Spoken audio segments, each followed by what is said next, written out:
Hello, Pokemon trainers, Pokemon fans, Pokemon lovers. Welcome to the 2025 Pokemon World Championships. We're here to kick it off this weekend, and there's only a couple minutes before the official show starts. I'm Caleb Pang. I'm joined with Zoinks, Scott, Kyle, representatives from all four of our Pokemon games this weekend. How you all doing? Doing fantastic. I mean, you can see the set behind us. It's absolutely brilliant. Really excited to be here in Anaheim for the tournament. I'm going to be casting Pokemon UNITE this weekend, and it's going to be a fantastic event. I can't wait. here representing the Pokemon video game. It should be super fun. I always like this moment where it kind of brings me back to the first time I was in the crowd waiting for the opening ceremonies as a competitor. I think just so much excitement here, right? Kind of dreaming, hey, if things go right, just a couple days I could be a world champion, or you could not, like I wasn't. Same here, Scott.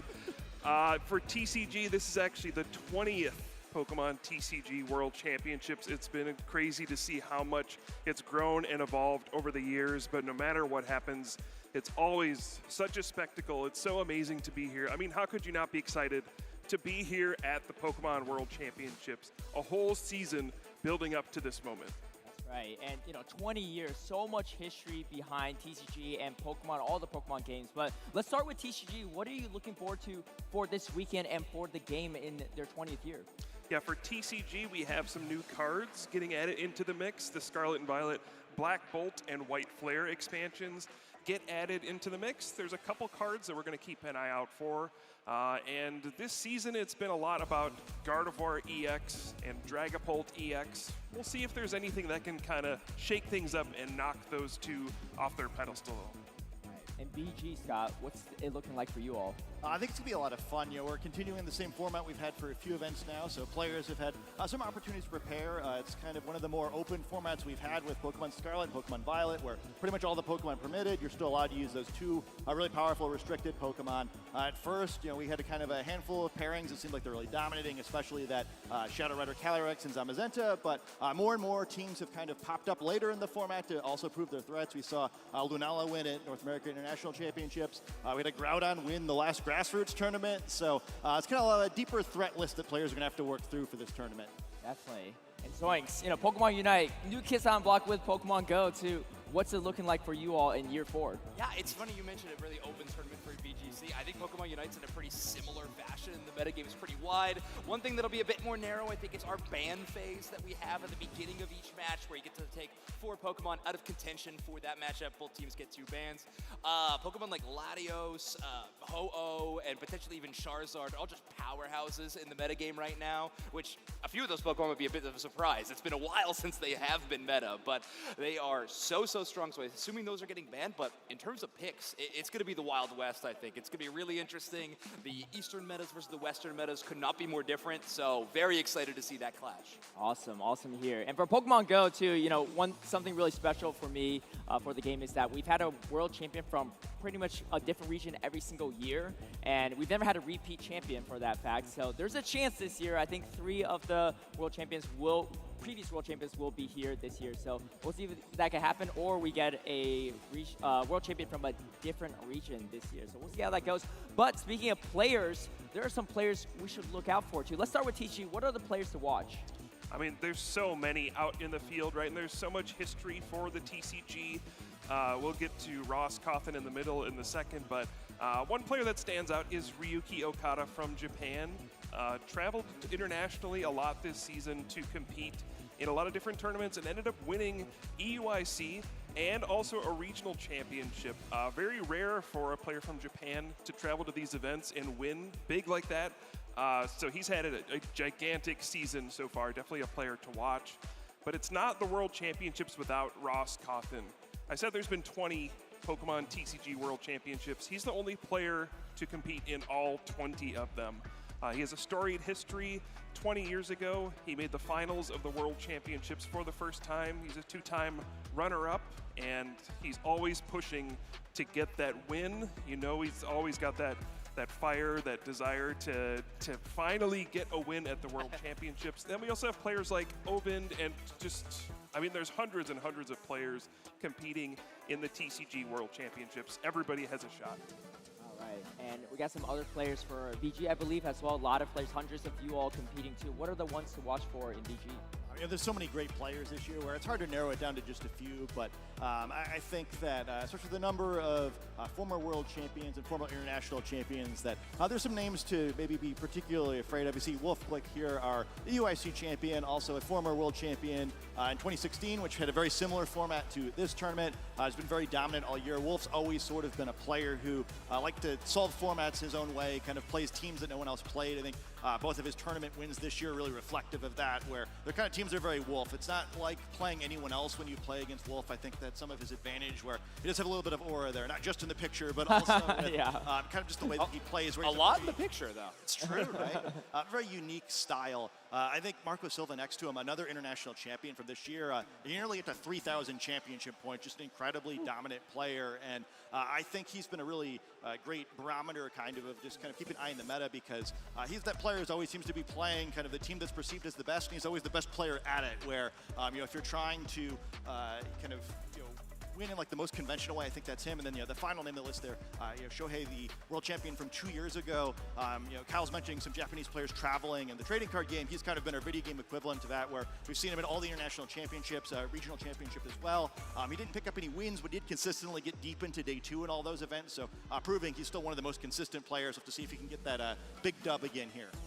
Right. All right. Awesome to hear. We have Go coming up next. We have a bunch of players here in our 4th year competing. We got some players to look out for too. Marco Galde, first year at World Championships, he got 5th place. And then last year, his 2nd time competing at Worlds, he got 3rd place. Average of 4th place finish at Worlds is incredible. Not only that, he won an international LAIC and 3 regionals or special events. So 4 major wins this season, and he's looking to improve his average of 4th place finish at Worlds. Definitely a player to be feared here in the Go circuit. And then we got It's Axon, the Yokohama World Champion from 2023. Also won a regional this year, the last regional in North America, and then won North America International Championships. And now he's trying to complete that golden road and be the first repeat World Champion for Pokemon Go, which is going to be a huge accolade if he does achieve that. And then we got Potamon, who got 1st place at European International, Spanish player, and he came over to North America International and got 2nd place. So 1st and 2nd at 2 internationals played in.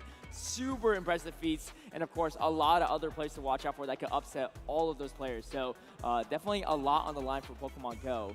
And Pokemon Unite, if Luminosity's on this teams to watch, I don't know what's going on, but what do you all got for us? Yeah, great prediction. They are going to be up there. We do have 15 players to watch, so we will be doing this for a while, but we did combine them into 3 teams for all of you. So we got 3 squads to look out for. We got Luminosity Gaming, Zeta Division, and High Five. And yes, great intuition there, Caleb. Luminosity Gaming is, of course, one of these teams to watch. They are a 2-time World Championship squad. They had an incredible first couple of years of the game. They did take a loss in the last year's World Championship, but this year, the track record is looking great. 3 international championship wins. That's all of them. All of the ICs they were able to take down, so a very impressive squad. Big favorites for this event for sure. Zeta Division, one of the strongest teams out of Japan, honestly, this year and the year prior, so a great team to look out for. And then High Five, making this list in large part because they're the only team that's been able to beat Luminosity Gaming at an in-person event, so that's a lot of credit. All right, well, really impressive stuff too. A lot of history there. Luminosity just being gentlemen and just taking a year off from the World Championships. Let's see if they're able to get that title back on their side. Now, for those at home, too, even if you're not watching in the venue, there's still a lot to be gained, right? A lot of entertainment, but there's also some drops, some distributions, some Twitch drops, too. I believe TCG has some to kick us off. Yeah, we have lots of stuff for TCG going on this weekend. One thing you can do is head over to TCG Live, put in that code WCS25TCGL. You'll get a bunch of cool cards from those latest expansions, Black Bolt and White Flare. That Hilda there is one we expect to see pop up in some decks. Very good in the Dragapult EX deck. So that's a cool one you can get. So make sure you get that on TCG Live. But then there's also Twitch drops going on as well. There's fun deck box, card sleeves, coin, lots of credits, fun stuff. Yeah, as long as you just watch along this weekend, you can sync up your TCG Live account. You'll get some awesome stuff. Right, and I know, a lot of fans at home, they don't just play one of our games, but multiple games too. So we got something for everyone. Let's go to Pokemon Go next. the mobile game. And we got Skarmory, one of the Pokemon from the world's winning team from Yokai from 2024. You get some Skarmory candy, some XL candy as well if you want to use Skarmory in the Ultra League, and Stardust that you need for everything. And of course, the very coveted Charge TM as well, where you can get exclusive moves that can't be learned at any other time. So a lot to be gained from Pokemon Go, but also if you're getting back into the game a bit or want to get into competitive, you can choose different paths on Pokemon you can get throughout. And we got Leap, Squirtle, Sentret, and you're thinking, oh, these are just pre-evolutions, but their evolved forms do have a lot of play in the competitive circuit. So choose your own path there as you build out your own team. Speaking of building teams too, you gotta definitely build some teams for VG. Yeah, and I think you could potentially get a great Pokemon to help you do that. If you were to enter this code here, you can get our the photograph from our secret 4th player to watch here, last year's world champion, Luca Tirabelli. And yeah, it's been a great Pokemon, so this will come with you all trained if you download this in the game. Also kind of get a unique Pokeball in there if you're an enthusiast about that like me, or to become the Cherish Ball. And yeah, really powerful Pokemon. It's been strong at both the previous world championships and Pokemon Scarlet and Violet. And hey, I think if you tune into the video game stream, you're probably going to see a few photographs today as well. That'll be awesome. And then last but not least, we got Pokemon Unite with some drops as well. We got some emblems coming, I assume? We got some emblems, we got some boxes, we got a lot of really cool rewards, honestly, for this year's Twitch drop. So just watching along, like Puka said, you can get the Murkrow Platinum emblem, as well as some rental license selection boxes, and a jersey random box. The very cool Pokemon Unite jerseys that our players get to wear on stage. You can get one of those as well, just from watching the Twitch stream. Get one of these random boxes. That's going to be, of course, throughout the weekend. And on Championship Sunday, we got some exclusive drops as well. So some really cool stuff, just like you said, for watching along, enjoying the event, and you get to get the payoff. Also, we do need to mention this. We haven't mentioned it yet. We are all wearing brown shoes. It's a rule. If you come on this stage, you have to wear them. So just as a heads up for everybody else working the event, brown shoes only. Yeah, there's actually, people don't know, but there's actually a box over there with a bunch of brown shoes. So, you got to have one on if you come over here. Right. Now, I got a little fun question for you all, too. We talked about players to watch and those that have already made a big name for themselves and things like that. But I'm very curious to hear from each of you for your respective games. Any underdog stories or storylines you think would be super exciting to see come to fruition this weekend? Now, I'll start it off here, so I give you all a little bit of time to think. For me, it's got to be Sagen Park playing in Pokemon Go. Now, for those that don't know, Sagen Park won VGC World Championships many years ago with a Pachirisu, but has also competed competitively at World Championships in all the Pokemon games. I believe Pokken as well, too, except Go. He actually did qualify for Pokemon Go back in 2022, but he opted to go for Pokemon Unite that year. Now, this is the final Pokemon title that he hasn't competed in for World Championships. And even though it's his first, major international tournaments, I have a suspicious feeling that he might do a lot better than people anticipate. So for the VG fans, for the fans of Sagen Park out there that has been following his journey, I'm sure some of them might even tune in to see his Pokemon Go tournament results. So that would be a really fun one to see. Okay. What about for Pokemon I like Unite? that a lot. Yeah, if I'm picking out a team to watch this weekend outside of our big three, maybe, I think if we're here in North America, a team that's got to be mentioned is the Orange Juicers.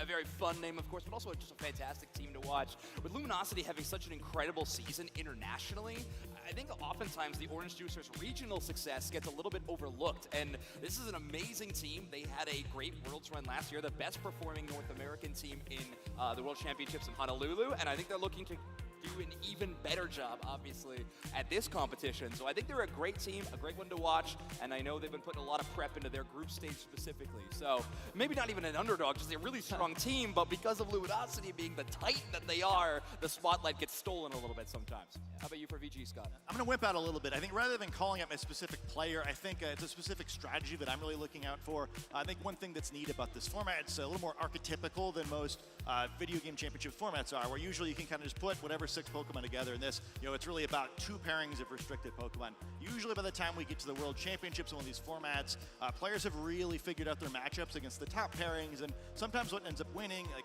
what's notably with Wolf's team in 2016, something a little weird, right? Something no one really thought of, something no one was preparing for, and I'm kind of curious to see what that thing will be in this format. I think it's been a little trickier to innovate, where the strongest Pokemon are really strong, and it's tough to find too many solutions to them. But I think there's a good chance, even if it's not the winner of it, I think deep in been top cut. We'll see some things that I couldn't possibly have thought to call out right now, and I'm hoping that some players have a really cool solution because it's a really tough puzzle to solve. All right, that's awesome to hear. What about TCG, Kyle? Yeah, so TCG is always interesting because anything can happen, really. Yeah. We saw just last year, Fernando Cifuentes won with a deck that was just 4 Iron Thorns EX, nothing else. TCG Worlds has been a lot of underdog stories.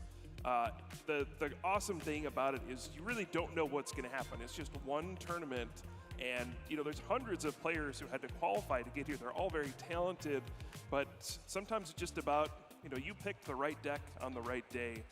People are wondering, is that going to happen again this year? There's a Crustal deck that is basically an anti-metagame card. It can't take damage from Pokemon EX. So it's a very polarizing deck. You run into a deck that's not prepared, you win. You run into a deck that is prepared, better luck next round. So it's always a question mark. Will one of those decks go on a big run? We don't know what's going to happen. It's exciting. Yeah, definitely. And you're speaking about different decks. It kind of remind me too how even though we are all different Pokemon games, sometimes certain things that are useful in the meta kind of vary based on our game. So I'm curious to hear what's been really good in your game that might not be relevant in the other games. So there's a chance that we might get that wrong. There might be some overlap, but for Pokemon GO this year, it's got to be the Dedenne, right? The other electric mouse, maybe not as popular as the main one, but this one really exploded in the meta and has put a splash on scene. Something that wasn't even relevant in Pokemon GO for years has finally made scene, and we might actually see a world champion running on their team. What about for Pokemon UNITE, Zoinks? Yeah, I mean, like I said, the meta's pretty open, so it's tough to pin down like something that maybe won't be in every other game. But I do think a few Pokemon are going to be really strong this weekend. I think one interesting thing I talked about a little East and West earlier on. Zarina versus Suicune has been an interesting debate where a lot of teams from Japan love Zarina. It's a really powerful Pokemon, especially when you know how to use it, a very skill-intensive Pokemon. And then Suicune has just been kind of unseen. However, in the West, it's everywhere. So I think those two Pokemon will be really interesting to watch. And I don't think you guys got Zarina or Suicune going around in your metagame. So how about Not right now. Yeah, I get one for the video game. I think it's been it's had its moment in the TCG before, but I have to shout out VGC Legend and Smeargle. It's no longer doing the Darkrai cosplay thing. Now a little bit more of an interior designer with that Decorate and the Spore. So I guess mimicking a different sleep-inducing Pokemon. But we've seen it a lot more as a support Pokemon. It's pretty neat where Decorate does some fun things where powers up your partner. So we get to see some Pokemon that normally maybe aren't such devastating attackers suddenly become really scary. Right. Glad Smeargle was able to get out of that dark void.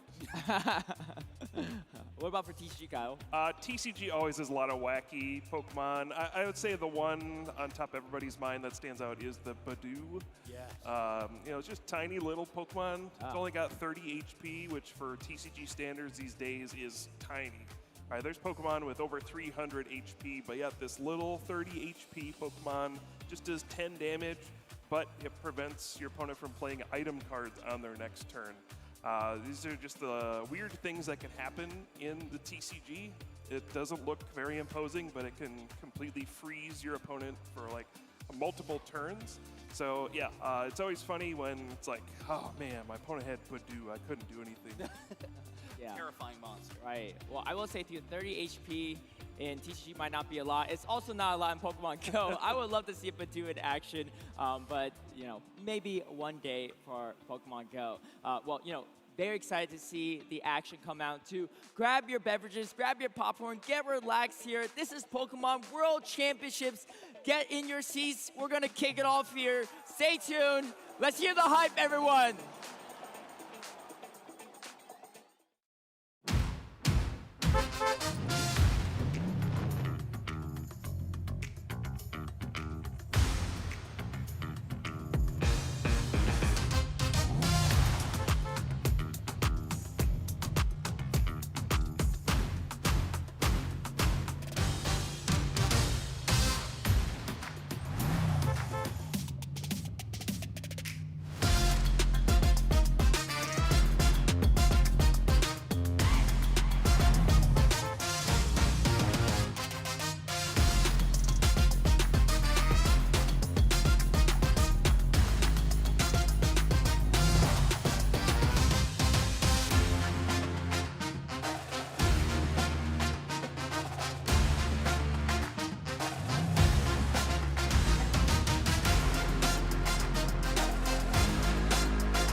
Man, y'all ever have one of those perfect days?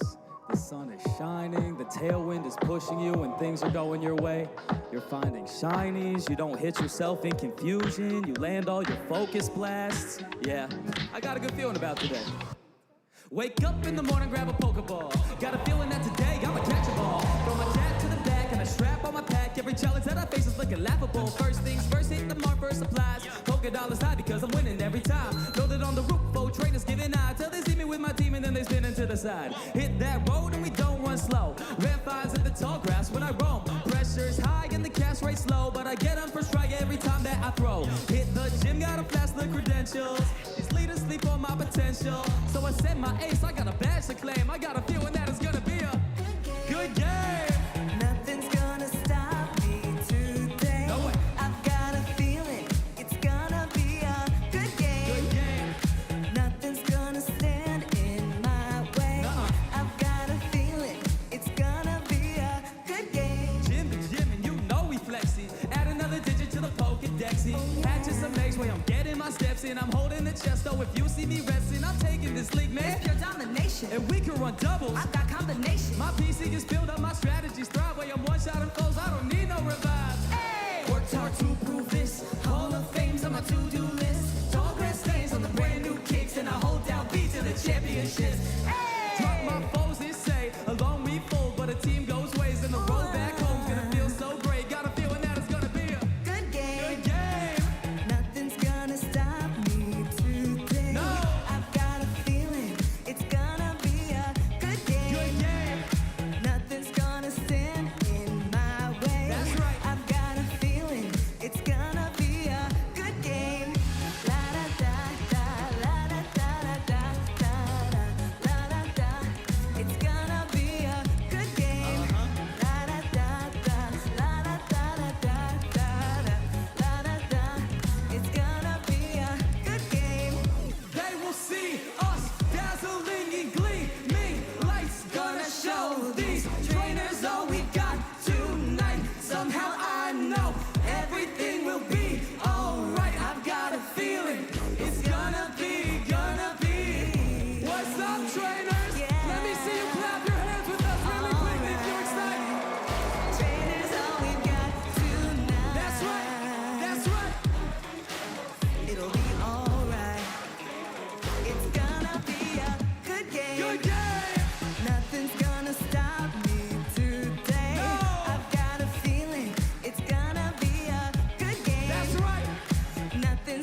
Prosser, and I feel so lucky to get to perform in our opening ceremony alongside Cam Steady, Toasty Marshmallow, and Name Wants to Battle. Let's all give them some more love. For those of you at home, we're coming to you live from the Anaheim Convention Center right here in California, USA. We're here, of course, to celebrate our titles, Pokémon Scarlet and Pokémon Violet, the Pokémon trading card game, Pokémon GO, and Pokémon UNITE. Over 2,000 of the world's very best trainers are here to claim the title of world champion. Only a few can do it, and we're here to watch their world story unfold. Now, you all know who we're going to see next, so please let's welcome to the stage the president and CEO of the Pokémon Company, Mr. Tsunekazu Ishihara.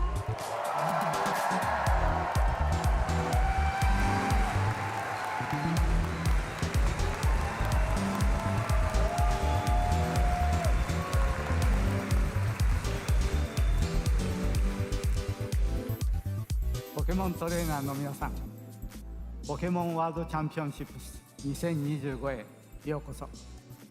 Hello, trainers, and welcome to the 2025 Pokémon World Championships. 世界中から集まってくださった皆さん、そしてオンラインでご覧いただいている大勢の皆さんにまずは感謝を申し上げます。皆さんのポケモンへの愛と長年のご支援がこのイベントを本当に特別なものにしています。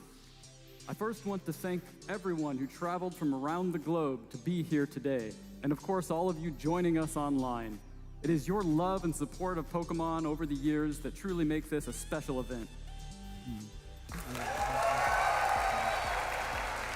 そして競技に参加するトレーナーの皆さん、新たな世界チャンピオンの誕生を見届ける観戦者の方々、そしてイベントを楽しみに来られた方もぜひ仲間と一緒に素敵な思い出を作ってください。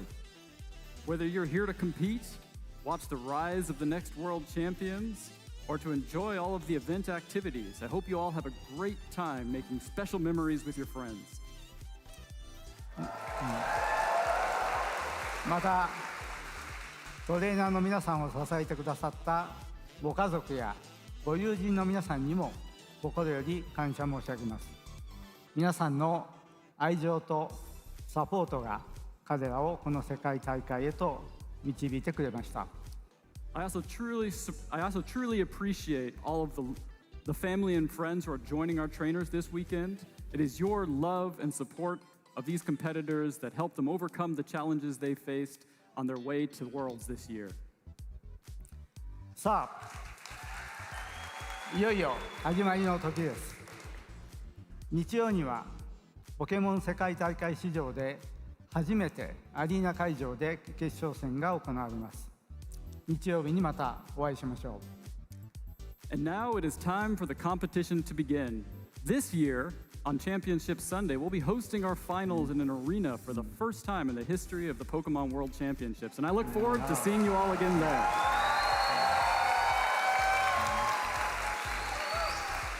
それでは皆さん、大いに楽しんでください。そしてご健闘を心よりお祈りしています。ありがとうございます。 Now, please enjoy the show and competition, and I wish the best of luck to all of our competitors this weekend. Thank you.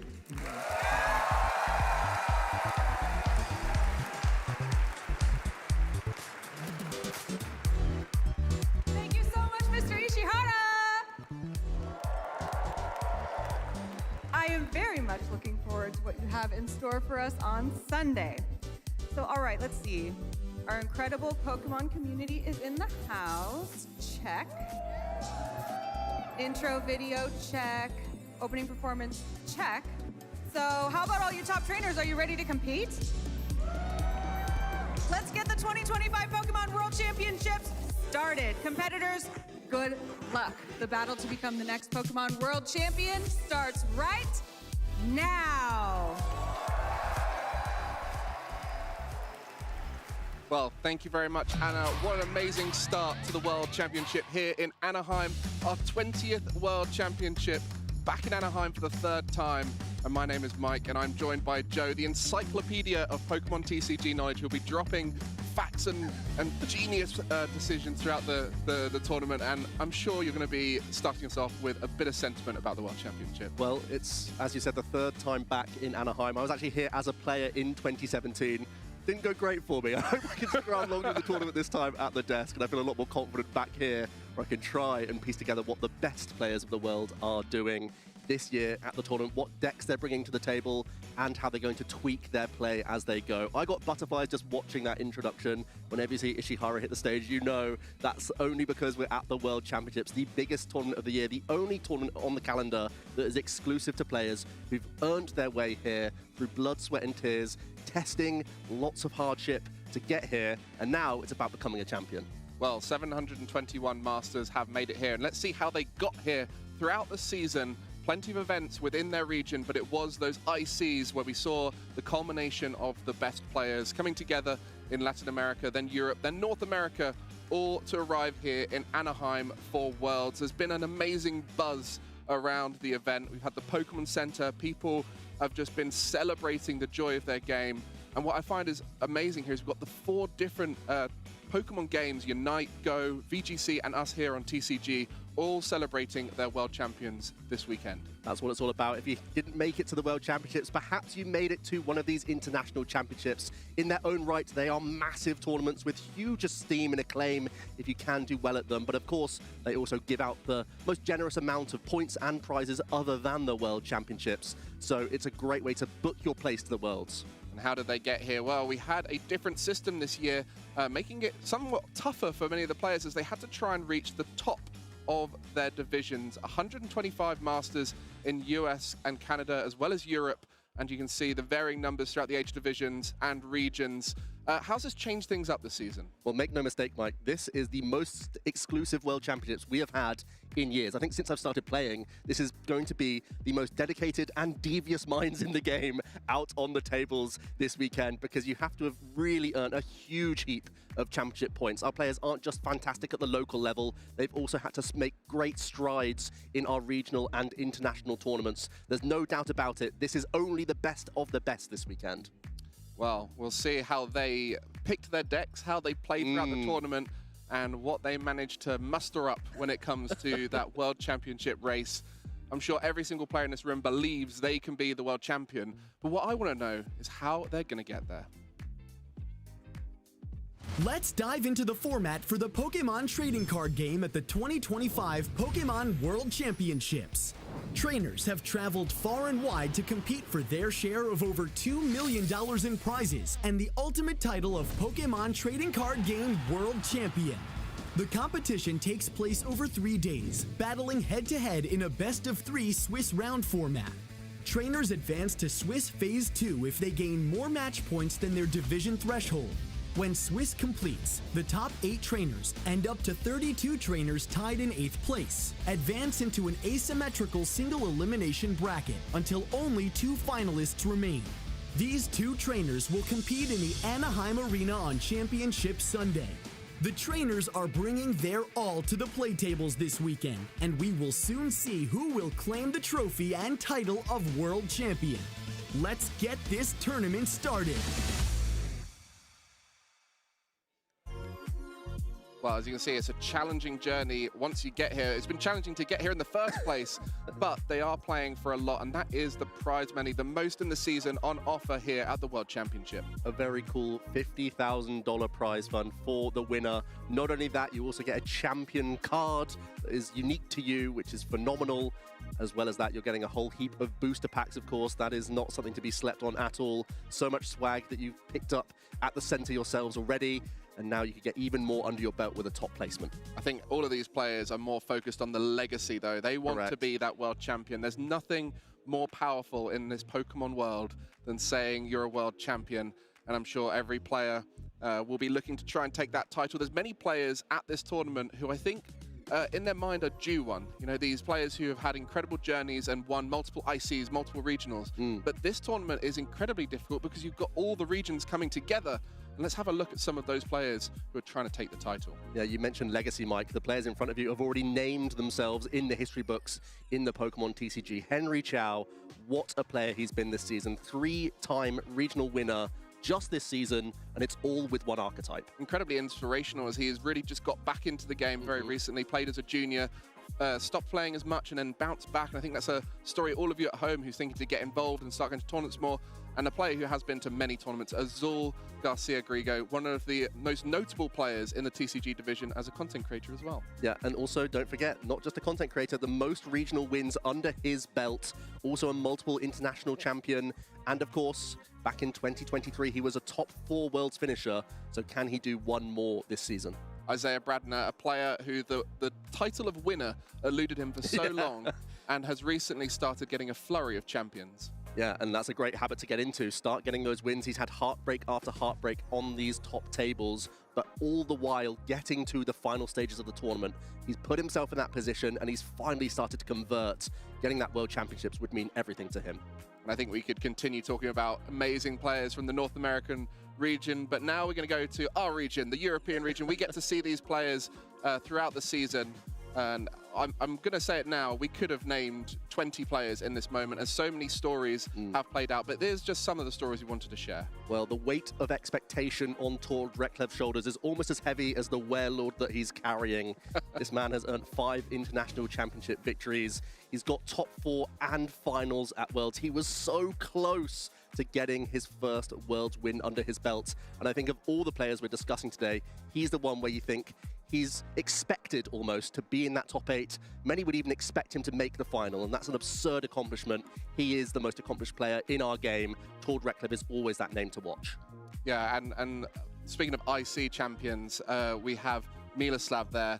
A great player, one that I think often falls under the radar, and many people need to look out for this guy. He's an interesting choice because he's had a great start to the season. He really kicked off well at the LAIC, also some great performances, all with Reggie Drago V-Star. So it feels like he's sort of finding his feet in the post-rotation metagame, but he still had some phenomenal performances, as has Daniel Magna, the #1 ranked in Europe this season, with a top 4 at the LAIC, also a top 8 at the EUIC. So 2 international championship top 8s, and he's just recently become a master, of course, as well. So he's really hit the ground running in this age division.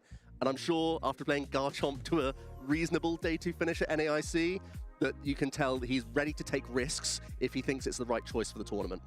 Yeah, and that's what's amazing about many of these top players, the decisions in the decks that they go for.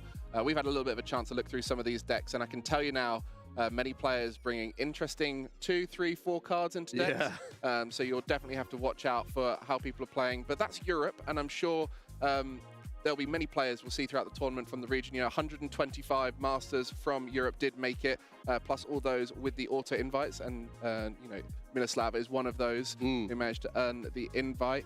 I think this is something we want to really focus on going into the tournament, is how these different systems have allowed us to get the strongest players along to the tournament, as they had to relentlessly compete throughout the season to try and get as many top finishes as possible. Yeah, that's one of the most interesting things about our season, is that you can spike one tournament and book your spot with a victory or a top 4 at an international championships, or you can be a consistent performer over and over again. These players have both been consistent and spiked tournaments, so that's why they're some of our top players to watch within this region. But heading over to Latin America, we also have highlighted a few other great names here, Mike. Yeah, and I think the middle one stands out because many people are aware of the Fernandez story, but we've got to talk about Vinny. Often gets overshadowed by his younger brother, who's doing incredibly well in seniors with the perfect season that many are talking about. But Vinny has had some great results throughout, getting a top 8 at an international, an amazing performance, and one of those players that I think people often underestimate. And William Azevedo, what a genius deck builder, someone who always comes up with such creative lists. Yeah, he's a 5-time regional winner, is William, and as you said, Mike, he's an innovator. Innovated Charizard in that first instance, and has come back and back again with new innovations in recent weeks and months. He's got a fantastic testing group behind him, and they always come up with really intricate lists, and he's also, of course, fantastic at those top tables as well. Looking at Giovanni as well, he's had some decent results as of late, a special event victory in Lima, picking up that Terrastal deck with the Jewel Seeker, Noctowl, and Terrapagos and whatnot. Really ingenuitive with that archetype earlier on in the season. kind of fallen under the radar a bit, as Terrapagos was the best partner for it, and it's fallen out of favor as a deck, but there's many other great users of that Jewel Seeker Noctowl, and I think this is where we look to the #1 player in all the regions in Oceania. I think we can introduce very much the player that everyone is talking about throughout the season, as Latin America region has many great players, as mentioned, but you know, Oceania is the one which I think would love to see. Here we go, Brent Tonneson, a name that needs no introduction, traveling around all the different regions. If you watch any of the regional streams and are only aware of your own region, then you'll have probably seen Brent there, as he has traveled to pretty much every corner of of the Pokemon scene to compete. Brent has traveled high and low, and it feels like he gets a buff from jet lag. It's absurd to see that he is unfazed even when he's turning up after a 20-hour flight. He still is able to put on his A game. He's a multiple regional winner 2 this season, and he's been able to adapt recently with Gardevoir, which is of course a top pick this weekend, so you have to assume he's going to have a decent run here. And Natalie Miller, anyone who's watching that EUIC final will have seen one of the craziest games in a final of an IC. 2 dunks, but the game at which Natalie won in that was an incredible performance, navigating the matchup, and I think that's one thing we've got to watch out for, as the format has so many of these decks that have these complex routes to victory. Natalie very familiar with those archetypes. Yeah, she's no doubt a crafty player, as is Tim Franklin actually. Definitely has an eye for the rogue strategies and can surprise opponents. I think he's been spared playing Crustle this weekend. He even said to his viewers, perhaps I'll be picking up this deck if I get enough support behind it, but I think he's been spared that fate, which I think he's got to be happy with. And well, you never know, might still bring Crustle. Well, yeah, true. What a crazy pick that would be. Tim also looks at the game quite differently. He's, you know, come onto the scene over a couple of years, and even his regional win was a pretty unique deck where he pinpointed a metagame choice, and you know, seeing cards like Emergency Jelly and Articuno synergizing together just because he knew the context of the format so deeply allowed him to make that bold call. I wonder if he's going to do that again this weekend. Yeah, and with Tim Franklin, sometimes able to convince many other people to play these unusual decks. You know, there's a lot of representatives in the community who have that power to sway decisions in deck choices, and Tim sometimes swaying them in ways that are rather unorthodox. But we love that in the Pokemon TCG. We love innovators. We love these crazy deck choices. I think it's something that across all of these players, you can consistently see their ability to master decks and play those decks to perfection is something that makes them stand out, especially someone like Tim Franklin, who when you sit opposite him, you're always going to be second guessing what's going to be turning over. And then we also can take a look at some of the top Japanese talent that we have this weekend. We're going to take a look at Ryuki Okada, again, a name that has become recognized over in the West because has also traveled to a European tournament, took a regionals win, came back to London and got the EUIC victory with that Clorf Terrapagos deck. Yeah, and one of the things that stands out for Ryuki, just loving playing Pokemon. You can see the joy in his face every time he plays, and I think that's something that represents Pokemon so well. A winner, a very humble winner, and someone who is able to consistently perform. And I think someone that everyone is now aware of, and we in European regionals, we have these traveling players, whether they're from Oceania like Brent, or whether they're from North America traveling over. In fact, Ryuki beat a North American player in one of those finals he won in Europe. Oh, both of them, in fact. And now we're looking at the other players from Japan. I think this is something that many of you viewers might need a little bit of education on, because it's a very different system in Japan, and how they got here is incredibly challenging. Well, if you're watching the World Championships last season, you'll definitely recognize Shinosuke here, getting that second place finish with Roaring Moon, a turbo engine that not many people backed, wasn't a popular pick for the tournament at all. But Shinosuke really pinpointed the metagame once again, stuck to his guns and played a very fast strategy. And I think that's always a great shout at the World Championships, making sure that you can win those best of threes within the allotted time. There's a lot to be said to picking a deck like that and going very far in the tournament with it. Well, all these players are ones to watch, but we have 721 Masters. Yeah, we can keep going. We could go through the whole list and tell you why you should be watching out for them. Each of them has got their story as to why they earned their spot at the World Championship. Many of them through those auto-invites of winning regionals, but a lot of them just through the grind of competing and making their way to the highest level. And I'm sure we'll have a great story to tell at the end of this weekend.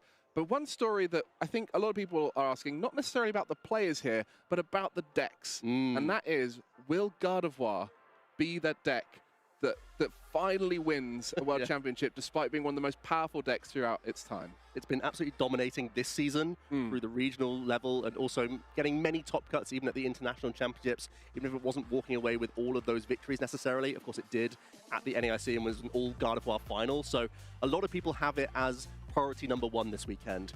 Either you're picking it up yourself or you have to tech appropriately against this deck because, you know, last time we were in Anaheim, Gardevoir won, so it could easily repeat itself this weekend. Yeah, I got a chance to try out that Gardevoir GX, and it was a very powerful deck, and it did remind me of the current Gardevoir with how good it is. But I think it is one of those decks that has always avoided having a target on it, and I think that's what's made it so powerful. But maybe coming into this event, because everyone has spent the whole last 2 years thinking, oh, we forgot about Gardevoir, what an amazing deck. I think maybe this event is the first time we've seen it actually have that target on it. Yeah, and I think this is the final opportunity for Gardevoir EX to win the World Championships as well. And we all respect the archetype. We know it's one of the best in a vacuum. It's so flexible in how it can manipulate board states. It has single prize attackers at its disposal. It has Monkey Dory that can take mid-turn prizes, play around Pheasantipity EX. There's so many reasons why Gardevoir has been a mainstay in our metagame for so long.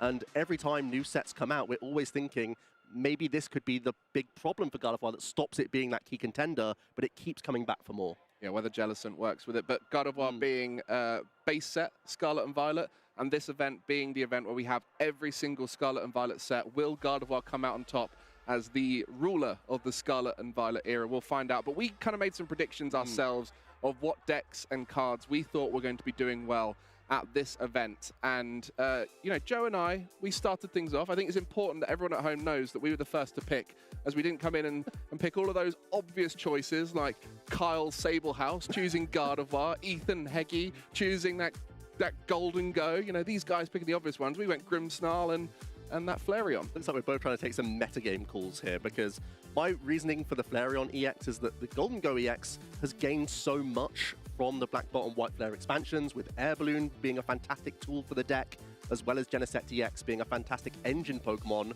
I expect Golden Go EX to be very popular this weekend, and I think the Flareon deck can have a really strong time into that matchup.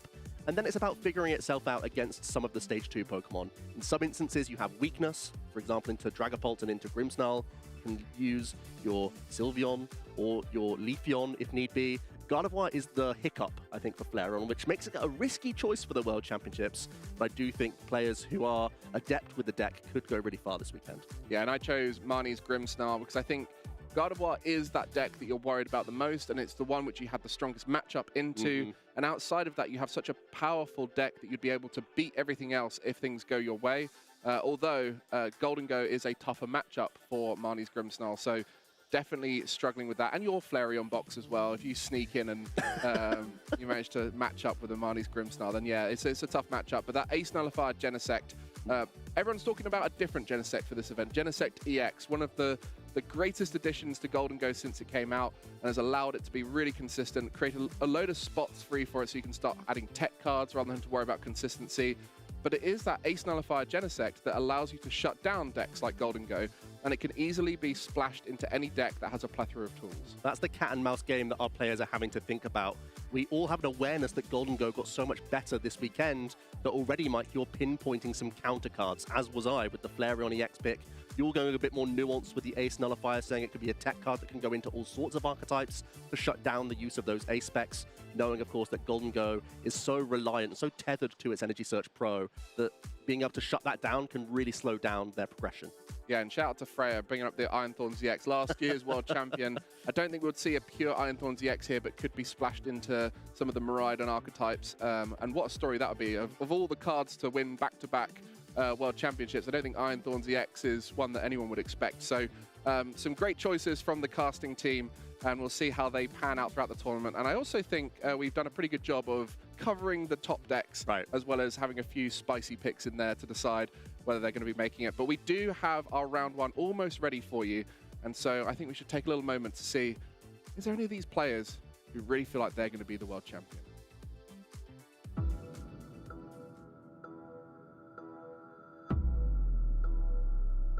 This is the final international event of our 2024 season. And we're so excited to watch our competitors solidify their invites to Worlds 2024 in Honolulu, Hawaii. The stakes get higher and higher the closer we get to that coveted world champion title.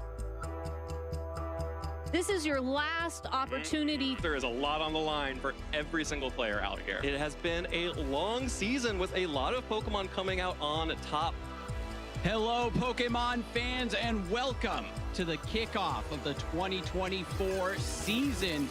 Mirage Gate, that is it. Oh, wow. Andrew Estrada. Riley Factura taking the first regional, and Michael Zhang. I'm really excited to see that team again. The previous time I was on stream, we kind of both underestimated a little bit. Giovanni Costa. The double crit! Arjef, a smile on his face. Game number 5 goes to Arjef. Here it is, Mirage Gate, gonna power up Giratina V-Star, and John Eng is the Portland Regional Champion. And he takes it, the Charlotte Miracle. Tord Reklev is your 5-time international champion. Urshifu, close combat into the Amogus, it holds on! Wolf becomes a repeat champion. 3-time Worlds qualified competitor. No one can do it like Doombug. Other trainers should consider me a threat because I never back down, I never feel like I'm out of a game, and I'm always going to give it my best. Do people not see the 3 regional championships I have? I do not mess up very often, and I'm not going to start messing up. Probably the best of the world right now, so they should be threatened. I'm threatening in the way that any other competitor who is qualified for Worlds is threatening. Somos la mejor región de Latinoamérica Sur. I think if the other players at the World Championships don't consider me a threat, then they have not done their research.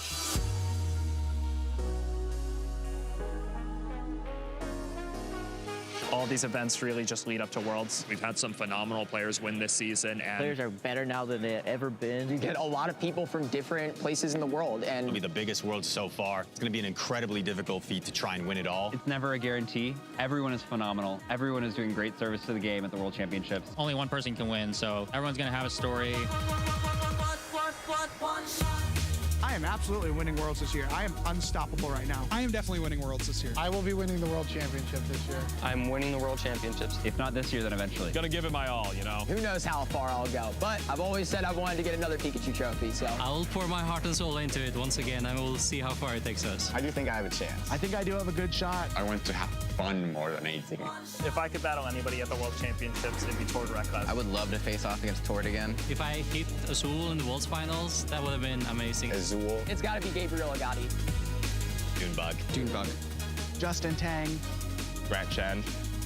I think the World Championship is literally the only thing I haven't won, so that's like the last thing I need to collect for my trophy case. It would be life-changing. Winning Worlds would mean the world to me. There were a lot of people when I won Worlds the first time that sort of teased me about it being Seniors Worlds when Ray was taking his 3rd crown, and I've always kind of wanted to prove them wrong. I think that if I were to win the World Championships again, it would mean that I am undisputably the best player of all time. Being able to tell my 10-year-old self that, hey, your dreams actually did come true would be something magical.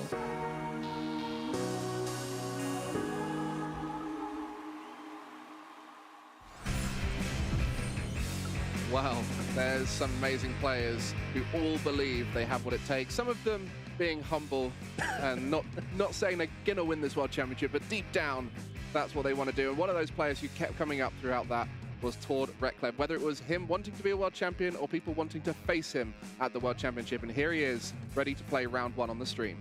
Tord Reklev, it's not hyperbolic to say he is the most accomplished player of all time. The only thing eluding him is a World Championship victory. You can see in Yokohama he was a finalist. He's a 5-time international champion. That just doesn't happen, Mike. He's the only one to have accumulated that many. And the World Championships is the thing that he takes the most seriously every season. And Fabrizio on the other side, an accomplished player himself too. Traveling internationally, always a great sign that these players are looking to try and push themselves to the limit. Coming to Liverpool and becoming the regional champion in 2024, but had a great season in the Latin American region throughout the season with a regional champion at Rio de Janeiro.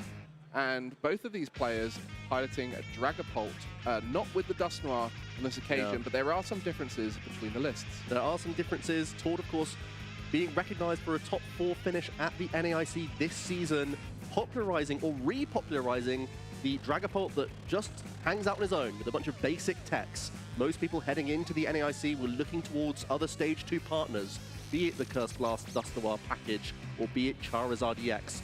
Tord said, I'm not afraid of Gardevoir. I'm going to stick to my guns and have a straightforward game plan with Dragapult because that Phantom Dive is still the best attack in the game. And it'll be interesting to see how we see adaptations for the Black Bolt and White Flare meta. Many cards changing archetypes, making decks like Golden Go rise to the top. So now you have to find a way to beat that. And there's lots of different decisions you can make, whether you make your deck more consistent and try and beat it in that way. But both these players have interesting techs for that matchup. But it will then mean in this game, their general game plan will just be to try and be as consistent as possible. And where you take those cards out, it can be tough. And an ace spec in the prize cards, as well as 2 counter catchers on the side of Fabrizio. That's a devastating set of 6 cards for Fabrizio. Neo Upper Energy is, of course, the ace spec. You can only play one of them in your deck.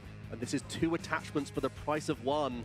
This is such a huge card that you build your deck around. You have a heavy suite of Professor's Research and the new supporter card, Hilda, to try and cherry pick this card because it's so vital to get your Phantom Dive for just 1 energy drop.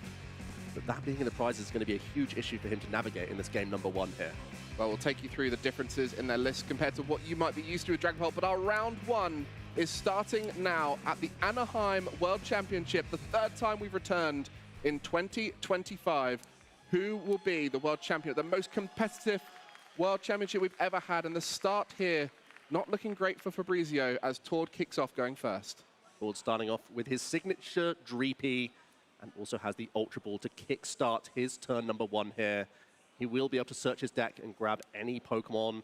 I think it wouldn't be too surprising if he looks towards getting an additional Dreepy down here. That's oftentimes the priority of these Dragapult builds, because not only are you working towards your Stage 2 main attacking option, but also the more access you have to Dracloak, the more cards you can draw throughout the game with Recon Directive, a phenomenal ability in this deck. Yeah, Recon Directive, once during your turn, look at the top 2 cards of your deck, choose one and put the other one on the bottom of your deck, allowing you to evolve up through Dracloak, not needing to use that rare candy like we often see in Stage 2 decks.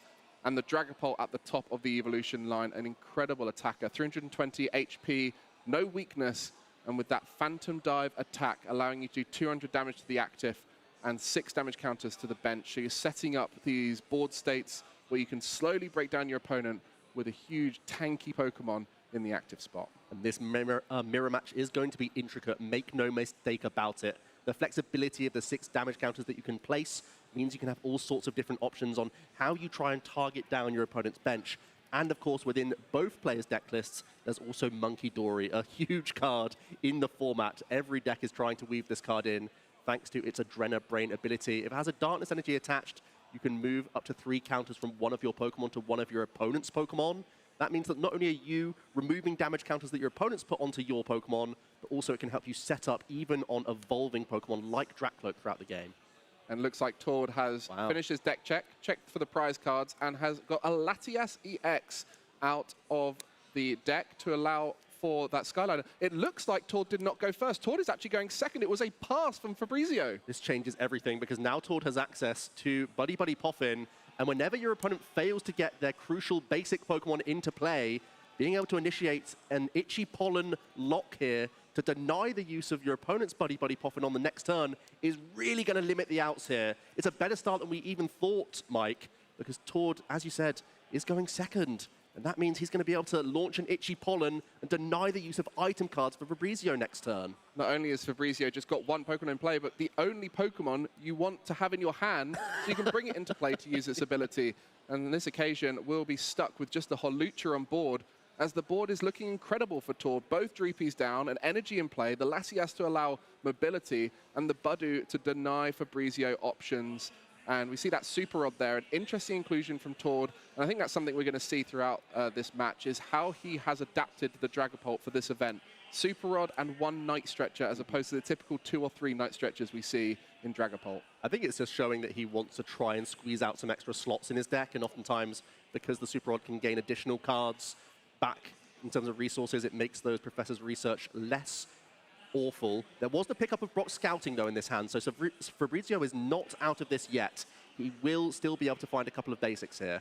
Yeah, many people switching Hilda in for Brock Scouting, but it's still incredible under that Budu item lock from the Itchy Pollen, allowing you to search your deck for 2 basic Pokemon or 1 evolution Pokemon and put them into play. At this stage, Brock Scouting will be for those basics, and later on during the game allows you to find those Dracloaks and Dragapults, and pretty much the perfect card to find in this scenario, as item search for Pokemon is not available. Yeah, typically Brock Scouting looks like an unimpressive, unimposing card, but simply because of the dominance of Itchy Pollen in so many archetypes, this supporter card has made its way into a number of decks just to have additional outs to play the game, and it's exactly what we're seeing here. It's going to be the payment of retreat from this Hawlucha, so Fabrizio can get his own Budew into play and will be Itchy Pollening straight back into Tord.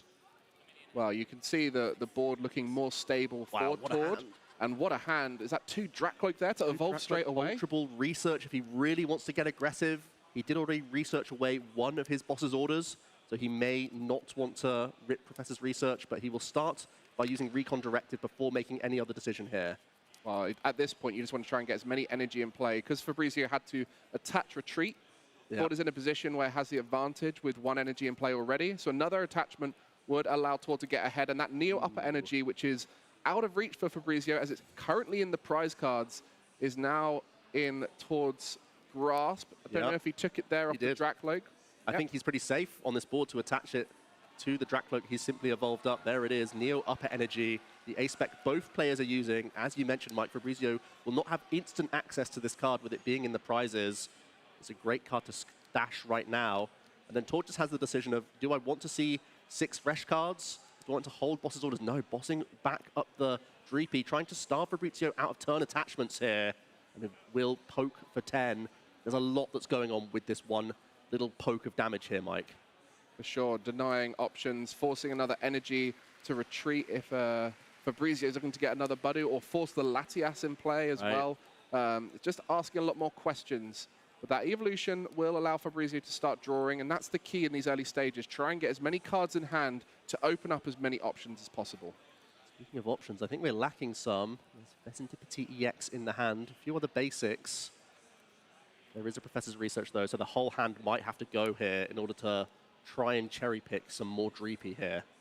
I think an important note for both players is they do have the ability to pick up these EXs like Vesentipity and Latias EX, both having the Professor Turo scenario, but for Tord has a Penny and a Power Pad as well to be able to really recycle that scoop-up effect. And after that research, a quick Recon Directive will allow for an energy attachment. I'm assuming there is a Luminous, and it's now just, do you go back into that Budew? It's like we have to. There's another Dreepy in the hand as well that we can bench. We are vulnerable here, though. Make no mistake. Fabrizio is behind on energy drops, and there's a possibility for Tord to continue to target down some Pokemon, because he will most likely be launching a Phantom Dive this turn. Yeah, and with the Monkey Dory, we mentioned before, being able to Adrenabrain damage across, that Dracloak is in range without even needing to be gusted up. So Tord in a very powerful position this turn, and with all those energy on board, we'll be able to create a very stable board state. The Psychic, and the Dragapult EX pickup. Now we don't even have to use Hilda. We can evolve up into our EX, get even more energy into play, and then we have the option of either Iono or Professor's Research here. Well, tough decision, though. No access to the Monkey Dory in hand. Without items, it's very difficult to do so.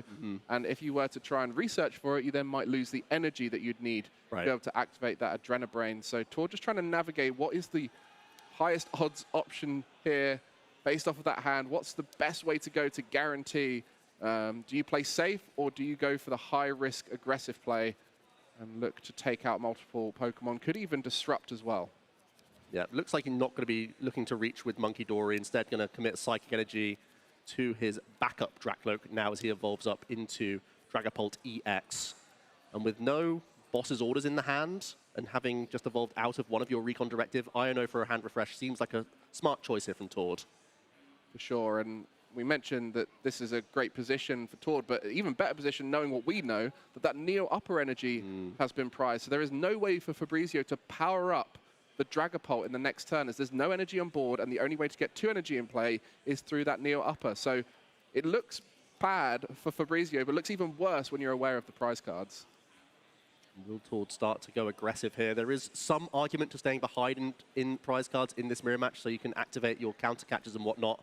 But when your opponent has no energy to speak of, continuing to target down these Pokemon seems really reliable. And 6 damage counters will be placed onto this Dreepy. It means that even if Fabrizio evolves into a Dracloak, and finds a Monkey Dory, still Tord will be able to target that Pokemon later via the Phantom Dive damage counters. Our first knockout of the World Championship here, and it was Dragapult EX by Tord Reklev. How poetic for that to be the case. A Phantom Dive to the active, setting up the board. Ever since Dragapult EX has come out, it's always been a card to watch, whether it was partnered with Regidrago V-Star back before rotation, or now on its own, or with Dusknoir. It has so many different ways to be played. This occasion, both these players selecting the pure Dragapult build, and you can see exactly why. The consistency of the Dracloak engine allowing you to set up, and with that early game disruption of the Budu, it really puts you in a great position. And on this occasion, it's just Tord who's come out on top of that early game disruption, thanks to his powerful start, and Fabrizio starting a little slower. At least has access to items now. The Itchy Pollen Lock has been released. So we'll use the Ultra Ball now to find a backup Dracloak.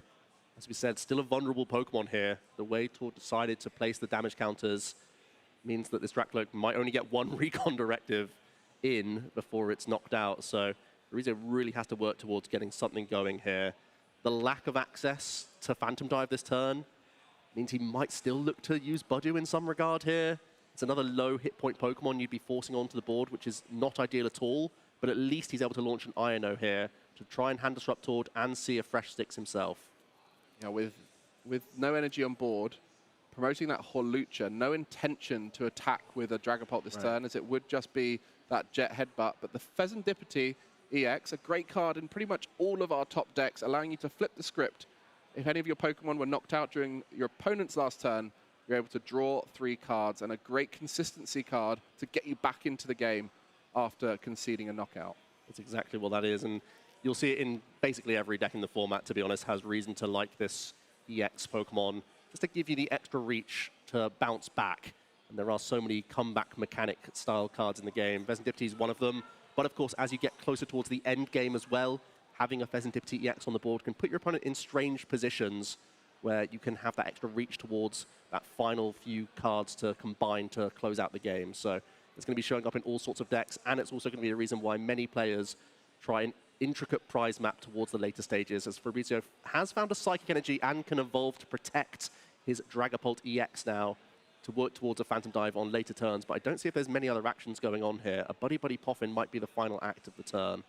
I mean, you rarely see in a mirror match where one person's able to use their main attacker twice before you even attack, that it's ever going to be going in your favor. But Dragapult has that ability to come back. The disruption, the ability to gust up vulnerable Pokemon really does allow you to create scenarios that are great for you. And one scenario that's great for comeback is Tord Reklev's Maractus that he has.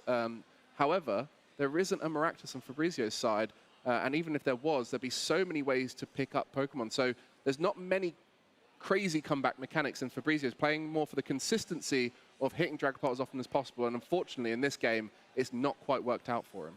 Passing back over to Tord then, he still has free reign of this board. I think there's also the Luminous Energy in hand for Monkey Dory this turn as well. You can get even more creative with your damage counter placement here. Continue to start setting up Pokemon. I think the only thing he's lacking again is something like Boss's Orders.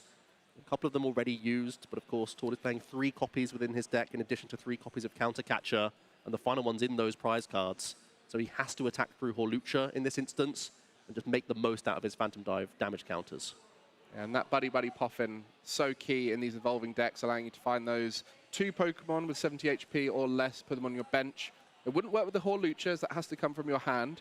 But for many of the cards in the format, you just want to go as wide as possible, as you can see with both Dragapults on here, trying to go wide to put as many Dracloak in play, as it is your draw engine as well as your attacker. And that's what Tord is going to do exactly right now. Another Dreepy going down off the back of a Buddy Buddy Poffin. Only 1 bench space, so we'll be putting that down. But even in this late game, especially as none of them were really used early on thanks to the Budu, I think only 1 from Tord, there will be plenty throughout the game to keep restabilizing that board. His board position is just phenomenal right now. He's already got 1 backup Dracloak. He's working on getting the next one established. He has energy attachment for Monkey Dory, and he's launched a couple of Phantom Dives ahead of his opponent. So he is just really putting himself in the best position here to churn through prizes as the latter stages get on. And speaking of which, he's going to now thin some useless item cards and Professor's Research for a fresh 7 here. And continue this dominant turn. He is so far ahead in this game number 1 here. It's a best of 3, of course, in our Swiss rounds. You can see the time ticking down in the bottom of your screen there as well. Try and conclude the 3-game series. So it's not all over for Fabrizio here by any stretch, but Tord is looking very ahead in this game 1. Yeah, 50-minute round. When the round is cooled, there will be 3 turns for the players to play it out, as well as the turn that is currently in play. And so plenty of time still available for 2 more games to conclude after this one. And I think there's definitely a point in this game where Tord is feeling confident with his current board position, that he can just continually attack with that Dragapult. The disruption is great into many of the decks in the format, especially when you play Dragapult, as you can often set up boards where you don't take a knockout, so you don't give them the Serendipity EX.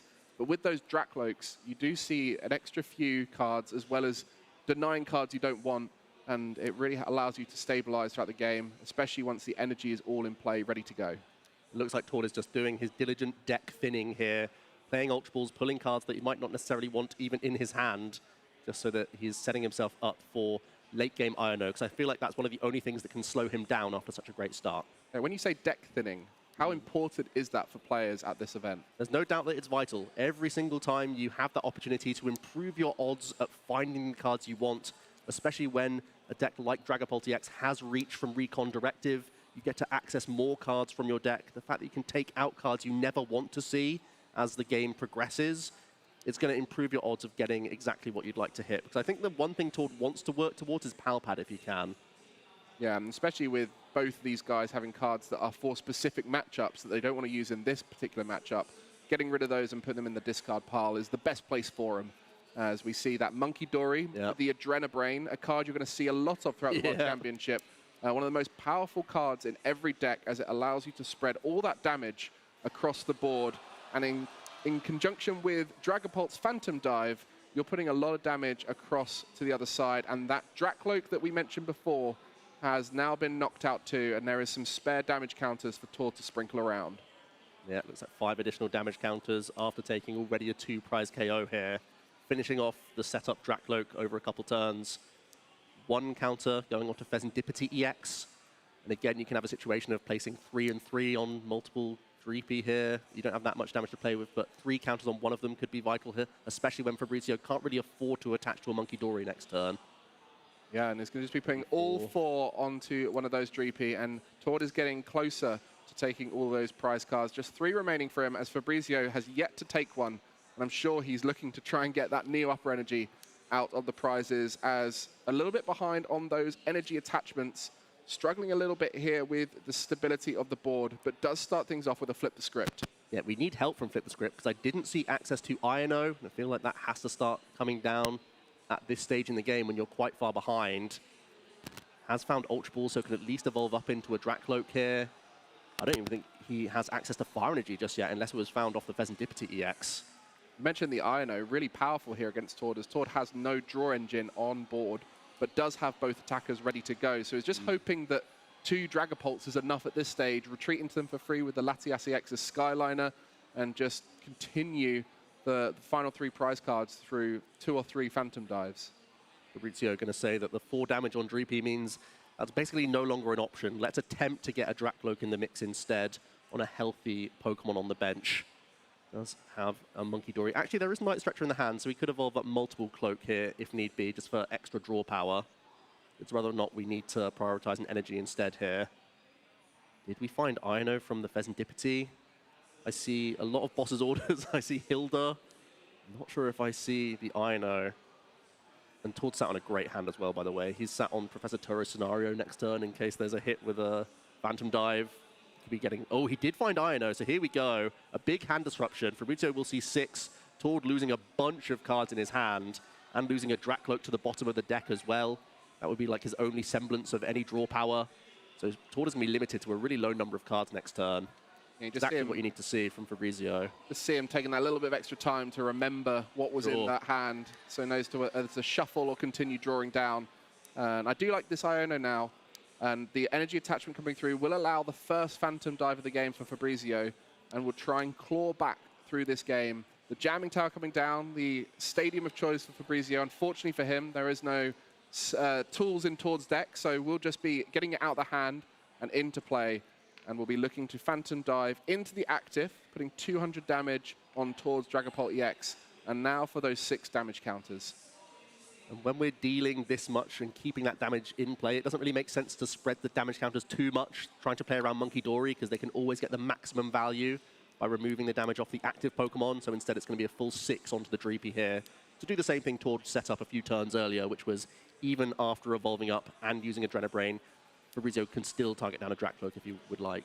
Yeah, you see that Power Pad there, a card Tord loves to use. He loves to have these unusual supporters in deck that he can reset. And then also adding that 4th and 5th Boss's Orders back into the deck, playing only 3 copies, but by having the Power Pad, it's almost like he's playing a 5th copy of every time he uses that Boss's Orders. And you can see how important that card is in the archetype. We saw Dragapult EX increase the number of Gust options as the deck got stronger and stronger.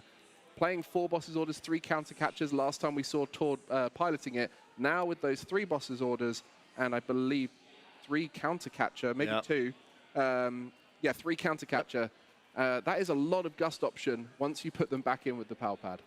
And Tord is spying game this turn with the 10 damage already on Pheasantipity EX and a heavily damaged Dreepy.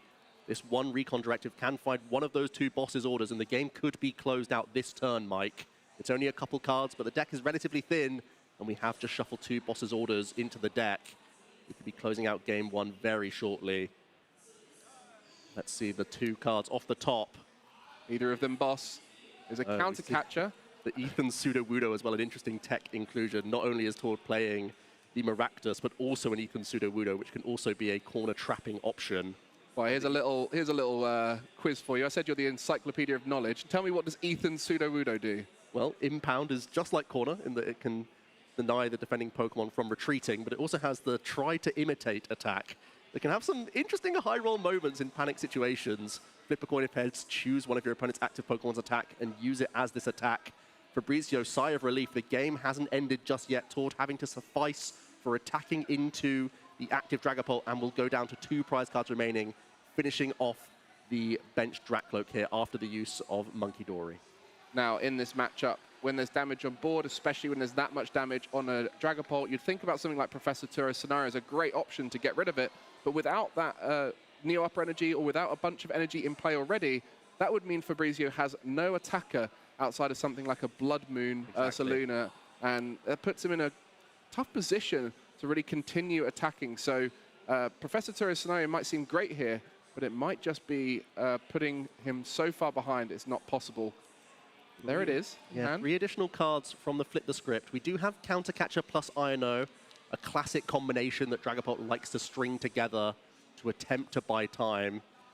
There aren't many liabilities on the bench for Tord, though. So there's not even great trapping opportunities thanks to the Skyliner ability of Latias EX. So Fabrizio may not even have the option. Can attach to Monkey Dory here. Doesn't change a huge amount, though. With such a heavily damaged Dragapult, Tord's still in this commanding spot. We're going to be healing up the Dreepy and taking a prize here. Oh, looking to get that Neo Upper Energy off the prize cards, I think, with that. And going to be looking to just retreat here. Maybe we're going to see the Dreepy going forward and just trying to find another turn of options. But yeah, just really looking to try and get that Neo Upper Energy. You can see that whenever you see someone taking a knockout with Monkey Dory on something like a Budu or finishing off something before the attack, they're typically looking to try and find something off the prize cards. On this occasion, it was not found. So Fabrizio is just looking to see if he can get another turn as Tord, not many cards in hand and only the 1 Dracloak to draw. Boss's Orders will do it. There it is, coming to the top. Boss's Orders. Tord can close out the final 2 prize cards and take a dominating game number 1. What a game for Tord. Set up well, set up strong. And on the other side, Fabrizio having one of the tougher starts that you'll see for Dragapult. And typically, when that happens, the Budu will secure the game. And it was a great attempt from Fabrizio to try and claw back in and find new options, find that Dragapult EX to attack later on. But there was just too much stability on Tord's side. Yeah, Tord's start was more than helpful, getting access to Ultra Ball in addition to Buddy Buddy Pop in addition to research. Never whiffed on attachments either, so just kept making this board state more and more robust. And in this mirror match specifically, one of the curses of the fact that your Dracloak is not only your engine, but also part of your attacking line, that as these get targeted, the deficit really surmounts against you. There it was, our 5-time IC champion Tord, taking the first knockout of our 2025 World Championship. And that Hawlucha, unfortunately in play, never used its ability, and it was just there as an option for Tord to take some prize cards. And you just see the sprinkles of damage throughout the game, always in favor of Tord, as there's always a knockout available on the bench. And even with those flip the scripts throughout the game for Fabrizio, every turn, there just wasn't enough in the deck to find a victory. Both these players playing the same archetype with slight differences, but when it comes down to this matchup, they are doing the exact same thing. And who can do it first, who can do it better, will tend to come out on top. And one of the really intricate turns, it didn't seem like much, but Tord opting to go for Boss's Orders, Itchy Pollen on that one Dreepy really changed the trajectory of the game. The one damage counter really meant something. It put Fabrizio in this weird position where he couldn't really retreat it very comfortably. He had to leave it and like evolve up and do lots of weird decisions after that point, especially when you're stranded without the use of item cards. That really put Tord on a good pace to continue through the rest of the game. And even that Latias EX being the first Pokemon found out of the deck just shows how much Tord respects the energy attachment. If you don't have to retreat it off of your Pokemon, then you keep it in play, and throughout the game, never in doubt that he had the energy ready to attack. So Tord Reklev up 1-0 here. Fabrizio, our 2024 Liverpool champion, as well as our Rio de Janeiro special event champion. I think we can safely say a great player who's looking to try and overcome Tord Reklev here in this moment. Not the player you want to be seeing on your round 1 at the World Championship, but I'm sure every player here is confident that they can take anyone at the event. We'll start to see some prize cards momentarily. You have to imagine Fabrizio is going to opt to go second here. Getting those additional outs to so many supporters within your deck means you aren't going to be found without a Buddy Poffin and just lacking those Dreepies as he did in game number 1. And really try and put the onus on Tord to have early item cards before there's an Itchy Pollen. Well, game 2 kicking off here, and it will be Tord looking a little bit stumped at his hand, but actually, I wouldn't be. He's got 2 Buddy Poffins, Mike. Well, Buddy Poffins will find you all the Pokemon you need. There's energy in there, pretty much the perfect turn 1. And how does he do it? Tord will find his way through and just do that deck check, and you'll see this throughout the tournament, all these players wanting to make sure they understand what their prize cards are. Speaking of prize cards, talk us through that unusual card we don't often see in Dragapult. Well, the Cornerstone Mask Ogerpon EX is a tech card that Tord has chosen to include within his list.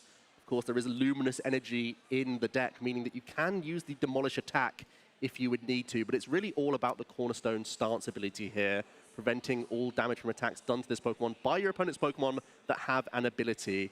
And it won't be coming up much in this matchup, no doubt. That's going to be staying well clear of the board if Tord can ever help it. But it's a fantastic card into a number of matchups. One of the premium reasons to have it in the deck is going to be the Golden Go EX matchup. Yeah, probably our most popular deck coming into the tournament. Many of you familiar with its rise recently thanks to Genesect EX.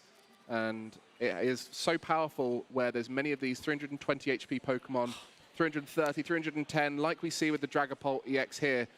Being able to knock out anything thanks to its attack is so good. But on the other side, I think Fabrizio will be happier to see Buddy in the active, as well as that Neo Upper Energy in the hand. Hasn't got a chance to prize check yet, but we'll be sure that he has that in play this game. But Buddy start a great position. You don't have to retreat then. Both players in a spot now where they're confident that they're going to get an Itchy Pollen off at the beginning of the game. Instead of be feeling happy, but I'd be having a sinking feeling in my stomach. A game down, only 20 or so minutes remain on the clock, and your opponent's just gone double Buddy Poffin turn 1. That's a really awkward situation. You choose to go second with these decks to give yourself the best odds of hitting these Buddy Poffin, but sometimes your opponent just has them in the opening. And now look at Tord's board. Led with the Budew, which means he's already threatening Itchy Pollen with no headache, no need to put the Latias EX into play just yet, and has already started to find Dreepy, which really sets him up nicely. Does he have a turn attachment to boot? A 4th Dreepy coming onto this board, and the Monkey Dory, and that's where the energy is going to go first with a Luminous attachment, and we're passing action over. What a stunning turn 1 for Tord. And not many cards left in hand. He'll be hoping one of those is something like a Research, or maybe find that off the top, but able to set up everything he needs for the first turn anyway. I can work that one out later. On the other side, Fabrizio going to be doing his first deck check. We'll be pleased to see that it's not too scary this occasion. Does have a few cards in there that, you know, are useful. Having a 4th Dreepy, having a 4th Dracloak, always nice to have them as you see them more often. And that Boss's Orders and the Research, but all of these cards in multiple counts within the deck. Fabrizio playing the full 4 copies, as Tord actually did at the NAIC. So I'm sure Fabrizio was somewhat inspired by Tord's choice, which is what's led him towards choosing this deck for the World Championships this weekend. We're seeing the early search for a couple Dreepy of his own. And as you spotted, Mike, already energy attachments. The Neo Upper Energy going to be committed early here onto a Dreepy. It's a boss's orders. There's just a bunch of energy in this hand. Well, we noticed that last game, the first play was Tord bossing up a Dreepy and Itchy Pollen into it. So not only inspired by the deck, but maybe inspired hey, good by idea. the option. As the evolution into the Drakloak will allow those draws to come through. And as Monkey Dory boss, not ideal. You really want to start getting those Drakloaks on board, as many as possible, really, at this early stage. There's a Psychic Energy. You could attach Retreat if you want to Itchy Pollen your opponent back here. That's exactly what we're going to be seeing from Tord. Try and protect your Drakloak as best as possible and deny the outs from Fabrizio to find multiple Drakloak himself here. Just going to quickly ask how many in the hand. Both players kind of sat on not much. It's going to be a boss's orders back. The Monkey Dory can fling 1 damage counter over to the Budju, and then it will be an Itchy Pollen here as well. Why is that boss's orders play so key for these players early on? Well, when you're lacking draw power, there's always a way that you can make a situation happen like this, where you're forcing energy attachments off these Pokemon just to retreat. And Tord's already found his Monkey Dory energy attachment, and that's a big advantage in mirror matches. So whenever you're removing an attachment, you're putting your opponent behind that little bit, and Fabrizio just having to settle for an Itchy Pollen here. And without that ability to evolve through Rare Candy, another key component to early turns is evolving into Drakloak. And on this occasion, Tord may only have that 1 Drakloak, but it's going to get him more cards. It's going to allow him to get to Dragapult sooner. And this knockout here on the Budu, not only will it take a prize card, but it will remain item lock for Fabrizio, not able to play any of those item cards, but the Pheasantipity now activated. Does it change his fortune here? Do we finally have access to a draw supporter? So far, just the boss's orders played. Well, at least he's found another Budju. It could be another retreat play. It's getting more and more awkward for Fabrizio. The only good news is that Tord hasn't had the best hand either. Both players are working on a little right now. It's another energy having to be sacrificed to maintain this Itchy Pollen lock, hurting the outs of Tord's draws from his Recon Directive. You just see that Monkey Dory early on with the Luminous Energy attachment, allowing those... Ooh, it's a research, Mike. Ooh, that's huge there. The Adrenabrain early on, just popping damage back across. But on this occasion, the research will allow Tord to dig deeper and hopefully set up some more Drakloaks, as that singular Drakloak might be good, but you just want to set up the most aggressive board state possible, especially while Fabrizio is struggling to get going. The more the merrier for Tord. He's able to pick up, it looks like a Dragapult EX for the following turn as well, perhaps.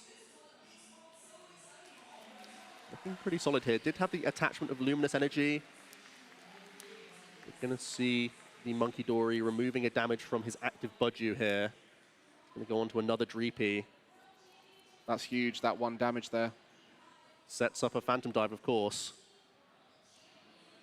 Wow, that's the... Keep poking with Itchy Pollen and hoping that Fabrizio's top decks are poor, which it seems like they are. Just the Hawlucha off the top. Luminous Energy attachment to Dreepy, and Tord again has this fantastic opportunity. It's just an Itchy Pollen. Tord is going to have the option to take out the Neo Upper Energy A-Spec here. If he can attack with a Dragapult, it looks like it's already in hand.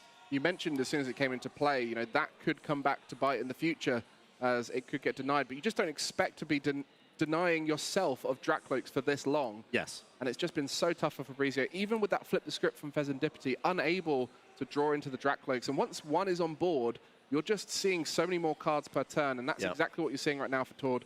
That research last time was thanks to the Drakloak digging deeper through the deck, and that will just continue to be the case, as we need another energy and the Dragapult to evolve to be able to swing and knock out the Dreepy on the bench. And at that point, Fabrizio will just have a single Dreepy in play. It's going to be an awful position. There's also boss's orders in the hand, so Tord could take out double Dreepy here, leaving Fabrizio with a Pheasantipity EX and a Budju. That is not where you want to be. Boss's orders up the Neo Upper Energy Dreepy. Tord going to be going up 3 prize cards and eliminating every threat on Fabrizio's side of the field. Well, that's the power of this deck. The Budu keeping the lock on for longer. Wow. In combination with the Monkey Dory, damage has been moved around, set up the double knockout. No Dreepy on board for Fabrizio. He's going to have to claw back into this one. We said it last time, trying to find a way back in. On this occasion, it's an even harder hill to climb. My goodness. He has not had the best rub of the green here at all, Fabrizio. Both hands have been subpar in his openings, and Tord has just... Well, in this game, it took him a little while to get going, but eventually the recon directives did it, and it's going to be the handshake from Fabrizio. He understands that Tord has built, once again, an unsurmountable position, and it's going to be a breezy 2-0 victory for the most accomplished player of all time, Tord Reklev. Yeah, looking to come out to the Anaheim World Championship in 2025 to get that title that's eluded him.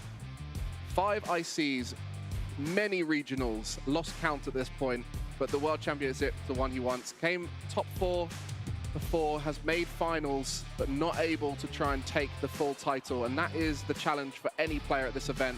And starting strong with round 1 is the key. Fabrizio, unfortunately tested with those early hands, unable to stabilize around Dragapult, which is one of the most powerful decks at punishing slow starts. Yep, absolutely. You can control that board so well, and Tord made it look very easy. He said heading into the NAIC when he created a new version of the straight Dragapult deck that he was the most confident he's ever been going into a tournament. And I think with the few tweaks he's made for the World Championships, taking the experience on from the NAIC, he's brought this list on in leaps and bounds, and it's already showing in this round number 1. Yeah, the way the board was dismantled, that is the key for Dragapult. Can you just take away everything that they're trying to do? And in game 1, it was very much about those energies, denying the energies coming into play through the intricate early turns and setting up that Latiasi X. We see on the bench, didn't move much, but everything else moved thanks to it, as it was allowing energy to stay in play with those free retreats. And towards the end of the game, just too many attacks, too much damage, and it was the final boss's orders that took the victory for Tord, which he put back into the deck with that Palpad. Palpad, a great addition in the list. You've seen him go maximum copies before, but in this case, having the added flexibility, now that he has a few additional one-off supporters in his deck, does seem to make a lot of sense. The game 2 was just as unfortunate, I'm afraid, for Fabrizio. Access to the Dreepy this time, but no access to Dracloak meant Tord was able to once again build up the first Dragapult EX and start running away with the board once again. Well, when both Dreepies go down, you know it's a rough start, and that's where Fabrizio offered the hand. Understandable, but round 1 is just the first round. We have several more today and more tomorrow into that top cut. So plenty of opportunities for those players who take early losses to continue on and still have a chance at becoming the world champion here.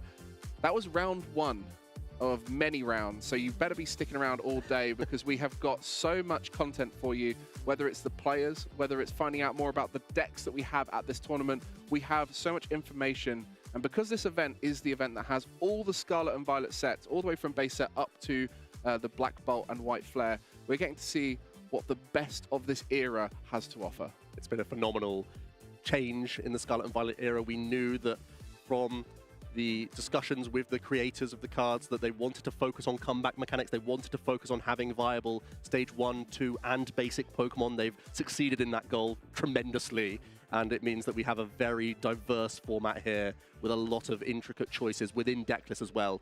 We saw sneak peeks. The cards that were added to both Tord and Fabrizio's list weren't necessarily for the mirror match, but they are going to completely adapt how they approach certain matchups throughout the rest of the day as well. So I'm excited to see the likes of the Pseudo Wudo, the likes of the Cornerstone Ogerpon, even adapting Professor Turo into a Penny, having a Palpad in there as well. All of these small changes can change the fortunes of a player in one of these major tournaments.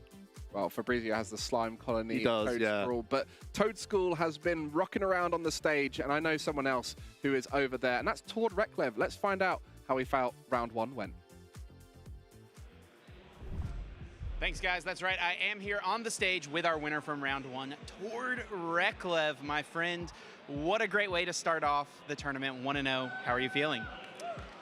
I mean, the game itself was like whatever, but I'm feeling pretty good. I'm pretty satisfied with my preparation process this year. I'm satisfied with my deck choice, and yeah, I hope to have a good day.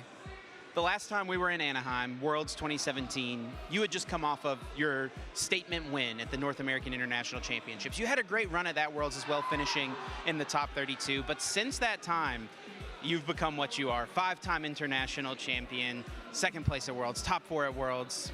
What's the goal this weekend? It's to win, man. I want to go all the way this year.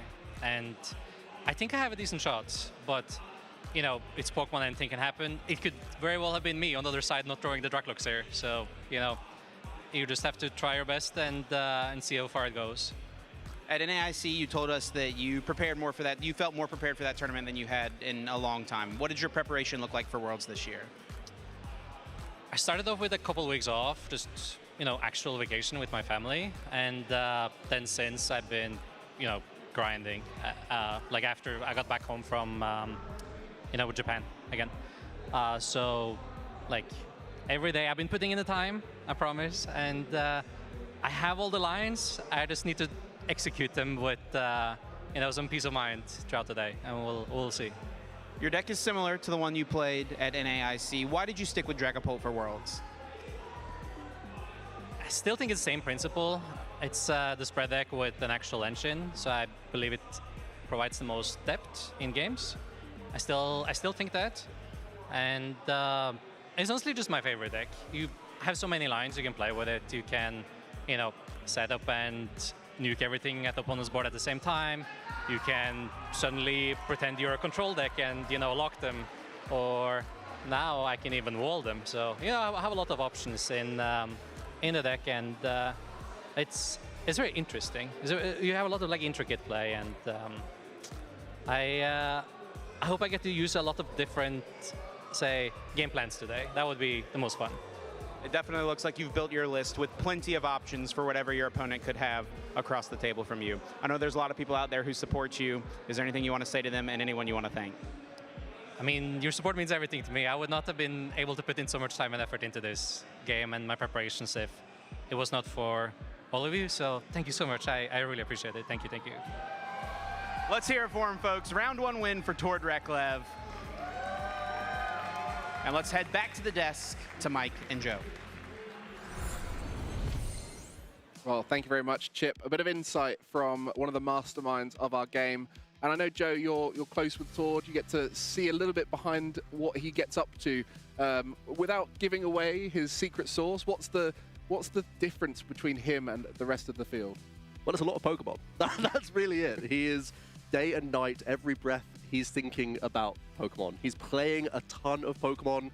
He's adept at all sorts of formats. He's been around forever. He's been playing so many years of the game. It gives him this depth of knowledge, this wealth of experience to draw from, of what has made decks powerful over time, and also keeping up with the game so much and just putting so many reps in, knows that picking a deck like this, giving the flexibility of lines, like he said, means that all he has to do is figure out every matchup by trial and error, figure out where your best win percentage comes from, and then it's about that execution. He's on the stage every time, completely chilled out, because he knows he's been put in basically every situation before, so he knows what the best choice is. I think the only match that might make him nervous would be a World Champion final, because that's the only thing which is unfamiliar to him, winning it. And I think another important point is he's playing the same archetype as NAIC. It's been a lot of time. He's played a lot of reps of this deck. For someone like him who is able to jump between archetypes, adapt to the meta, how important is it for him to play a deck he's very familiar with? I think it definitely helps. It means he can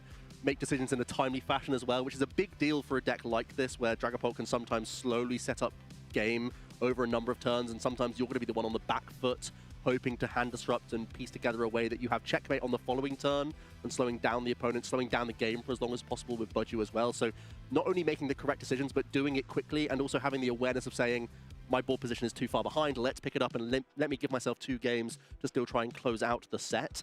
That's all experience. That can only happen from having a lot of reps. And Tord, yes, he's happy to jump around decks. Whenever there is a new format, he'll look at it with a fresh pair of eyes and see what's changed in the meta to be the first to create something new. But also he's been very happy to stick with the same strategy for as long as possible and really get every inch out of that list. And you can see with these changes that he's made those small tweaks. So you can really tell that he has pushed this as far as it possibly can. Well, it'll be great to see those techs in action as Golden Go, one of the most popular decks in the current format, thanks to that introduction of Genesect EX. And it's fair to say that the archetype probably has got the biggest target on it at this event, as we just saw 2 decks with completely different tech options in them to try and help in that matchup. Let's talk through some of those tech cards that people might be playing into Golden Go. So I think one of your favorites, the Ace Nullifier Genesect, is actually very good in the matchup as well, denying the use of the Energy Search Pro. Stops a lot of the reach from a Golden Go. It's very adept at taking a turn 2 knockout with a Make It Rain. If it has access to just one Cypher Maniac or just one Arven, you grab your Race Spec, suddenly you're getting 6 energy for free, and you can deal, you know, 350 damage all from this one item card, which is absurd, really. That's why it's an Ace Spec card. But if that can be denied from the Golden Go, it has to keep fishing through the deck and just drawing. It has access to sometimes just one Earthen Vessel. So if that's removed from the access to Golden Go, it's a far slower approach. Also, there are easy ways to knock out this Pokemon. It's only got 260 hit points as well, so if you want to come back with strategies that can one-hit KO this, be it a little fire tech Pokemon like Chi-Yu popping up in some decks, Ethan's Typhlosion's been murmurs around this card, weaving in, even as like a package within decks. I've actually been exploring it in Dragapult myself, and I think that's a pretty cool line, actually. That's a lot of tech. That's like 10 spaces of tech going into your deck to make it better.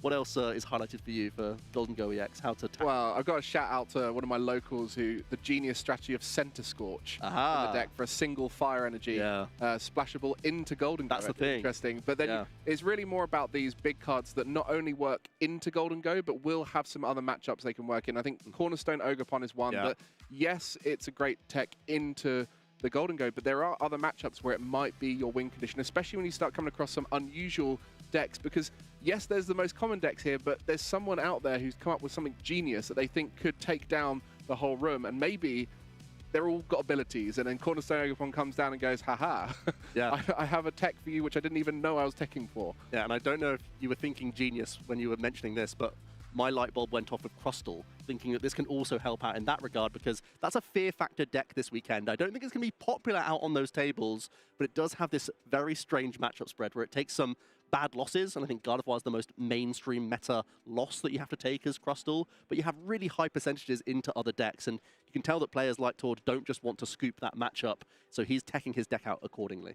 Yeah, and you mentioned Crustle. Last year, our World Champion deck was Iron Thorns EX, which had a similar kind of dynamic of this blocking deck that shut down your opponent's options and had very polarizing matchups, whether it was into, in that case, things like Lugia V-Star, where it's almost a guaranteed win, and Crustle has a lot of similar kind of scenarios, or those decks that don't worry about the denial that you're putting on board. And one we didn't actually get to mention there was the Toad Scroll, the slime colony, slime mold colony, a great option to deny cards being brought back from your discard pile into your hand. Another one that can be useful in other matchups. You know, if you see your opponent discarding a lot of really important resources and you know the only way they get them back is Night Stretcher, another example as to why perhaps that Super Rod that we saw in Tord's deck could be useful as it goes back into the deck.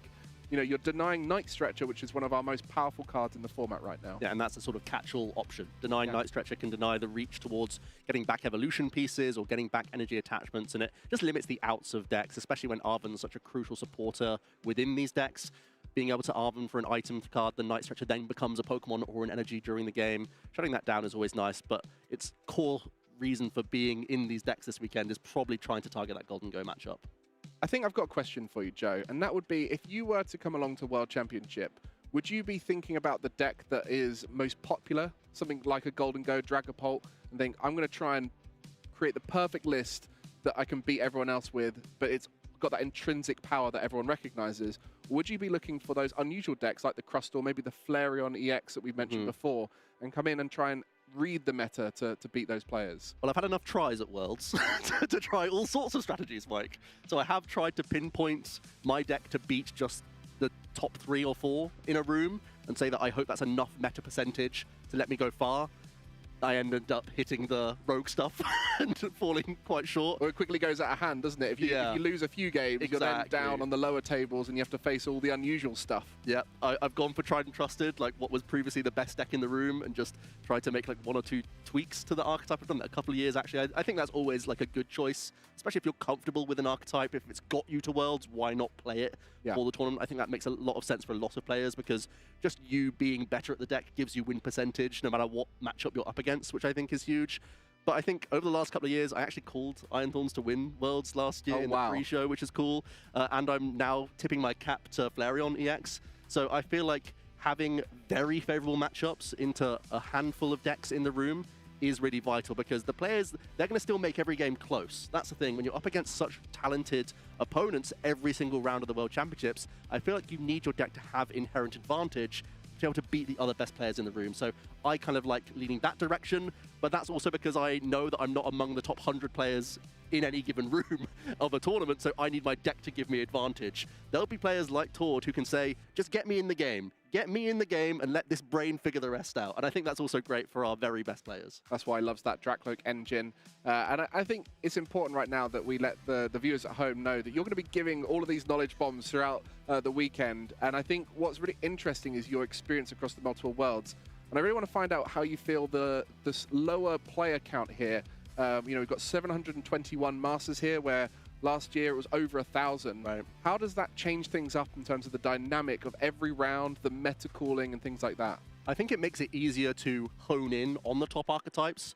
I think it's more likely going to be small tweaks within known presences in the game, rather than completely throwing everything at it and having a brand new rogue that explodes onto the scene. I mean, it could happen. It's happened before at the World Championships, but my expectation would be that the sort of top 6 or 7 decks in the room take up like well over 60% of our meta share, and then it's just beating the other stuff. I feel like that could easily be the case this weekend.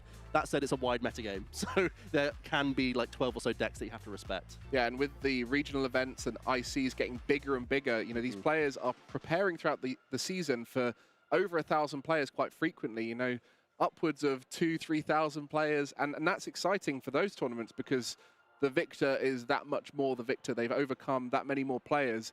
But preparation for those is very different to a tournament like this, where not only is the quality of the players that much more dense, you're not going to have any free rounds here at the World Championship, but you also have different regional metas, which, we've seen it in the past, how different areas of the world choose different decks and think, do you know what, this one is better, and then consequently, everyone thinks it's better because they kind of played within that environment.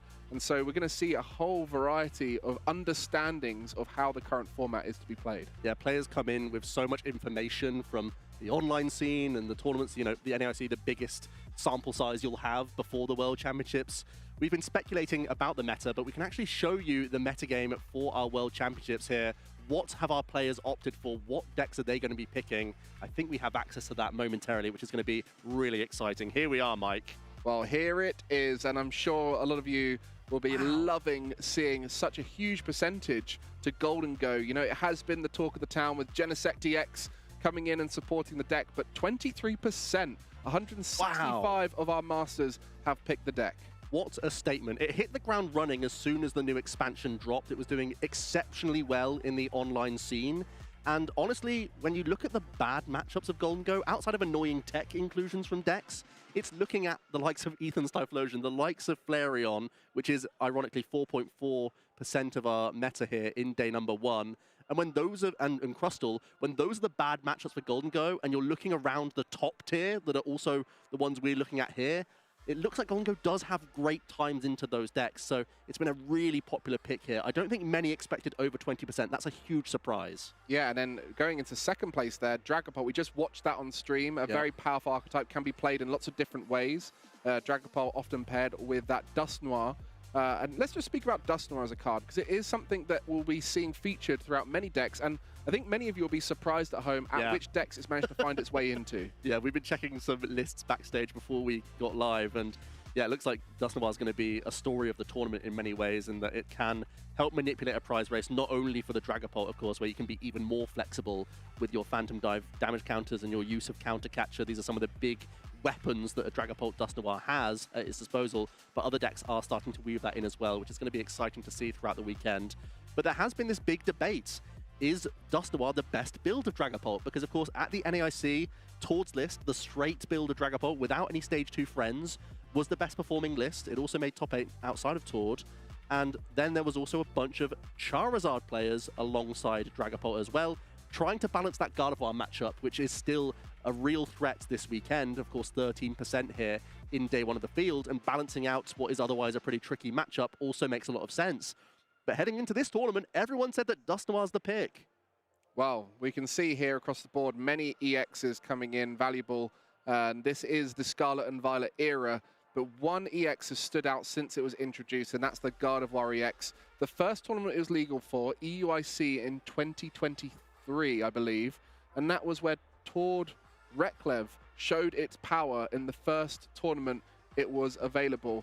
And consequently, it has come through and shown to be stronger and stronger. New Psychic-type Pokemon coming through and adding to the deck. And White Flare and Black Bolt introducing the Jellicent EX. And it'll be interesting to see if those top players decide to include it in their Gardevoir EX. Yeah, there's been some skepticism about it. It hasn't done great in the online scene over the last couple of weeks, and that's not always the perfect battleground, of course, to test these ideas, but it did exceptionally well at the Japan Championships. The best placing Gardevoir builds did have access to the Jellicent EX, and Friddish giving item lock back to Gardevoir EX players where they often haven't opted to have Budju in their list. It gives you great comeback strategies, and also the 3 retreat cost on both the Friddish and the Jellicent EX gives you so much monkey math to play with if you're retreating among these Pokemon. So it's a cool inclusion. It does make the deck a little clunkier, I think, because it is 4 or so spaces often committed to this line of approach, but it can work so nicely in the deck as well.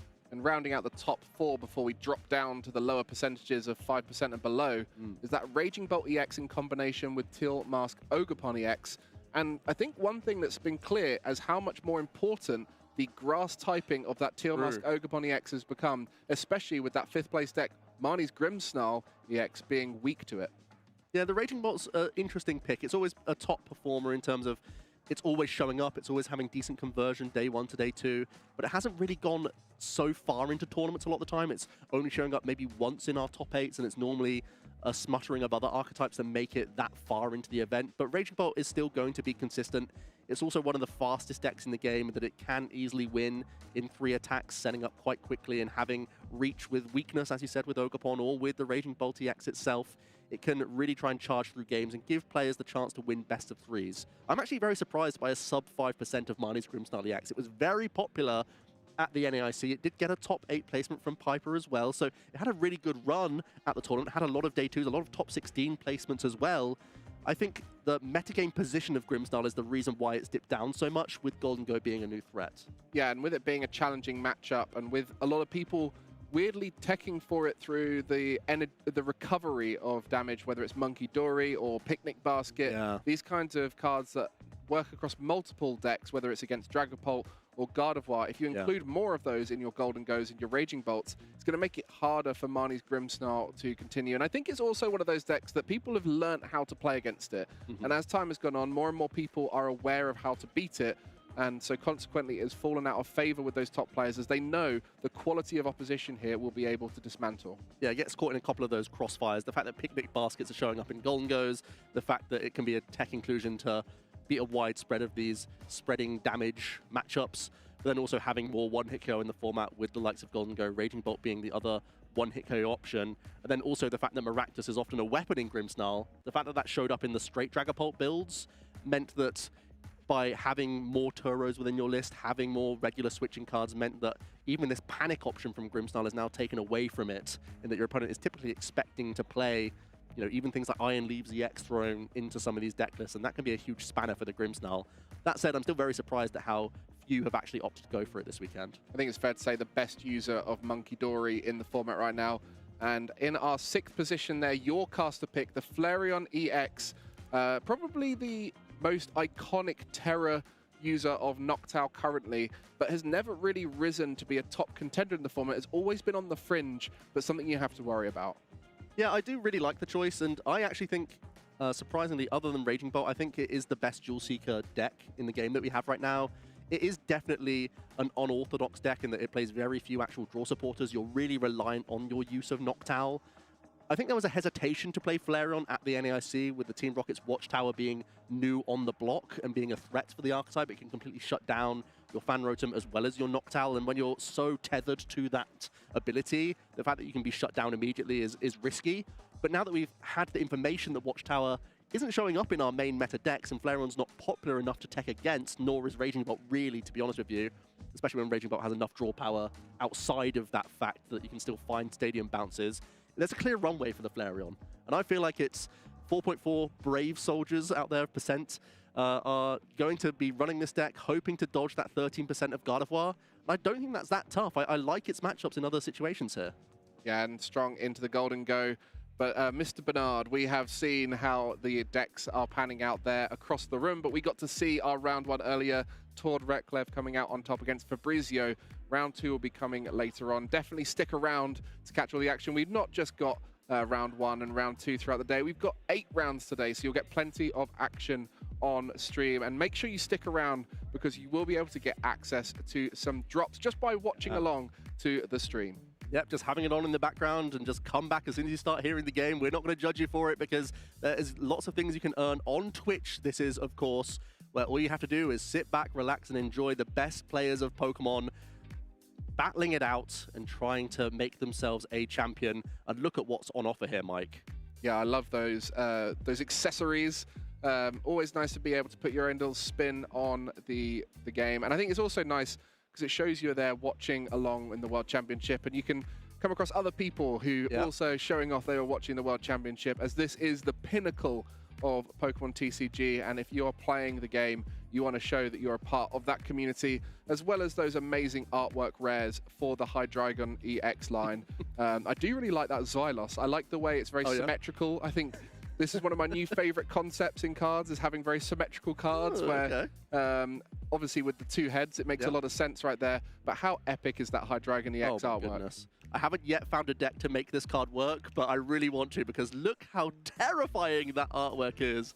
Absolutely phenomenal scenes. And also, if you're just picking up those trainer points or trade credits, that's what's going to help you build any deck that you see out here on the tables. If there's something that's inspired you throughout the weekend, now you can take these credits for yourself, start building your own deck and get involved in the TCG. It's a fantastic time to be playing Pokemon. It means after the World Championships, we're starting again with a brand new season. So there is a fantastic opportunity for you to watch the best players in the world, take on some tips from these players and start playing yourself. Well, we know a lot of you guys like to collect as well, and there is a special illustration rare package now that you can redeem. And look at all of these artworks, some of them very competitive as well.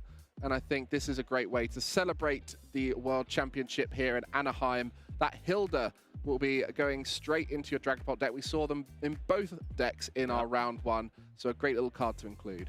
WCS25 TCGL is the code you need. Redeemable now, picking up your Hilda, your N, getting that Electros line as well. We might even see some electric action. That Dynamotor has been in the format previously in the black and white era, and it's been reimagined again this time around, allowing you to grab energy from your discard pile and attach them. So why not bling out your deck with the best artwork possible? Well, what a treat for you all at home. Not only getting to see all the best action, but loads of goodies for you to receive too.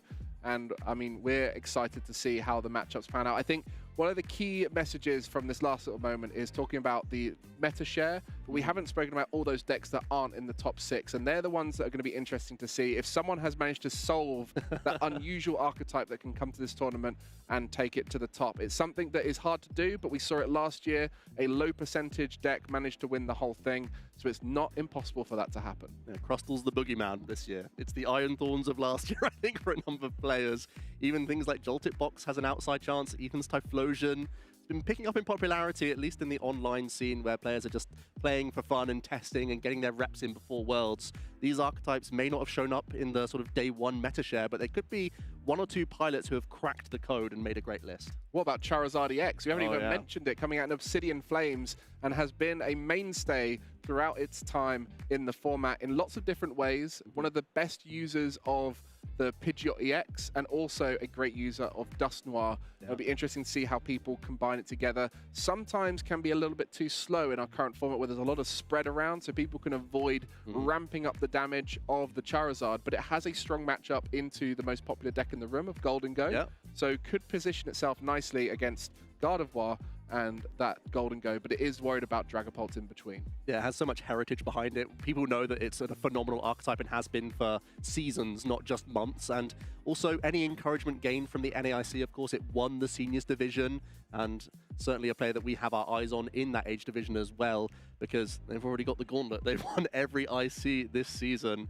Rocking the Charizard really turned some heads. So I imagine there could be a couple of players braving it this weekend with the Charizard Pidgeot. Yeah, Gabriel Fernandez, it's weird to often see it this way around, but a senior player inspiring many masters. And I think that's just credit to how strong a player he is, and I think we'll see plenty more from him next season as he will be aging up in 2026 to the Master Division. So you'll be seeing him on these streams, I'm sure. And for the rest of the players, we've mentioned many to watch out for, but is there, you know, for those players who just snuck in those 125th positions in Europe and North America, do you think there is that story that could happen for those players? How important is it for a player to be consistently at the top throughout the season?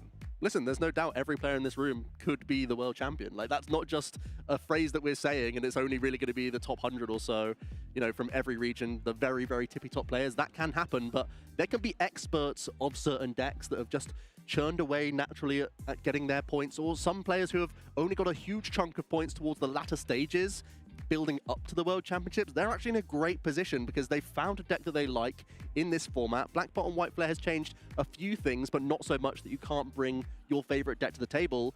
And we've seen experts win the World Championships before. Vance Kelly is a household name because he was an expert with Mew. He played it all season, played it brilliantly at the World Championships, and was simply the best Mew player in the room, which got him his victory.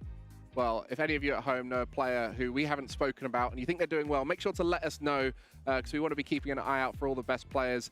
And with round one kind of wrapping up, make sure you check out how your friends, how your favorite players are doing at the tournament. And we'll be back for round two in just a bit.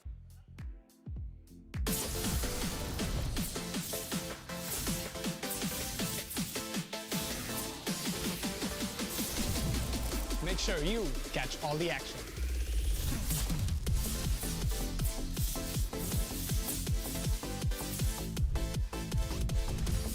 Capture all the battles.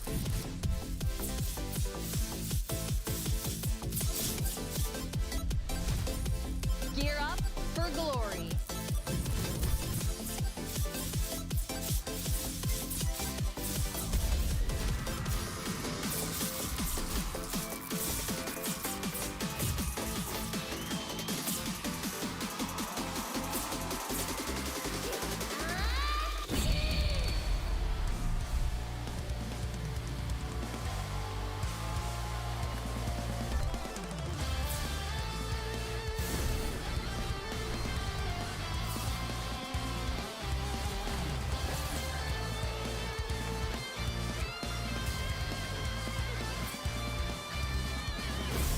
From LAIC to EUIC, NAIC to here, we've traveled the world together.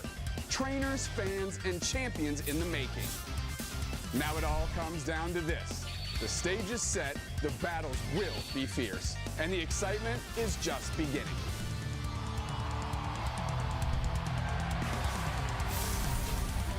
Welcome to Worlds. It's gonna be legendary.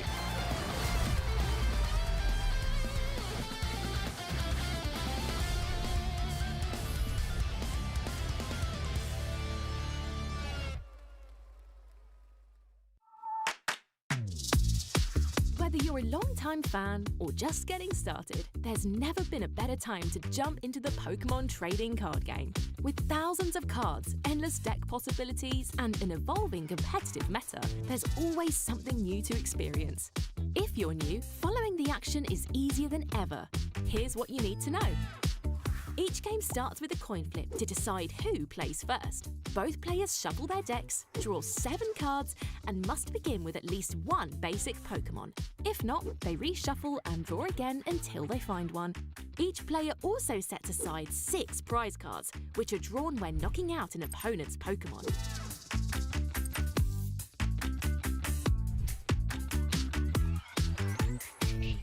The active spot is where battles happen. A Pokémon stays there until it retreats, gets switched out, or is knocked out. Damage is tracked using dice, usually in multiples of 10. Special conditions, such as poisoned, burned, or asleep, can be lingering effects that last longer than a single turn. On the bench, Pokémon can't attack, but they're still in play. There are 4 kinds of trainer cards: Item, Supporter, Stadium, and Pokémon Tool. Each one brings unique effects to the game, adding new twists and strategies to every match. To win, a player must draw all 6 prize cards by knocking out opposing Pokémon, but that's not the only way to win. With so many strategies and surprises, anything can happen in the Pokémon TCG. If you're ever unsure, just listen to our expert casters. They'll break it all down. Cards, no ancient card yet. There's two. The pair will be discarded now. Here we go. This is the comeback, taking 4 prize cards in one turn. Just going to conclude that Earthen Vessel. Plus, our on-screen graphics are there to help you follow the action every step of the way. Stick around and dive deeper into the world of Pokémon TCG.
Wow, what a phenomenal start to the World Championship in Anaheim we've had.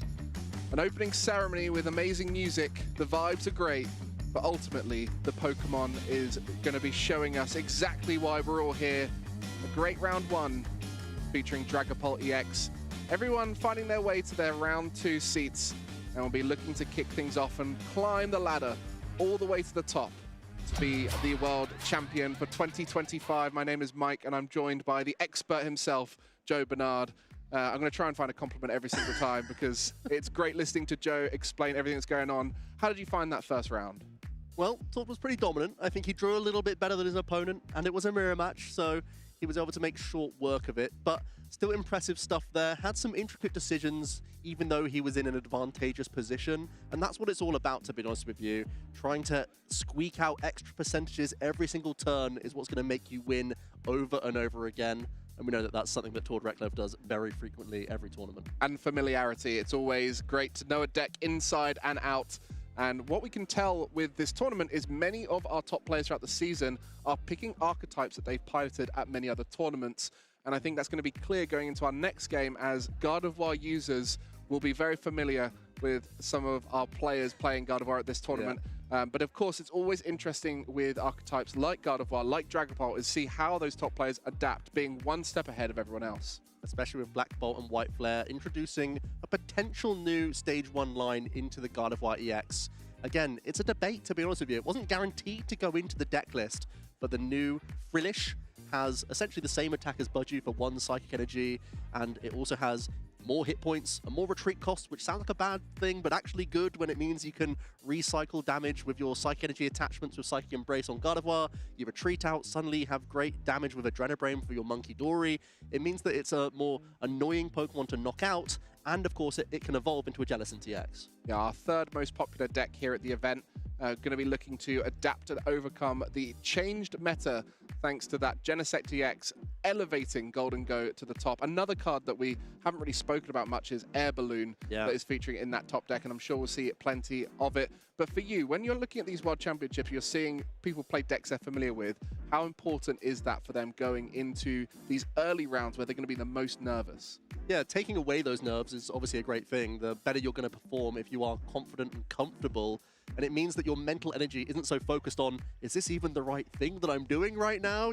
Like, no one's going to be out there doing that. I think even if you're picking up a deck, players have had a month since the NAIC over that. So they've had weeks and weeks to really nail down hundreds plus games, I think. You have to expect it with the caliber of competition that we have out there.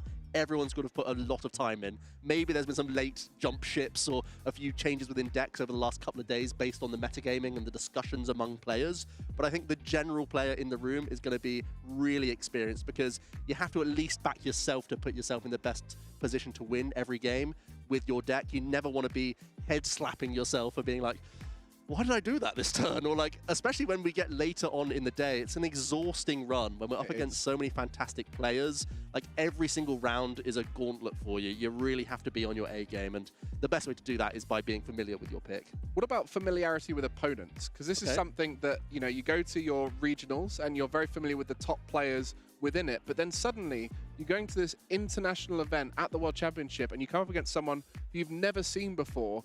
You're not familiar with their deck choices, you're not familiar with the way they play, how they tend to build their decks differently. Does that influence the confidence people are going to have? I think it influences the confidence. It also influences lines of play that you can think of, because especially when you're facing a name that you may not know from a different region, you almost expect them to have more wild tech cards within their range of possibility within their deck, just based on we don't know what their metagame is like out there quite as well as you would know your own region. So maybe they have this random tech card that you hope to try and play around, but then push comes to shove and you're so far behind and your back's against the wall that you'll try something and then you can get caught off guard with a random tech.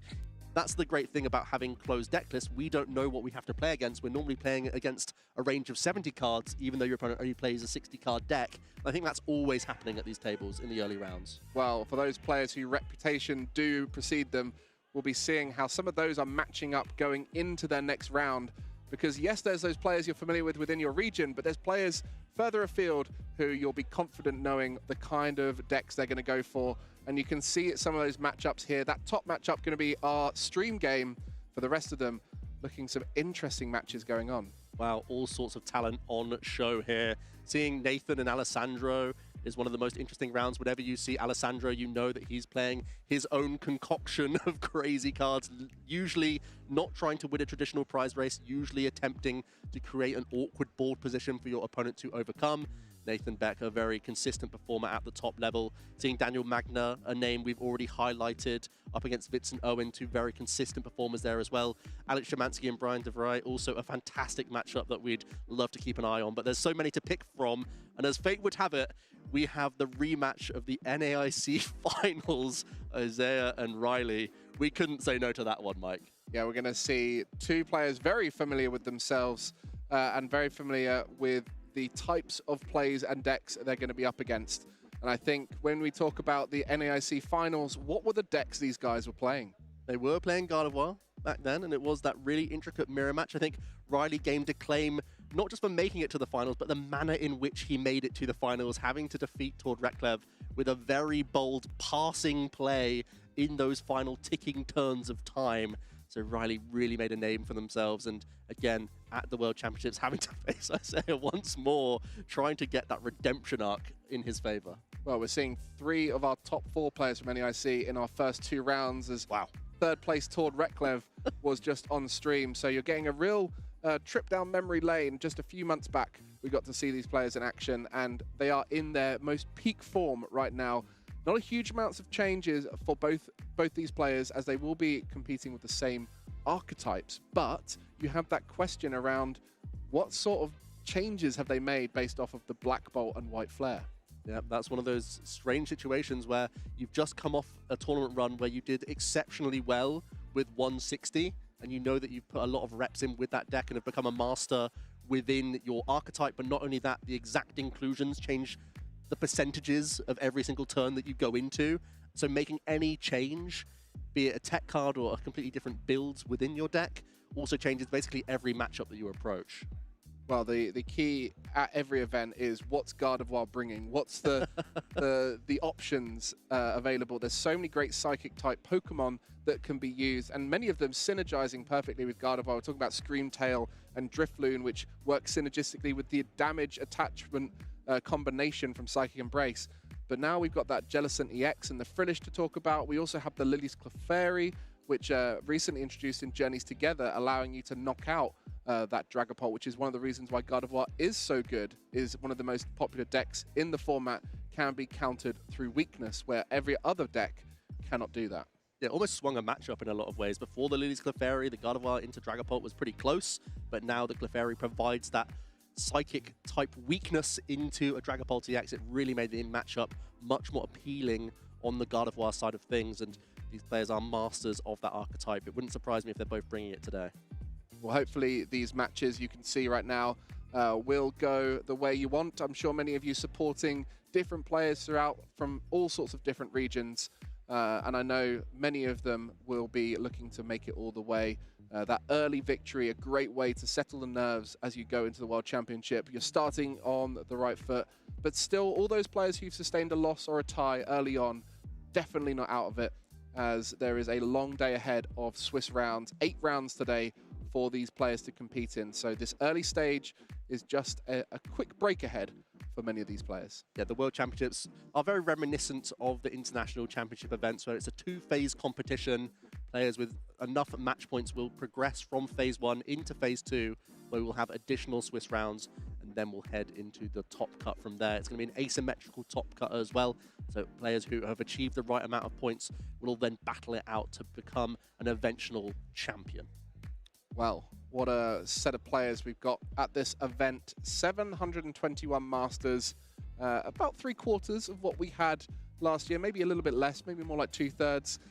Can't do the maths right now in my head, but what the significance of that is the density of quality in these players has definitely gone up, and you're going to see that in every one of our stream games. We try and cherry pick the best players. In this occasion, we are cherry picking the literal North American International final that we witnessed just a few months back, and we'll be getting to see how the run back happens today. But it's only round 2, and many more great matchups ahead.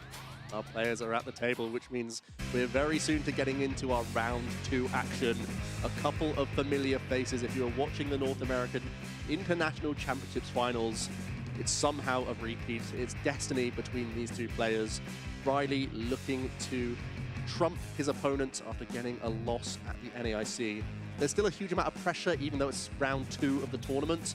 And these two also know the intricacies of the other player, their sort of idiosyncrasies and how they change up their decision-making. That might be a factor heading into this matchup. Well, Isaiah Bradner was unfortunately tarnished with the story of being the player who'd never quite won. But he's changed that story now, and he's becoming known for his incredible deck-building ability. Talk to us why that works so well with Gardevoir EX in the format. Well, Gardevoir, just like Dragapult, is an options toolbox. You have all sorts of flexibility here with how you like to attack, whether it's with the chunky Gardevoir EX itself, whether it's with some of your tech attacking Pokemon. UEX can copy all sorts. Monkey Dory can get in the mix as an attacking threat, as well as a fantastic ability that you're trying to power up the entire time. Bradner just wants options, and this deck certainly provides him that. Throughout this match, we'll talk you through the differences in options between the two players. But we mentioned it, New Orleans was where they last faced off, and that was for $25,000. Here, they're just using it as an opportunity to get one step closer to that $50,000 on offer for the champion in Anaheim. But also some great results around that, and you can see some for Riley in the seniors division. Yeah, great to see aging up. Both players had strong careers in the lower age divisions, and it's helped them get to this position now as masters. And you'll also note that there's Jellicent EX alongside Gardevoir in Isaiah's list, so it's going to be slightly different builds from what we saw at the NAIC. Wonder how that's going to play out in this matchup. Yeah, an interesting inclusion for sure, and I think one that many touted as not required, many thinking it wasn't a great addition to the deck, but Isaiah and I'm sure many of his testing team have concluded that it is a great addition, and we'll be using it here at the event as we kick off our round 2 between Isaiah and Riley.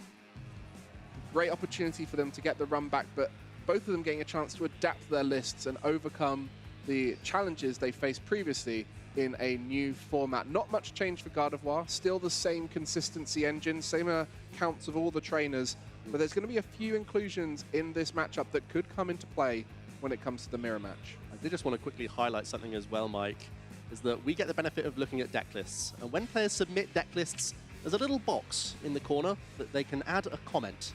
And Isaiah's chosen to do so, and he's written, "Playing for history." Wow. That is a statement. Isaiah is here to win. Of course, every player is, but Isaiah truly believes he can be the one to do it, and why not? Coming off a victory of the largest NAIC we've ever seen. Certainly one of the players who always makes it to the top table. And he knows that he has destiny on his side. He's hoping to go one further at the World Championships. Riley standing in his way one more time. Well, Riley definitely going to have confidence off the back of NAIC and a performance that has given them a name in the scene, and 2 Monkey Dory on that side. But the secret box, the ace spec, you can only play 1 ace spec in your deck, and there it is in the prize cards for Isaiah. That's going to make the likes of Arven a far worse option for Isaiah in the opening few turns, because the secret box is an enabler for all sorts. It allows you to have discard synergy for your psychic energy, which is vital for any Gardevoir EX player. But at the same time, it grants you access to all sorts of cards. A tool, a supporter, a stadium, and an item allows you to fix basically any hand that you have. So not having early access to the secret box could be problematic. For Riley, the couple Monkey Dory, there are 4 copies within his deck. So he still will have access to a couple of them, but the more the merrier with this Pokemon. Yeah, I remember when 2 was a stretch for Monkey Dory as an inclusion, and then it went to 3, and now 4 seems to be close to the norm. 3 or 4 monkeys are available as these players kick things off in round 2 of Anaheim World Championship. Isaiah versus Riley for the run back, and it's going to be Riley kicking things off. See the draw for turn, and he's also leading out with a Flutter Mane here.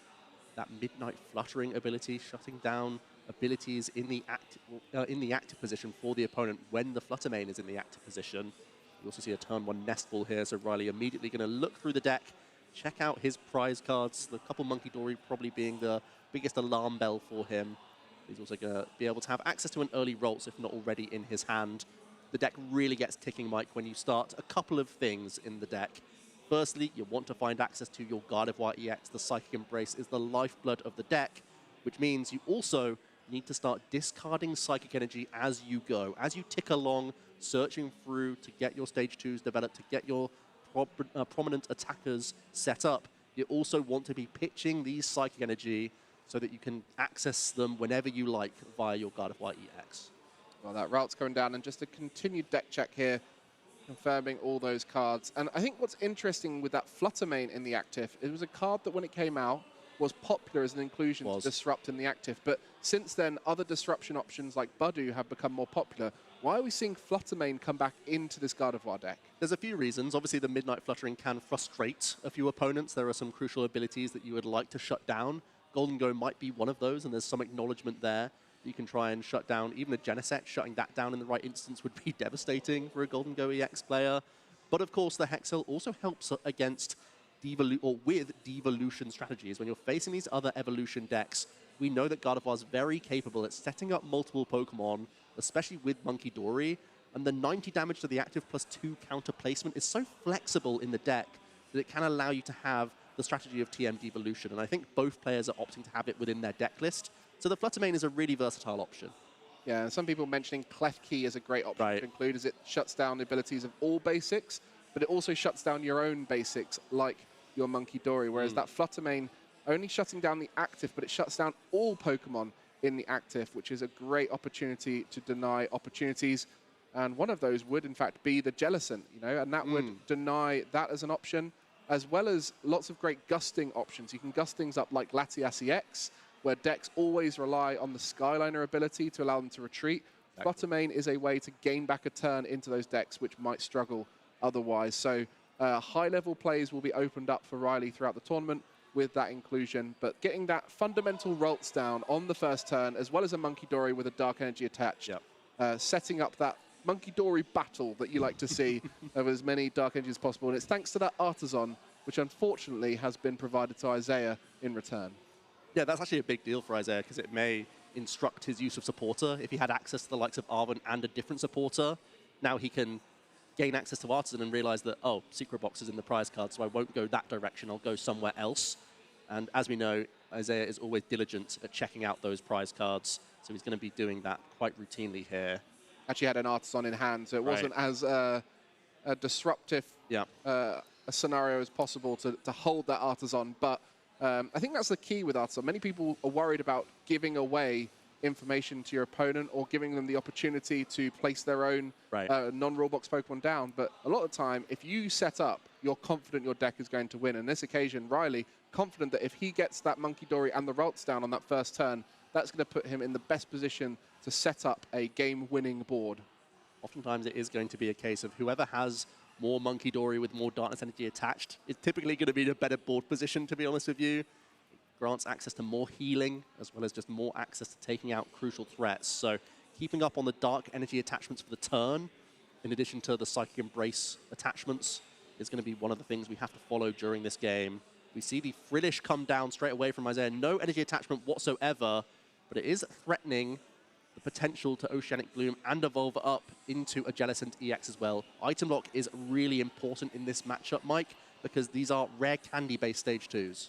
Was interesting because you look on the other side and there was 3 Dark Energy in that opening hand, which is great in many scenarios, but it also means there's not those Psychic Energies to discard, and I had to discard a Dark Energy and go for that Mew EX because that hand is so poor at this stage, as well as the Bravery Charm and Dark Energy in hand will be just looking to draw out of this with that restart ability. And even just seeing the Frillish straight away means there's more urgency around this, Mike. There could have been situations where Riley was happy to just Artisan out another Ralts and just hold the Ultra Ball Pheasantipity as an option. But in this case, seeing a Frillish, knowing that you could lose access to items means we have to go a little bit faster. We're going to Bravery Charm up our Mew EX here and see a fresh 3 cards. It's Ultra Ball double Psychic. Is that right? Looks like a pretty good hand, to be honest. You want to start pitching these energy while you can. You could grab a Curlier immediately here. Going down to 0 cards in hand, but your Mew EX is looking a lot safer thanks to the Bravery Charm.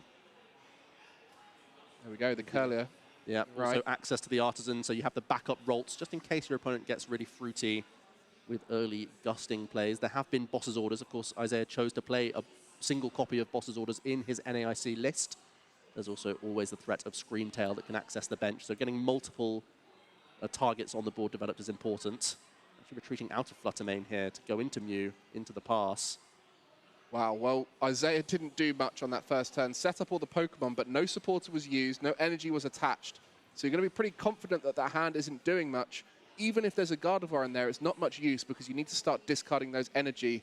And without a supporter, without energy cards, there's probably not much in the way Isaiah can do here unless a top deck allows for a fresh set of cards, either through the INO or Research, which is so key. That's going to be a pass there back to Riley, who's looking to race ahead now with that restart, drawing 2 cards straight away.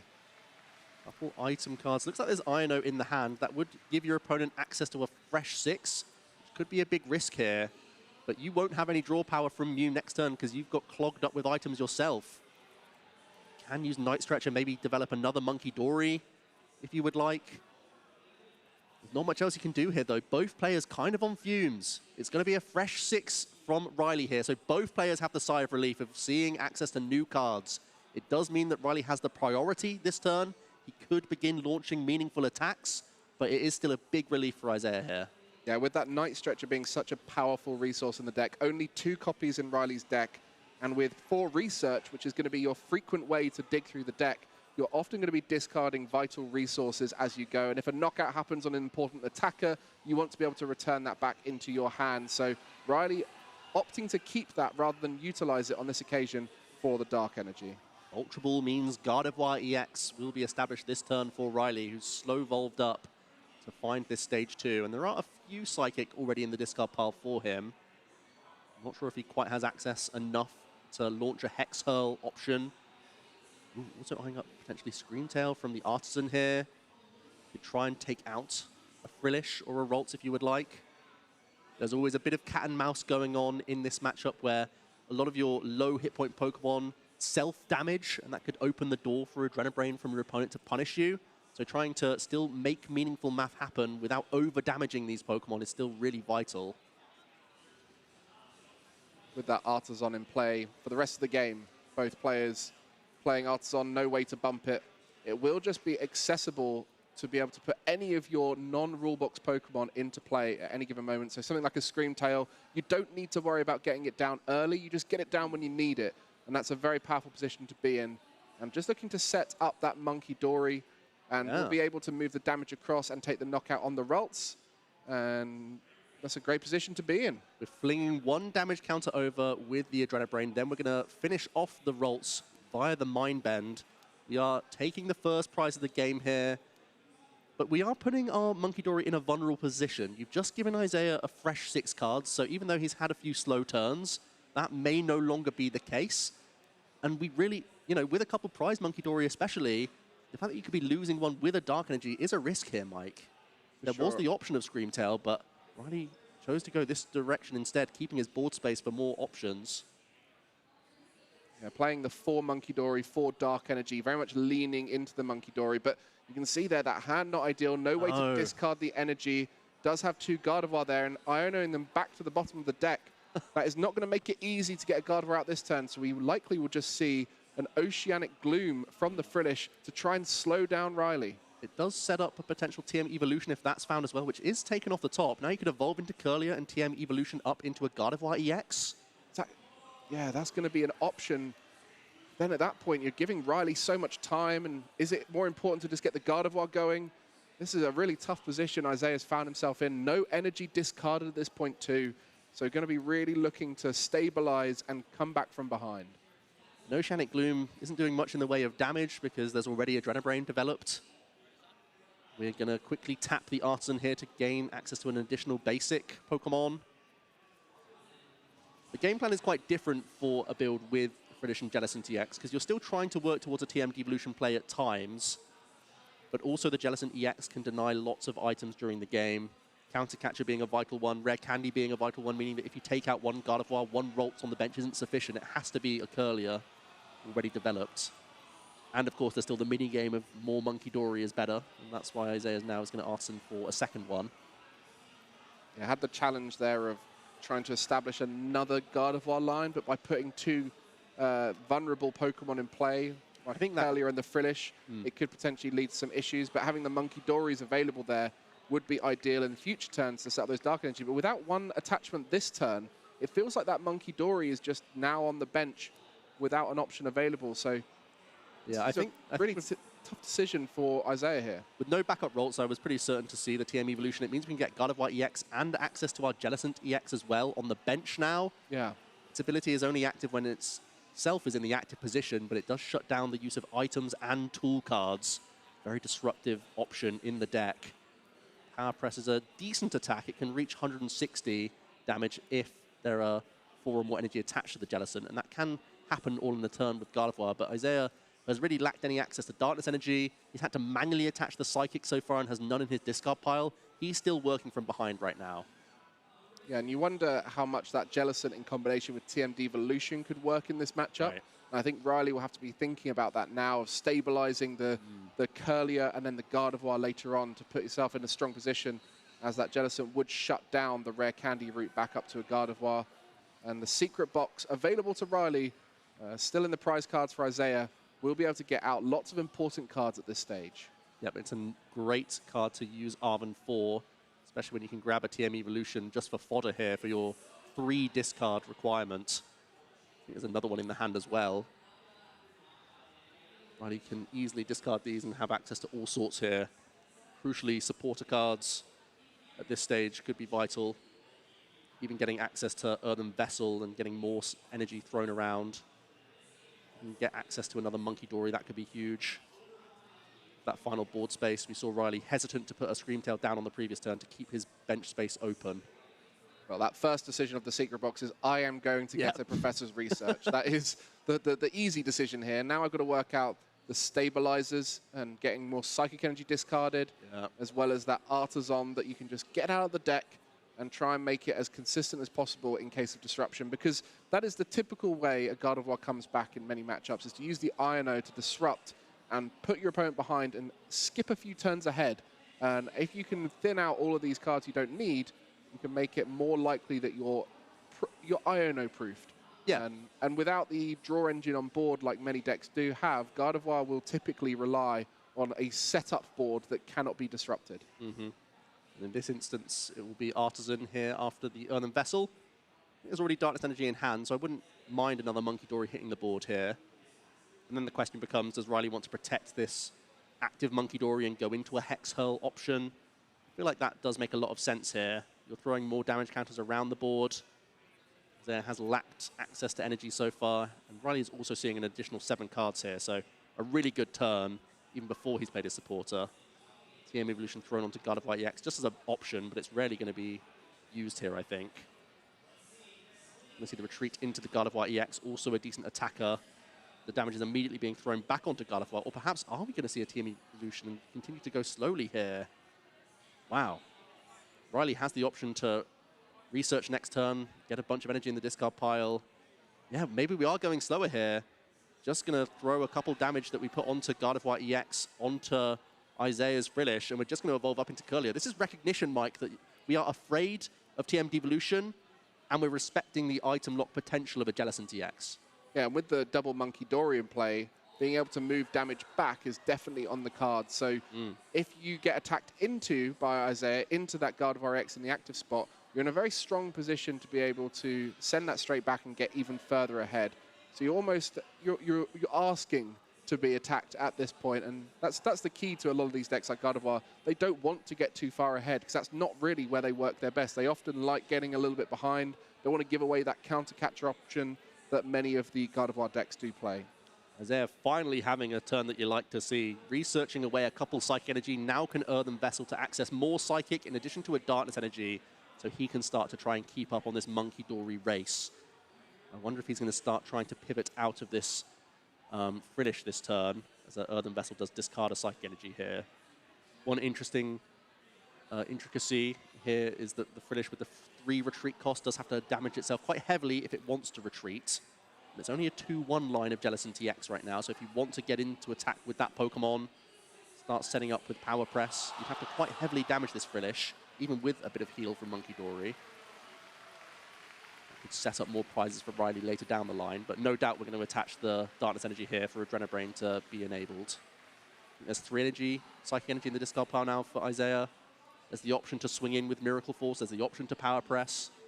And we're just going to stick with the Oceanic Gloom and holding the option of Adrenabrain as well, knowing that if you put it anywhere, your opponent already has 2 to play with. So keep it on the Frillish where you know where it is, rather than give Riley the option to put it anywhere he wants. An interesting research plus 2 Psychic Energy was sat in that hand, and Isaiah was fully aware of that as it came off the Secret Box and Earthen Vessel previously played. But understanding the item lock after that could be key here. And this is the intricacy of the matchup. That Jellicent, we're seeing it being prioritized by Isaiah, recognizing how powerful that option is. And this is where the difference comes between these two decks. They are both playing Gardevoir, but that ability to use Jellicent is a massive difference. And the key to that is the Monkey Dory, which you see on the bench. And the damage has been moved across from those 2 Monkey Dories. It's why they're so important. The abilities have been used for both of them. And a new Monkey Dory promoted and will be a target for that Gardevoir, putting Riley in a great position ahead by 3 prize cards. Riley with an amazing board position. 2 Gardevoir EX, now going 3 prize cards ahead after a Miracle Force. Isaiah is in a back foot position, no doubt. Only access to 1 Monkey Dory right now. He still has work trying to get more Psychic Energy in the discard pile. This Ultra Ball is going to help out, though. Potentially another Monkey Dory. There's also Artisan that can grab it for free as well. Isaiah's still going to prioritize the Ultra Ball in this case. This is where we start seeing the Jellicent EX. It's in the active, so Oceanic Curse is live. It means that Riley, as long as this Jellicent EX is in the active position, won't be able to use item cards or tool cards from his hand, and that is still quite disruptive, although Riley has set up his board before all of this lock. Second Dark Energy now coming for Isaiah, and it is going to be a Professor's Research, getting a fresh 7 cards here. He's finally starting to get into this game, it looks like, Mike, but it has taken a few prize cards to get here. Yeah, the double Gardevoir EX in play makes it hard for Isaiah to break down Riley's board. And the Jellicent, yes, it's disruptive, but at this later stage, everything is on board for Gardevoir. You've got the ability built in to your attacker. You've got the options with the Monkey Dories of the 2 Dark Energy.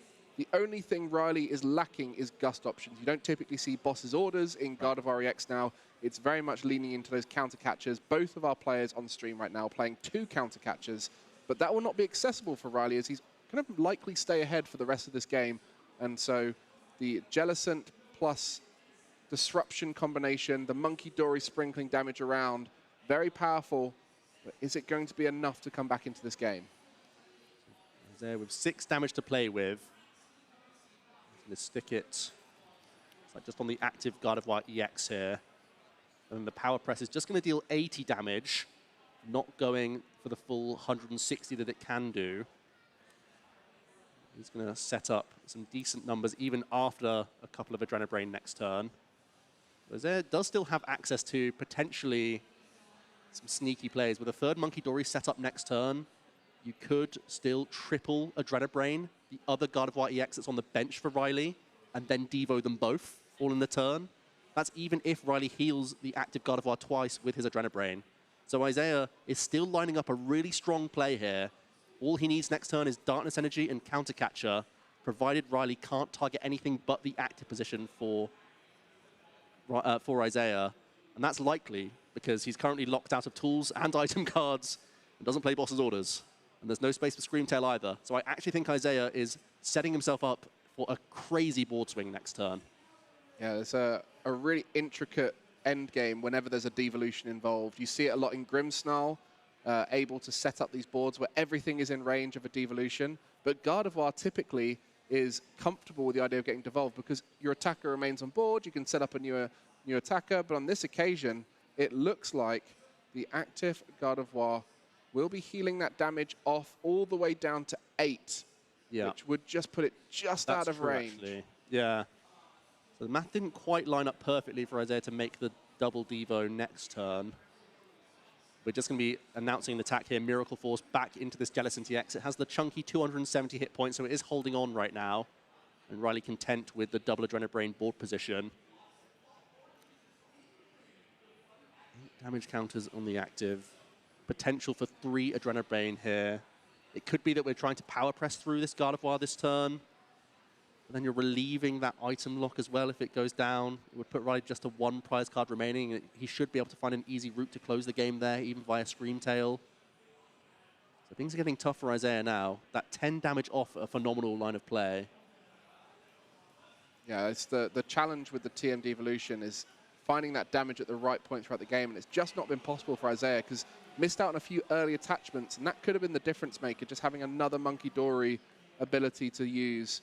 And when you're facing off against another player who's got 2 Monkey Dory, anything you put in play is likely to come straight back at you. Yeah. And maybe even just looking at Riley's board, that 1 damage he opted not to move across earlier could have been the difference maker. So some great high-level plays, but also recognition to Isaiah to spotting out these unusual lines that are incredibly tough to navigate. I think we can now look back at that Riley turn with the TM evolution and really appreciate how key that was to setting up a stable board with double Gardevoir. It's a nice find from Isaiah, grabbing an Earthen Vessel, so we'll be able to manually attach a Darkness Energy here. Now he's at maximum monkey potential here. He plays 3 Monkey Dory in this build. He's had to concede some space for the Jellicent line. It means he can start throwing damage counters around at will. Does he have access to any counter catcher here? I still feel like targeting Monkey Dories is okay for a turn. If you can continue to set up damage whilst taking out a Monkey Dory, it limits Riley's options. Riley on a quad monkey build, but of course there's still, I think, at least 1 in the prize cards. There is still 1 in the prizes. Well, there's also 2 Dark in the discard and both Night Stretcher, I believe. So this could be a great opportunity to remove the Monkey Dory. But as you mentioned, is there enough time? Riley just looking to navigate through 2 more knockouts, most likely. 3 prize cards remaining, but a Jellicent EX or a Gardevoir knockout would be a great position. There is even that TM devolution for Riley to think about, to remove the Gardevoir EX from play. And that would make it really hard for the Monkey Dories on Isaiah's side to be useful. And you can just see the complexity of this matchup now with the Jellicent EX. It completely changes the way that you navigate the board. You have a lot more of these slower turns where you're focusing on spreading the damage while slowing down the opponent. It's clear that the devolution is still in Isaiah's mind. Targeting all 9 damage counters onto this Gardevoir EX via the Monkey Dory. But does this active Jellicent just have to punch into Gardevoir here? You can see a 4th energy commitment. That does open up Power Press to deal 160 damage.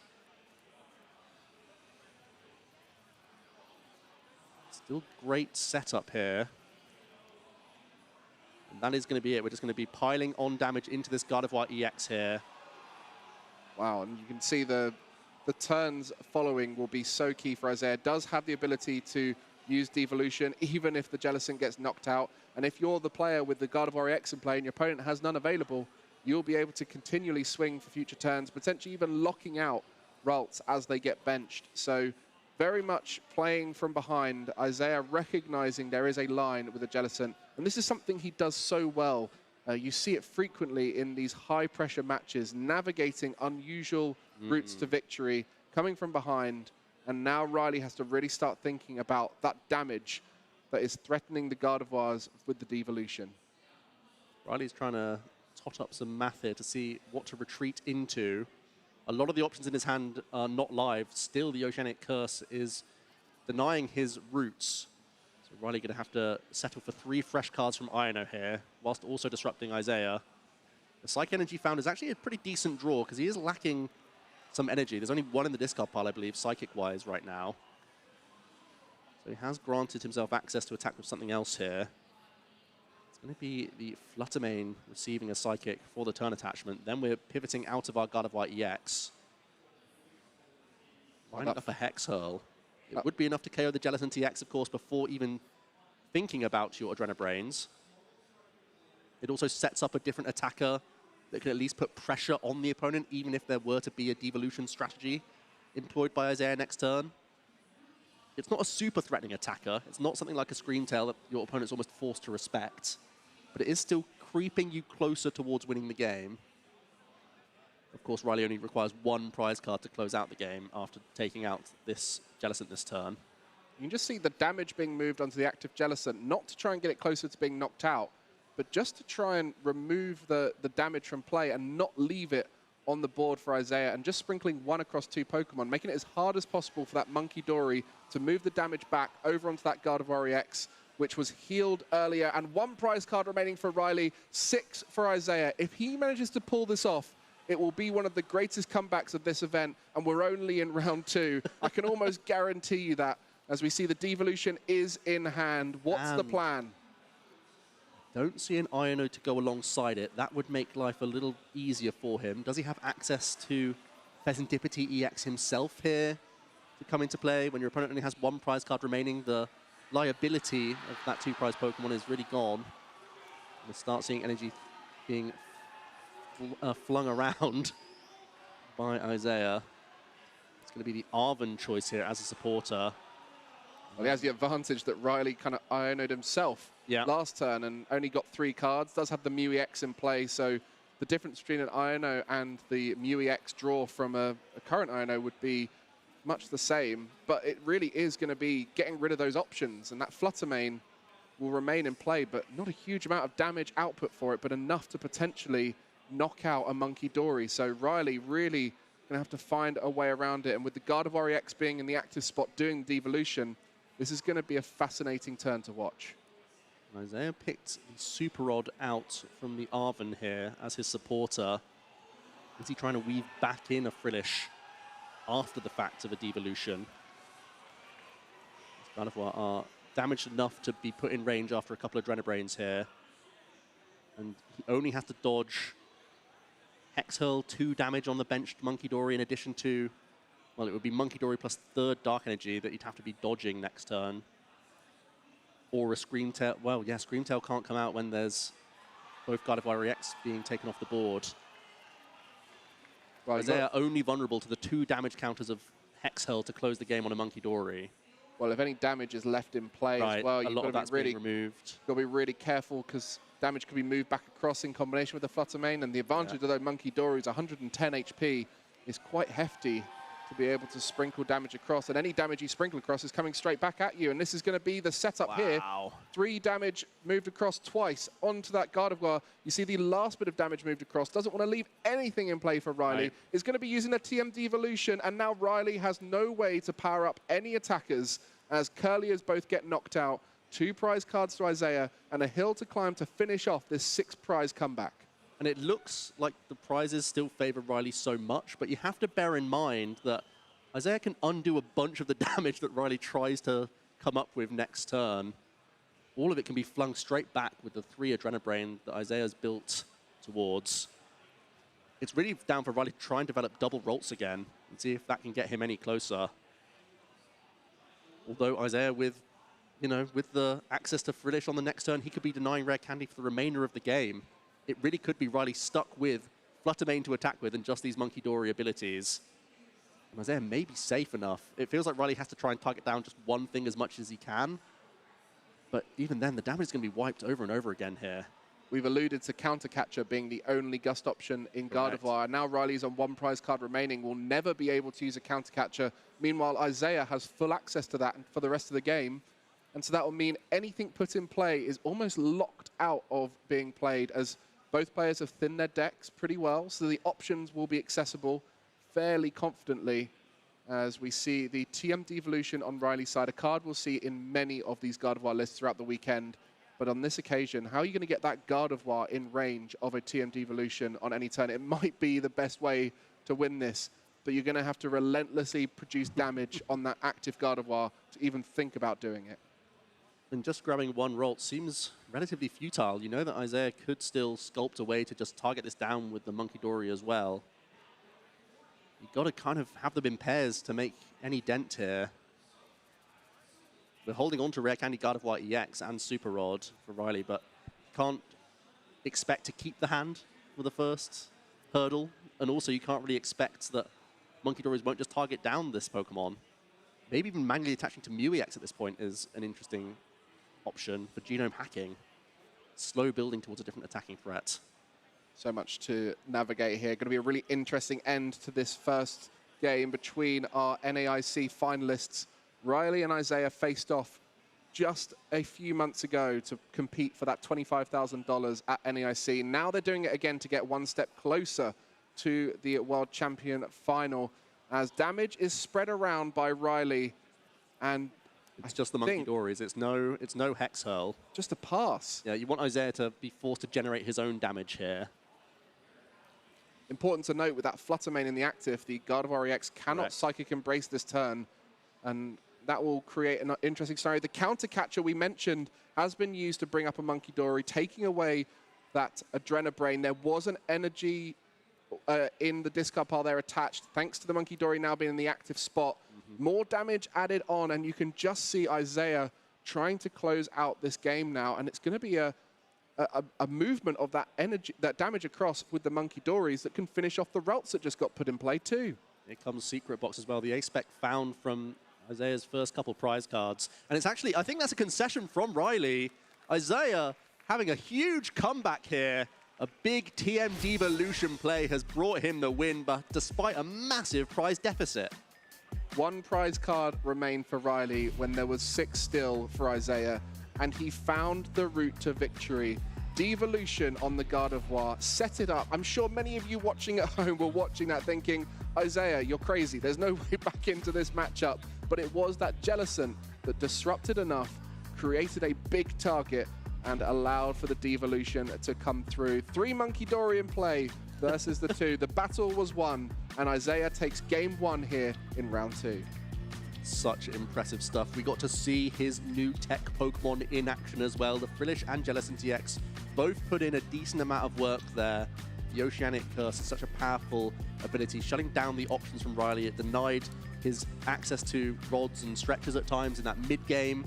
And also Isaiah did a great job of keeping the board locked, you know, not allowing access to Screamtail, not allowing access to any additional Monkey Dory, keeping that Mew and that Fluttermane on the board, which weren't that threatening when he was eventually able to build these Monkey Dory into the mix. Well, Riley really has the advantage in the Monkey Dory matchup by playing 4 with the 4 Darkness Energy, but it was in that moment where board locked with just the 2 in play, it allowed Isaiah to build up to a point where he had the 3 Monkey Dory, 3 Dark Energy, and was moving the damage across, ready to finish the game. An incredible performance there, and one I'm sure many of you didn't expect to see happen in those early turns. And that is the beauty of Gardevoir. It has always been a deck that can come back from pretty much anywhere, having so many options, whether it's high damage output, disruption, or attacking things on the bench. It tends to find a way, and it's through these early turns of stabilization that we see it build to that moment. And a great first turn for Isaiah. A Dark Energy and a Monkey Dory, and a Routes in play. Yeah, simple but effective turn. Isaiah just making sure he's checking his final outs whilst passing it over to Riley, whose turn it is, and kicks off their turn with an Arven. They have access to the trademark Secret Box Ace spec, which is found in addition to one of the TM Evolution. There was also the other in hand anyway. That's already the Earthen Vessel plus Psychic, so we can start throwing away a bunch of energy early here. This is exactly what you want to see as Riley. A game down, only 16 minutes remain on the clock here, but at least he's getting into the second game with a really solid opener. And I think this is the key early on, is the Dark Energy, finding that as early as possible. It's a great attacker for your TM Evolution too. Having a Monkey Dory in the active, it is 110 HP, a little bit tankier, so it can sponge any early hits with, say, something like the Budu and many other matchups, or in this occasion, the Oceanic Gleam of the Frillish. And it also allows you to start having those manual attachments be Dark Energy rather than having to use a Psych Engine. You can see exactly that there. The TM Evolution, the Artisan comes down. That Secret Box just so good at setting up the board early on. Riley making no secret of what this box is actually trying to do. It's trying to accomplish a nice TM Evolution, and that's exactly what we're seeing.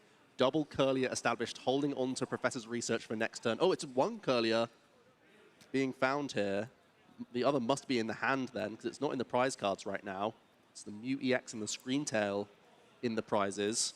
That means the other stage 1 must be in the hand, but still a really reasonable turn. I mean, it can't really get much better than that going second. Yep. A Dark Energy and a Monkey Dory, a Curlier in play with the TM Evolution. You've got the Gardevoir in hand. Gardevoir and Curlier.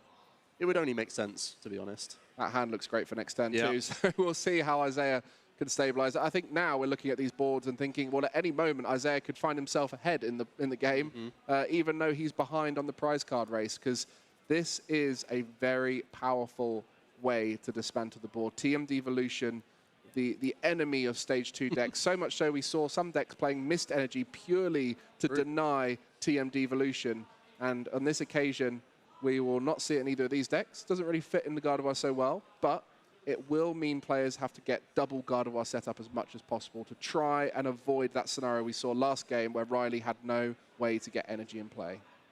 Isaiah has a pretty good hand after the Iono. He's able to quickly Artisan before anything else as well, so can get an additional basic down. It's going to be another Monkey Dory spied, but has to be happy evolving up into a Gardevoir EX in addition to the Jellicent EX in much faster fashion than he did in that first game. I think we saw the TM Evolution get the Jellicent in play last game, and it's something that many of us forget about the Jellicent build, is you have that extra TM Evolution. Typically, you only need to evolve 1 routes up. Sometimes you'll get 2 if you've got the access to both the Curlier, but having that kind of extra evolution available to you, it really allows that Jellicent to get into play consistently, where it's only a one-of in the deck and it's hard to find. Yeah, it's still reliable just by virtue of this tool card. Riley continuing to throw away a ton of energy, and exactly what you want to see. Instantly artisaning out a Monkey Dory as well. He's playing fast. He knows the assignment. With only 13 minutes remaining on the clock, he has to make these decisions quickly and start trying to take as many prize cards as possible. He doesn't have the luxury to think too much about these decisions. He just has to make any decision quickly here, because he has to start churning through prizes if he wants to get anything done and recover a tie here. And for players in these high-pressure matches, how must they feel when they're so close to victory, 1 prize card away, and have to watch their opponent dismantle their board prize by prize like we saw with Isaiah? It must hit you hard when that moment happens. And that's part of the mental fortitude of players like this who have got to the World Championships. Riley getting to a finals of an internationals means you have to have incredible mental fortitude to overcome bad fortune at different times, and also just bad beats in other moments. There is going to be 3 energy flung onto the Flutter main now. Exhale likely just going to be Well, we're targeting down the benched Monkey Dory with one of our Adrenabrain. Are we going to be taking out the active as well with these final 3 damage counters? Just going down to the 1 there, wanting to keep damage available. And not wanting to take a knockout, interestingly. We're seeing just how much damage we removed from the Fluttermane here. There's 1 damage counter remaining on it. Yeah, they're just making sure. Yeah, just confirming how much they were healing. So we were putting 2 counters onto the active Monkey Dory, putting it down to the 90 for a Hex Hurl knockout. And Riley's done exactly what we've mentioned. He has to start taking these prize cards. And it's so important when you start trying to play faster to get those games in, making sure you do things properly and don't misplay with the damage movement, the energy attachments, and all these kinds of things. So Riley's going to have a real challenge here in what can be quite a slow matchup. We saw it last game. It can really slow down, especially with Jellicent, and it can really affect the ability of your deck to perform in those speedy games. As the Earthen Vessel comes through for Isaiah, and we'll be looking to get the energy in the discard pile as well as those darkness energy attached to the Monkey Dory and start moving damage across. Yeah, can't forget that Monkey Dory upkeep every single turn. If you can get a darkness energy attached to it, your board is only ever getting stronger, especially when Riley set up 5 damage counters onto this Monkey Dory. It forces you to Adrenabrain off the Monkey Dory rather than any of your other Psychic Pokemon, because you really don't want that to get knocked out for free by a couple of Adrenabrain next turn from Riley. I'm going to be getting that Arven in play. A key card came out in Obsidian Flames, and early on was very powerful thanks to some of the tools in the Sword and Shield era, like Forest Sealstone, but has increasingly got more powerful in recent times thanks to TM Evolution being such a key part of every engine. Yep, TM Evolution just got more and more value as we start to see Budu creep into decks in the format. And it just means you still have great access to these Stage 2 Pokemon that are too good to not play in a number of these decks. The Secret Box here discarding another Psych Energy, also grabbing Isaiah the Bravery Charm, Night Stretcher, Iono, and we'll just grab another Artisan out the deck for free as he does it with no real plans around it. It's already in play and it's going to stay in play all game, but you never want to draw back into this card, so you may as well fling it to the bottom with an Iono here.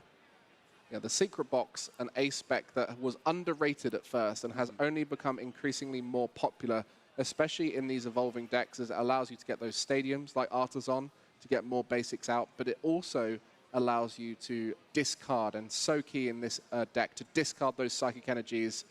And with a bit of contingency with things like 2 TM Evolutions, you often don't feel too bad taking a Secret Box and a TM Evolution with the Arven, as it just gets you everything you need for the turn and sets you up for a board state of confidence going into the next. And that is exactly what's happened here. Thins out some bad cards, thins out some good cards, and gives you the ultimate turn going forward. Bravery Charm onto Monkey Dory means that you can actually fling more damage off this board.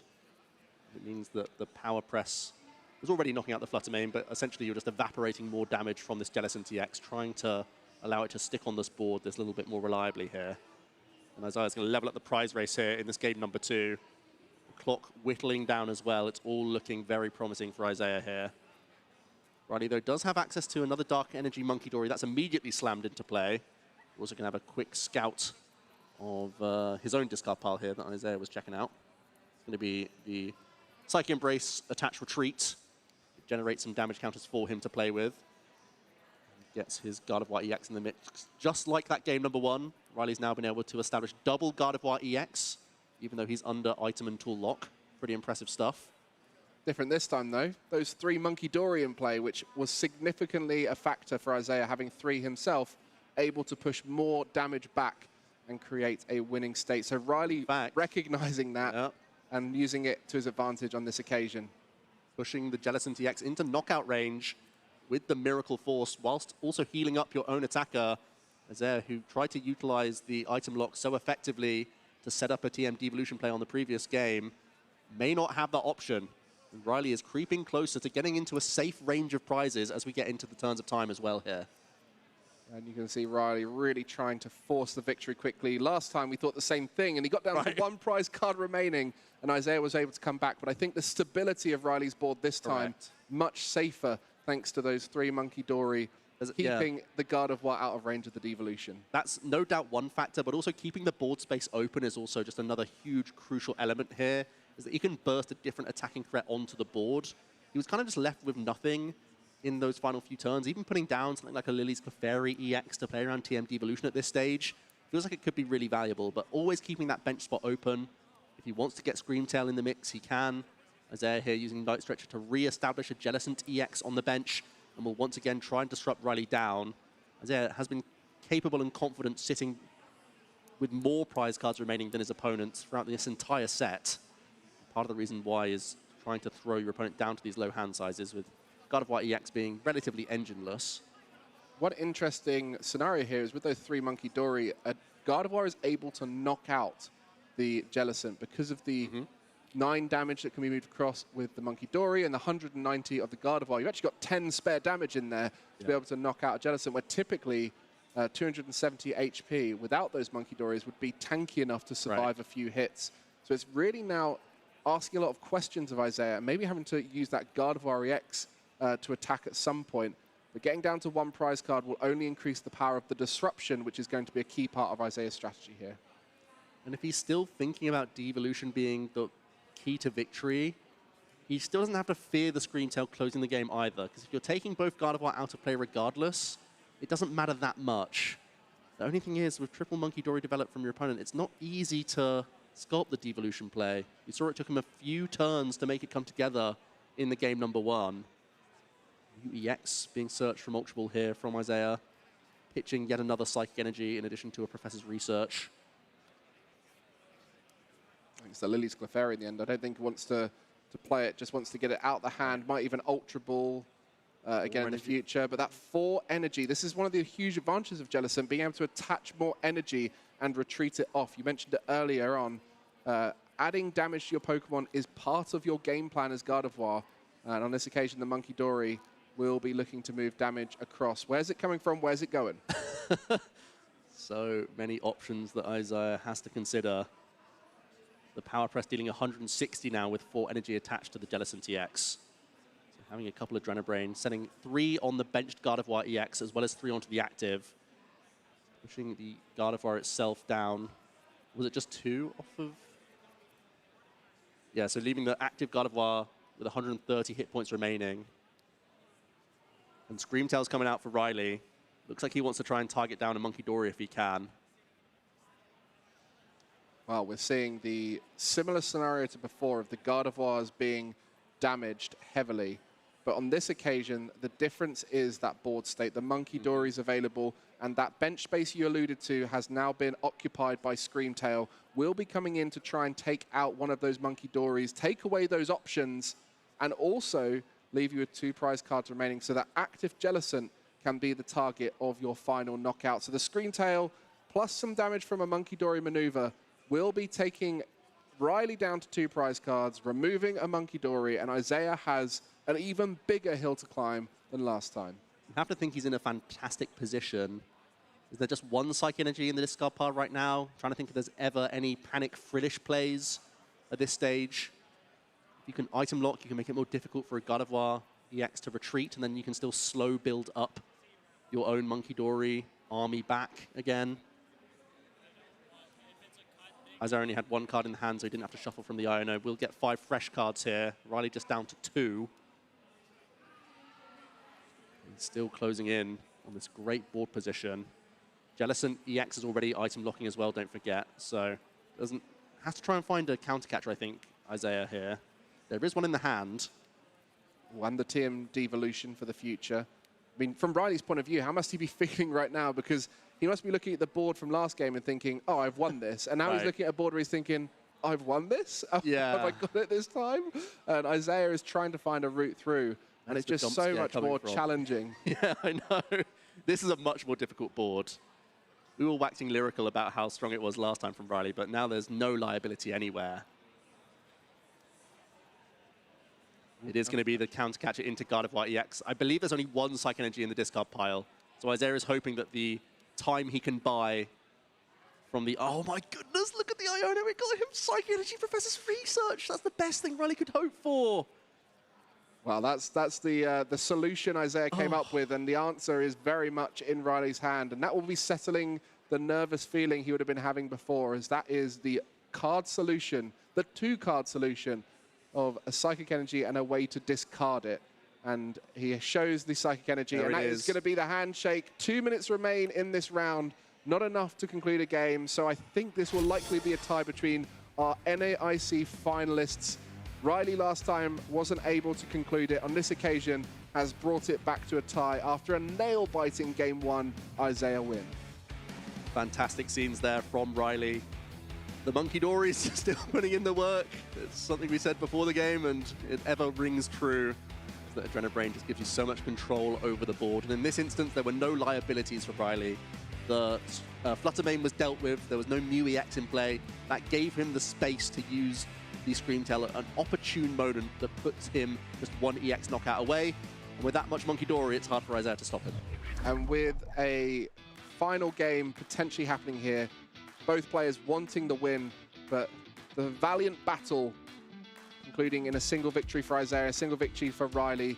There is 2 minutes remaining for a Game 3, so there is potential. I think both players are shuffling up right now while we're looking through these highlights, and you can see how much better it went for Riley this time. The 3 Monkey Dory was the key. When you're playing 4 Monkey Dory and 4 Dark Energy in the mirror, you really have to lean into that Adrenabrain power. It does so much for your deck, and at that moment, Isaiah said, let's have a little go, see if we can get a Game 3 out, and the only way this concludes is if either player struggles to get going. See the fist bump. Isaiah going first here and is already sculpting some discards, so it's either an Ultra Ball or a Secret Box, you would imagine. Getting into game number 3 here. It is going to be an Ultra Ball, discarding a Professor's Research in addition to Super Rod. No time for that. Let's try and develop a Ralts and try and get a Rare Candy Gardevoir. I feel like that's one of the only ways you can try and close this game. Turn attachment to Frillish in the pass. Action over to Riley. Does have access to a Monkey Dory, Energy to Fluttermane. It's going to be a fresh 6 from Ino here. So at least a couple basic Pokemon down. If you can develop a few more, it's looking like we're edging towards a tie here. Yeah, I think if either player is able to bench multiple Pokemon at this stage, it would just be too much to ask, as when the game reaches time, you can see down there ticking away. At that moment, the player whose turn it is will finish, and there will be 3 turns following it to see if either player can conclude a victory. And this is the final tournament where this will be the rules. It will be changing in the future, but an opportunity for these players to squeak out a final game potentially as they both sort of show that they have the ability to get more Pokemon out. Will that mean they agree that this is going to be a tie? I think at this point it likely is. Yeah. And there we go. Our 2 players on our round 2 feature match tying with Gardevoir. A valiant comeback from Isaiah in game 1, followed by a stabilization from Riley, leading to a tie. Really intricate gameplay there from 2 different builds of Gardevoir. Isaiah bringing the new era of Jellicent and Frillish, whereas Riley sticking with the quad Monkey Dory, quad Darkness Energy. And we saw the benefits of both during the set, which is so exciting to see here. And we were both scratching our heads on certain terms of where was the Adrenabrain damage going to go? How can you secure a board state as well as possible? Riley with great acknowledgement, even though he lost the game number 1, taking a turn to TM Evolution up to multiple stage 2s, still trying to establish as many Monkey Dory as possible to play around a devolution. Both players were having that cat and mouse throughout the entire set. And how much is this Jellicent EX being an unknown factor, something that people haven't tested much against, haven't understood how the matchup can go? And even that devolution, something that's kind of been added in for this event, I think it's fair to say that Riley wasn't aware of how best to play it in that first game, and maybe even just starting the Fluttermane was the factor that led to a clogged up board, or having to put the Mew EX in play, and consequently those Monkey Dories were not able to pile onto the battlefield in droves. Looking back at this round 2 then, here's how it played out. Riley came out the gate swinging with early access to Gardevoir EX. It took a while for Isaiah to get access to enough Psychic Energy to even start launching meaningful attacks. But what he was doing was setting up damage over multiple Gardevoir, over multiple turns, and this was the devastating flip, where it was a devolution, and Riley could see that with 3 Monkey Dory on the bench, Isaiah was going to undo any damage that Riley put on the board at that point. And you're not mistaken. Riley had 1 prize card left, Isaiah had 4, and Riley chose to concede, and that's just thanks to Isaiah dismantling the board after taking those Gardevoir out, and Riley recognizing there was no route to victory. And in game 2, Riley didn't have to put the Mew EX in play, the Fluttermane was not down, and so 2 Gardevoir and 3 Monkey Dory were able to continually attack and take Riley to the victory, as Isaiah used the Jellicent multiple times, but unable to close out the victory with a devolution play. Very well played. And game 3, well, do we call it a game?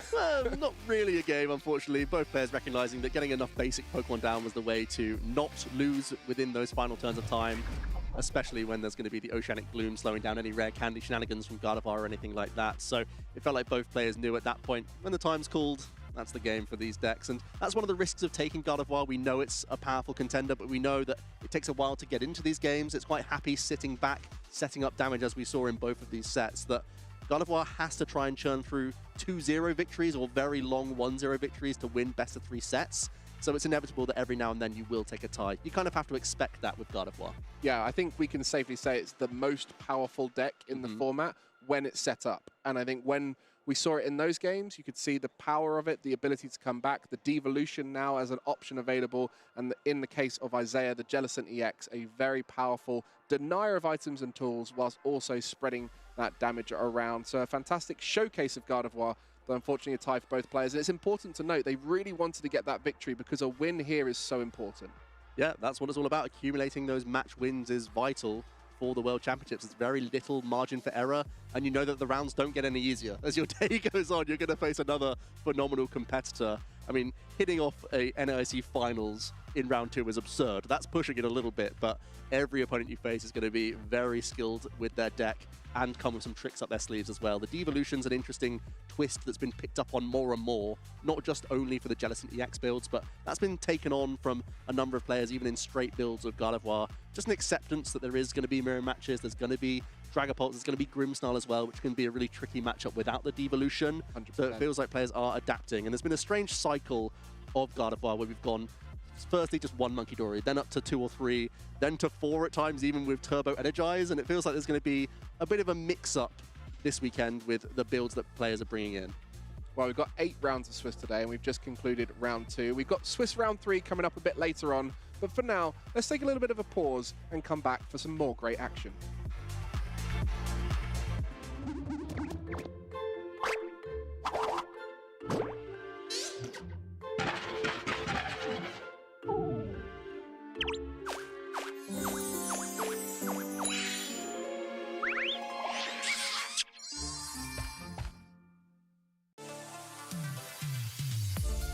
Three-time regional champion, a master at the Pokemon TCG, one of the best minds, and don't forget, an international champion. Never count Andrew Hedrick out. So I first started playing with Pokemon cards around when I was maybe 10 years old, but I didn't actually know the rules of the game until my dad kind of forced me to learn. I played in the junior division, the seniors division, but I wasn't super great until the COVID era. I played a lot online. My favorite first partner Pokemon is Cyndaquil. It was actually given to me in one of the mystery dungeon games, and it kind of stuck with me since then. It's my favorite. One thing that I've learned about myself through playing the game is that I have a good ability to handle pressure. I thought I would get nervous in big moments that have a lot on the line, but I've actually found that when the stakes are higher, I think I play even better. There was a point in the 2024 season, I kind of took a few months off of going to events, but I played some of the new format with a deck Dialga V-Star that most people had kind of written off. I had a lot of fun playing it on ladder, and then I brought it to the Indianapolis Regionals. Dialga V-Star and Andrew Hedrick, absolutely phenomenal.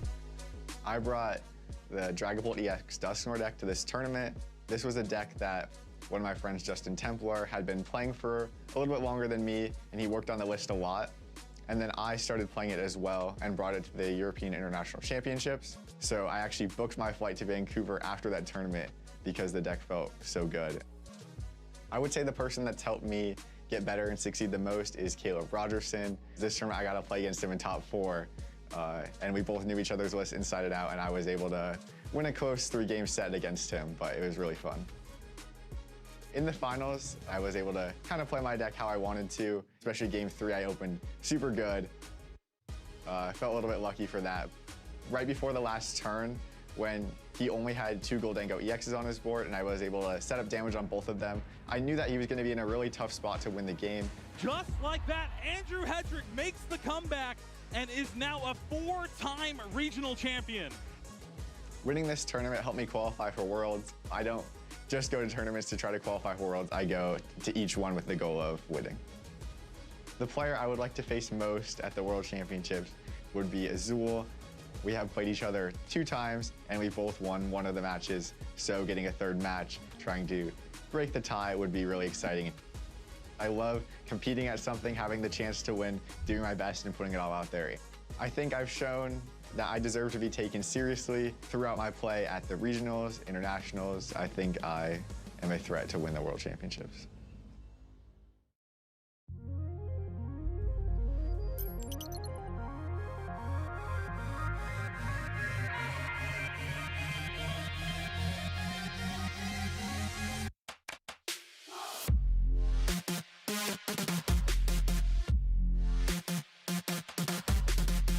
I'm from France and my name is Thomas. This win means a lot for me, for representing France into international, because until now there is 0 French player qualified for Worlds, so it means a lot for my community. If I won the World Champion, it's big, it's amazing. So yeah, that will mean a lot, and I know that for every player will be really proud of him because he had such a difficult tournament from the beginning to the end. I'm Alex Shransky from the United States. It feels amazing to win UIC. It's really hard to articulate what this win means to me. Since I've gotten second so many times, I've never really felt the win, and all of a sudden I finally have won after a lot of years playing Pokemon. It's surreal. I never really doubted my strategy this weekend. I just expected things to happen that happened, and it worked out for me. Winning Worlds would be incredible. I spent a lot of time playing Pokemon, and for that to pay off at a World Championship would be amazing. My name is Paul Chua, and I'm from the United States. Winning EUIC feels pretty good. It means a lot. I haven't been able to win an international ever. Like, the last time I ever made finals was in 2017, and I got second. So being able to finally get past second place feels pretty good. Winning Worlds would mean a lot. I'd be really happy. It's a dream I've been having since I ever started playing VGC. So if I ever became world champion, that would mean the world to me.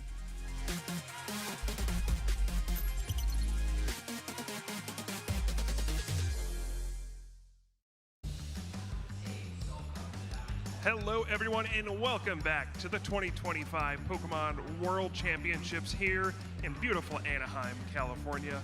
I am Kyle Fukusukovic, and we have a little time between the rounds as we get paired up for Swiss round number 3. We can do a quick update from out here on the floor. Lots of excellent players in this tournament, of course. Some off to good starts. Tord Reklev, who we saw in round 1, did win round 2 as well and is off to a 2-0 start. We have Yoshiyuki Yamaguchi from Japan, also at a 2-0 start, and Henry Chow, one of our biggest winners of this season, starting off 2-0 as well. Last year's world champion, Fernando Cifuentes, off to a 1-1 start, but there's still a lot of time to go. There's so much going on out here at the top tables. We are still seeing kind of some familiar faces. Decks you would expect, Dragapult EX, Gardevoir, and Golden Go EX, but keep your eye out for those Crustal decks. There are a couple at 2-0 so far. We're going to be keeping an eye on those as we go throughout the tournament. We do have Shelby and Kyle standing by. They're going to be our casters for the next match. How you two doing? I'll tell you what, Kyle, we're definitely some Crustal fans here, huh, Kyle? Oh, we're doing great. We're ready to get into some matches. How is it out on the floor out there? I mean, that stage looks incredible. I mean, it's buzzing out here. There's so many people. Everybody's excited. It's the first day of the World Championships. What more could you ask for? I totally agree. I mean, we've already been through some crazy matches. It was like looking in a mirror at our former season here. As we come to this end at the World Championships. It is so hyped. Thank you so much for keeping us updated there, Kyle. We're gonna let you go watch some matches out there as we take things over here on the desk for round 3, so appreciate it. Welcome here to the desk, Shelby Boo with Kyle Sablehouse. We're in Anaheim, California. The Alolan Executors, they're swaying. The sun, it's out. And our trainers are ready to battle for the glory, Kyle. Oh yeah, we're finally here. It is the World Championships. It's gonna be round number 3 coming up, and it was pretty interesting to see our first 2 matches of the day. Some powerhouse names, and of course that rematch of the NAIC finals. Just what a spectacle to watch that, and we've got some amazing players coming up here as well, but I'm sure you're all expecting that as it's the World Championships.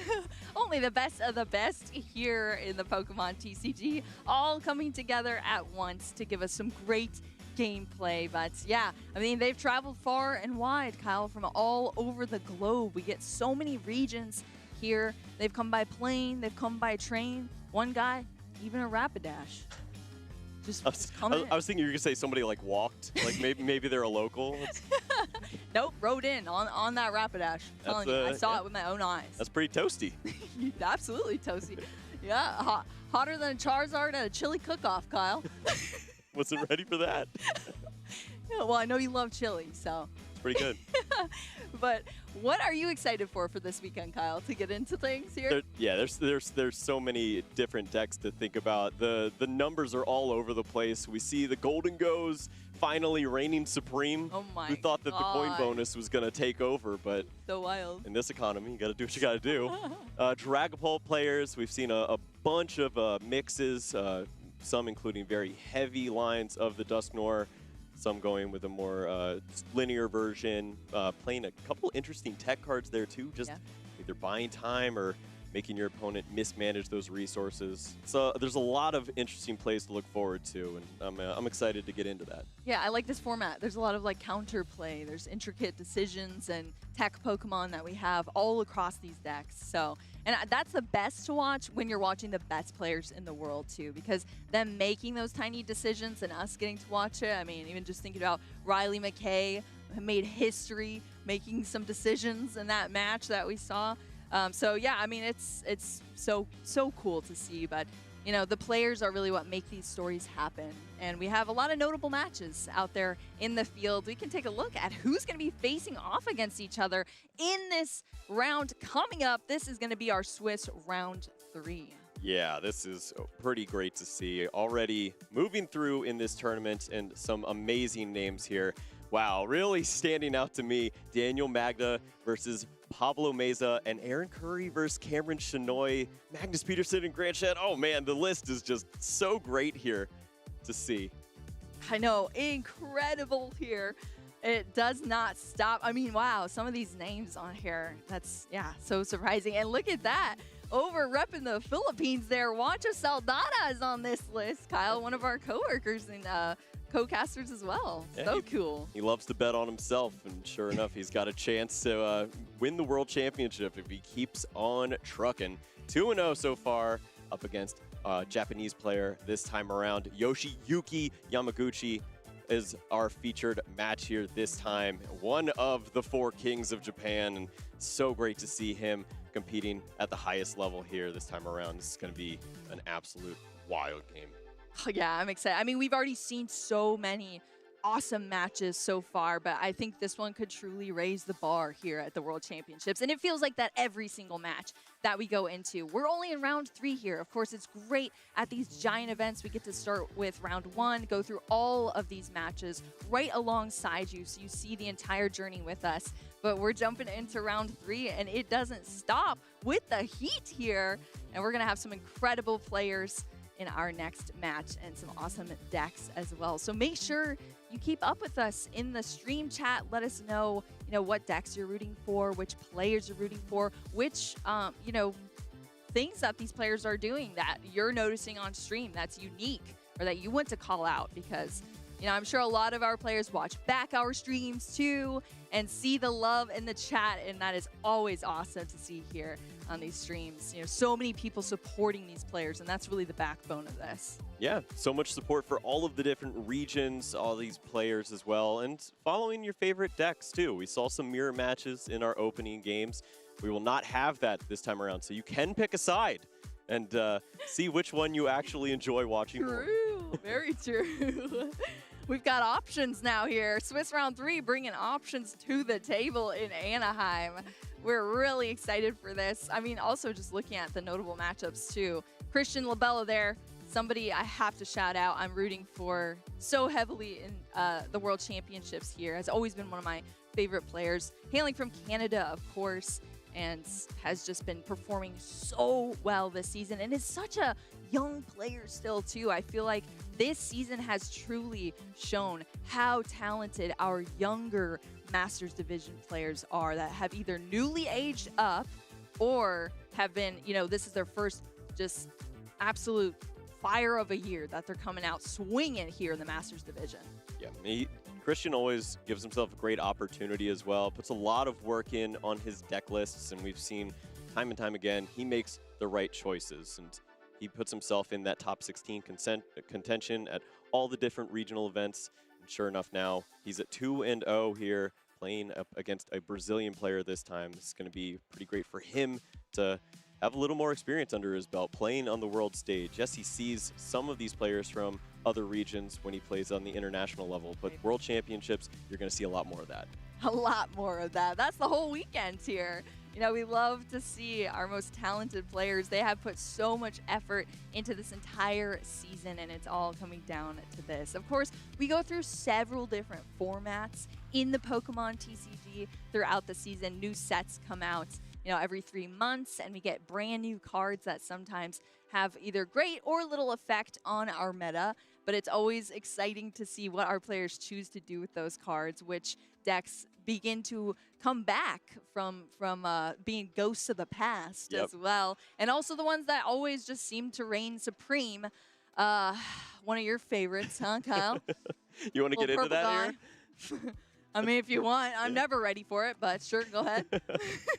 Yeah, I mean, Gardevoir cannot go anywhere. It's continues to be one of the best decks in the format. We saw what it's capable of in round number 2, a 6-1 comeback now with the help of the Jellicent, or you can just run this more consistent approach that we've seen, but I think it all just speaks to the power of Monkey Dory. That card is incredible. If you can take advantage of this, then surely you have an opportunity in just about any matchup. I know, that little monkey is powering up so much, but just when we thought it couldn't get worse, the Jellicent has arrived, and we've already seen what a change it has made in that deck. Let's talk a little bit about Dragapult. Are there any major changes for Dragapult with the new cards we've seen from both Black Bolt and White Flare? We got Jellicent, we got Genesect, we got Hilda. What do you think about, how that has supported Dragapult and why so many people are still playing that deck here? Yeah, it speaks to, once again, just being a good deck builder. If you have that opportunity to sit down and think about, well, what matchups are you going to really run into the Bidoof? Is this something that you have to focus on? Are you more worried about a mirror match, or are you more worried about taking down a Golden Go player that can potentially knock you out with one giant swing? So you sit down and you start to think about, okay, well, I can go very heavy on the Buddy Buddy Poffin and maybe lean on Hilda to help me out, or I can move over to Brock Scouting and make sure that I have this answer for when I am potentially item locked by either this or Jellicent or what have you. So really curious to see what the players decide to go with these lines, as there's a bunch of different options. I think the skeleton of the 45 is pretty standard, and then it can go anywhere from there. Yeah, and that's what we love to see here, a little bit of innovation. It doesn't have to be anything too drastic. Even just those small decisions that these players make worlds of difference here at the World Championships. Well, we're so happy that you're watching this stream with us, that, we're able to take you through these incredible matches, but we want to just reward you a little bit too. You can watch and earn things here from one of the breakout games, an incredible app that I definitely think you should get if you haven't already, TCG Pocket. Kyle, are you still opening digital packs there? Yeah, this is something that my daughters have loved doing daily. They take all of my packs that I get to open. And, I don't blame them. So you got to go for it. You gotta go for it, yes. As you can see, you can earn these Twitch drops just by watching alongside with us and get them for your TCG Pocket accounts.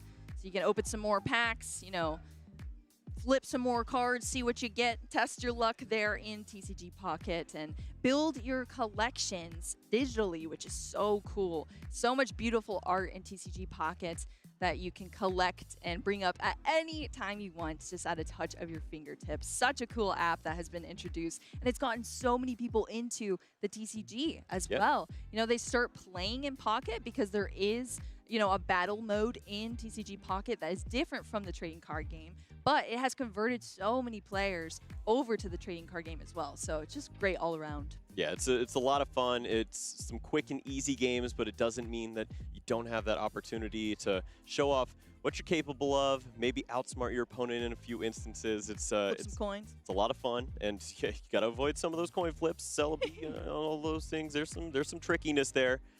It's definitely got me to rage a few times, but it's also a lot of fun when it works your way. Yeah, and, that's very true. We've seen players, they've started to build on that. We've seen a lot of content coming from this, and it's even led to the World Championships here too, where we have side events where players are competing in great numbers to see who is the best over at Pocket Land. Yeah, you love to see it. I mean, just broadening the horizons of this game is always a positive. I think so. But that's great to see. Of course, we're not just the only stream here. We're talking about Pocket. We're talking about TCG. We have other games going on here in Anaheim. Let's check out VG, Kyle. What's going over there with VG? They have some awesome things happening on their stream as well, which we're really excited to get into. They've got some of their own drops for you. Okay, yeah, look at this. You can find Lucas Sarabelli's World Champion winning Farigiraf there to help out your team and take down some people in the video game. It's always great to get some free Pokemon, especially some that are World Champion caliber. Sign me up. And he's actually on stream apparently right now. Oh, too. Well, don't go anywhere. Yeah, exactly. Oh yeah. Turn on multiple streams. Don't leave us. Just open another tab, okay? And you can watch everybody at the same time. The full Pokemon experience here. But yeah, absolutely. Make sure you get all of these perks here from watching the World Championships. It's just a small thank you to you following along with us, and we appreciate it so much. Of course, you know, the best thing we could provide to you is Pokemon action, of course, and we're going to be getting in very soon to our Swiss Round 3 here. Day 1, Anaheim World Championships 2025. It does not get more exciting than that, Kyle, and I'm hyped to get into it. Yeah, we have some unbelievable players lined up this time around. It's going to be excellent to watch what Yoshiyuki is capable of. Playing a deck that really does demand so much from you with the timing and setup and finding those windows to take advantage of an opponent that is working on their own setup over there. It's not a very linear approach. You have to make a lot of different decisions with both of these decks. I know. Yeah, I mean, honestly, we work as a team, Kyle, of course, and we're always chatting with each other behind the scenes and then on the desk, but I really truly do not envy your position sometimes with having to analyze some of these plays and map out the math. I mean, you do it so well, Kyle, so I appreciate being your partner here on the stream. It's so exciting. It's gonna be a blast. This is what we live for. It's such an exciting time here to see such great competition and to get into their heads even just a little bit is it's really fun for me to relive some of the moments of playing on this stage, as I've done for 20 years now. But yeah, it's been great to join the desk and continue to share that along over on this side. And were you in any stream matches? They didn't really do the stream when I was doing well. You're aging yourself, Kyle. Yeah. 05 through 08 were really strong. No grassroots? And I mean, we had them, but you had to get a little further than I did if you wanted to be on the stream. I got you there.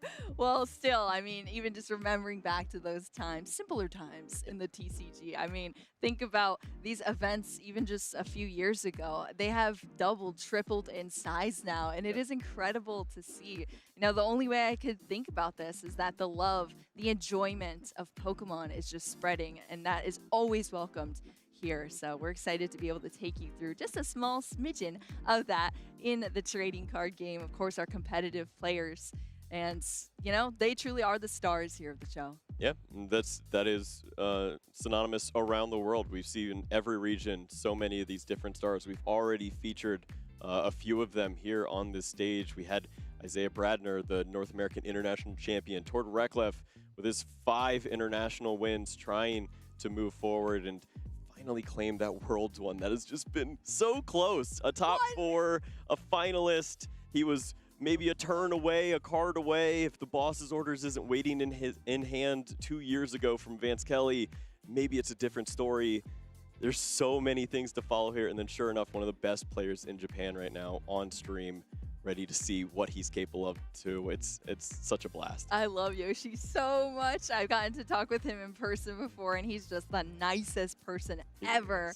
And, you know, it really displays with how he plays too. He's so serious when he plays, and he's like the way he maps out everything, and it's just calm, cool, collected, and genius all at the same time. But then behind the scenes, he's so joyful, he's so jokey, he's such a nice person. So yeah, I always love seeing Yoshi on stream. Excited to be able to cast a match over Yoshi. Super hyped for this.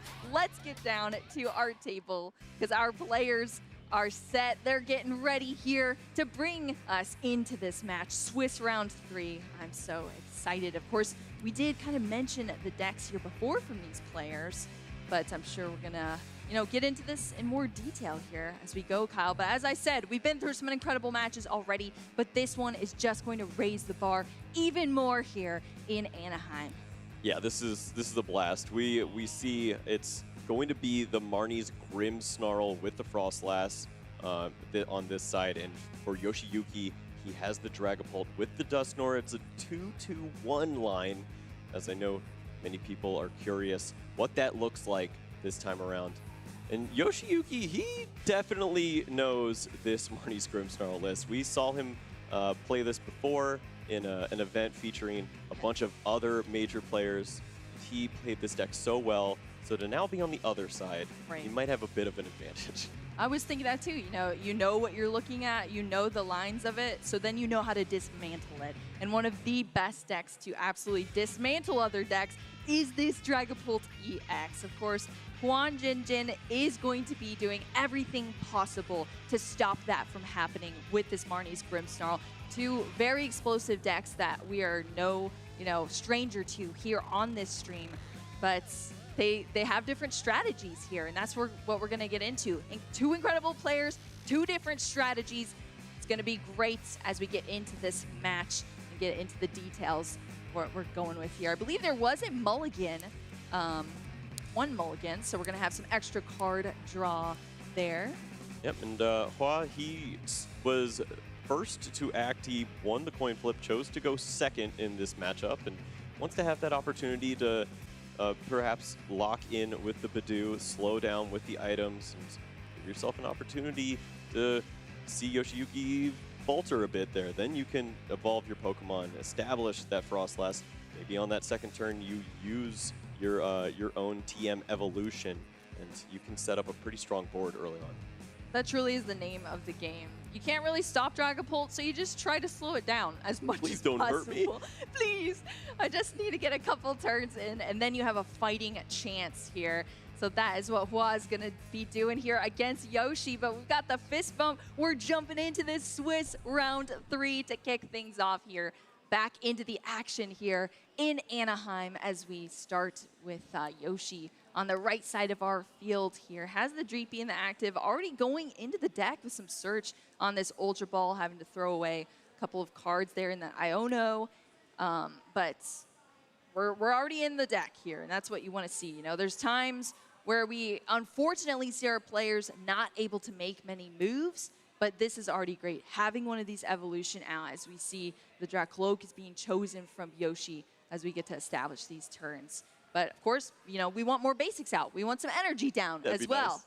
That would be super nice. Oh, it certainly is telling when you see the turn 1 Ultra Ball for a stage 1. You understand your opponent could find Badoo very quickly. This is something to think about. Item cards need to be played when you have a chance. And that was the only one. No Buddy Poffin, no other plays there. There was an Ultra Ball in hand, but did not choose to play that. And that's a nod to probably having a decent supporter in hand to move forward after this Dracloak is played on turn 2. Yeah, that will help us out a little bit there with some recon directives, but Yoshi starting out not as strong as we wanted, but we'll see where this goes because Dragapult is never being count out here. But Hua here starting with the Monkey, Dory in the active. position. You know, we've talked about Monkey Dory. It is such a threat in this format, in so many decks here. What is the benefit here for this Marnie's Grimmsnarl especially, Kyle? What are we going to see with the highlights of this Monkey Dory, how the Grimmsnarl comes out, and how quickly Juan is going to be able to start attacking here? Yeah, this is a great card, as you already have the Dark Energies built into your list. You're obviously accelerating those with the Marnie's Grimmsnarl to those Pokemon, but when you see them in hand, throw them down on Monkey Dory, get that established early on, and then you can start to spread some of this damage. You see that Marnie's Grimmsnarl has the ability with the Shadow Bullet to deal 180, but also 30 damage. Then you can start to move some of the damage that accumulates on your side of the board with that Frostlass starting to build onto your own Monkey Dory. You just push that damage away, and it's almost a benefit to be damaged each turn because you're just building up your own arsenal. Oh, thank you. I'll throw that back right at you. Don't mind if I do. Exactly. We're going to see lots of damage counters. Both of these decks utilize damage counters and manipulate the field just in slightly different ways. Also, what we saw from Hua there in that first round is that Stadium card coming in to search out those Marnie's Pokemon. Huge stability there for Hua, which was great to see. Yoshi kicking off this turn here. Wow, we're seeing cards fly right now. The Buddy Buddy Poffin is out here. Not limited on the items, so, I mean, must have been... Is that off an Iono, or was that the top deck there? That was the Iono. Okay. And it worked out very well. Very Dory was played down. You see the Buddy Buddy really starting to work its magic. Has the Duskull, the Badoo as well to slow things down. Yes, there is the Spike Booth Gym in play. That can be pretty unfortunate, as it's very easy to just search out a Pokemon, continue evolving, and you don't have to worry about the item lock on the other side. There's not usually a lot of answers for the Dusknoir player to, or for the Dragon Ball player to answer a Stadium card. Yeah, exactly. That is one way. You just kind of have to let your opponent fly by with the Stadium, but Yoshi can slow things down, as we're seeing now. This Drekloak retreating from the active position with that Psychic Energy into the Badoo. We're going to start the Itchy Pollen lock here. That is going to throw some damage counters onto the field. It is only going to be 10. Thankfully, nothing more than that at this moment. We just want to be taking straight knockouts here, but that is still a damage counter that could come into play in the future of these turns. Where do you think Hua is going here in the second turn, Kyle? There's not much else to really ask for at this point. You have the Morgrim now from the Spike Mooth. You have energy cards if you want to start establishing some of those on the Monkey Dory, but unfortunately, we're just not seeing the TM evolution. That is a real big ticket. If you can build multiple Morgrim, then work into the Marnie's Grimmsnarl, use your ability, and have that attacker ready to go, you feel a lot more comfortable. The damage is going to start to build up, though. So as every passing Badoo occurs, Itchy Pollen is helping Monkey Dory eventually just push 30 over to that side and take a free knockout. Yeah. I mean, the damage counters are going to be so important to keep track of here. Whoa, I see a TM there. Yeah, not the one it's the pink one, not the green one. Yeah. No Evo, yes, Devo. Just the Devo. Devolution, thank you. I was thinking the word. I was like, what is it called? The Devolution. Of course, the TMs, the way they work, you attach them, and they only last that turn. It's just a quick little boost on your Pokemon, and that's it. So it's gone out of the field now just to get it out of the hand here for Hua. Now we're over back to Yoshi. As, you know, the Badoo established that Itchy Pollen here. That's what Dragapult is known for doing. Getting set up into an unstoppable position. And look at this, multiple Duskull out on the field. Speaking of math, though, Kyle, where do you think those Dusklops, the Dusknoir, how do you think those are going to be best utilized from Yoshi, and where it's going to go to start to slow down Hua? Yeah, sometimes it's not about taking the prize cards that are available. It's about slowing things down and picking that perfect point. We saw from Hua, he slowed things down by just taking a stage 1 off the board, and now the evolution happens here. That means that there's no Dragapult this time around, which gives Hua a little bit of an advantage to evolve into the Marnie's Grimmsnarl. If he has a card like Boss's Orders, can remove a Pokemon with the Neo Upper Energy. And from Yoshi's side, he just wants to attack with a Dragapult early, often. And then when the damage starts to build up on that side of the board, you include little pieces like that Dusclops, pop 5 here, and take knockouts. If you get 2 Pokemon off the board at the same time, you feel a lot more comfortable. Yeah, you're taking prize cards, you're taking the board. They're so comfortable in that position. We're just going to see which, it's kind of tame right now as these players build up. But once we see some damage happening on this field, that is where the interesting plays truly come in, because that's where those important decisions are going to come in for Hua. You mentioned boss's orders, only 2 being in the list here, and 1 is in the prize card. So that's going to be a limited resource for Hua to be able to, or have to think about really in these future plays if we're not able to get that into the hand from the prize cards. Yeah, and this is something that you run into with this deck is if you don't have the early Frost Blast established, what do you do in a spot like this? Only 2 damage counters that we see here on the active. You can't move that damage away, knock out the Badoo. You're looking for boss's orders. You don't have it just yet. Artisan a little late if you're looking for a Snorunt to help out. And do you want to even attack right here with a Marnie's Grimmsnarl? I know, it's so awkward. It is truly awkward. You have to pick and choose when you kind of accelerate this, but if you're accelerating it, oh my gosh, it was not the Snorunt, it's the bundle there. Happy holidays.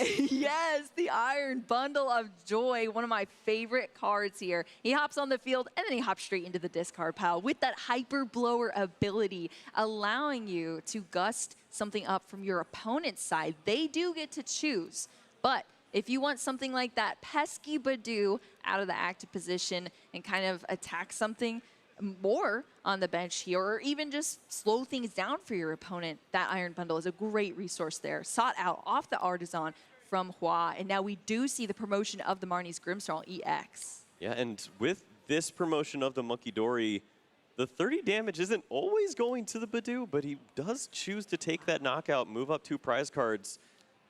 You have an opportunity to move that around and maybe set up some other math and situations. Force a double evolution on the Dracloaks and then remove the draw power.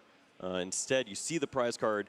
Yes, it's very tempting to knock out the Badoo, but maybe a little bit ambitious. Yeah, potentially. I mean, we're going to have to see how it plays out. But yeah, I mean, you want to go for it, but what are you thinking about in the late game? That is also so important here. And honestly, just from seeing those knockouts, I don't even think Yoshi is bothered by it, if I'm being real here. Yeah. We saw the Dracloak coming into the active. It already has that A-Spec that was in the opening hands there for Yoshi as well in that energy card, the Neo Upper Energy. And now we see more establishment there with another GB coming down. We're seeing this Recon Directive drawing more cards as well for Yoshi. So he's just, like I said, calm, cool, collected, locked in on this match as we do see Dragapult EX. Now we have the Titans here on the field, 320 HP in the Marnie's Grimmsnarl against the 320 HP Dragapult EX. I mean, this is what you love to see in the Pokemon TCG. Just giant Pokemon battling it out, but which one's going to take the title here, Kyle? Well, this is really smart here from Yoshi, as you know that you're going to lose a Pokemon in that instance when the Iron Bundle comes into play. So he loses the Monkey Dory knowing he has the Night Stretcher. Instead of bringing up the Duskull like he originally thought, this gives him the opportunity to evolve this Pokemon. If this turn off this Iono, he finds the Dusclops, he can evolve that Pokemon and maybe set up some of those situations we talked about earlier where you can take 2 Pokemon off the board at the same time. If you go after a double Monkey Dory at some point, or even after multiple pieces of the Marnie's Grimmsnarl combination, you feel a lot better about your chances when this deck starts to fall to pieces. Yes, double Monkey is always a good sign, honestly. Double Monkey, double Dusclops, you know, all the mirrors here today. I love to see it. I mean, that deck is already so thin here for Yoshi. Yeah, this is exactly where you want to be at this point. Just churning and burning, finding resources, still has the Dracloak, but Dreepy was established this turn as well, so even more potential to keep drawing throughout the rest of the game. You've only given up 2 prize cards. You have a ton of hit points to work with, and the damage is building. The pressure is on Monkey Dories. Yeah, the damage is building. That's the first prize card for Yoshi taking out that Monkey Dory, but we have the heavily damaged Monkey Dory on the other side. You know, they are able to sling some of that damage back, but not all of it. You know, it's still continuing to go. The Adrenabrain can only grab those 3 damage counters to sling it back. We did net a boss's orders to the hand, the one that was in the deck here for Hua as we continue on. And right now, it's just the Grimmsnarl still in the active position. We did get that evolution of the Morgrim as well. And we saw with the professor's research the discard of Snorunt. Only 60 hit points, cannot play that Pokemon basically the rest of the game at this point. It's you have to go with this linear strategy, attaching energies to Monkey Dory, throwing damage on every which way you can, and hopefully it culminates to 4 additional prize cards here. It's going to be on Yoshi to make sure he uses his hit points as an advantage and starts to target down on these Pokemon. It's still a lot of hit points to work around on the Marnie's Grimmsnarl, 320. Oh, it is a lot. These are beefy Pokemon here, and we're seeing the swings already happen. The first one into the Dragapult EX in the active position, as you see there, only more than halfway down as the Dragapult EX, but a fully healed Marnie's Grimmsnarl EX on the other side. So Yoshi's truly going to have to make the best moves here, but I mean, even just for Yoshi, it's threatening on that side too. We have both Dracloak now ready to turn into those Dragapult. One already has an energy attached. Both Dusclops out as well. They're just threatening the board. Boo. What are you seeing? What's happening? Yoshi Yugi was so close. If he had all the pieces, it looks like in the prize cards is the Dusknoir, but if the Dusknoir were there, he could have used that to put the damage onto the Marnie's Grimmsnarl, attacked with also the inclusion of the second Dusclops, removed both the Morgrem and the Grimmsnarl from play this time around. Instead, has to pivot, and the play starts to look a little more like take out some single prize Pokemon. Oh, that is not the type of takeout that I like. I like Chinese food. No, this is where it just falls apart. I feel robbed here, Kyle. Robbed of the joy of that incredible turn. But I mean, that's where it comes into play, where you were talking about these slim lines sometimes of these Dusclops, Dusknoir. It's just the one trapped, but Yoshi's still able to make this incredible turn happen. That Dusknoir sitting at the top of the prize cards as he takes 2 more. But yeah, so unfortunate to see that. That's the brutal part of this is you take that risk and you go after some additional prize cards, trying to draw into some more pieces before your opponent takes what could be these 2 prizes that forces you to avoid using your Dusclops and your Dusknoir. You're only going to have access to one of those for the rest of the game after this knockout. Yes, the board is completely depleted on the other side, but it might be enough to win a game.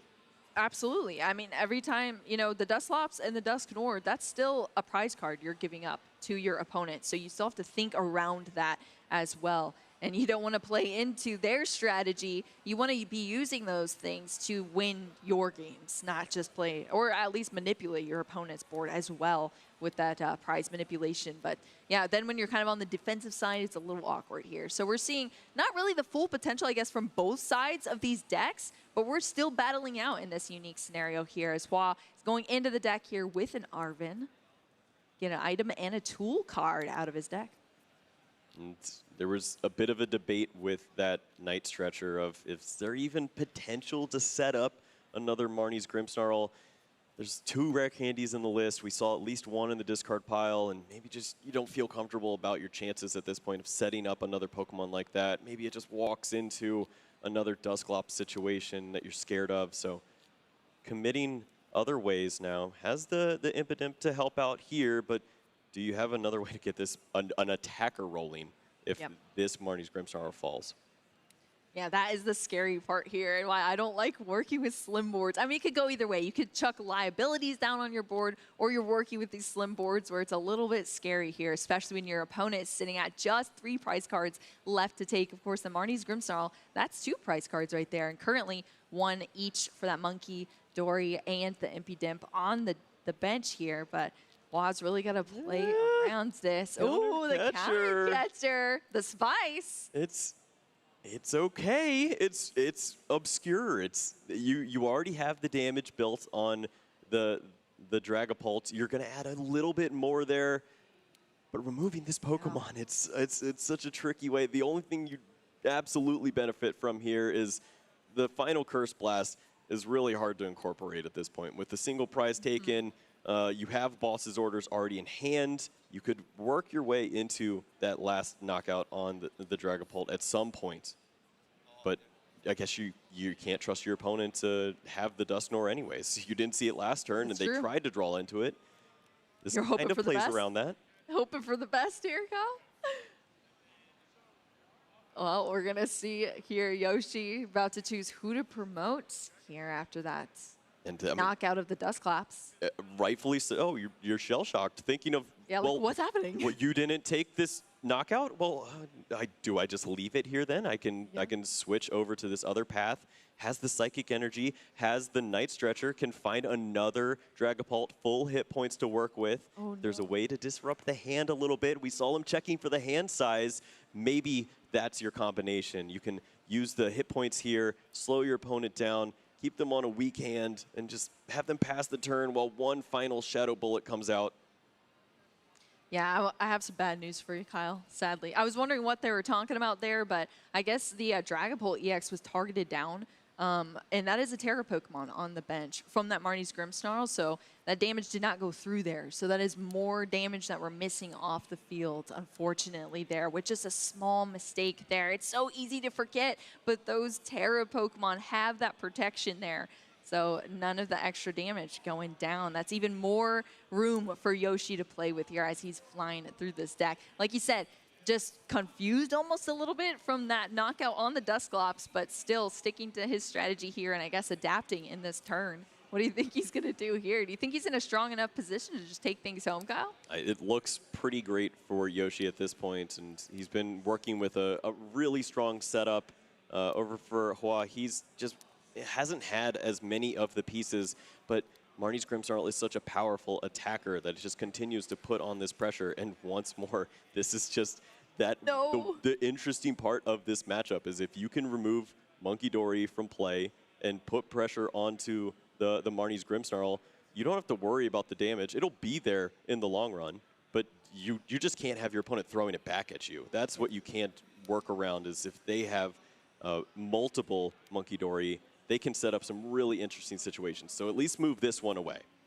Yeah, removing all threats off the field pretty much, because you see how bulky this Marnie's Grimmsnarl EX still is. It can't just be one shot here for Yoshi. So yeah, I mean, that's awesome. Take the monkey out and just cement this win potentially here for Yoshi. As I mean, there's only 2 prize cards left here in this match, Kyle, as we're going we're getting to the end of this game here, and Yoshi has just played things nice and slow and steady, and Hua is now bringing the monkey back, a different monkey this time, but is it too little too late? As you said, Kyle, you know, the strategy, if you're not able to set it up in the beginning, then it just gets awkward. You have dead cards in your deck, you're not able to set up the Frostlask, have those tiny hit points out, and worsen your chances. So then you're just forced into this linear position where do you even go from here when your opponent's just manipulating your entire board? Yeah, just softened up the Grimmsnarl enough to have that knockout ready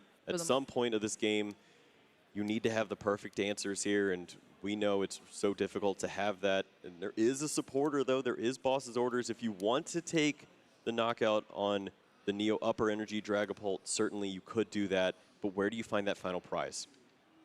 Yeah, 3 prize cards left, and it could just be slightly too late here. We're seeing some of the healing happening thanks to that Adrenabrain that's throwing those 3 damage over onto the Dragapult. That 30 worked. Yeah, that one worked. That is not from the damage of an attack. That is like a side effect there from that Adrenabrain, so that's going through. So now this is the spot where it's actually correct to attack into the Terra, as he doesn't want to leave any damage on the board. So that's true. You force this interaction that isn't beneficial so that you just don't give your opponent 30 damage from Monkey Dory to work with.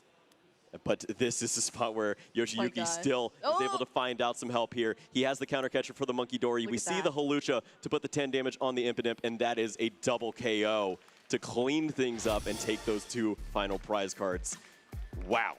Incredible here. I mean, I didn't expect anything less from Yoshi, but you saw his deck was thin. He's looking at all of his resources, and he mapped it out right until the end of this game. While only had 1 prize left to take there, Yoshi had to take a double prize card knockout here to take that win, and he was able to do that with those little tech cards that were still in his resources. And that was working around the Dusknoir being prized as well. So it was even tougher there for Yoshi, and he had the ability to work around that. So I want to take a look back in this game here between these 2 fantastic players and these awesome decks as well. Yep. Boo, I want you to take a look over at Hua's side and tell me what doesn't change throughout the duration of this game. As we see this Marnie's Grimmsnarl in the active spot, attacking through, getting some early prize cards. But what seems to be consistent there, Boo? Does this Pokemon ever go away? Yeah, I know. Yeah, I mean, the only Pokemon that I saw going away were those Monkey Dory, honestly. That's it. Wiped off the field. Yoshi truly does not care. He's attacking, taking away those single prize Pokemon over and over again. 180-30 is not enough to handle the hit points over on the Dragapult player's side. And Yoshi finds the play to take it all with the Hawlucha, take those 2 final prize cards, and you think you've played around it all. You think you can finally set up this final Pokemon. It was really an interesting spot of if you wanted to play that Impidimp. We saw a debate of that, and he does play it. Ends up punishing him there. It's unfortunate, but you got to think of everything. Yeah, you have to. You have to be able to adapt in these moments. And that time around, Yoshi was able to take things down doing just that. But hey, we got another game on our hands between these players as we kick things off. Once again, we're going to see if the setup changes here for both of our players. As we see, Hua's already off to a pretty decent start. We have that Impidimp there, one of the monkey already coming down. But what do you think we need to see that could be stronger in this specific matchup from Hua to be able to, oh man, yeah, those prizes. There's opportunities to include the Frostlass potentially if you go early on with it. He did not value it in the opening game that we saw. There was Buddy Poffin to do just that, but I mean, we already saw a turn from Yoshiyuki. This is going on to turn 2 now, as he just had Dreepy Pass, Spike Move to get the opening deck so search. There's no supporter either from Hua. Well, yeah, and that's wild to think of. Both players do not have the resources to help out. Interesting prize cards, double bosses orders for Yoshi. Ooh, we know how important it can be to work around the Marnie's Grimmsnarl. We did see Brock scouting in the hand, I think, so some play this time, but both players would be wishing for a little better help. Yeah, I mean, I would say so. Awkward positions here that we've seen for both of our players. But I mean, Yoshi, I'm sure breathing a sigh of relief after saying, "Oh, there's no supporter. You know, you got a dark energy on your monkey, and that was about it there for the establishment of that turn." Yeah, I can work with that exactly. Especially when you have 2 Dreepy down. They're ready to start going into these Dark Cloak now. Since we did see that turn, I totally missed the turn, Kyle. Like I was out of it here. I think the stream missed the turn. Oh yeah, I think you're right. He is zooming over there, and rightfully so. This is what you need to do. You have 26 minutes to try to close out a second game here. Do not give your opponent any breathing room. We see the first Recon Directive. It finds Neo upper energy of all cards, and there is another Dracloak ready to go. We see Ultra Ball in hand. This is pretty phenomenal. Fire energy can go just about anywhere, and you can surprise with that Neo upper. It's very unexpected to see that card this early on. Yeah, this is just gorgeous here. The Brock scouting bringing out these Pokemon as well for Yoshi. I mean, we are just setting up. Kind of faltered on that first turn, but now we are establishing things over for Yoshi on this side. So he's doing a great job here as we get into this Itchy Pollen. This is awkward here now for Hua. I mean, we didn't even see a supporter on the first turn. We do have the Stadium card to work with for some Marnie's Pokemon, but or Marnie's cards, but I mean, is that all we're gonna see here from this hand? I mean, the Badoo was perfect. There are 2 rare candy, 1 secret box. That's just about what you're playing around at this point. And the rare candy was in hand for Hua. He was ready to roll with the Grimmsnarl. Instead, what a turnaround here to have both Morgrem ready to go. If you're gonna have an answer to a Badoo, it looks like this. I mean, that is awesome to see here. We see the evolution happening here for Hua.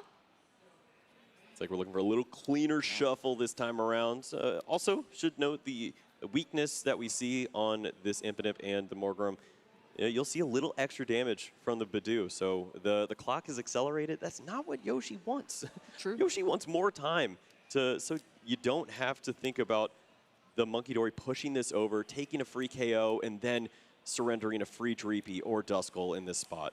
And look at this, too. This is a huge difference for Hua as well. 2 monkey down. We have both Dark Energy attached. You don't have to worry about accelerating your Dark Energy when that Grimmsnarl comes out, because you do it with its ability, that Punk Up ability to get not 1, not 2, not 3, 5 Dark Energy attached out of your deck. I mean, that's incredible because it's allowing Hua to get these Monkey out, and we're seeing that damage already slinging back over to Yoshi, putting him on a clock here as he goes into this turn with the Buddy Buddy Poffin to establish some Pokemon on his side as well. But it's a race. It's a race here, Kyle. Yeah.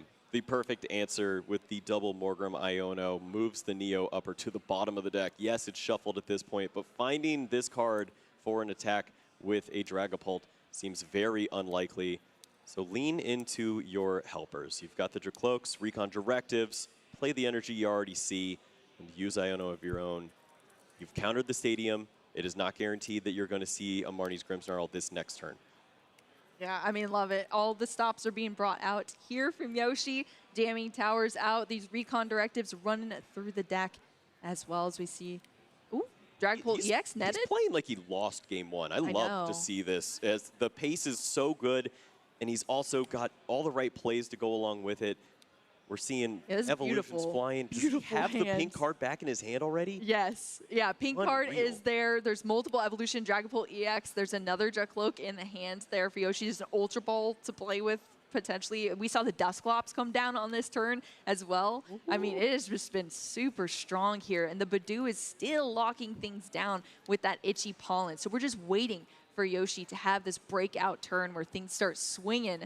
And everything just seems to be stacking up in the hands. We're seeing the Stadium bumps left and right. The Spike Booth into the Jamming Tower, now into the Artisan. Last game, we saw the Artisan bring that Iron Bundle out. What do you think Hua is going for this time, Kyle? And if he didn't see the Iono, I was maybe going to lean into a Frostlass play here. You have the Snorunt, you could play down from the Artisan, use a TM Evolution, and get this Pokemon into play before you have to think about the damage counters that can be played down. You don't see the Monkey Dory on the other side just yet, so maybe there was that world, but now you see Iono, you have to risk it. If you find the Marnie's Grimmsnarl, maybe just getting that Pokemon in the active spot and attacking early and often is enough to put some pressure on your opponent who is flying right now. Wow, well look at this from off of the Iono here. You know, each card drawn is representative of those prize cards. So 6 each for these players after that shuffle and put to the bottom of the deck. And I saw a ton of just supporters in the hand. And guess what, Kyle? You can only play one of those every turn. It'd be a really great trade binder. Not a good hand at the World Championships. Yes, exactly. Just when the momentum was picking up there for Hua, it just dropped back down a tad bit here. And that's also scary when you're going against Dragapult because they can pick up the pace nice and fast as well. And Yoshi, as you see, netting a counter catcher to the hand as well. I mean, these resources, that's just crazy right now. This is what Yoshi absurd to think about. This hand wasn't great until he found the energy. He didn't want to play these item cards just yet because he knows what he's working with. Iono was used. He wants to give himself maximum opportunity to find a basic energy card, but he sure enough found the exact card, the Psychic Energy, to go along with this. He has another Ultra Ball to follow up. If he needs to find the Dragapult, he can do that. He tries to find it with the Recon Directive first. He's got all the answers if he wants, and a double Dusclops to go with it. That is brutal here, Kyle, that we're seeing from Yoshi. I mean, the triple Ultra Ball in hand is just... That's just dirty. That's just dirty. Is so meaning at this point. Yeah, Yoshi. I feel like Yoshi's one of the best players at resource management, thinning the deck, you know, sequencing. Fantastic here, but I mean, whoa, are we blowing up? We're close to some nastiness here with the other Dusclops that's in play. If the Dusknoir was available, you could almost take all of the Impidimp and Morgrem off the line at this point, but this is the safer play. You can just remove the Monkey Dory. You already know you don't care about 180. It is not enough to impact your strategy. Just remove the Monkey Dories from play. You need that energy. You need that Monkey Dory. You have to do that every turn, and you also need an attacker. It's a lot to ask, but maybe we can see the call answered. I mean, that's crazy. So much happening here for Yoshi all at once, but we got the establishment there of that Dragapult EX, both energy down, to be able to start swinging the Dusclops, allowing for those knockouts there for Yoshi too. And I guess the strategy remains here in this game too between these players. The Monkey are the threat, so we are going to continue to take them out off this field, and Yoshi is doing just that. So Hua, as you see, is going to start to just reestablish them as fast as possible, because that is the only route here to having enough damage to put onto Yoshi's side to threaten these things or take these knockouts and take a win.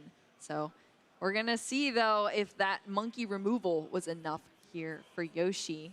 And Hua's going to make it a comeback. It doesn't seem like the threat when you look at the board and you see no damage on your side, you're setting up this situation, but if you play Iono, you slow your opponent down, there's no boss's orders, no counter catcher.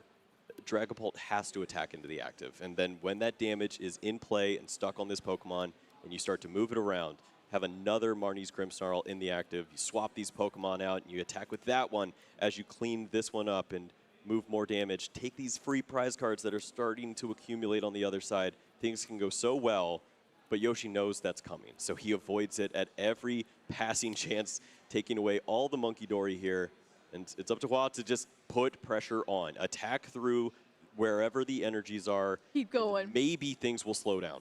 Remove the threat as much as possible. Hua's doing just that here as we see the swing of the Shadow Bullet come down off of this Marnie's Grimmsnarl into the Dragapult EX. First damage down on these giant titans of Pokemons. Of course, the 30 damage as well being placed onto the bench on Yoshi's side. So we're seeing these damage counters stack up here on all of the Dragapult clan here from Yoshi.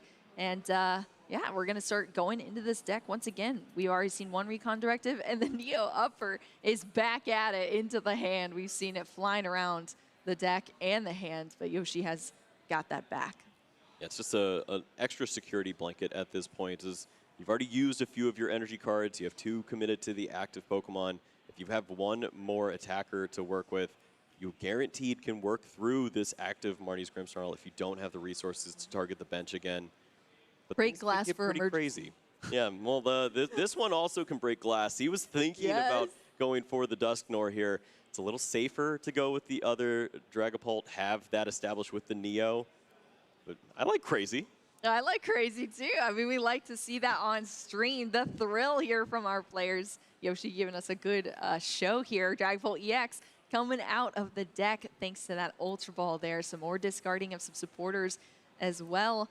So now we see kind of the same thing here that you were talking about the Marnie's Grimmsnarl. You know, you kind of absorb the hit, trade into the other one, and outlast your opponent. Yoshi's able to do that same thing with these giant Pokemon that we see. And he's got the damage on his side as well with these Dusclops, the potential Dusknoir, the Monkey potential as well. So we're seeing, what do you think about that? Boss's orders for the Monkey, gonna be wiped off the field once again. These Monkey Dory cannot stick around for Hua. What do you think about that play, Kyle? This is interesting to watch because I love taking out the Monkey Dory, but then you could either lock in on the prize cards here, use one of your Dusclops, give that prize card away, and take away one of these Morgrem, likely the one with the air balloon. But then you're in a situation where you're a little more susceptible to Iona. You're susceptible to that knockout happening from the Marnie's Grimmsnarl, and then trying to come back at that point. So he wants to give himself a few more answers. This leaves you with a situation where you could incorporate a Monkey Dory into the mix to find the final resources if perhaps one of these Dusclops is knocked out. But he has the answers here already. If he gets to keep this hand, likely we would see Dusclops pop, Dusknoir, and a Dragapult knockout for the final 3 prize cards to happen. Ooh. We're going to have to see. I mean, Hua has been building up quite the hand on his side as well over here. We're going to see the Super Rod to recycle some of these resources back in. We've seen so many Monkey go down, but now they're back. Unfortunately, you just can only charge up 1 at a time. These Pokemon are coming back, but it's just you're just accelerating that one singular energy. There is some damage on your side of the board to move around, but it's just not enough as you're playing right into a couple of odd situations. Some damage from a Hawlucha could be enough to help out in this spot. A Monkey Dory with the energy could get the job done here if you have the Dusknoir to go along with it. I always forget about that Hawlucha. It jumps out right at the perfect moments to just add that extra damage, take out these knocks, and yeah, sometimes it's inevitable, unfortunately, but we're still seeing Hua turn through these turns as we see this fresh Marnie's Grimmsnarl fully charged up thanks to some punk ups here in that ability, and it's going to start swinging. We're finally seeing this giant Dragapult EX go down. That is 2 prize cards there for Hua as we're going through this game, and the Badoo promotion from Yoshi.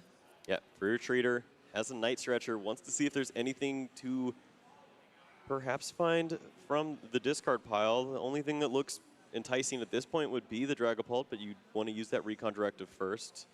The issue there is you have a supporter already in hand, but you don't have all the resources that you want just yet. Now, this is probably just for a look with the Artisan. I don't want to bench anything. That extra bench space can be pretty interesting to how you're going to incorporate that, even though you do still have Dusclops to open up spaces whenever. Keep your options open. A lot to think about here, but I think Research is going to see a lot of great cards. Yeah, well, we're seeing the Recon Directive here from Yoshi first. Looking at these 2 cards. Ooh, it's the Luminous Energy and a Counter Catcher. The Luminous going to go into the hand. That's the energy that we've been seeing applied to the Monkey Dory to serve as that dark energy needed for the Adrenabrain. The Night Stretcher is coming out here. Dragapult EX. There's the Luminous attached as well for the attack for that Dragapult EX to be charged up. All right, a Dusk Nor and a Hawlucha would get there. We see not much. Oh. Or just a little bit short there. Nest Ball, with the energy's already attached. If the Monkey Dory was the plan, you're missing out in that regard. Pheasantipity could draw a little bit more, but we have that bench space situation. It's fine with the Dusclops, however. You just might have to use it earlier than you wanted. Yeah. But who cares? You could win. I like drawing cards, so yeah, Pheasantipity is coming out here. The beautiful artwork there. We're flipping the script. That's going to be a draw 3 here for Yoshi. Was that Ultra Ball? It was Ultra Ball there. Oh, yeah. Oh, wow. I think that should just about do it here. You find the Hawlucha. You have the Dusknor to go along with this. You can put the damage on the active Pokemon, open up the bench space, use the Hawlucha, and take your 3 prize cards. Oh, man. Wow, look at this play out here. The Dusknor there. Cursed Blast into Oblivion. All this damage flying out. This Dragapult EX fully charged up here. And Yoshi is going to take this game. 3 prize cards down. And that is a win for Yoshiyuki Yamaguchi here in Anaheim for our 2025 World Championships. Swiss round 3 winner here that you're looking at. Piloted perfectly, playing against a deck he's familiar with, that he enjoyed playing not too long ago at NAIC as well, or around the tables at NAIC. And now back again playing against it and taking it down with Dragapult EX. Man, he was absolutely cooking. You give good players opportunities to find ways to win. They will do just that. So many different ways to come back in that match, find those final prize cards, set up a perfect situation. Beautiful. Love to get into the replay here and see just how he did that. Masterful play here with the Dragapult deck. Masterful indeed. We saw the monkeys were just flying. I mean, that was the strategy both games there for Yoshi, and we saw the continuation of that. Of course, this is our game 1. As you see, these Pokemon just being wiped out here, some damage being thrown around. Hua was trying to just reestablish there and throw some damage back, but deciding not to choose, or deciding to not knock out that Dragapult EX in that one turn, and then just was never able to establish anything else after that. So Yoshi was able to take that game nice and easy, even though Hua was almost there with just 1 prize card left to take into our game 2 between these players. Yeah, I mean, cards were just absolutely flying left and right. This setup is so nasty. You remove double Monkey Dory from play. That is really the one situation you need to avoid, is if you have double Adrenabrain with the additional damage being built up on your side, it can just start to take away some of these resources. Instead, 180 and 30 versus 260. What do you think's going to happen? Of course, Dragapult can find all the answers. Pheasantipity of all cards draws into the perfect resources there and takes a huge final 3 prize cards to close this thing out. I know, gorgeous. Both of these players working with their own damage counters, flying around there. And usually Marnie's Grimmsnarl, I mean, it sometimes has speed on its side. You know, it gets that crazy board state with, you know, triple, quadruple monkeys down. or the Frostlass strategy as well, stack up those damage counters, manipulate your opponent's board. But as you can see, it just didn't pan out there against Dragapult EX. Even just the Badoo, those pivotal turns in the beginning, not able to allow Hua to just kind of carry out any sort of stable plan there. And Dragapult EX, I mean, never count this deck out. It has so many answers, and I swear it just gets better in the late game. Yeah. It's brutal. I question if it's the right play to avoid Frostlass for the entirety of the match. There were situations where just a little bit of damage would have accelerated the clock. If you build up the damage on your side of the board, Monkey Dory can knock out the Badoo earlier on. You're not wasting that 30 damage from the Shadow Bullet. You can put that onto maybe a Dreepy or a Dracloak and set up a knockout in that regard. Maybe you set up a 2-hit knockout later on that can swing the game, and you'll find those prize cards. I almost wish the Iono wasn't found in game number 2. Yeah. Top decks that, just to see what a TM evolution in that situation looks like. Just see what Frostlass could do for you, even though it doesn't seem optimal, and sometimes you just run into that low hit point threshold and it's awkward. Force your opponent to have the energies to attack with the Dragapult, but also the energy for the Monkey Dory. It's a lot easier for you to set it up. All your energies work for Monkey Dory. They only have Luminous. Right, exactly. That's very, very true. Luminous indeed to power that up, but then when they have it, you know? In those pivotal moments, there's tech cards there. I mean, you have the ability for the Monkey Dory, the Hawlucha to jump in at the last moment. We saw the Pheasantipity come in there at the end for that extra draw support that Yoshi needed there. So, I mean, there's just all the outs, and that's how it really feels. Like, I love Marnie's Grimstall. It is so fun to play, but it does always kind of feel like you're playing defensively. You know, you're trying to throw as many barricades as possible, and then when you're facing off against especially one of the best decks in our format, Dragapult EX, it just seems like they always have the answers. So then you try to outpace them with speed, but then they just target down your Monkey Dory, and then what do you do, you know? So it is tough. It was definitely heavily debated, I think, amongst many players, because it has that inherent power, but you have to get there first, you know? So it was a debated deck in this World Championships, and where did you see where it fell in the meta breakdown for day one, Kyle? Well, I don't know if it was very well represented. Certainly not in the, I don't believe it was in the top 3, but yeah, it's if they answered their own question then. Yes, it's a glass cannon. He was up against a real one on the other side. For Yoshi sure. was absolutely doing work, pulverizing that side of the board, and I can't wait to hear from him what he thought of that match. Chip, take it away. Thanks so much, Kyle and Boo. I am here on the stage with our winner from the last round, Yoshiyuki Yamaguchi. Let's hear it, folks. A 3-0 start here at the World Championships. Absolutely incredible. Talk to us about why you chose this deck for the event. Oh, yeah.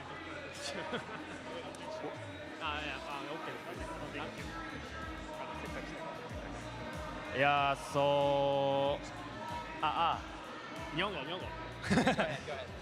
そうですね、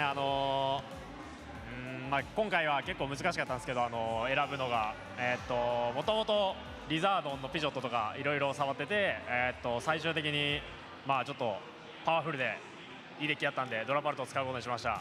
でもめちゃくちゃ選ぶの大変でした。I had a tough time selecting which deck I wanted to use. I, scoured around like Charizard EX with Pidgeotto in it, but ultimately I went with Power with Dragapult EX. It seems like a good choice. It paid off for you well thus far, 3-0.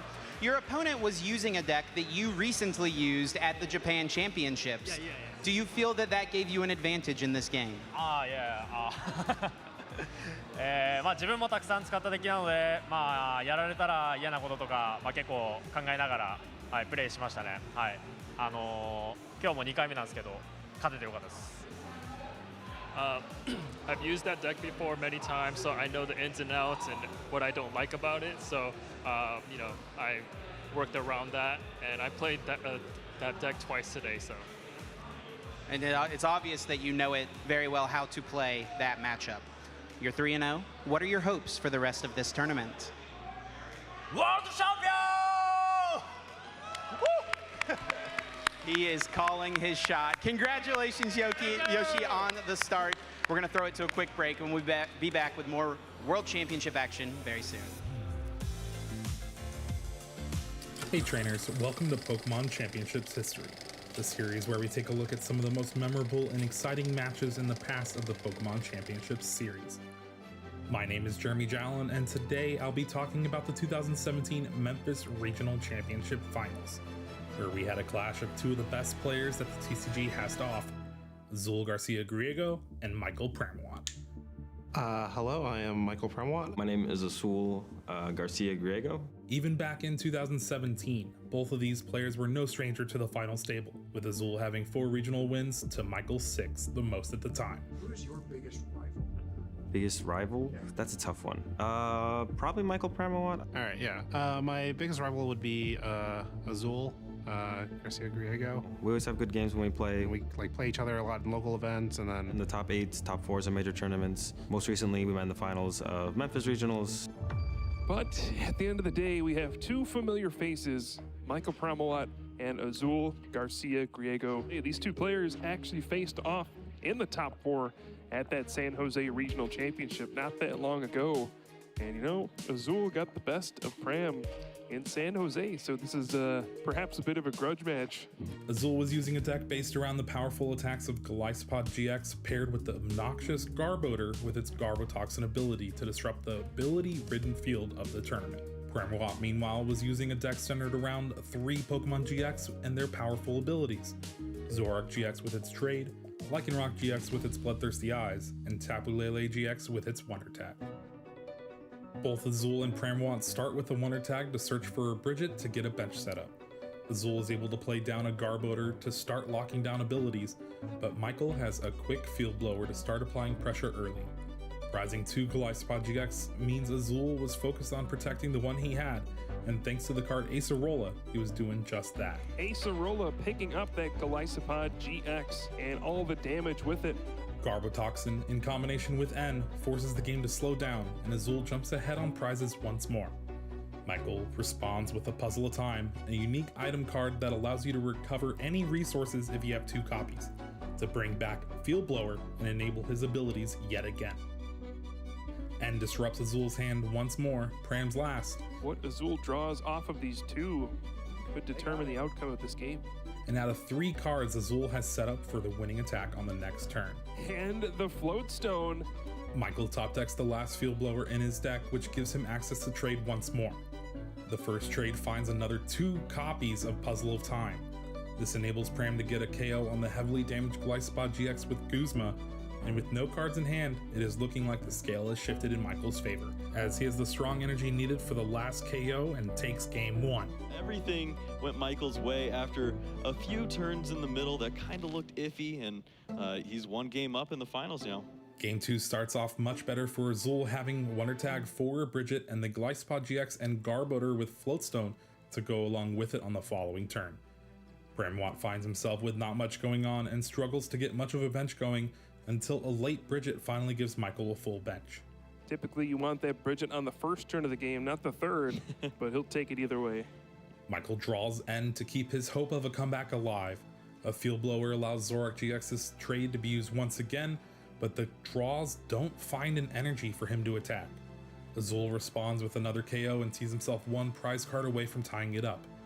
Pramawat is forced to pass the turn to an empty-handed Azul, who top decks a Guzma to clean up game 2, and they are off to their final game of the set. Your boy comes in the clutch and cleans up game number 2. In game 3, we see Pramawat to be the one starting off strong with a Bridget, as Azul just passes with a couple of Wimpod in play. Azul finally draws a Guzma and takes a KO with Glycopod GX, but he struggles to do much else. After managing a 1-hit KO with Dangerous Rogue GX, Michael is able to set up a 2-hit KO with Field Blower, and is now in the lead 2 to 5 prizes. Azul finally plays the end that he has been holding on to and finds a tool for the Garbotoxin once more. Michael attacks back, forcing Azul to get the Glycopod GX out of the active spot with Crossing Cut GX. Crucially, Azul's last Guzma is in the prizes. Pramawat misses Guzma while Azul picks up the heavily damaged Glycopod GX and continues the pressure with First Impression. The last 2 Puzzle of Time allow Pramawat to switch up gears and go for 2 Guzma with the hopes of trapping the Garbodor in the active spot and deck Azul out. Azul looks at his hand and concedes, knowing the last card in his deck is of no help. Michael Pramawat nabs his 7th regional championship win and cements himself as one of the best to ever do it. 6 years later, both of these players found themselves placing 3rd and 4th at the Yokohama World Championships, with plenty of energy left in the tank for that inevitable finals rematch. Thanks for watching, and make sure to let us know your favorite competitive Pokemon TCG moments using the hashtag #PlayPokemon.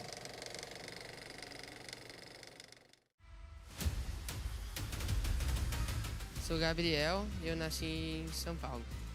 Meu Pokémon inicial seria o Pikachu. É meu Pokémon, um dos Pokémons favoritos meu. Eu jogo bastante com meu irmão, ele sempre me ajuda nos treinos. Competitivo, os 2 primeiros anos ali foi mais na brincadeira, aí depois umas pessoas vieram falar com a gente dos torneios maiores e a gente foi acabando entrando nesse lado competitivo do Pokémon TCG. Já fui em 3 campeonatos mundiais, em Londres, no Japão e no Havaí. Uma das memórias favoritas foi quando eu ganhei o Mundial do Japão, em Yokohama. Foi incrível lá. Porque é o maior torneio que existe no Pokémon Mundial e no Japão, onde foi criado, é melhor ainda. A estratégia que eu usei para esse torneio não era ser muito agressivo, meu deck é mais calmo, passivo e esperar meu oponente começar a ação para eu voltar e finalizar a partida. O deck que eu escolhi era o Charizard Pidgeot, ganhei o regional de Joinville anteriormente ao Like, então só mudei 2 cartas e vim com ele. A minha última final do Like, ano passado, foi um outro formato. Eu acho que foi uma partida bem parecida, era uma partida entre 2 decks pau a pau e veio para quem comprou melhor. A parte da jogabilidade que eu tento melhorar sempre é o nervosismo, que minha meta é acalmar tudo, mas sempre tem aquele friozinho na barriga antes das partidas, que às vezes acaba também fazendo eu errar. Acho que é muito bom estar na final, a sensação de chegar longe. You can hear the crowd chanting his name. They want him to take it home yet again. No último turno da partida, não tinha mais o que ele fazer naquela situação do último turno, então dava pra ver que já tava o jogo na mão. Essa sensação foi incrível, sabe? Que todo o nervosismo que eu passei durante o jogo acabou, foi um alívio. And that's it! He extends the hand, back-to-back champions. Gabriel Fernandez does that and repeats his title as the international champion here in Latin America. A sensação de ganhar o evento é uma sensação incrível. Sim, não tem muito o que falar porque eu tô sem palavra praticamente. Olha, não podia ser melhor, né? Significa muita coisa, que por ser minha última temporada de sênior, também meu último internacional no Brasil, gostaria muito de ganhar esse torneio e acabei ganhando. Eu vejo como mais um título que vai me dar confiança para jogar aí os próximos e conseguir mais título por aí. O conselho que eu daria para os treinadores de Pokémon é treinar bastante, que não consegue chegar numa final e ganhar sem o treino, sem o preparo bom. E também, olha de inspiração o Thor de Recleve, que é um dos melhores jogadores aí, se não o melhor, do Pokémon TCG, e o Azul GG. Ganhar o 2º Mundial significaria muita coisa para mim, que indo para Master, os torneios vão ser maiores, a dificuldade aumenta. Eu acho que os outros treinadores têm que me considerar como uma ameaça, porque já vim aí de muitos títulos, ganhei os 2 internacional no Brasil, o internacional no Londres e o Mundial do Japão. E fui bem no Havaí, então tem que tomar cuidado.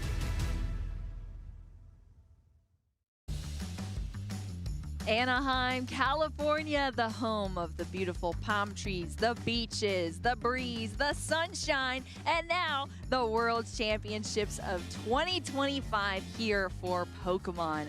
You're joining us on the TCG side of the stream here, and we're so excited to be continuing into the action. Shelby Boo here with my incredible co-commentator, Kyle Sablehouse. Kyle, feeling good? Feeling great. That was a lot of fun. Right. We got there with Yoshiyuki taking the win there in round number 3, and It's like too much fun. Like it's going by too fast a little bit for me. You know, like it's flying. proclaimed himself as world champion. He's ready. Like Yeah. you have to speak it into existence. How can you not root for this guy? I know. I love that energy. Yoshi is like one of my favorites, and now you see exactly why. What a great interview there. Well, we're going through this day. I mean, I said it was flying by. We're already halfway through. We're going into Swiss round 4 here, but there's still a lot of matches that are going on right now out in the fields. And you know who else is out in the field? Kyle. No, I'm not. I'm not going out there. I like my desk. Sukovic, baby. The Puka himself, Kyle Puka Sukovic, the best sideline reporter we have around. Kyle, how is it going out there in the field? It's great out here, and Kyle, nobody has ever confused us before. That must be the first time. Yeah, ever. Yeah, it's great out here. We're 3 rounds into the event so far. Lots of interesting results so far. I think some top players to follow, some interesting stories. You know, one of the most popular players in the TCG, Azul Garcia Griego, unfortunately off to a slow start at 1-2, but perhaps is starting to battle back. Last year's world champion Fernando Cifuentes off to a 2-1 start, so pretty strong. But there's lots of players out there at 3-0 so far. Kyle, I think one you're familiar with, Aaron Curry, who's off to a 3-0 start. How does that make you feel in the year 2025? Yeah, it's a blast from the past. It's been great to see his rebirth in the TCG. He's found his way back in. He was casting some games with me on some grassroots stuff, and he's been showing up in a lot of these events now, and he's found a deck he likes. The OG making the run back, huh? Yeah. So cool to see. And I mean, what a time to do it at the World Championships. So cool. Yeah, for sure. Some other players to keep your eye on. Of course, Ross Cawthon has been here 20 times now. That's not even an exaggeration. Yeah. He is also off to a 1-2 start, unfortunately, so he's going to have to battle back.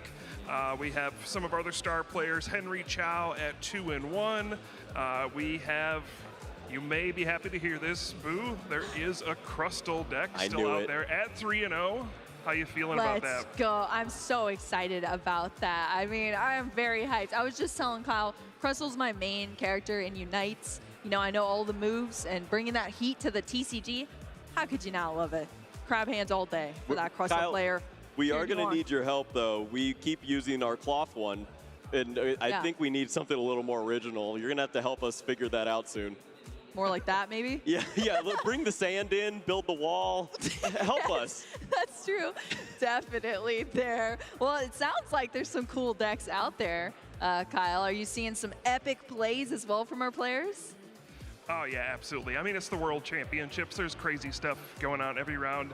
I think one thing we always keep an eye on is the TCG has only had one multi-time world champion. That was Jason Kozinski, who won it 3 times. Kind of greedy, if you ask me. Nobody else has even won twice. But we always keep an eye on former champions who have a chance to, you know, make history and win again. Of course, Fernando is in the running.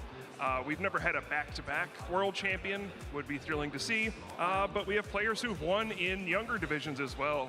Liam Halliburton is an example, won in the senior division, and he's off to a 3-0 start. So that's a story we're going to follow throughout the event. That's incredible. Yeah, it's always nice to see our younger divisions, how they're performing, because their stories are being built year after year in each of our games here, but especially on the TCG. I mean, it's just so cute. Watching them shuffle their cards and, you know, start as like little kids and then grow up into these incredible, amazing players. You love to see it. And it all starts juniors into seniors, now into our masters. So I'm very excited for Sunday when we're going to see the display of all of our age divisions and who has made it to the top. Kyle, of course, thank you so much for that update. That side reporting is just invaluable here on our stream, and we appreciate that. We're definitely going to practice some more movements for that Crustal appreciation, but thanks so much. Keep me updated. Yeah. Will do. Well, have a good time out there, Kyle, as you continue to scope out the field, see what's going on. But we're going to continue to scope out the stream matches here. I want to see another good one on the stream. Kyle, we only get so many of these that we get to cast, you know? The World Championships is epic, but it's only so long, and it flies by here. So hopefully we will see some epic decks coming up here. You know, we had a giant meta share of Golden Go. Yeah. We have yet to see one here on the stream, so I'm curious if that's going to be coming up for us. I would be really excited to see that. nearly a quarter of the meta right now. Did you expect that? Is using coin bonus. I know. I was like, what? What? I thought maybe like 15% max, Yeah. but 22 is insane. I don't think we've seen it really past that 11, 12% mark throughout all of this, but it's Right. just one of those decks that you can rely on. It's very consistent. It's got its own built-in engine. It adds the Genesect now to find its evolutions and just build up this board. You just fly. And as soon as you use your ace spec, you know that you're in a great spot because you just depleted your deck of so many cards you don't want to draw into. You know where they are for the rest of the game. And how many single prize decks really are there right now? If you want to take 2 prizes a turn, it's pretty easy to do. Exactly. And that's what it does the best. And I think that is one of the reasons we see it in such heavy numbers, because we've seen this in the past too. Players opt to bring these kind of like fast-paced or hard-hitting decks that can take giant knockouts on so much of this field out there, because if you have that on your side, all you got to do is set up and get there, and that is what Golden Go does so well. So I'm really curious though to see how this giant percentage is going to kind of map a runway for some of these other decks to play into. Maybe they have a great matchup against Golden Go, and then they just start climbing to the top because they battle so many of them, because it's a huge meta share though. So I'm interested to see how this meta is going to shape up, and if our players made the right calls, like, hey, I think I'm going to be going against this deck the most, so I'm going to play into that and around that. Yeah, there's been a few tech inclusions that we've seen throughout some of these deck building. There's a bit of the End Zoroark that's including the Toad Scroll, trying to avoid those Night Stretchers, those superior energy retrievals of the Golden Go players. No discard pile for you. Look pretty good there. You could play Ethan's Typhlosion and just go crazy and knock these Pokemon out. You have a single prizer fire just exploding Pokemon left and right. Pretty great matchup. Don't know about the rest of them. We don't talk about that. Yeah, don't think about the other matchups. Just hit the 25% like 7 times and you're in day 2. Have a good time. That's good. I like that. That is awesome. So much to think about here. There's the Flareon players that are still in the mix. There's some Terrabox out there that's still trying to get the job done. Just give yourself every potential attacker and maybe you'll find a way to win. Well, every potential attacker, but what about stopping some attacks too? Let's check out a deck profile of this Crustle we've been talking about here all across this stream. Walk us through this deck, because it's new on the scene. It's trolling all these players. How does it work, Kyle? There have been... Look at these cards, It's dude. so I'm dying. goofy. There's so many different decks throughout the course of TCG history that have tried this. They're just all called Safeguard decks, because that was what the ability has always been. Right. And it's usually just like a 4-of inclusion of this one Pokemon with Safeguard and good luck. And sure enough, it's good in a lot of different metas, because they just come down to, this is the good shiny card. I want to include it in my deck. I want to attack through everything and take knockouts. Right. Well, Crustle says, your shiny card is garbage. It's not going to do anything. I've got a cool house, and I'm just going to do very simple things to get the job done. Attacking for 120 and not being affected by a lot of different attacks from some of the best cards in the game. Yeah, the Pokemon EX, it's blocking that those attacks with its mysterious rock in. And it's so funny too, because this has been a deck that's just showed up and just debilitated its opponents. But like when you look at the artwork of the Crustle, it's just hilarious. He's like falling over on the ground. He can barely contain himself, thinking that he is a real deck in the World Championships. Exactly. There is a very notable player who is 3-0 with this deck right now. We'll leave the surprise for now, but this is a real deck. You have to worry about it. If Tim Franklin was able to get a few 100,000 more views, maybe we'd see another Crustle in this format here. But you have to worry about this. Monkey Dory moving damage around. If you can't deal 150 with your non-EX Pokemon, you are in for a world of pain. Yeah, and then I mean the ace spec as well is just, you never see this ace spec. Why would you? Right. Pokevital A. It's like the only time I think we've seen this actually play. I don't even know if we've seen it on a stream match at all. So not a stream I've watched. It's just such an obscure thing, but sure enough, it is beneficial in this style of deck. You can increase your hit points. You have the luxurious cape. You can build such a powerful Pokemon, and then just healing off when your opponent finally gets to that point of, I've been working tirelessly with all these little guys trying to get a knockout, and then you just demoralize them with the healing. Yeah, demoralizing indeed. Being taken down by a Crustle. I'm sure many of our players have been through that experience. And, you know, even just thinking back to our last World Championships as well, the winner, you know, in that Iron Thorns, following similar strategy there, just blocking off attacks and walling it out and, you know, just outlasting your opponent. It is frustrating to deal with. And then when you put this deck into the hands of these incredible players, you can start to see, hey, someone's 3-0 with it, and we'll see if that can outlast the competition going forward. But it's going to be a funny one to see if the Crustle makes it through, breaks through, and just the wall is too strong against all of these decks out in the field, and Crustle is just plowing through everybody. It's all you need. It's a very simple deck. It's got a few other options. You can include your Terra Pokemon, the Cornerstone Ogre Pond to get the job done. Just give yourself a little more help if you want to avoid the Pokemon with abilities. Some matchups you just don't run into the EXs as often. You need to have another answer, another wall to build. So you've got a backup plan too. Look at this, the energy as well, the spread. We have the Mist energy, the Jet energy, the Medical energy, the Reversal energy. I mean, that is like so many different types of energy. Limited amounts of them, though. Look, there's one of each, except for the Mist energy is 2. I don't know if you always see that. I think the Mist energy is the main one you want to go with. Just provide yourself There's options. a little more of a ruse of, well, you can't hit me this way, you can't hit me that way. It's a little more protection. And sometimes that is enough. You just cannot be attacked by anything in their deck that doesn't do 20 damage. And that's pretty good for you. A lot of energy there, but yeah, that is good. That's the game plan here, and you see it in this entire deck list. You even see the Turbo Energize as well for that technical machine. Yep. Charge up those energy onto your Pokemon. I mean, it's just a wall. It's a wall that you have to get through here at the World Championships. I didn't know if I would see it go far, but I'm obviously rooting for our Crustle players out in the fields because what a cute little Pokemon to show up on the scene and make some strides here at the World Championships.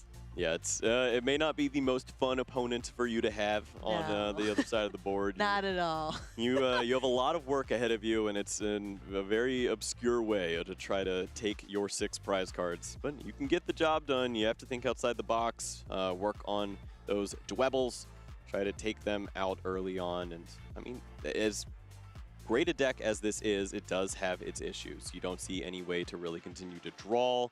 If it is only the singular Crustle there, if you can take that Pokemon out, maybe you don't have to worry about a second or third coming about. It can be tricky to make this deck work, but if it likes you, you might as well go for it. Do you think this deck would like you, Kyle?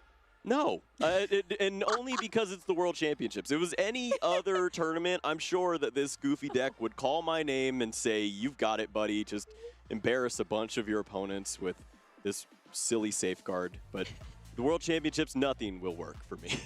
Aw.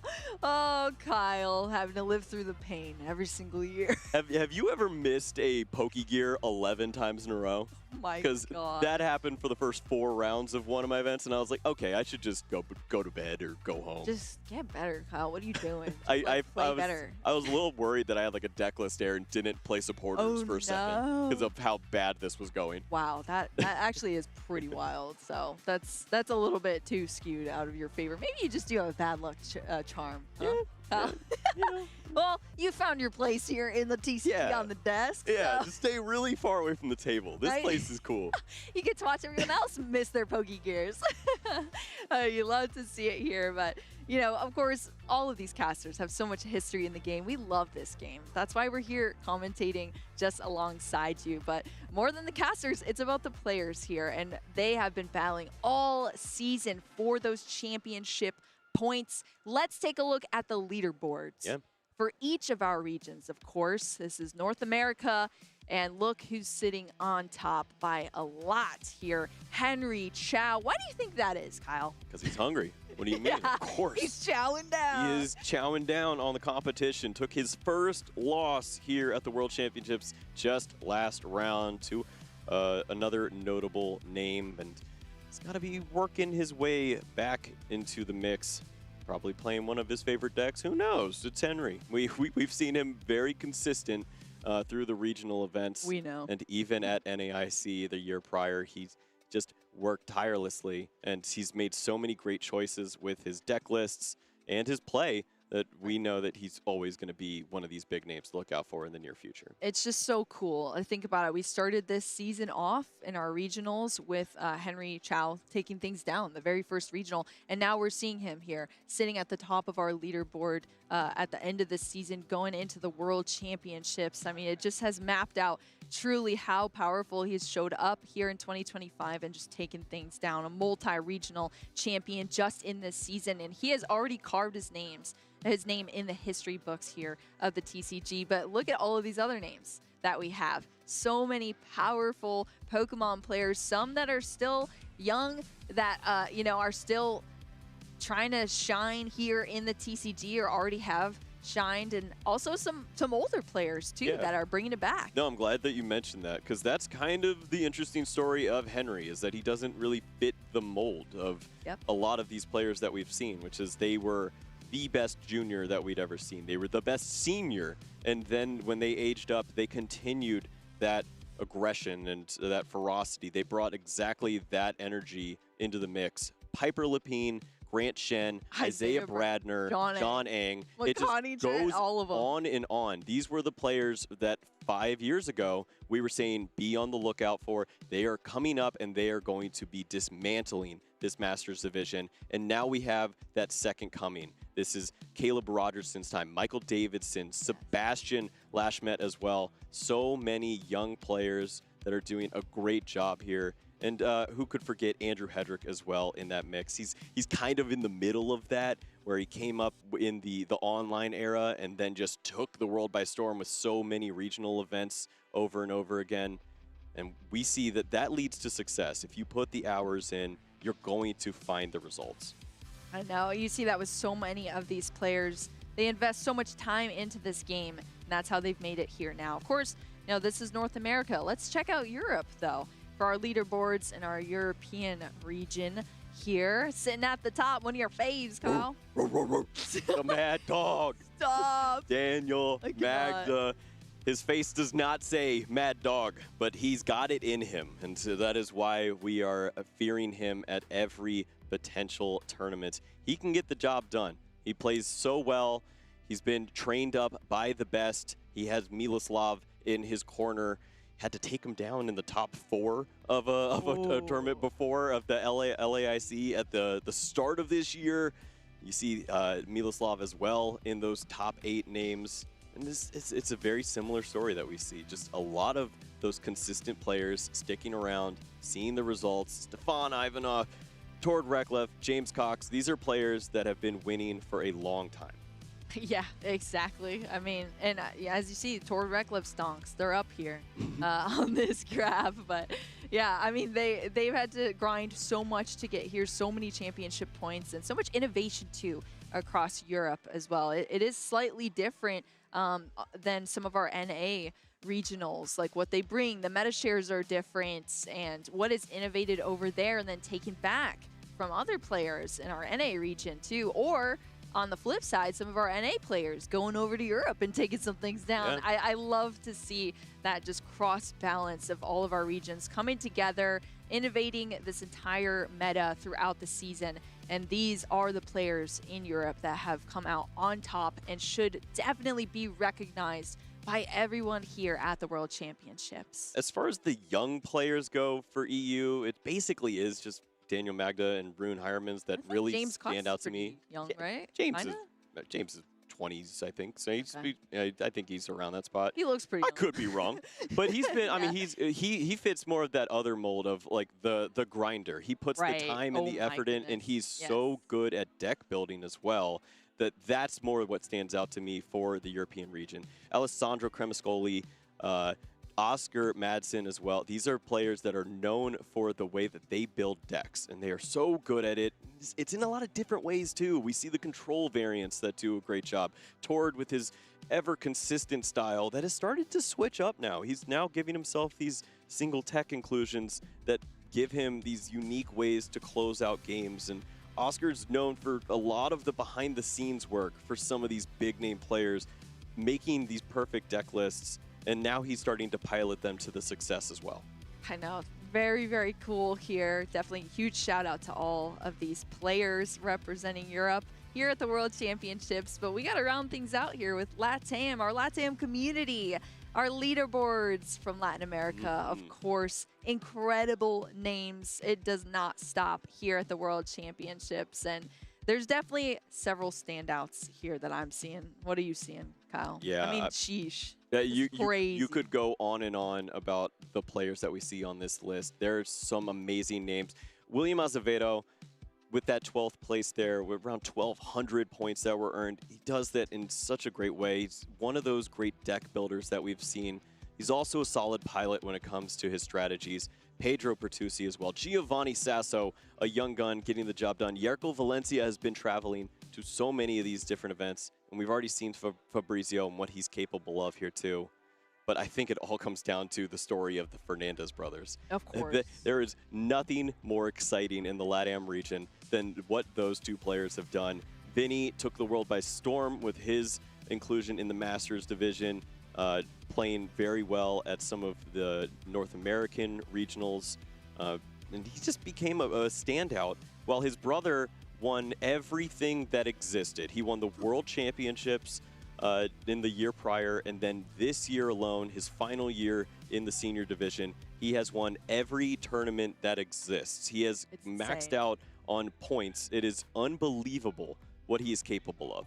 Yeah, I mean, I don't think we've ever seen that level of talent here in the TCG. So young, and has just made history in this game. And I do want to add, too, such a strong family support there for both of those brothers. You know, I got to meet their parents. They're so nice. They just love to see their kids play Pokemon. And the fact that they're so supportive, they're always traveling to these events with them, cheering them on, and supporting them in every way to continue with their passions is incredible to see. And it's like none other here. You know, you see what a strong family support system can get you in this game. I mean, you have all of the ability to just make a name for yourself, and that's great. The dedication that they had in the online era, when everyone else is taking a break, they were playing in every single event that they could at that point, and it really started to pay off for them. We saw the results coming in, and they weren't afraid to play unique decks, and that's something that Vinny has shown us along with his brother, Gabriel. They will play the goofiest thing. They don't care. If Lugia is not the best deck at the time, they'll win the World Championships with it. If Charizard is on its way out, they will win NAIC with it. It doesn't matter as long as it makes sense to them and they know that they've got the matchups lined up. That's a little unique advantage they have. It might not be the most powerful deck, but they know more than their opponents know about the matchup. Yeah, they're just going to do it better, you know? Absolutely. I mean, one thing, too, that I want to mention about LATAM is just, this is a personal antidote, I guess, that I could say. I feel like they just bring so much passion to our game, the entire LATAM region. Like, you just see so much in their deck building, their teams, the passion they bring into these events. They're competitive. Yep. So many of these players, they're out there to win. They're in their match, they're locked in, and they're going to take things down. And they are so happy every time to represent their region as well. So that's just awesome to see from all of these fantastic players that deserve this recognition in the World Championships. But we got to end things here with our final region, Kyle, Oceania. Can't forget about our incredible folks down under. And oh my gosh, is that the highest championship point we've seen on all of these graphs here? Isn't that wild to think that he's traveling from Australia for all of these events to do just that? He didn't need to get that many points, but that's what the Wet Goose does. You go to these events, and he is having a standout performance this year in particular. Yes, he was winning all of the travel stipends. I think he set the record for the most stipends that you can have in a row. He was up in like the 20s at one of these points.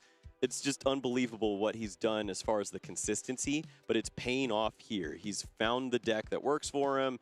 He's not afraid to mix it up when it comes down to some of those choices, and he's seen that he can be a finalist at an international event. He can win a regional championship and he's got great players around him that help him out there in his group that he has with Natalie Miller and Kaiwan Kababe and so many other great names here in this region, which also just speaks to a passion, as they don't have as many tournaments to show how talented they are, but they definitely show up when they can and make us remind ourselves that they can play.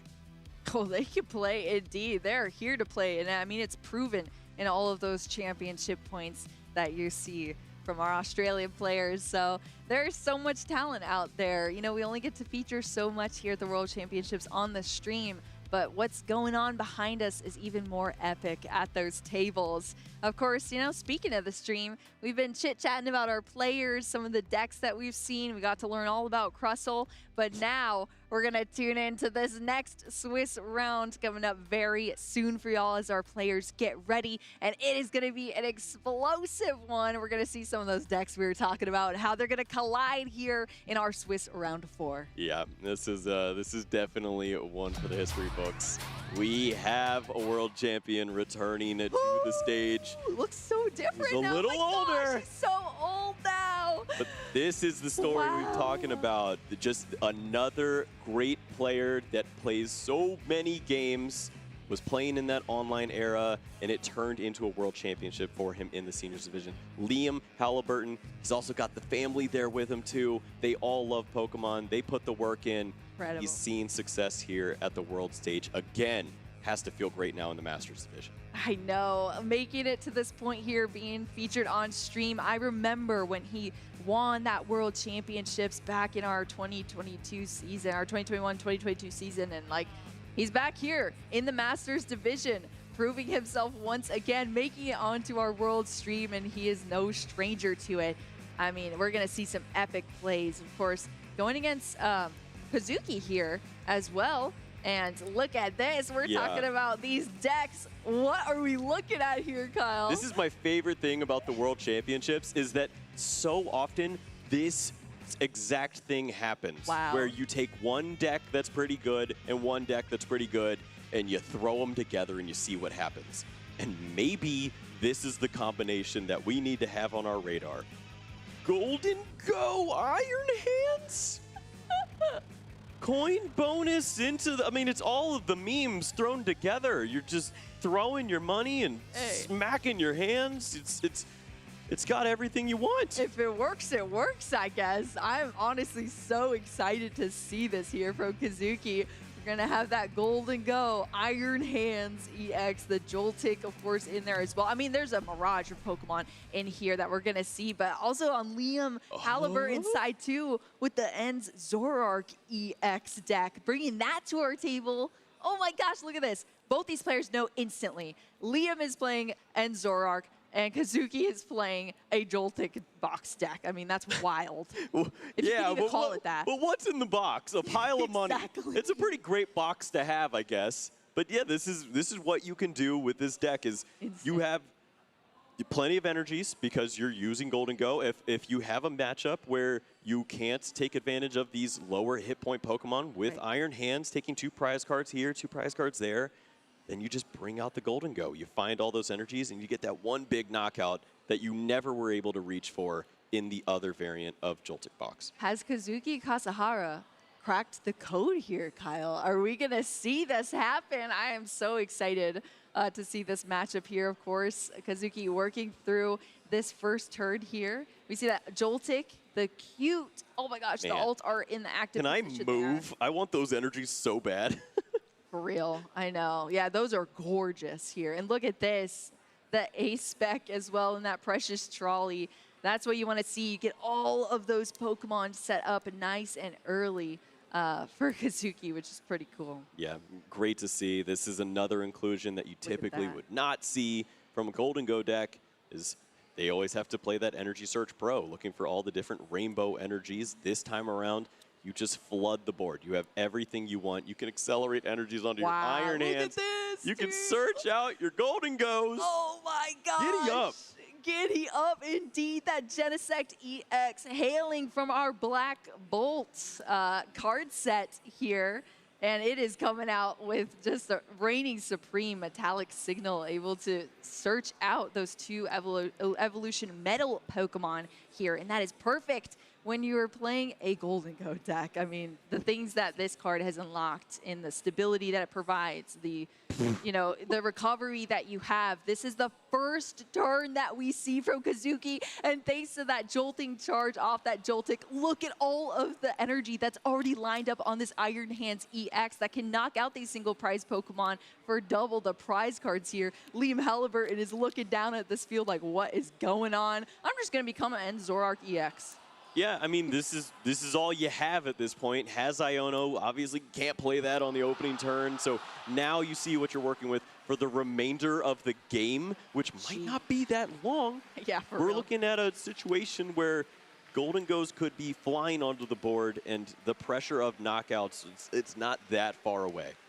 I know, this is scary to see here. I mean, we at least have that Zoroark coming in. Liam has other cards to play with as well here for this turn, but yeah, it just seems to be, all right, let's kind of map out these turns. We're going to start with some trade. Of course, one of the most powerful abilities in the TCG, allowing you to discard a card and draw 2 additional cards, and that is fantastic. But I mean, is it fantastic at this point, Kyle?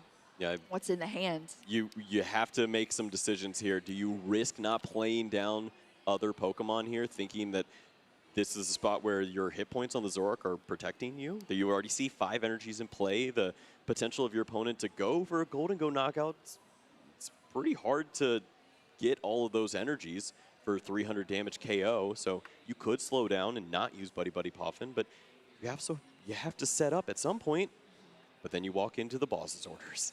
Exactly. I mean, you can see those gears churning in Liam Halliburton's head. You know, being faced up against this Ann on the stream match too. I mean, that is a tough one. You're eyeing down a very difficult board already. So this secret box, a spec card, is going to help out a lot here for Liam.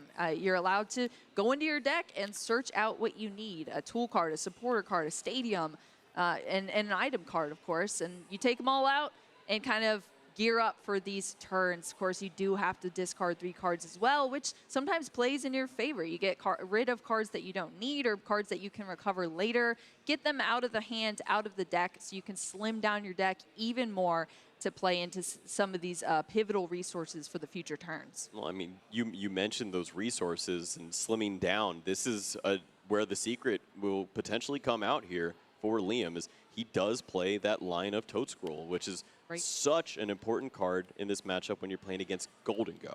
The hit points that you have of the Zoroark are so good when you play against Iron Hands. But when you play against them both, does it really work?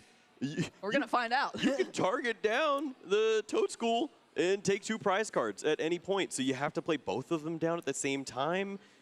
It's a lot to think about for Liam. He is holding one of those Pokemon in the hand, and he is going to prioritize a full basic setup here.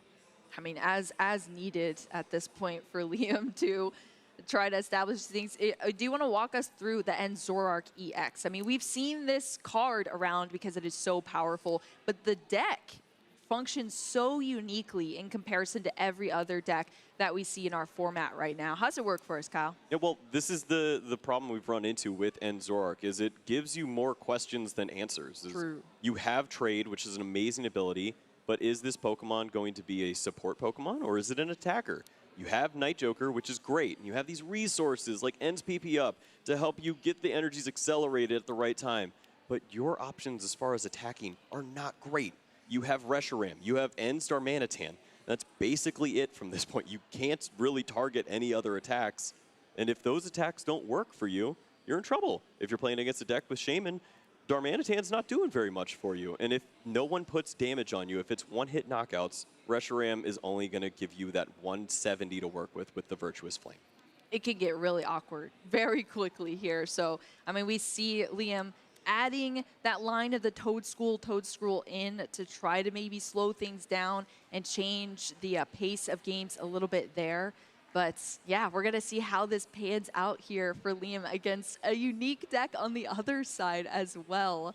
But that Toadscroll is going to be so powerful there with that slime mold colony. And that's why we see 2 Toadscrolls come out. Yep, and that's the head-scratching moment for Kazuki, is Oh boy. Well, I expected to lose this. That's fine. You can copy the Darumaka, take a knockout with a good old flair, as silly as it is for a Joltik. But now what? I would love to remove the Toad School from play, but maybe this is a spot where you have to shift gears. Target down Darumaka if you have the resources, and just limit your opponent's potential attacks. Yeah, I mean, it is nice. We saw the Iron Hands EX charged up fully there for Kazuki right away. I mean, it just came out swinging there, which is what that Joltik does. But now we're going to see some of the other options coming into play. We see the coin bonus start to happen here. That first Golden Go drawing into a card. We have another Golden Go coming out, evolving, drawing another card for Kazuki as well. So you see this engine and these cards build up into the hand. One of the reasons this deck is so good, but like you said, Kyle, the race of the recovery is also going to become quite a sticky issue for Kazuki. So I'm excited to see how he navigates in this specific matchup against that Toad School that now is double on the board. Yeah, this is a spot that's a bit interesting as you see the energies accelerated, energies to the discard pile, but maybe it's double-edged sword where you're trying to take that knockout on a Darumaka because you don't want to target double Toad School in this instance. You see the boss's orders, you get excited that 2 prize cards are coming, but you still need to have an answer. If you can't handle the Toad Scroll, you need to have basic energy in your deck to just coin bonus into these resources. So if we saw the superior energy retrieval for maybe 2 energies, 3 energies, that wouldn't really surprise me at this point. I think there's only 1 energy in the discard pile, though. Have to try your best here to lock down these resources and keep track of them as well, because they're going to be so important in the later game of this super unique matchup. The Darumaka is coming up into the active position thanks to that boss's orders from Kazuki's side of the field. Ooh. And Lavencia. Lavencia coming out onto the field. Don't see this one too often unless we're seeing these lightning decks here, but that's going to switch up our stadium. And Liam is going to lose a Darumaka in this turn as well. That's a prize card down, another one for Kazuki. And Liam's promoting this Enzorark. Yeah, this is the attacker you need to lean into.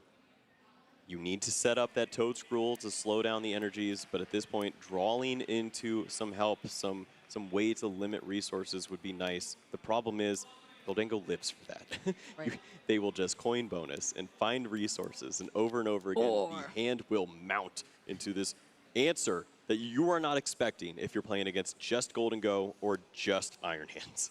Exactly. If there was just one of these threats, you could start to navigate it, but you're having to face down both at the same time. That is so tricky here for Liam, but this is his time to shine. He could somehow map out a way to win this, and if I'm relying on anyone to do that, it is going to be Liam Halliburton. He's bumping that stadium in the Lavencia here straight into an Iono after that as well. And the Ends Castle, it's another incredible stadium card that fits perfectly, of course, into this deck. Plays right into this partner Pokemon strategy, allowing your Ends Pokemon to have no retreat cost. That's a big advantage there. This draw is so big, you need to find some help here with the trade. Basically, Reshiram at this point is the only thing that even gives you an attacker.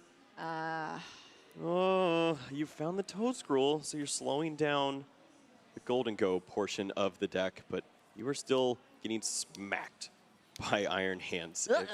If there's boss's orders on the other side, you're in for a lot of trouble there, and Iono did not work out. Kazuki is in paradise right now. Goodness. And can only go further as well. Does he have like 2 or 3 boss in hand? Like, what is happening? Way.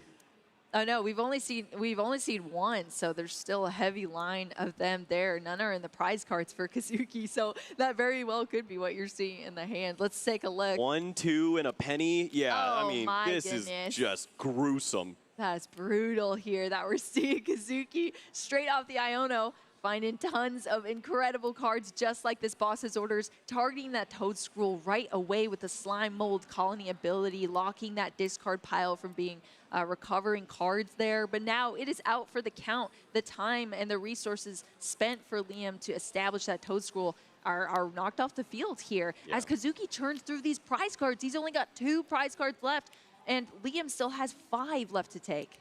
Kazuki is one of the only players we've seen really giving this deck a chance. He has a 10th place finish at one of the recent Japanese championship tournaments that he was in, and he's got all of the answers built into this deck. Think of a world where you don't have a hand disruption and Penny picks up the Iron Hands, giving you 4 energies. That's 200 damage just for free, handed to you. If you have 2 other energies in hand, you are taking a knockout, cleaning this game up. There's so much to consider here as Liam. He's going to do his best, though. He has Night Stretcher. That's why you play the 2-1 line. You bring this Pokemon back. Please show us the hand disruption, and it is Iono there sitting. Oh, yeah, we're going to need it here for Liam, trying to slow things down as Kazuki has just been going through these turns. I mean, it's really cool to think about that, Kyle. You just recover your energy and take some huge knockouts toward the end of the game, and you're unstoppable here. Liam's trying to hold on, of course, looking through the hands first before the Iono. Definitely keep track of your cards. They're going to the bottom, and then you're seeing what your chances are to draw into more of those resources once again. But Liam here going to draw 5 of these cards. Of course, Kazuki only going to get 2, so that's the limiting that we need to try your best. Come on. At this point, just still not finding the resources. He drew with multiple trades. It had the Pheasantipity, and he's passing over the turn. The top 5 did not work for him. We know Kazuki has plenty of great cards at the bottom of his deck now that could have won the game. Can he shuffle up and find the answer? He's already doing that here with the Genesect. A perfect way to use this ability. Yeah, that's perfect. Who cares about evolutions? Shuffle your deck and draw. Yeah, we've already got all the evolutions out here. They're on the field, and they're ready to start coin bonusing thanks to that Genesect support. We see the shuffle here. Waste. We see the Toad Scroll there. Looking for a little more help. Oh, no. Oh, was that just yet? Lavencia? Lavencia in combination with a Penny would be enough to do it. Boss's Orders would be a great card to take the knockout. He's not finding it. No, is that like triple Arvin? Wow, triple Arvin off of this Pokegear. I guess it's like double and a scouting. It's still not great. No, yeah. And you just see Kazuki shaking the head here after that whiff. I guess we kind of jinxed it a little bit there, Kyle. I mean, that's the only way we stay in this game, boo. All right, I got to throw the jinx around every once in a while. You want to see more turns? It just makes it a little more spicy, you know? It just makes it a little more spicy. Do you think this is going to be one of those turns if Kazuki's not able to set up this play where it could start to change the tide here in Liam's favor, Kyle? What do you think? I mean, this is the window that Liam needs. He needs to buy turns, and you do it in just this fashion. It's up to Kazuki now to figure out what the best plan is. He's just thinning his deck out of resources, and he might honestly pass the turnover. Dealing this damage into a Zoroark is pretty useless. You're just setting up for a Reshiram to attack in even harder. In combination with Iono, you might not see the energies again for Golden Go. It might just be pass. I think that is what, and it's crazy to see that because we see 3 Golden Go on the bench, all coin bonus into all of these cards, but it's just a pass back over to Liam that's giving Liam this opportunity to start to recover here a little bit. We saw the counter catcher being drawn here off of this trade. Yep, and that's what you have to think about on Liam's side is you're attacking for 2-hit knockouts at this point because you do not have Darumaka set up. If you want to lean into that, it's a little late for it, but maybe there's a world where you could get that Pokemon established. If not, though, it's Reshiram, all or nothing on this last bench space.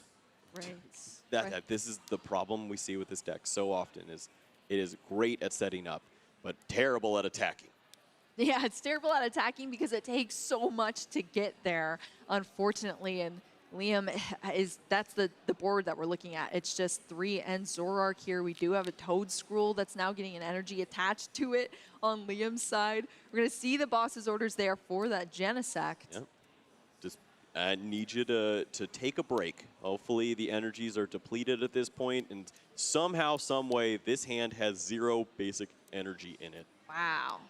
That's pretty wild here. That Genesect EX, of course, like we were talking about, a new addition into the format thanks to Black Bolt there, but 2 retreat costs. It's heavy, it's hefty. It carries so much weight in that ability to search out your evolution Pokemon and shuffle up your deck as well, but then, you know, it can get stuck there in the active position. I talked about earlier in the game, there's this spot where maybe if you have 2 or 3 energy, you use that superior early so you have these basic energies to draw into. There was 1 energy in there, and now I'm even considering, would you have just gone for 1 at that point? You don't need to see 4 superior energy retrieval. Just burn those resources and have another card that could help out in this instance. Just things that you need to think about in this matchup, as the resources don't need to be used as strongly because Iron Hands accelerates the clock for you, steals those 4 prizes early. Yeah. Look at this. Oh, back again. Air Balloon has returned. Another one of these cards that is so essential in so many decks now, and it is back on the scene and taking names here, allowing for that retreat. It's 2 retreat costs less, and that's the exact retreat cost of that Genesect EX. So with a cute little balloon, it flies away back into this Iron Hands EX. Ready, it's fully healthy, all ready to start swinging once again. Okay, Reshiram was found off the top deck. Boss's Orders is found here too. So if you want to attack into some other Pokemon here, maybe start to work on a Pokemon like this Golden Go that's hanging out over on the side. It has no energy just yet, no way to move around. You could soften it up and maybe clear it up over the coming turns. Oh, we see how essential those Iono are. The Pal Pad shuffling 2 Iono from the discard pile back into the deck. That is the way that we're sticking Kazuki in these difficult positions for Liam Halliburton to do. And yeah, prioritizing that. We got the Reshiram out. Energy's found. There's still plenty of draws that could happen here. Another energy, so now the Penny is a live way to clean up the game. You could pick up Iron Hands and get there with the 6 energies. Do we see it? It is in the hand. He can pick it up. Look at the combos here. You find the energies, and he's got all of them. That is a crazy knockout. Oh, Kazuki Kasahara taking the knockout there for the final 2 prize cards with this the Golden Go, thanks to scooping up that Iron Hands EX with all those energy right at the correct moment there. And that's exactly how you explained it, Kyle. You have those energy on board, you're just taking names with this Iron Hands, and then it all goes back to your hand for that final knockout. Taking this game here in our Swiss round 4, first game between Kazuki and Liam Halliburton, and that was just incredible. You saw it work so beautifully there for Kazuki. Yeah, it's both these cards together just work. Let's just see it. Let's just see how this deck works, because it is beautiful to watch. It thins out flawlessly. Arven is a perfect card for this list. You just build up your board, throw energies into the mix, they sit on the Iron Hands, and then you're always using Boss's Orders to take 2 prize KOs, either with Golden Go, taking out the EX Pokemon, or the little Pokemon here that we see knocked out with the Iron Hands. Use them early and often, steal the prizes, and then eventually you will find the answer. The 4 energies are sitting on the Iron Hands for the entirety of the game, and he just picks up the perfect answer from the coin bonus, draws into 2 basic energies, and it's all waiting for him. What a fun way to win a Pokemon game. I know, that was some of the coolest Pokemon I have ever watched here, and it looked fun. I'll tell you what, anytime you're playing a deck that runs 4 Boss's Orders as well, I feel like you're going to be having a fun time. And we saw so much connect there for Kazuki to be able to take things down.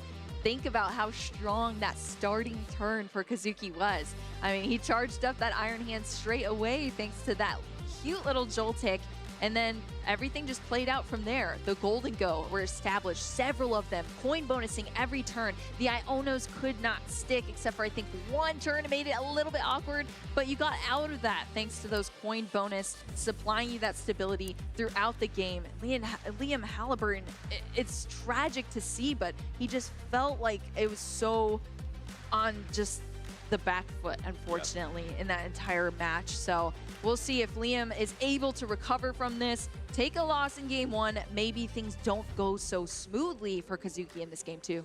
I didn't eye up the prize cards cleanly as we could have in that opening game. Maybe for Liam, he did not have access to double Darumaka, but you start to consider those lines when it comes down to it. If you're not attacking, it doesn't matter if you have a Toedscruel set up that can limit the potential of a Golden Go. You need to at least be putting some pressure on this Pokemon, because you can get wiped out by Iron Hands. Yeah, the Iron Hands. We love to see it when it starts. Oh my gosh, He did it again! win. What's going on Just here? opening turn, Zorua Energy Go. This is unreal to think about. You make it all the way to 3-0 at the World Championships. You're 20 minutes into a pretty devastating game 1, and you start game 2 the exact same way. I'd put my hand on my head if I was seeing that. Oh my goodness. And look at the prices! Wow, what is going on? Nothing here is in these players' favor. I mean, what do you want to even look at first here, Kyle? This is wild. I don't want to look. I'm turning my head. Look away. The Reshiram is prized. A piece of the Darumaka line. You can't even go for the double Darumaka setup if you want to avoid the Iron Hands here. If Kazuki has the answers and just sets up Joltik Iron Hands once more, you are going to be run over. This is so scary to see, but Kazuki is on his way here as we're seeing some cards hit the hand. We'll have to see what is in his hand already to get things going. The Pokegear searching out one of these boss's orders, thinning it out of the deck before we could potentially go back in. Are we going to see this explosive setup once again here? Oh, I mean, he is fishing, and this is what you have to do. Arven is a great card for a reason. It finds you the trolley. It finds you all the answers. If you get that, you have what you need. And that wasn't even a supporter. Whipped 2 Pokegear here. Does have the Brock scouting. That's going to help out a little bit, but yeah, I mean, 2 supporters whiffed off the Pokegear. Well, I guess we got 1 in the boss's orders, but yeah, just 2 basic Pokemon or 1 evolution Pokemon as the choice from the Brock scouting from Kazuki. Yep, this is why you really want to go the Arven instead. You're limiting your resources. If that second card there is the Iron Hands, then you still can go for the Joltik and charge this Pokemon up, but you do not have Gimme Ghouls to go along with this. Just a singular Pokemon to draw out would be tricky. It's worth it, though. You saw Zorua Energy go, so giddy up. Here we go, the Joltik there, the Iron Hands in hand being placed down. We're seeing it once again with that jolting charge here. The little buddy helping out so much. We see 4 of these energy come out onto this Iron Hands EX. It is charged up. Turn 1 going second here for Kazuki. And Liam once again with a terrible starting turn with this Zorua. Was able to recover slightly in that last game, and we'll see where he's able to go with this hand here. Yeah. Off with the Hilda, a new card for us as well. Yep, this is not the evolution Iono try to find the lines. This is, I have a Hilda, I can set up an energy, and you have this Zoroark now, but was there anything to go along with this? Is this a missed attack if we don't see cards off of trade? We cannot see a missed attack. I mean, we don't have that time and that energy to spare for Liam. It's just 1 Darumaka from this point. He got a quick look at his deck. He does have to play fast. Does he have that information right now? It's not pretty. I would think. I mean, I would think so. If he's eyeing it down, I mean, they're pretty easy to see. They're bright red in your deck, but who knows? We're gonna see it from Liam here. He's got Darmanitan in hand, so clearly that's a Pokemon you'd want to see. Buddy Poffin. The card itself would be nice. Trade for 2. Trade for 2. We're going to see what he's going to choose to discard here off of this trade. Discard 1, draw 2. Fantastic, but you're only working with 2 resources, and if you need a lot more than that, it puts you in a sticky situation. What are the 2 here? Oh, is that it? Darumaka comes up. I mean, if you're not going to find Buddy, you might as well just find the cards you find. Okay. Oh my gosh. Does not want to play it just yet. Wants to combo this with the Iono so that maybe there's a chance that the boss is not there. He knows the boss is there, though, because the Pokegear saw it on his turn. Big brain. No, it is big brain here from Liam, choosing when and when not to play these cards, because as you saw and as we've spoken about, if they're targeted down from this 4 bosses orders deck Kazuki is running, that is difficult here. So again, evaluating those Ionos, disrupting things for Kazuki and trying to slow things down here. But Kazuki is no stranger to this deck or the strategy around it. He played the same exact deck, I'm not sure the same list, but placed 10th with it in our in the Japan Championship as well. So he's familiar with what's going on here. He already took a game 1, and I'm sure he's feeling confident going into this game 2, having such a solid setup here. There is, I feel like, a little less with the Golden Go that we've seen so far. We just have that single Gimme Ghoul here, but still, Liam's also struggling equally on the other side. Yeah, I don't really know how you move past this point. Doesn't want to play Iono because the hand is so bad on the other side. There's no Golden Go to continue to draw through and find resources. But you're not attacking. You're facing down a boss's orders. Like, what do you do? What do you do? It's just a stalemate. You can't play down anything that isn't Zorua, potentially, because you want to save the Darmaka. This is not fun. I guess we could thin a little bit here. Secret box coming out. Has to choose 3 cards here to discard to it. But yeah, I mean, this is just awkward. You hate to be in this position as a Pokemon player. You know, you want to be handling your deck well and navigating the field with presence here. And Liam just, it's unfortunate that it's like you said, Kyle, it's just a little bit of a stalemate, unfortunately. But we're going to try to go with some thinning here, Toadstool, and that Darmanitan hitting the discard pile here. Pretty much one of each card that you get after that.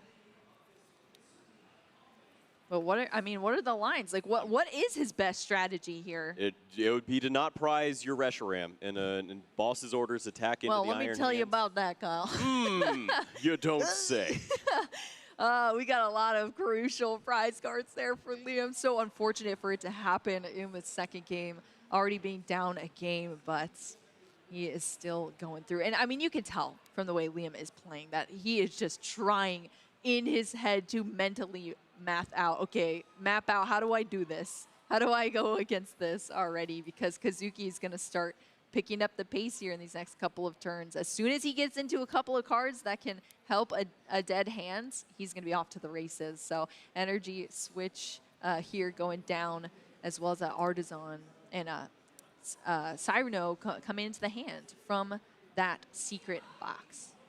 Yep, you're finding all of the Pokemon that aren't in the prize cards at this point. All of these evolutions, the Blood Moon Ursaluna, which is your late game answer to so many situations.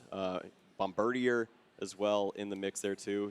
Is this a spot where you just have to start looking for different attackers? Like, how else do you move past this point? You only have Darumaka at this point to attack. That is very true.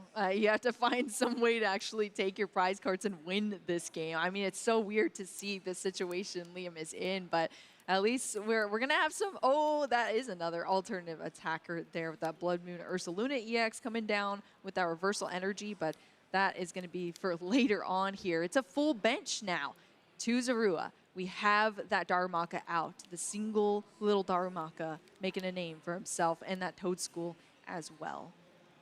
Yeah, you're just trying to find an answer. The energy here maybe leads to some situations with the energy switch and PP up, just some cards moving around and maybe finding enough energies for the Blood Moon Ursaluna to take this Pokemon out in one hit. I mean, but look at this. You know, I was talking about the Golden Go being established slightly slower. That was because we saw this Precious Trolley way earlier for Kazuki in the last game, but now it's out. And this is what I mean with just starting to speed things up every turn that goes by. Precious Trolley allowing Kazuki to bring out this Genesect, bring out another Gimme Ghoul, get these evolution Pokemon thanks to that ability in the metallic signal to start to set this up. We're going to see coin bonus to reestablish the hand, get some pivotal resources there for Kazuki. Right now, Bravery Charm. And look at this. Also limited the amount of cards that were seen off the Precious Trolley. I believe that is for the bench space for the Pheasantipity too. So if you want to have that Pokemon online, he can incorporate that. Chooses not to play it down this time. Instead values the higher hit points out there in the Golden Go and the Iron Hands. Yeah, the Iron Hands too, with that charm on it now. Little beefy buddy up there in the active position. That Darumaka, it was too young. He went too soon, but I mean, we saw that happening there. That is an attacker option for Liam, and now it is gone there, at least for now, in the discard pile. We're going to see the energy switch, though, on this Blood Moon Ursaluna. This is a Pokemon that you see later game. It's season skill as, you know, your opponent goes through those prize cards. It's a late game attacker. It's such a high energy cost in that Blood Moon for 240 damage. But if you're having to desperately search for an attacker, that's why we're seeing this charge up now of this reversal energy and this dark energy here to start to get into the game. It's still your best answer at this point. You have to attack in his Pokemon, do what you can. The reversal energy is not really doing what you need it to do, but you're going to get the damage onto this Pokemon. You can't work through the Bravery Charm, it looks like. So once this damage is stuck, if you have the Toad's Rule online, then there's a situation where the Golden Goat doesn't have the immediate answer. We know if Penny is found and this attack happens, this could be game over. I know. Oh, it'd be so tragic. The Iono is what we're leaving it up to here now, though. Liam's going to throw away this Buddy Poffin, draw into 2 additional cards. The boss's orders and a counter catcher, I think, is what we saw off that. Where's the green guy? Where's our buddy? Or a way to get the buddy. Still haven't seen that just yet. I believe there's still one more trade left. One more trade. Could we see it here for Liam? Has to pick a card to discard. 2 cards coming out of this deck. Let's see what it is. Another Zoroark and a Dark Energy as well. That's going to come down onto the field here, onto that Blood Moon Ursaluna. Finds the energy there and slaps that down. It could look like that was the card he was looking for, but he did have the other energy in hand. But you always do that for your opponent to make them think, oh, you just found the energy. Maybe they don't have an energy for the next turn. Just little small things you can incorporate into your game plan, even though you're way behind here. The hand is not great for Kazuki just yet. 240 damage. Roll into it. Iron Hands EX still maintaining there on the His field. orders? Not bad. Killed him a Rhydon. Goofy. Yeah, that's what I'm saying. It's just like wild. This deck is so cool. I love it. Well, we're seeing Kazuki here applying air balloon to the field, looking at the hand, deciding which way to play this first. Of course, can go in on this Genesect and get some cards out. There's certainly a way you want to play this. If you have the boss's orders and you can take the 2 prize cards, feels okay for now, but you run into that situation where this Pokemon's removed, Toad Scroll comes down, Golden Go does not have the resources to clean up Pokemon as in one-hit KOs, and you are in a lot of trouble. Instead, burn resources and try to give yourself the best chance possible to find the penny. If you find the penny and knock out this Blood Moon Ursaluna, you have plenty of time to figure out how to get the last 2 prizes. Yes, and we could see it again. What we saw in the last game, just drawing slowly with just these couple of coin bonus. It's going to be the boss's orders, though, as that supporter card. That means the Toadstool is going to go down, but this heavily damaged Iron Hands EX with all this energy is not going to be able to be recycled here for Kazuki. Is this an opportunity here now for Liam, Kyle? I didn't get to see Kazuki's hand just yet if he was able to hold on to a superior energy retrieval, but it's that spot. You see 2 energies that are stuck in the discard pile, 4 more energies that could go down as well. If there is the Ends Reshiram, we know it's not there, but Blood Moon Ursaluna could still work its way in to take the knockout. Even a Night Stretcher for Darumaka would get the job done just to deal 50 at this point. Any attack into this Pokemon in combination with Toedscruel and Iono is devastating. Can he find that? I know. We're going to see here. We're looking for the green guy still once again.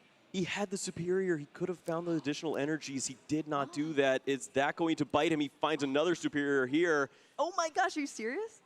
Off the Iono? Wow. But if the Toedscruel happens, that all these cards are just terrible. And this is where you need to find some help. We are not seeing it just yet. Yeah, we are not. That's 2 trades down, 1 more. That's just the monkey and the dark energy. We didn't see a piece of it. Nothing. I don't even know if we have Night Stretcher. I don't think so. I don't think I saw it in the hands here for Liam, which is so unfortunate here. Liam just looking through the discard pile like, where are my resources at, homie? I mean, the Toedscruel was discarded earlier on. Oh, he does have the Night Stretcher. He actually has both Night Stretchers. Okay, so that's the piece. He found it all. He has the answer here to slow down the special energy retrievals. The energies are not going to be coming back at this point. Darumaka is the perfect answer. It's going to take a knockout here for a simple 50 of all. That is exactly what you wanted. Who needs the Darmanitan anyway, you know? So many item cards in that hand, and thankfully found the exact ones he needed to get there. Oh, boy. I love it. I mean, I am so happy to see that here for Liam because we want to see the fight back, and that is what's going on our screens as we speak here, Kyle. Liam is making it happen. He's fighting that Darumaka there, copying that attack. Knight Joker able to apply that pressure here, wipe out this Iron Hands EX, and Liam saying, the joke's on you there, Kazuki. I set it up and I made it happen. That's 2 prize cards. All your energy wiped out here. Toadscroll is on the field, locking down that discard pile. And Liam Halliburton has found a way to put all of these obstacles in the way of Kazuki now in that turn. That was fantastic for him. Yeah, and for Liam now, 3 prize cards remaining. He's got multiple counter catchers that he could incorporate, at least one in the following turn. And if prize cards were to fall, maybe work that final one into the mix. There is no threat right now. This hand is useless. 1 metal energy, you have 50 damage as your maximum attack at this point. You just need to see more cards as Kazuki, and sure enough, that's what you do. You have coin bonus, and it's just not helping. I know, yeah, usually drawing cards is so fantastic, but when it's the awkward cards that you don't want to see, that's pretty bad for you. But Nestball is going to be able to get Pheasantipity. That's going to be some extra support here for Kazuki to work with in that flip the script to draw into some cards. But now is he just kind of on the back foot? We've been working around this 2 prize cards left to take for Kazuki for a hot minute now, as Liam has been fighting back and, you know, going down to 3. Flip the script was used here. Did you see anything from it as this Golden Go is promoted, Kyle? There's 1 energy to work with. This is merely for coin bonus for 2 cards, and he's seen superior energy retrievals. These could have been energies. Yes, they're not enough energies to get the job done, but maybe you would build up an answer to have boss's orders and 2 or 3 energies. Take the knockout on that Toadscroll. Right. You're not going to have it. It's just not there. And there's no Iron Hands answer. You can't build up that Pokemon at this point. He's going to take a look at his maximum energy count. He has 3 energies to work with, 1 more. There's 4 energy total. That does not culminate into an EX knockout. Yeah, that is just scary, having been worked into the position here now for Kazuki, and to think that it could have gone so differently if we just had the penny, scooped things up there, got the energy in hand, had some attackers to buy us some time and go through this. But yeah, everything kind of changed in this game since that happened, and Kazuki is still battling through it. You just have to play cards suboptimally in this matchup. If you want answers to take knockouts at some point, you need basic energies. And he had a spot there, got excited, and passed through it. Still is looking for an answer. When your best answer is find the last remaining basic energies and boss's orders for a single prize when you have 2 remaining, you're not feeling very confident. And this is the best answer from Liam. The second we saw that Pheasantipity, you knew it was going straight to the discard pile. Counter catcher, Iono. Yeah, this is exactly what Liam needs to do. That's 2 prize card liability there on Kazuki's side, and Liam knows that here. So we're going to continue to build up this hand here. Liam is just trading through. That is awesome to see. Yep, don't need counter catchers from this point. You are going to be winning. And it's not a spot that Liam often found himself in this match, but here we are. Blood Moon Ursaluna has the resources, has the attack. Seasoned skill is getting him there as the Pheasantipity will fall, and maybe you can set up a final attacker with that Darmanitan, or you can just wait a turn with the Blood Moon. Yeah. What's going to happen? Name an attack. I don't see it. Exactly. Yep, we saw the ends PP up there to charge up some of these energy onto the field for Liam. 1 prize card left. Now that Pheasantipity is gone, wiped off the field. Kazuki is frantically looking through Liam's discard pile here to map out this scenario, but has to take those 2 prize cards, and just being limited on that energy and still having to get the energy as well. I mean, what do you do here as Kazuki? We're going to see the boss's orders, bring up this Toadscroll, try to battle buy through the it. time. Yeah, I mean, I guess what else do you do at this point? Yeah, you need this Pokemon removed from play. You can draw some more cards and use all of your energies to get it knocked out, and then maybe find the answers with all of those superior energy retrievals, drawing, Night Stretchers, Pheasantipities, whatever it takes to refill a hand. But from Liam now, find your attacker. You have the Darmanitan, and you have plenty of trades. Maybe you get a big attack here soon. Yeah, Darmanitan coming out here for Liam after we saw that super rod as well. Oh, that's it, Kyle. We're donezo. Scooping it up. Yeah, we're scooping it up, and there's only 8 minutes left on the clock here. That is a game win for Liam Halliburton. He fought back into a win here to bring us to a game 3 after that first game where it was so difficult for Liam, but he played it well. He just capitalized on all of those small opportunities and windows. He threw the disruption of the Ionos in Kazuki's way, and this time it stuck. It slowed Kazuki down. He had those opportunities to recycle some resources here and there, decided not to, and I think those moments were so crucial there for Kazuki, and it did, unfortunately, come to terms here in our later games. So this is our game 2 between these players, a very similar setup that we saw. Yeah, this is where you want to be as Kazuki. You have this massive attacker. You have the Bravery Charm that you tech specifically for this Blood Moon Ursaluna card. It's such a great answer. Gives you that additional attack that you can work into the mix, but got a little greedy. You take the 2 prize cards without the superior energy retrieval. You don't have the energies remaining to get the job done. The Golden Go tries to find an answer, find the energies, but finding 3 energies in a 20-card deck in combination with the boss post-Iono is a no-no. Is a no-no. Iono and a no-no for sure. But hey, it leads to an exciting round 3 here between these players. We saw a smile there on Liam's face setting up. I would assume that means some good things for this hand after the first few games where you energy attach pass. So we see the secret box coming out turn 1 here for Halliburton. Look at the Stop! What's going on? He's never going to attack with Darmanitan, whether it be prizes all the Darumaka or they get knocked out. He finally sees a way to set up all these Pokemon turn 1, not have to worry about Iron Hands, and the Darmanitans in the prize what cards. is happening here? That single Darmanitan there, stuck in the prize card, stuck in the Pokeball of the prize cards for Liam. So we're just going to see a bunch of Zorua come out, same as before, but a little bit more setup here. That means that's going to be more stability with more trades happening for Liam, so that's great to see. But the Joltik start already for Kazuki. He just has to put a couple of pieces here, and he's going second as well, which means the supporter opportunity is unlocked too. Well, this is not the one you want. Arvin into the trolley would lead to all the Gimme Ghoul established. Instead, you can go with this route. You don't need to include anything like the Miraidon. You have just Gimme Ghoul and Iron Hands. It would be enough. You attach, you get the energies on the Iron Hands, and try to make this work. He might have access to it already. Oh, he's got Pikachu. He's got Pikachu. What? Boo! What? He is mixing it up.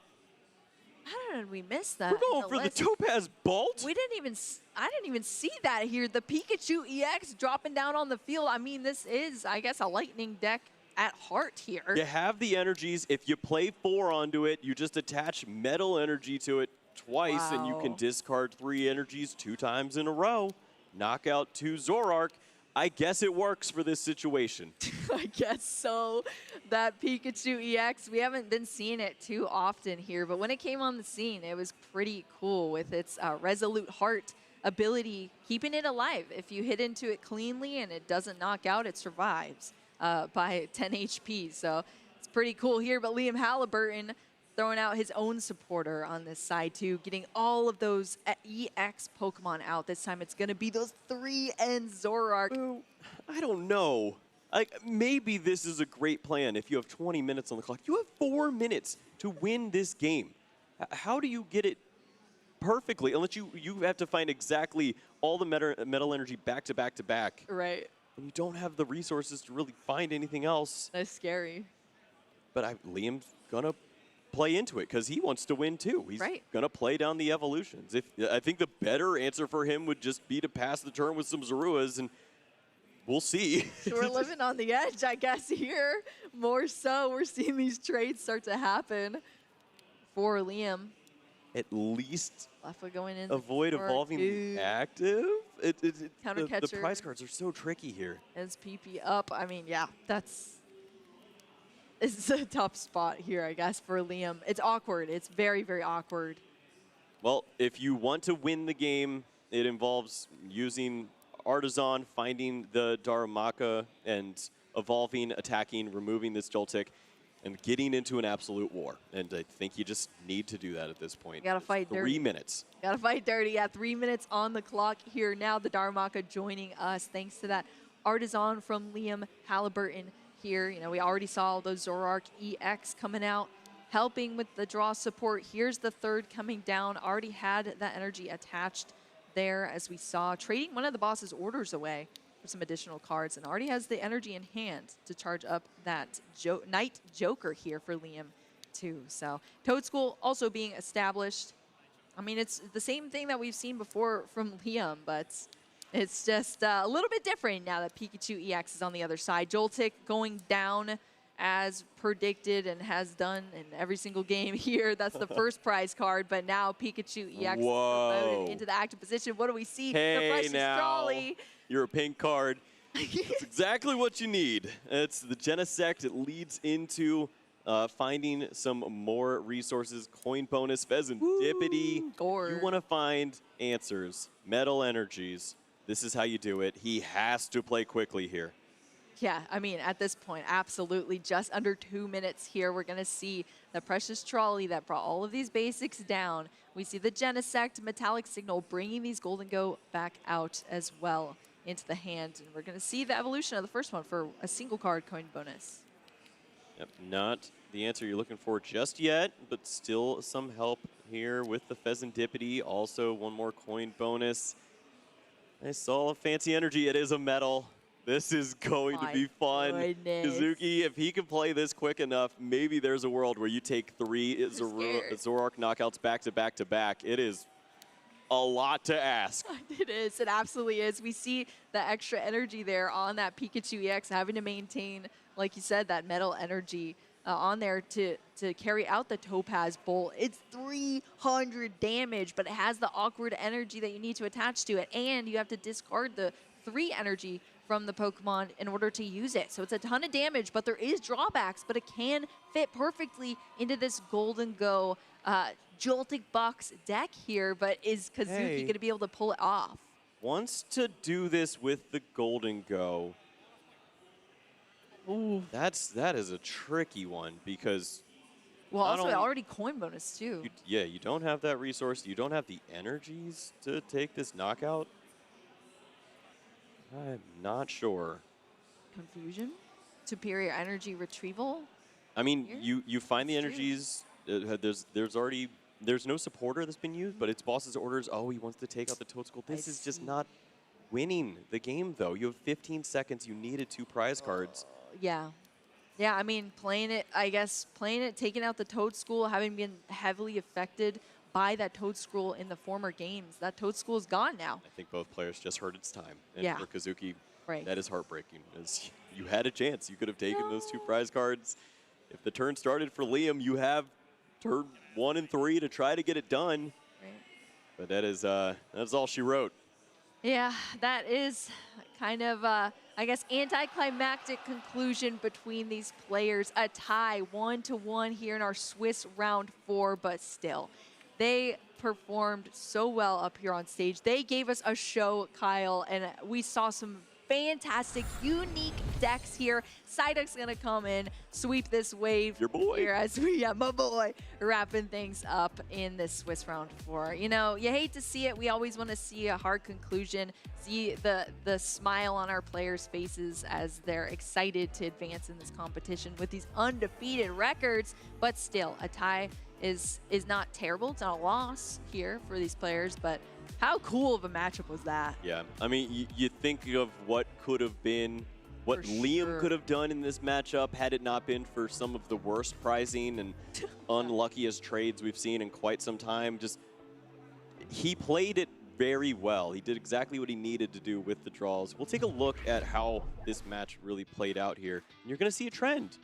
It's an energy and a pass over and over again from Liam while he's up against a buzzsaw on the other side. I know, right? I mean, the first turn, fully charged up Iron Hands EX. It can take multiple prize cards off your single prize Pokemon, but Liam did fight back here. The Toad Scroll came out, and then Kazuki briefly wiped it off the field, or swiftly wiped it off, I should say. Liam scooping things up there in our game one. Play of the tournament right there with the Penny. It's so awesome to see. What a great inclusion.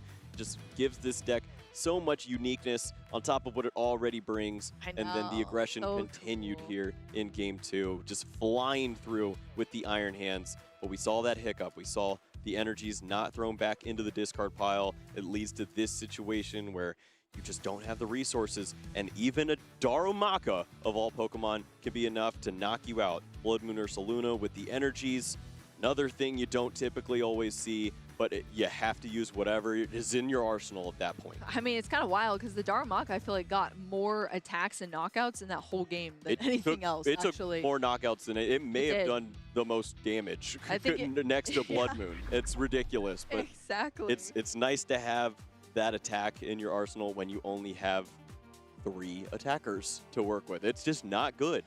That's a problem you run into with Enzork so often is if the prize cards aren't great or if you miss out on some resources, you're missing attacks over and over again.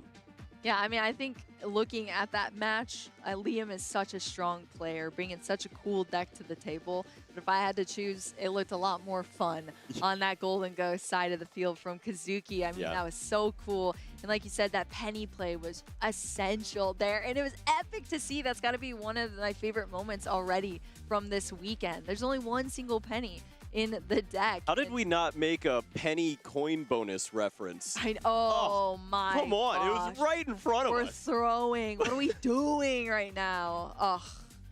Sheesh. Terrible. I should just leave after this. Yeah, okay. Well, Leave cast. We'll see y'all on the other side. Round 5 action. Yeah, I mean, yeah, that was so cool. That was so cool. What an awesome way to see that deck. As I mentioned before, Kazuki, getting 10th place at the Japan Championship with the same deck, now bringing it to the World Championships, believing in it, and we got to see it shine a little bit here on our stream. But did you expect Enzork there from Liam Halliburton? I feel like there's so many other decks that are like way more up his alley. Why do you think he chose Enzork? When you're as analytical as he is and you play as many games, you don't always have to have the perfect answer as far as attacking. He's already built it into the consistency of his deck. He's drawing more cards than anyone else. He doesn't mind playing from behind because that just leads to more answers with Counter Catcher, where he can just bide his time and find these solutions. And he's not worried about being knocked out in one hit by so many different decks because the main one that could do that was Golden Go, and he answers that with Toad Scroll. So Right. in a perfect world where the prize cards aren't really bad, you're going to win. But he just did not find it. Oof, that feels like that's been the trend, unfortunately, for Enzork on stream. But when it's played in more of a support position, it's great. Yeah, yeah, it finds you everything. It looks just like 2017, 2018 again. It's Yes, just right. perfect answer, puzzle of time. Here we go. It's, Throwback, baby. yeah, it doesn't look like that anymore. No, it does not. But yeah, I mean, bringing it to the field here and having that limited attacker range, I mean, that was just brutal there for Liam. So, but I mean, still, in that game too, he bought as much time as possible, and that's really what got him that win. Yeah. Working into those tiny opportunities and exploiting it as much as possible is what led to that win. And you could see it on his face. He was proud of that too, kind of working out of such a difficult position to be in, going against this Iron Hands Golden Go deck, but was able to do it, fight back. So, both our players fought really hard in that battle, came out to a tie. So we're going to have to continue to follow their stories Yep. to see where they go from here. But they're still seeing so much success at the World Championships. Well, that was an absolute blast. Really fun to see 2 unique decks here at the World Championships. But that is not the end of it. We will still see plenty more. We are not even halfway through this day number 1. On the other side, we will have round 5 action. Don't go anywhere. See you soon.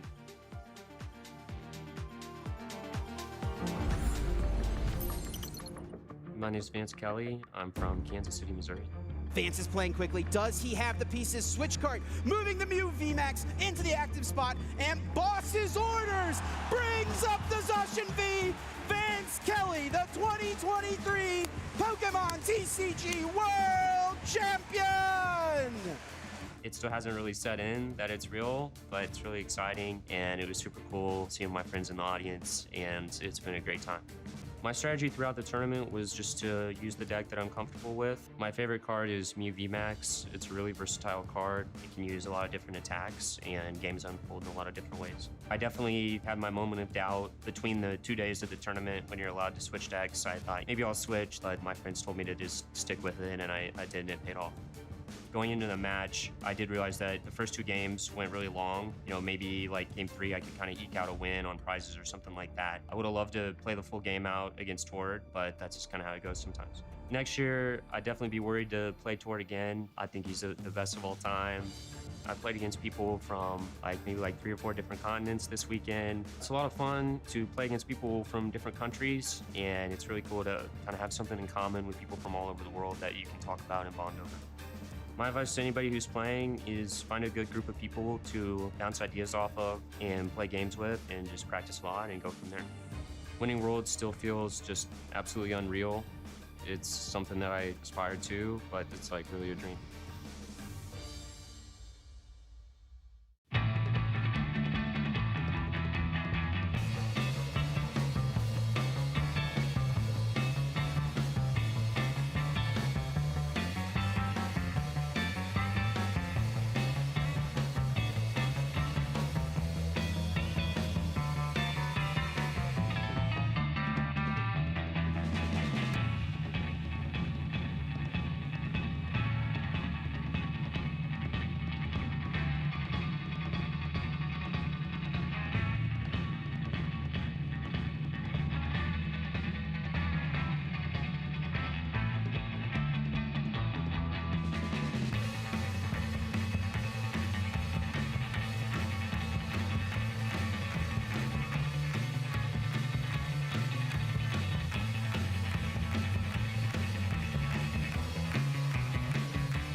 Hello, everyone, and welcome back to the Pokémon World Championships here in Anaheim, California.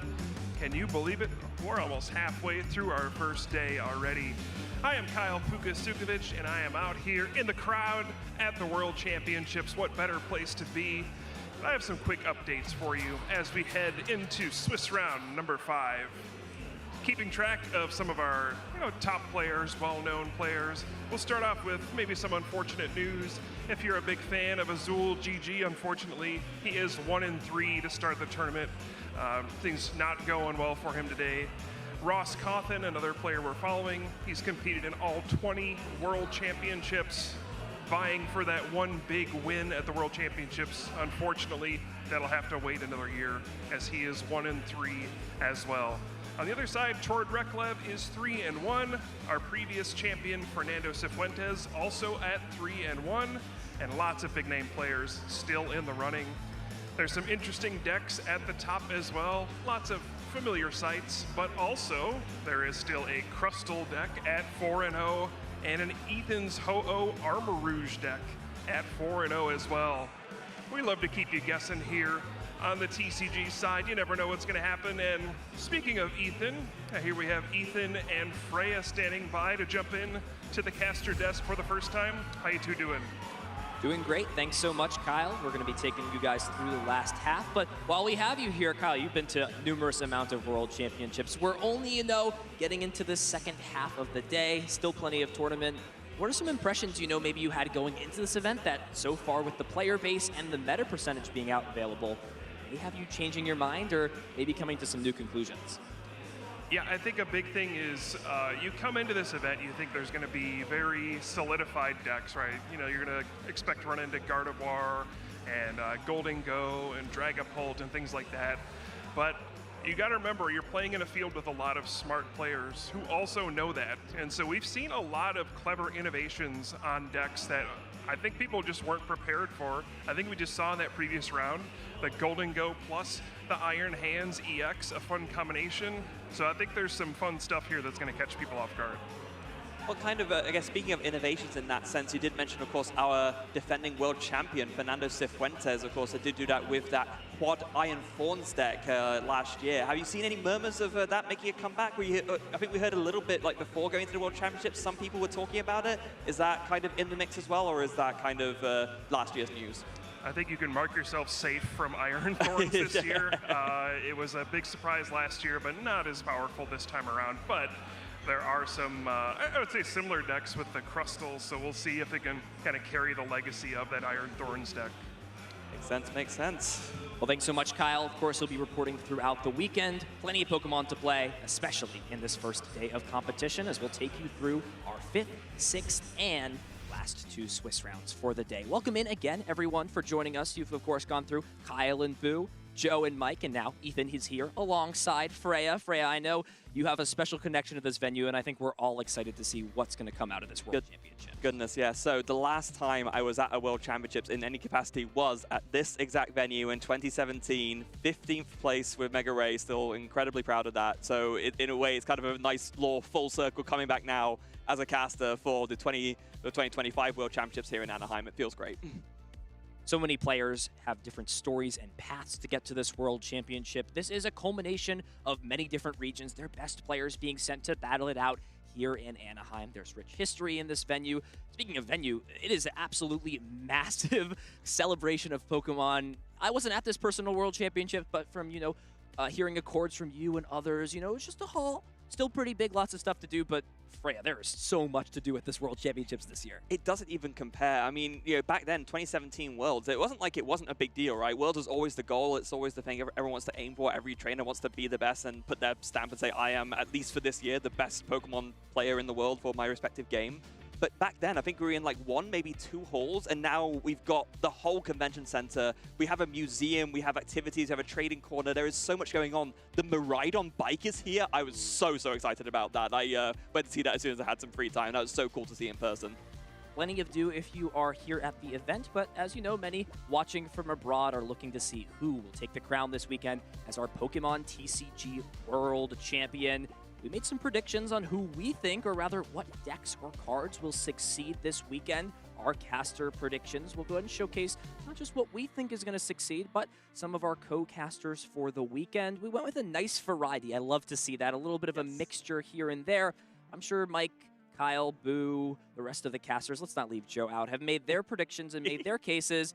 Yeah, the Raging Bolt, Iron Thorns, run me through this combo. Yeah, absolutely. So I guess Kyle's already kind of written off Iron Thorns for me. It was kind of based on those murmurs from before the tournament. Some people were thinking, oh, maybe could it come in again? Looks like that's not going to be the case, so I think that one's out. But for Raging Bolt, it just feels like almost, in a sense, the most disrespected top metagame deck. It still has so much power behind it. It can basically deal with anything that's in front of it. And it's not just a one-trick pony, because of course you also have with the deck the single prize Raging Bolt that can control the board really well by hitting things on the opponent's bench and picking off evolving Pokemon. So it's a deck that has like a lot behind it and just does what it does really well. And that is something that if you want to just focus on playing your best, not misplaying, that can be a strategy that does do well in the World Championships. And I will say, if I was playing in the tournament today, I would be playing Raging Bolt. That would be my pick. So that was my reasoning behind that. Actually, I do believe between the 6 of us, I think we have, for our main deck predictions, we have actually predicted the top 6 decks of this metagame. So that feels pretty satisfying for us casters. A nice wide metagame, not bad for the biggest tournament of the year, World Championships. Gholdengo was my pick for main deck. You know, this has always been a deck that's existed in and out of the Pokemon TCG, but it's never been a #1 contender, not in terms of meta share or dominance, and it seems like Genesect EX was that one piece missing. Big time. Now being able to use that metallic signal, grab those evolution Pokemon, make your setup so much more consistent has propelled Gholdengo, as everyone saw earlier. Or if you didn't, here's news: 23% of the metagame, almost a quarter of players in this playing Gholdengo, and I think that speaks volumes. Top deck of the room, right? 100%. Yep. And then for that, you know, sort of off-the-wall pick, you've always got to give yourself the chance for the underdog. It was Iron Thorns last year. I think this year, the Crab could go the distance with that rock on its back, going for a big upset. You just can target so many of these decks. Look at this graphic, right? You know, you get rid of the Eevee deck, the Grimmsnarl, Dragapult can struggle, the Raging Bolt has, you know, a couple answers but can struggle. Sometimes just these safeguard Pokemon, the mysterious Rock-In, could be the ability of the tournament. We'll have to wait and see. I think you're right. Also, one other thing about Gholdengo that I think is good to mention, Genesect, of course, is a big part of it, but also we can't dismiss Air Balloon, of course. That tool that was around the Sword and Shield era has come back, reduces the retreat cost of your Pokemon by 2. Like, Gholdengo really structured with flexibility in the active spot of retreating. Air Balloon deals with that problem so nicely, and that's also been a huge boon to Gholdengo. And I think those two combined, the Genesect EX and the Air Balloon, has really, they've been really what have swung this deck to the top of the metagame field. It's interesting, you know, looking back at this World Championship and the previous 2 in memory, when the set released before World Championships was not a major set. It's been mini sets, so to say, you know, new expansions that add cards, but they're not huge in terms of competitively filled cards. You had the Pokemon GO expansion, then, of course, last year, Shrouded Fable as the big expansion in 2024. 2023, you know, had some things shake up the metagame, but it's these smaller sets that have a small concentration of powerful cards. It was Pheasantipity last year. Yes. This year, it's the Air Balloon and the Genesect. These sets, even though they're not filled with meta-defining cards like a set, for example, Twilight Masquerade in recent memory, small inclusions can make oh so big of a difference. We'll have to see if those players who identified that and made the correct predictions and adaptations are the ones who come victorious this weekend. And of course, we have to mention the addition to the Gardevoir EX deck, that devastating Gelatin EX and the Frillish as well. Both huge boons to the to Gardevoir as an archetype. Just able to establish item lock and then item and tool lock on an ability can really, really scupper some decks completely. So there's, yeah, it's exactly like you said. It's not really fair almost to call it a mini set because it's absolutely huge. It's all of the Pokemon from Generation 5 in one set, but there's a lot of cool cards that have really made an impact on a lot of decks, including bringing Gholdengo to the top, giving Gardevoir new tools, and just in general putting a huge impact. So as we mentioned, we are 4 rounds through the tournament, heading into Swiss round number 5. We're going to be playing 8 rounds of Swiss today, followed by more Swiss rounds in day number 2. Those records carrying over, those decks having to stay the same. These are big rounds. It seems, you know, not as significant. There's still plenty of Pokemon left to be played. And remember, once you go into that day 2, especially if you're at an X-1 record, 1 loss, maybe a loss and a tie, you're going to be at a big advantage in that second day of competition where, you know, you can afford to take a loss or afford to take a tie. If you go in at that X-2-1 record or with 2 losses, there is no room for error in one of the toughest fields of the entire season. Yeah, speaking of the field and advancing to the second day of competition, let's take a look at the standings as they currently are to give us some idea who might be starting to make their way into contention to make that next phase of competition. Oh, I don't know about you, Ethan. I see some names that I recognize already. Yeah, lots of names of players we've featured on different streams, both for Europe and the US. It looks like EU and NA having solid starts so far to this tournament. One player outside of that region, though, you've got to always mention out, Joao Pedro Medeiros Zambrano, one of LATAM's best.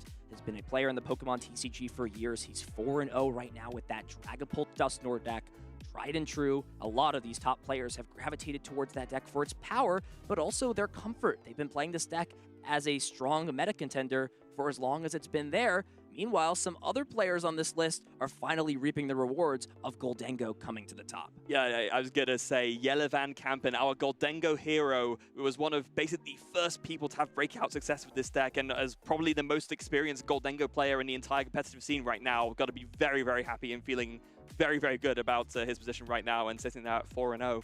Wow. Is there any better feeling in the Pokemon TCG than to have a pet deck be off meta, having to innovate and add these weird inclusions, always trying to justify to your friends, guys, trust me, this deck is broken, this deck is good. And then finally, with this magical release of the Air Balloon and Genesect, this deck is at the top, and now you are more experienced than any player in the field. It's no surprise, to me at least, Freya, that these players and a lot of Goldengo pros have continued to stick with this deck, especially for this tournament. Yeah, and it's not like, even with or rather, even without those new tools that have really made Goldengo explode, players like Jelle, they have seen success with it already, like at a very, very high level. So, I mean, I don't know, given what you just said, I think it's very, very on point. Maybe Jelle could go all the way this year. I mean, I would love to see that. Of course, there are plenty of matches going out in the field and plenty of Pokemon to be played. Take a look at some of our featured matches. Who is competing at the highest of levels? The pressure is on for all of these competitors. Still very much in contention. You see plenty of players, even within recent top cuts of major tournaments. Got Lucas Singh, he's had a solid run here, all the way down international again. Yuki Okada, one of Japan's best, still in it at 3-0-1. The dog, Daniel Magda. There's plenty of solid Pokemon players, and that's no surprise to us, and I'm sure many fans at home. Yes, and of course, you just mentioned João Pedro Medeiros Zambrano up against Makani Tran, so one of Brazil's best against one of the US's best. I'm sure that will be a match to behold, but the match we're going to behold here on stream, we'll be featuring Greg Minkley against Irvin Svinhufvud from Finland, one of Finland's absolute best, who has had an absolute breakout season this year. Yeah, this is, one of the players who has dominated in Europe. One of the ways to get an automatic invitation at the World Championships is to win a regional. Not only did Irvin do that, but he also got second at another regional championship, all with the same deck, Charizard EX. I do wonder if that will be the choice for him to run things back, but we'll have to see once our players get set up and at the table what their choices are here. Biggest tournament of the year. Yeah, there is something to be said very much about, playing, like we talked about with Goldengo, but even with decks like Charizard as well, playing a deck that you know so well, that you've had previous success with, that if you take that deck to a tournament, you are just going to misplay less, and the less you misplay, the more likely you are to win, even in against potentially more unfavorable matchups. Wait for our players to get set up at the table. This is round number 5. Both players are at 4-0, so winning this round essentially would lock both players up for a continuation into day 2. However, it's really going to be those last couple rounds that matter. Going undefeated in day 1, going to bed that night on Friday at 7-1, 7-0-1, even perhaps 8-0 just gives you so much more confidence that you're just a few match points away, a few wins from cementing yourself in Pokemon TCG history. And that's what this is all about, being immortalized as one of the greats in the Pokemon TCG. Yeah, it's got to be a good feeling. It's funny, of course, because the last time we were here in Anaheim, the structure was very, very different. So you had, of course, the people who get an automatic invite into day 2 of the competition, but day 1, and that was what I had to play in as well, entirely separate tournament. So you don't really have that option of having like a breath of fresh air. Like, you made it through to the second day, and then you were starting completely fresh. Not the case for these players. These players will have their records carry through onto the second day. So yeah, like you said, if you have like a very good performance today, that's just going to give you such a confidence boost going into the next day too. Ladies and gentlemen, we are in for an absolute treat in round number 5. Some of the world's best battling it out here on the stage in sunny California. Let's throw it down to the stage and get into our 5th Swiss round of Pokemon TCG action. We introduce the players. Now let's go ahead and introduce their decks. No surprise here for Oven. He's going to be running things back. He's going to be playing this Charizard EX. It's got some new friends. It's got some new inclusions. Speaking of friends, Greg may have made a new friend here in this situation. Coming off a top 4 NAIC, playing a very different deck. It was, of course, Gardevoir EX. Is still using that Monkey Dory, but somebody is under the sand looking to get his head up here onto the stage for this Pokemon TCG action. Yeah, we are seeing the big bad Crustle, so I am absolutely fascinated to see how this matchup in specific plays out. This isn't going to be like one of those cases where Crustle just completely walks over the other deck. Charizard definitely has plenty of non-EX attacking options to try and work with, so I think we're going to have a very interesting game on our hands. It's not going to be like a one-sided thing at all. No, and speaking of which, you see, big thing for Crustle, of course, that mysterious Rock-In ability, preventing it from getting hit by EX Pokemon, and the two feature cards here for Oyvind are two EX Pokemon. Immediately, you know, Oyvind's going to be presented with a challenge. How do you get around that Crustle? What are some ideas maybe that will be going through his head once he sees that active Pokemon get flipped up? Yes, so I think there's going to be a few things going through Oyvind's mind here, thinking maybe this is one of those matchups where I want to try and use the Charizard EX to power up maybe a Charmeleon, for example. That can go ahead and do some big damage. You can hit, of course, the Fire-type weak Crustle for weakness as well, so that could be something to consider. There's also the Chi-Yu that you play as one of those tech attackers that you can make use of as another non-EX Pokemon that can come in as well. So I feel like Oyvind is going to be pretty well prepared here to deal with this Crustle. It's not going to be, like I said, not going to be a walkover either way, but Oyvind has got to be looking at this thinking, okay, I have options here. Yeah, Chi-Yu, as you mentioned, very, very big card, especially if one of those Pokemon get knocked out for 2 fire energy. This Crustle is weak, even if it's got, you know, a way to boost its HP up with something like the Tool card, something such as Luxurious Cape. It does not matter. Chi-Yu will take a revenge KO if one of those Pokemon are knocked out on Oyvind's side the previous turn. So there's a lot of advantage going towards Oyvind, gotta say. Agreeing, Chi-Yu super strong, the Dusknoir line, never count that out. Part here will be the prize cards. We'll see what each player has access to. Charmeleon and Secret Box in the prize cards, and gotta check the energy count here for Greg. He's prized about 1/3 of the energy cards in this deck, including 2 Dark Energy. And Monkey Dory may not be as viable of an option to go up against some of these Pokemon. You guys, you can't see it at home, but I'm grimacing a little bit here. That's you can't be feeling good with even with the high energy count that you play if you're Greg. Yeah, prizing your form, especially as you've said, 2 of your 4 darkness energy, so you don't have access to that all-important Adrenabrain. Can't be feeling good there. But we are kicking off our round 5 of Swiss here at the World Championships. Let's see who'll be going first. Looks like it will be Greg. Charmander being flipped up, and this is a big starting point. Now you have an idea of what you're playing against, or at least somewhat of an idea. Charizard EX, big inclusion in the deck here. This changed up as Oyvind starts the turn off. Very simple for Greg, but that's really what this deck expects. Just getting energy attachments down into 12, starting the turn off. Let's not forget that Secret Box is prized here for Oyvind, so you've got to wonder, is it an opportunity where Oyvind is still preferred from this point on, or is something even as content as I am? It looks like there was a lot of mulligans. This hand is huge here for Oyvind without having played a supporter card. Immediately that Chi-Yu is going to come down into play. Yeah, it makes a lot of sense to get that down early, and I guess the thing is about the Secret Box being a prize, you don't necessarily know that straight away, so maybe you play that Arv and then you find out the Secret Box is prize, you can just take it from there. I think that it's obviously, you want to see that at some point to get yourself set up nicely, but in this matchup specifically, I think you're kind of playing a different game to usual, right? You're not doing your usual, oh, I just want to set up my Charizard, go ahead. And actually, on that note, Oyvind's going to go ahead and just make use of that Professor's Research, dump that whole hand and draw 7 cards. It was a little bit of an internal debate there, kind of just debating, do I want to play Iono? I get to keep some of these cards like Boss's Orders for later, but my opponent didn't really do much. And you have to feel like that, you know, sort of lackluster start for Greg. Just attach, bench a Pokemon, and pass. It's enough for Oyvind to be okay discarding some of these Pokemon, or rather cards from his hand, especially when he's going to get an extra card and be able to use Buddy Buddy Poffin. Immediately just checking this Dusknoir line, sees how valuable it is against a deck where you're not going to be relying off of Charizard EX to take fast, big hits and big KOs. Yeah, so this Buddy Buddy Poffin is absolutely vital for that reason. If I were Oyvind here, I imagine I would be wanting to go for a nice mix of maybe Charmander and Duskull, because these are 2 ways that you can get around that the Crustle's ability, of course. You can make use of the Dusclops's and Dusknoir's Curse Blast to do some damage onto one of these Crustles, or even Dwebble if you can get it going early enough. But then also you want to get multiple Charmander out, so you can evolve one into Charizard and one into Charmeleon, so you can then use the Charizard to power up the Charmeleon and start hitting these Crustles with that as well. Just the energy attachment, we saw Defiance Band get played. We'll go ahead and see what appears to be Pokegear 3.0. Maybe one supporter as the choice for Greg. It is an Arvin. Question here, does Greg have a better option to play? And also, if there isn't a better option, what does Arvin get for Greg that's going to allow him to progress his board?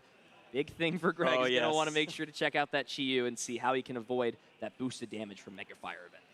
Yeah, so I think Arvin's going to be the choice here. And I think what Greg might be thinking is, do I want to try and just basically evolve up into a Crustle and ensure it survives? So one of the big tools that this Crustle deck does make use of is that luxurious cape.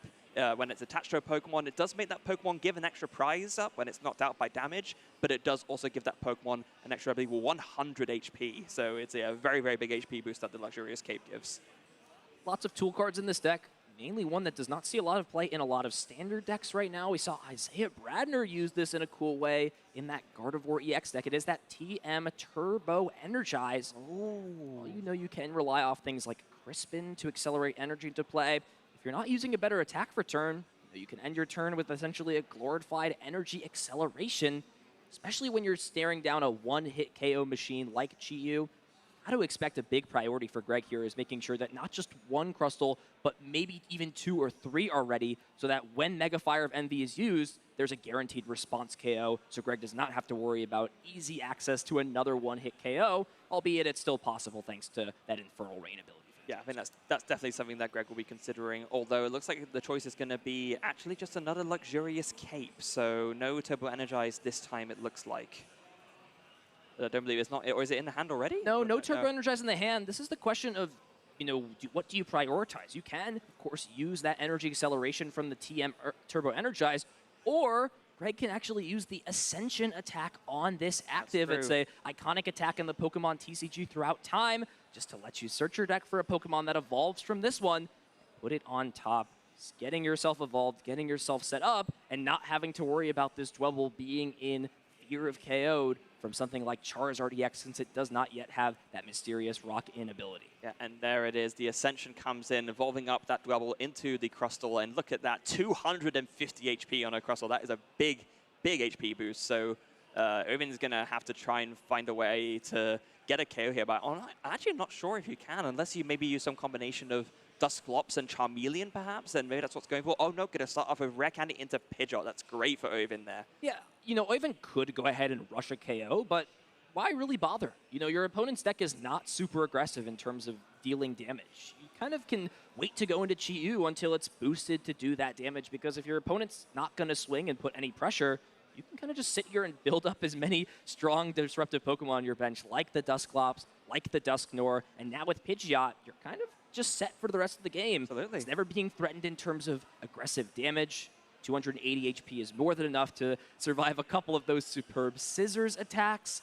So now the question here for Oivin is, you know, got the first step out of the way. Setup is clean, Pidgeot's in play. Now with these quick search abilities, what type of board, Freya, do you think he wants to build towards in this situation? So it looks like kind of going along what you were saying, considering maybe just not even going for a Rare Candy to evolve that Charizard up straight away that is in the hand, maybe thinking about going for a Charmeleon instead, or it could be even, maybe preempting, actually going to go ahead and quick search for that Arvin, and then from that we'll be able to grab a Rare Candy and a TM Evolution. So very much going for this approach where you just set up your board as well as possible, and maybe you can just do a bunch of shenanigans with Dusclops and Dusknoir with Curse Blast, and then maybe you just clear Greg's entire board and just win the game that way. Yeah, and a small choice that didn't seem super relevant, you know, if Oivin wanted to go for TM Evolution, was attaching that Defiance Band to the active, right? That Pokemon does not have the ability to get another tool card attached to it.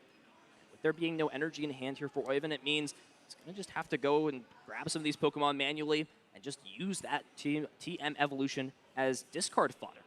Looks like it will actually be getting a little bit aggressive in this spot. It's going to get the Rare Candy number 2. Charizard EX gets evolved. Infernal Rain searches out Fire Energy from the deck.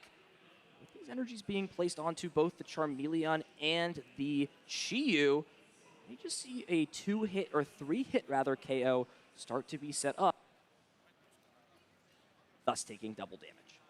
So that, I do believe then, it's going to be a 3-hit KO, but also this goes back to something you were saying right at the beginning. It is kind of aggressive, but also not. You're not really that scared of the Crustle doing much to you. So yeah, maybe just going for the 3-hit KO here is completely fine.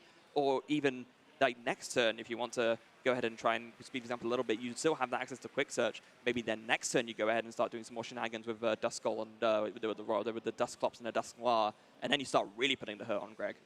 Yeah, even though this damage doesn't seem super relevant at this point, you've always got to remember that that Defiance Band can be triggered very easily in a spot like this. Yeah. With the use of one of those Dusclops or Dusknoir abilities, you can just go ahead and not only give yourself the plus 30 boost, which essentially acts as plus 60 because of the weakness, but you can also just put those damage counters on another Pokemon to put pressure onto it. Even take a one-hit knockout on Monkey Dory, for example, if you have that Dusknoir. So 100 damage, going to put pressure on Greg's side immediately. And we just saw that Irvin had a look at the Luxurious Cape and picked it up. I think he was looking to make sure that the extra prize card that you take from it, if it only takes effect when you do damage from an attack, which that is indeed how it works. So I think being very careful to make sure that when he takes a KO, it is with an attack, so you can actually take the extra prize card and essentially, turn KOing a Crustle into KOing a EX instead of a single prizer. Now a very interesting choice for Greg. Crispin, the supporter of turn. I'm sure we'll see the grass energy be attached from that effect to the active. And now with this dark energy, you've got two choices, right? Monkey Dory could use Adrenabrain this turn to heal damage off. Right, is that really better than just slowly starting to power up this Crustle? Because Chi-Yu is waiting on the bench and he's ready to get in there. Yeah, you got to be a little bit careful about falling into that. It almost feels like if you're Greg, you're kind of, doomed if you do, doomed if you don't, because you're going to play into that Defiance Band potentially. But if you knock it off the Charmeleon off the board, then I guess you're not as worried about it because you don't know. It seems unlikely that would be another Defiance Band waiting. These Charizard lists don't tend to play more than one. But yeah, lots to think about for Greg here. And it looks like, yeah, they're actually not going to bother with the Monkey Dory. Just going to go ahead and put that Dark on the second Crustle to start powering it up for its own superb scissors.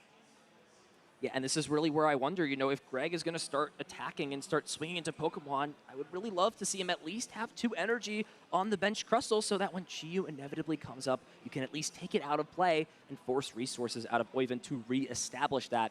With how the board is stated now, Chi-Yu can take the knockout, and if there's no Crispin on the following turn for Greg, it can even just retreat to the bench and wait until something else gets KO'd to get that full damage from Mega Fire of Envy, as Oiven will just continue to search out these pieces every turn with Quick Search. And I do wonder, in a matchup like this, does Greg have access to the tools that are needed to deal with the wide variety, or rather enough variety of attackers that Oiven has to deal with the Safeguard? Well, this is one of the other problems that Greg's deck has. Generally speaking, one of the weaknesses of the Crustle deck, it doesn't have as reliable a consistency engine as some of these other decks have. You're relying on buying turns, just drawing once per turn because you can't be hit to see you through. That's essentially the deck's consistency in quotes. But when you're dealing with a deck that actually can hit you pretty quickly early on, that's not really an option anymore. And if you see here, yeah, this Chi-Yu's just going to come in, and that it will be a knockout for 2 prize cards. So that Mega Fire of Envy coming in and making sure that Luxurious Cape is triggered. So 2 prize cards for Oiven. More than content taking those 2 prize cards, using Quick Search to get that Dusclops evolved and into play. So there could be a lot of fireworks on the following turn. Does top deck Pokegear 3.0? If there's a Crispin in hand, there was. Okay. However, Greg just did not have knowledge that that would be the top deck for turn. Yeah. I have to imagine if Greg knew all of this would unfold as it did, Crystal could have come into the active spot. The Crispin's great and can power it up, but with there now being no way to move the Monkey Dory, thanks to it having a single retreat cost, I'm not sure Greg's going to be able to pull off an attack this turn if that is the supporter of choice. Yeah, I don't think so either. So that means this this choice off the Poké is a little bit tricky. And actually, with that decision, with that commitment, decides that maybe just going for the Arven here is better. And I think I kind of have to agree. You've committed to not attacking, so instead maybe now, yes, you go for that Turbo Energize, and you can go ahead and get this Crustle fully powered up now. That means this Chi-Yu will not be under any pressure and can potentially just pivot into attacking with a different Pokemon this turn to KO the Monkey Dory. There is only 2 Fire Energy, of course, on the board. That Charizard EX Infernal Rain ability already been expanded. So this board is getting a little bit congested on Oiven's side. Could always free spots up with something like Dusclops. But for now, Greg's going to hope that a couple more Crabs can get the thing done, get this job finished, accelerate those energies with the TM Turbo Energize. Oiven, is ahead in this prize trade. He's got plenty of solid Pokemon at play. And more importantly, still a large amount of resources at his disposal that could allow him to just push through, 1 to 2, even 3 more of these Crustle, if there's that many available for Greg. I was just trying to think here. Is there a universe where Oven can just take the win this turn with, like, if you can use 2 Curse Blast and then get a Charizard going in or just something to finish off this Monkey Dory? I do believe that should do the trick, right? You can't do it the Chi-Yu because nothing was knocked out this turn, so you couldn't do Duskwall Shenanigans to boost the damage that way. But I think depending on what Oven has, there is a universe in which Oven just takes the game this turn. I think the damage is capped this turn. Even if you use 2 Curse Blasts, you're only dealing 100 damage max with that Chi-Yu. So the Crustle having 250 HP thanks to the Luxurious Cape, and with there being no way to turn those tool cards off in the deck means I think it's going to be just a little bit short. But why rush here if you're Oven, right? You're in a super solid spot. Even if you're not winning the game this turn, if you can just somehow boss the Crustle up this turn, put pressure onto it, hit it for 100, and if you have Rare Candy Charizard Super Rod next turn, you could just bring this Chi-Yu back, accelerate onto it with that Charizard's Infernal Rain, and Greg's just really not going to have a response to another Chi-Yu attack in these next following turns. And I think Ovid is planning ahead for exactly that. Quick Search fired off there does go ahead and grab that Professor Tourist scenario, of course. Support a card that lets you take any one of your Pokemon and put it back into your hand. So going to go ahead and pick up that Charizard, rebench the Charmander. So the Charizard is ready to go in hand.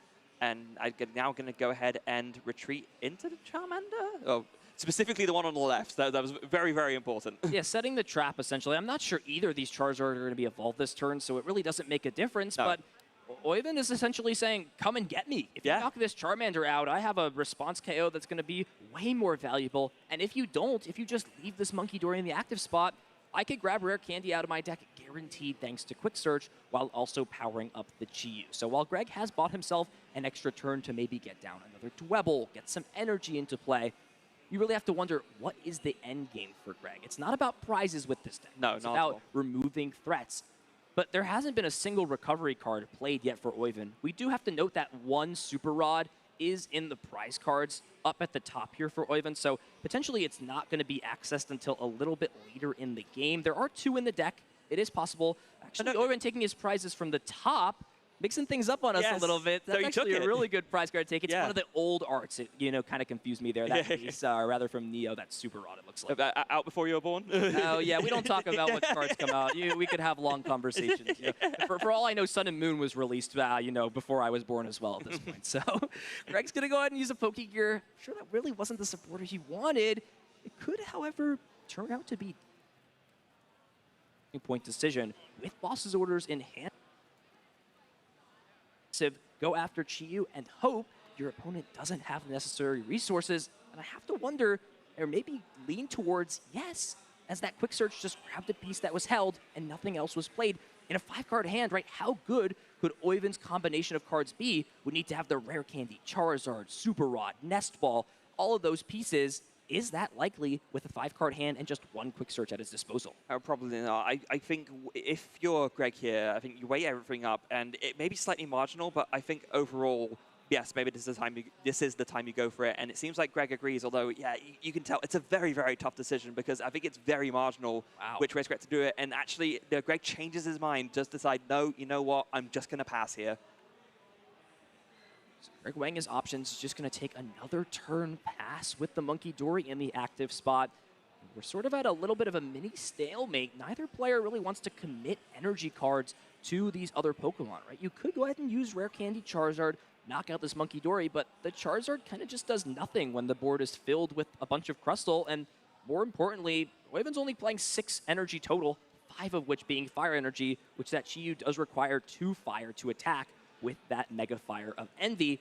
This has now become a resource war between these players and a sort of built-in puzzle for Oiven specifically on how well he can deal with keeping his resources intact and having enough gas in the tank to get through the Crustles that are going to be slowly built up and pushed his way. Yeah, and so Oiven being, I think, very, very sensible here, knowing that it's unlikely, based on what Greg did previously, that Oiven's hand is gonna get disrupted. So just build up the pieces, search the Rare Candy. You've already got the Super Rod, you've already got the Charizard, you already have the Dusknoir in hand. So I think waiting one more turn, Oiven can search this out, and then I think at that point, Oiven can put it all together for the win.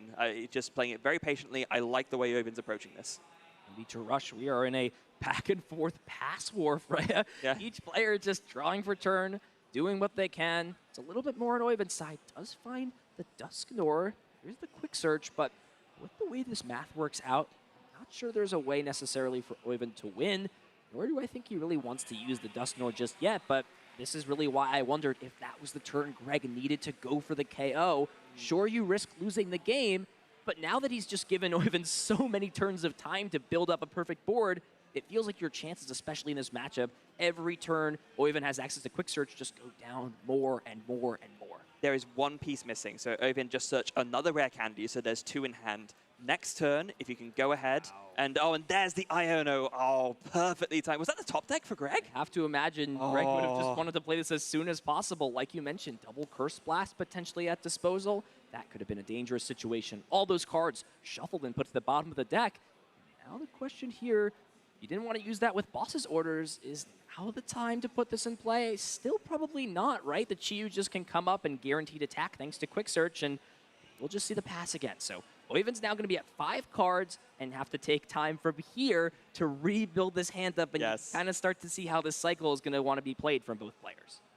And so he's going to be thinking about it. Let's start to try and build up again. So gonna go ahead and quick search. Let's see what Oyvind finds here. Gonna, at the very least as well, so obviously here you can search for one piece, but you can also now shuffle those cards that you wanted, which were at the bottom of the deck, to make you more likely to be able to maybe draw one of them during the next turn as well as your top deck. It is possible here for Oyvind to win the game. If Oyvind has enough rare candies and ways to recover the Dusknoir, you see double rare candy here, or not even double rare candy, a fire energy, plus a way to switch out this active, which would probably require rare candy. Then Cursed Blast 1 to KO the Monkey Dory, Cursed Blast 2 onto the Crustle, plus another way to deal enough. You can't use the Defiance Band. I'm actually not sure there's another attacker that's better to power up. You would maybe be able to power up the other Charmeleon that does 70 for 3 fire energy. That could work, but with Super Rod bringing back the other Charmeleon, we may just see a slower approach from Oyvind this turn. Let's see if we can piece together. It's going to be that Ultra Ball, and Rare Candy was the choice here with that quick search. Yes. So.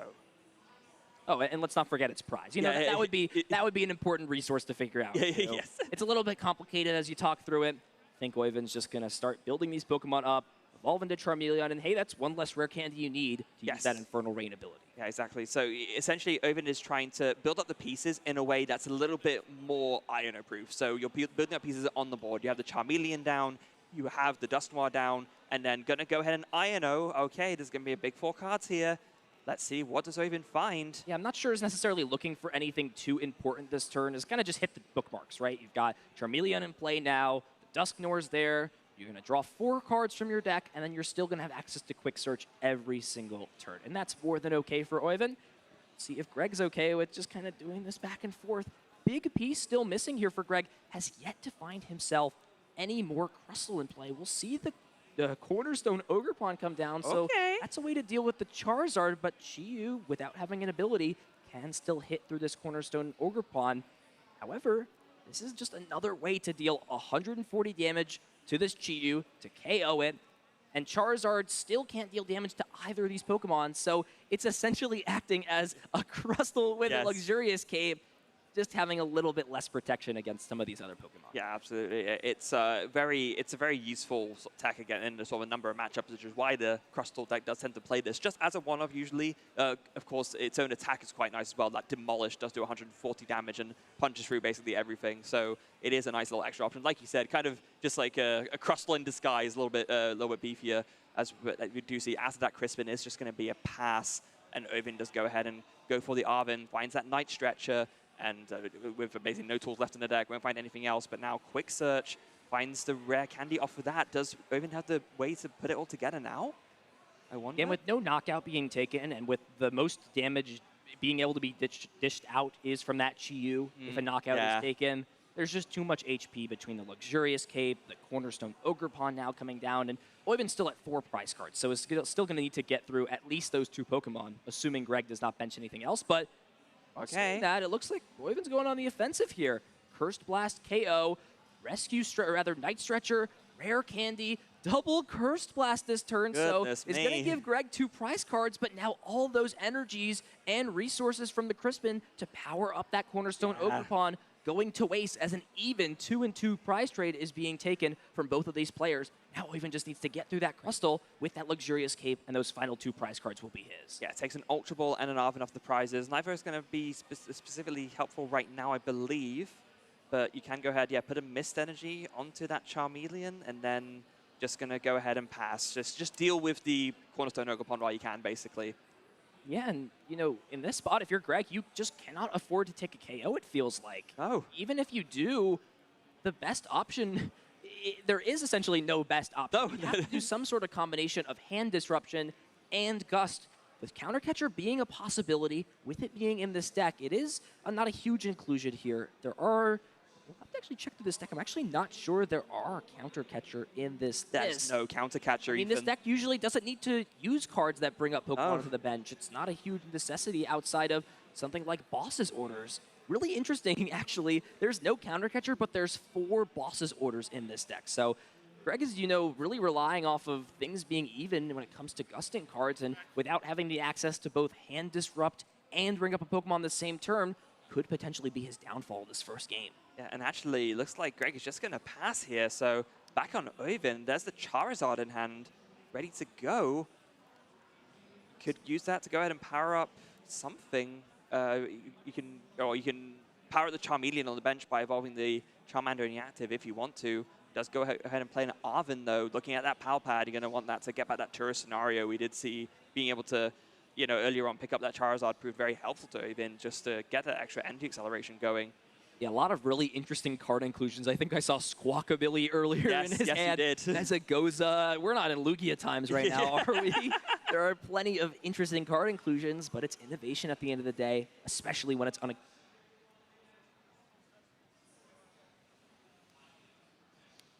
the item from Arven. Is it going to be the Turo that is shuffled back into the deck? Will we see something like Boss's Orders be brought back? We saw that discarded early on with the Professor's Research. Quick Search will find another item card. It is the second copy of Super Rod.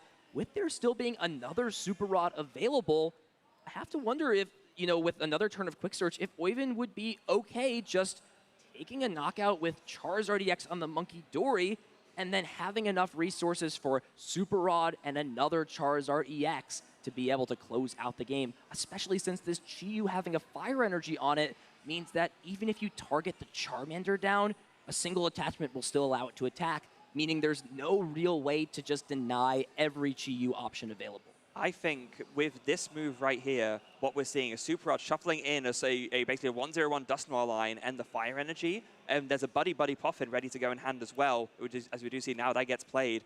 I think we're going to see here a setup for next turn, another Curse Blast, and to finish off the game that way, just by setting up enough damage onto the Crustle so that you can KO it with damage from an attack, and then that Luxurious Cape will give up the 2 prizes and you win from there. I think that's the plan that Oiven's going for. This would make a lot more sense, you know, if the Charmeleon was still available. It isn't the prize card, so if you don't draw into the Charmeleon off of one of these 2 prize cards, with there being now no way to recover the Chi-Yu again, if your Charmander, or if your Chi-Yu goes down and you don't draw into that, how are you dealing that last 150 damage to that Charizard, or to this Crustle?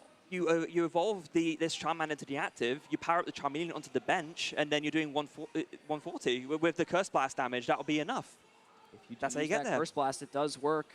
You know, the Briar could also take a KO. However, you would have to use a Terra Pokemon to deal that damage, so it is sort of a weird spot. Oh, I understand this now, too. Thank you, production backstage.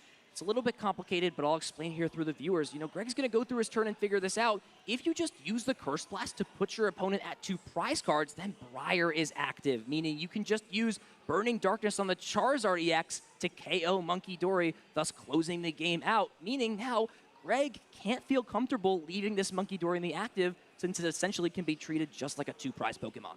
Does Greg know that Oiven plays Briar, though? It's one of those things that you usually got shuffled back in. Oh, just comes out the Power Pad. Oh my god. Okay, right. So I didn't even realize I got discarded earlier. So yeah, now Greg is very aware of that. So yeah, with that knowledge, oh no, Greg knows it's a very, very tough spot now.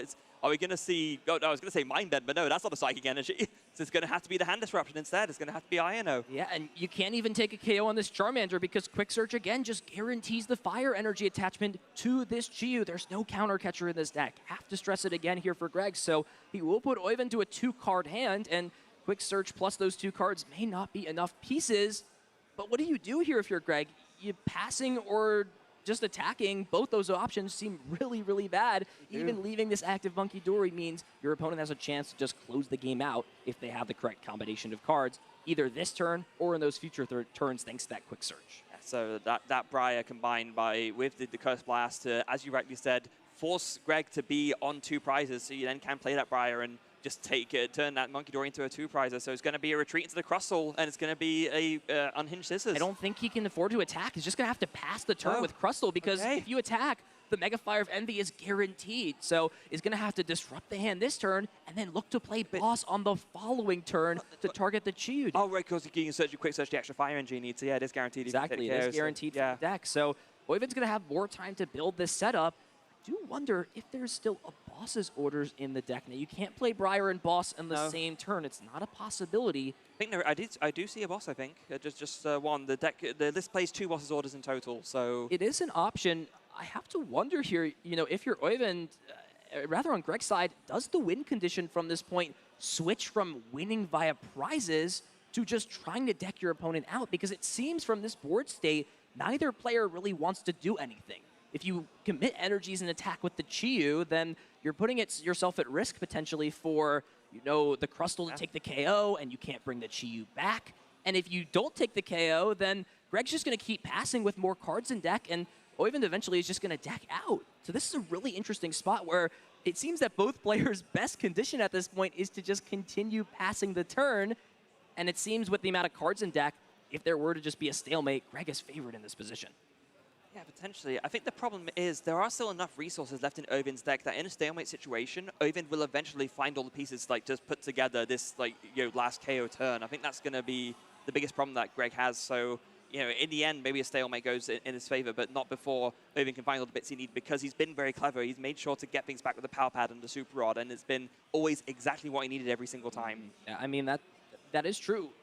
Things are not over till it's over. Pokevital A is another card that makes sure things are never over when it comes to this Pokemon.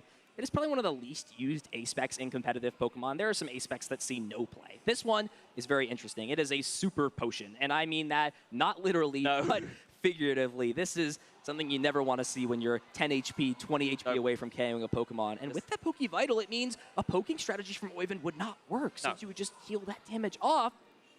I feel like Oyvind, really had a game plan through this match, but it could have been, that Super Rod trying to just tunnel into that Briar play that could put him into a sticky situation, because, again, you can't play the Briar and Boss in the same turn, and that combination and that fact being the truth means that with no way to recover Chi-Yu, the resource war may have shifted back into Greg's favor. How many rare candy does Oyvind have left? There's one rare candy Just left. one, yeah. That's what I think, because I remember seeing 3, so yeah, 1 rare candy left.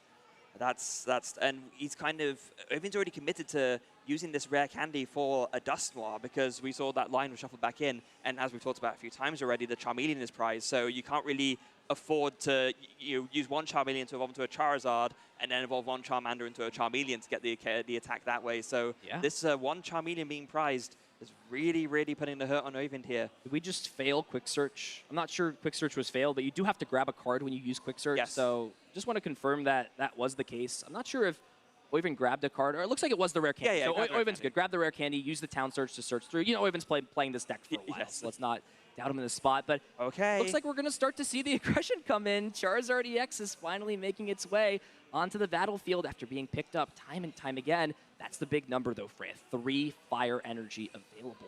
What do you do? Do you start to use steady fire breathing? You can do 60 every turn and power up the Chi-Yu. But again, that Charmeleon's in the prize cards. And with there only being 3 fire energy, how many fires are in the hand here for Oyvind? Because he's attached a fire energy to this Charizard EX. I wonder if there's another fire even available, right? 4 in play, 5 in the list. It's 1 in the the way hand. to recover. There's 1 in the hand. There is hand. 1 in the hand, okay. So yeah, steady fire breathing, there it is. Slow and steady wins the race, something along those lines. Big top deck here for Greg, finds the boss's orders. That's huge. This could be the opportunity, I think, where Oyvind could have the Chi-Yu fall with no way to recover. And while Greg does not know if the other Charmeleon is in the deck or not, if you use this A-Spec, heal the Crustle and all of its damage off, and then play boss on the Chi-Yu, I don't know if there's a way to lose the game outside of that. you'd have to have Rare Candy, Dusknoir, and the Charmeleon plus the Fire Energy. See exactly what the choice is. We're just going to see the Monkey Dory move the damage over. Does he want to go for this boss? I feel like this is the best opportunity to because of how much your opponent has leaned into this Dusknoir line. If you... but then if that's the case, surely you want to move the Monkey Dory, use the Monkey Dory to move damage onto something else. The fact that Greg has moved it onto the Duskull has me thinking... This is still a risky spot. I mean, assuming every card was in deck here, Freya, if Oyvind just has Rare Candy, Dusknoir, and the other Charmeleon plus Fire, that's game over next turn. Absolutely it is. So assuming that there's some sort of route, I feel like you've got to go for this boss play now. Greg understands that. Bring up the Chi-Yu and essentially put the pressure onto Oyvind for the first time in this match. It took 35 minutes almost, Freya. We'll just heal everything off. Understand this is what it's going to come down to as Crustle uses those superb scissors, takes the KO, and Oyvind is now on the backseat pressure. Can he win the game this turn with a KO? We'll see the Rare Candy into Dusknoir. We'll go ahead and evolve that Pokemon, put it as to an option. But I do wonder, can Oyvind do anything else? I don't know if there's a way to win this turn besides maybe down the line Briar Counter Catcher. That has to be, you know, the only option available, it seems. Yeah, I think that might be what Oyvind is going for. So with that in mind, just going to go ahead and play the INO. 2 cards drawn. There's the Counter Catcher. There's the Quick Search. Finds the boss's orders as well. With the Counter Catcher in hand, can you afford to just grab Briar this turn, wait, and then use that combination? See if Oyvind is going to go for that. And if you're Greg here, can you even play around this opportunity? It would probably require a way to get rid of the Dusknoir this turn. This is another huge draw here for Greg. Does Greg have another boss's order? No, but does another Iono. the Iono. Oh my We are playing Ring Around the Rosie with these opponents' hands, both getting shuffled, both put to the bottom. To see how this endgame finishes. Finds boss off the 2 cards. For Greg, that means if there's one more turn available and you can boss KO the Dusknoir that already has 30 on it, it would be in perfect range. Oh no, just 10 damage short off of those scissors. Oh my god, yeah, 160 HP, 130. This is such a back and forth game, ladies and gentlemen. I never thought Crustle gameplay could get this exciting, but we've managed to do it here at the World Championships. I mean, we did say at the beginning this would not be like a washout either way. We said that this would be a very, as a Crustle game goes, very back and forth. This would have been the game here for Oyvind if he found either the Counter Catcher or the Briar, but I believe both Counter Catcher were put to the bottom of the deck thanks to Iono. Is just going to have to, again, over 2 turns, try and set this combination up, and is thinking about it, just going to pass the turn. Greg, do you have a way to take the game closed out? We're going to see the Chorus's Tenacity get slammed immediately and finds the Stadium card. This is a way to boost the damage here from Greg by 10. Yes. We're actually going to see a Stadium I never thought would ever come into play. Practice Studio. Practice Studio. This boosts the stage 1 Pokemon's damage by 10, which means with the 30 damage already on that Dusknoir, the Unhinged Scissors would be able to close the game out. There's no hand disruption, Freya. And I don't know if this 2-turn setup is going to be able to stop Oyvind from his power combo down the line with the Counter Catcher. So I think this is it now. Yeah, with the hand not disrupted, Oyvind's going to draw Counter Catchers in hand. You're going to go ahead and Quick Search. You search for the Briar. You set up the damage onto the active with the Curse Blast. You Counter Catch the Monkey Dory. You go into the Charizard. You slam the Briar down. You'll be doing it in the right order to make sure, of course, that you actually can use it. Yeah. So Briar, Curse Blast, Counter Catcher, and Oyvind will take game 1 after an extraordinary 35-minute game. Wow, you see all the pieces being put together. Greg's still trying to piece together how this works. Briar used first, then putting your opponent to 1, back and forth, but Charizard reigns supreme, taking this long game 1. Things got complicated, but at the end of the day, even when hope seemed to fade, Oyvind was able to close things out and take a long game number 1. And I have to say, in true Finnish fashion as well, after such an intense game that was, Oyvind's expression is just like unchanging throughout. It's gotta love to see that. He's so cool, calm, and collected under pressure. It's one of the reasons why he has had so much success recently, especially that coolness and calmness has seen him through so many times, and it's seen him through here in a very, very, very intense game that we saw there. That was fantastic. It's just one piece short, right? If Greg could have just found the Lively Stadium and the boss at some point, maybe even preemptively playing that Lively Stadium down. Not Lively Stadium, Practice Studio. Practice Studio. then all of a sudden, that game flips when it seemed like Oyvind was always in control. Let's take a look back at that game one and see how things played out, because man, that game was back and forth. Yeah, that's a lot to talk about. So from the beginning, we saw, like we talked about before the game started, Chi-Yu was going to be big, and it was. So that Chi-Yu was able to take a KO early on a Crustal, and of course these Dust Noir Curse Blasts, they were really what enabled Oyvind to set up these plays and to deal with these very, very beefy EX blocking Crustals. So double Curse Blast did go ahead and take a 2-for-2 prize trade onto that Cornerstone Mask Ogerpon. Of course, can't deal with that any other way, really. We saw that the boss's orders at just the right time to KO this Chi-Yu with the Crustal, but then after taking this KO, Oyvind was able to come in with the Pidgeot, and after 2 turns of edge of the seat stuff with the Iron Nose, just found the pieces needed to be able to do that Briar counter catch combo. And looking back at that game, I have to wonder, if Greg actually ended up tunneling, thought about that play to take a KO on the Dusknoir with the Lively Stadium, but if there was just a boss's orders to go to 1 prize, what happens there? How do you deal with that final KO? The Dusknoir just can't be used. And you knew the Briar was there as well, because you saw it get shuffled in with the Pal Pad. Yeah, I mean, it's not a situation you often prepare for, right? I'm sure, Greg in that mind might be looking back and doing a little bit of a head slap, but it's so tough. And this is just, nightmare situation for Greg. This Crustal deck wants to win long games, and with there being just over 11 minutes left on the clock, I'm not sure how much of a possibility that is for Greg, especially if Oyvind just, again, takes a slow and steady approach, is ready to respond to aggression. You see Greg playing fast, but I hate to be a Debbie Downer, it just really doesn't seem like there's a way Greg can close things out, assuming there's a setup here from Oyvind in the second game. So it's, so we had our game one. Going to go ahead and just focus in on game 2 now, as we do see, the turn 1 wasn't great, but turn 2 can go ahead and Arvin found the Buddy Buddy Puffin and that Turbo Energize, so we'll actually be able to get a pretty decent setup going on here, so that's got to be something for Greg at least in this game 2. And he's playing fast, you can see. We'll go ahead and see the Turbo Energize accelerate onto this Crustal. I don't know if we've seen, or rather onto the Dwebble, I don't know if we've seen Crustal try and Turbo out as fast as this, but Greg's got no other option. Just go ahead and do this. And Oyvind doesn't even care about the game playing out a meticulous way anymore. Says, if you're going to put all these energies onto this Dwebble, I'm just going to get rid of it. And boom. From here, I think I've got the resources and the time to win out a second game. It was cool to see in that turn 1 Oyvind, because going second did go ahead and call for family, and actually will have to do it again. So not that much to work with in hand. No supporters played, but still able to get out some basic Pokemon at least, and doing just enough to keep things ticking along nicely, as we see, that call for family going ahead and fetching another Duskull and a second Pidgey for good measure too.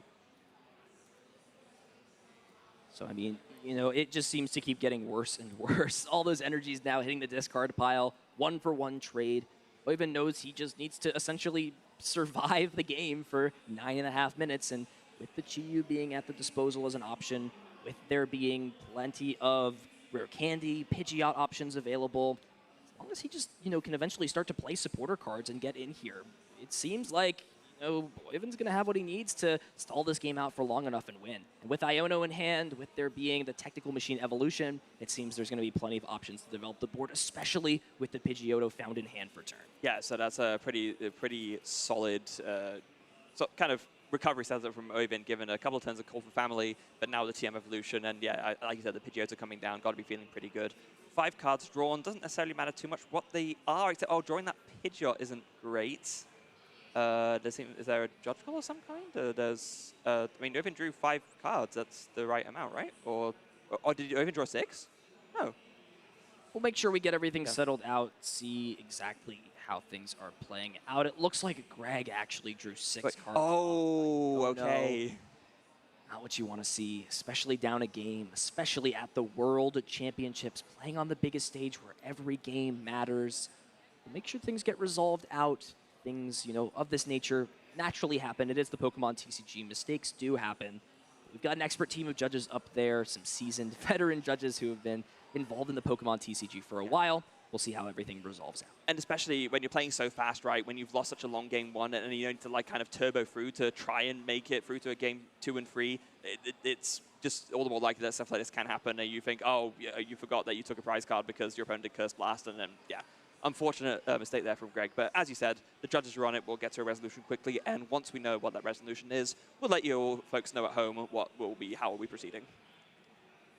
Yeah, still have to think about that game one. So back and forth, and you can really see how sometimes small decisions in the Pokemon TCG, and more importantly, this idea of tunneling could impact the player's decision, right? You think about a combination, you think about how that Dusknoir changes the entire factor of that matchup, and immediately Greg's thought process was just thinking about how do you go about getting rid of the Dusknoir, when if he had just taken a step out, scoped his vision just a little bit wider, he would see, well, if Dusknoir's the problem and my opponent has to let me take a prize card, if I just go to one prize, what does my opponent do? And I have to imagine, you know, if Greg's going to think about this match, I'm sure especially during a judge call like this, he's got to be kicking himself a little bit if he comes to that realization. Yeah.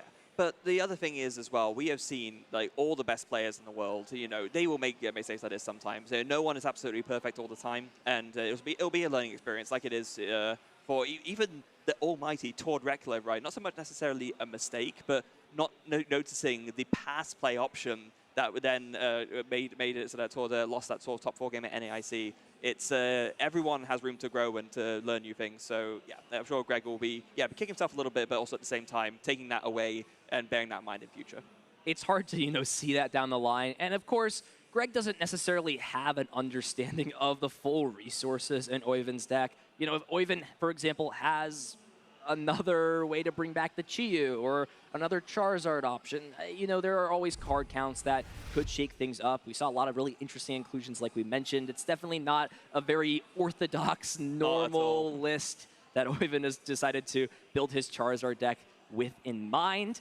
But again, you know, it's that creativity. It's that, you know, edge of playing a not so popular deck in terms of the format. You know, Charizard's been at the forefront at many different times, but it's now and now. It's now and now. You got to think about that. Being in the present, super important. Charizard's gone through a lot of changes, especially with the format warping towards Goldango. Now it plays the Chi-Yu, Dragapult. It's got Monkey Dory sometimes to support it. Charizard's been through a lot. I'm sure it can take down a crab or two on its way to cementing itself in Pokemon TCG history. Yeah, just looking at the list, I gotta imagine if it hadn't rotated out, I'm 99% sure that Oyvind will still be playing Pokestop in Charizard at this World Championships. That was his stadium of choice pre-rotation that saw him a lot of success. And it made for some many fun moments on the stream for us European casters as Somehow well. Mezagoza replaced that. You know, they're definitely not the same type of card at all. But kind of in the spirit of interesting stadium choices for Charizard, though, I would say. It's just so flexible. Pidgeot can just work so well with Charizard. You know, so once you get into play, you see the amount of time that goes on in the game. The longer the game goes, typically a player that has Pidgeot EX in play, especially when uncontested, right? Not facing, you know, boss's orders thread damage onto it. When it just gets to quick search every single turn, it allows a player to, you know, make these complicated combinations. Candy, Dusknoir, Briar. Oh, look at that. I've evolved 15 Pokemon in play, and all of a sudden, nothing can stop me. And so Charizard does really, really well. The Chi-Yu, a card, you know, when released, not many people had on its radar as a good card, has really just been boosted by the fact that being a fire type right now and being a dark type are two of the best types to be when it comes to weakness in the Pokemon TCG. And being a single prize fire attacking option as well, that can kind of take that revenge KO, of course, with that, the name attack is something, Burning Envy, right? That's, yeah, it's like all of the Treasures of Ruin, they all are pretty ferocious attack names, but yeah, Chi-Yu, very, very strong as an attacking option in Charizard.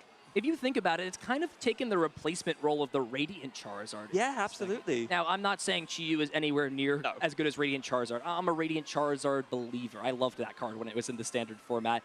I haven't necessarily gotten out of the Team Chi-Yu yet, I'll be honest. It's growing on me a little bit, but it does what it needs to do, right? There's a single prize Pokemon, 1 to 2 attachments, have it work. It doesn't have the one-hit capability, but against those Pokemon like the Teal Mask Ogerpon, like the Goldango EX, Genesect, it essentially acts like a Radiant Charizard. It just takes a one-hit KO as a one-prizer, and just skewing the prize trade thanks to the one-prize Chi-Yu and the Dusknoir means your opponent is always under some kind of pressure when Pidgeot EX is there to just finish off that last piece of combo that's needed to take a big KO or close the game out.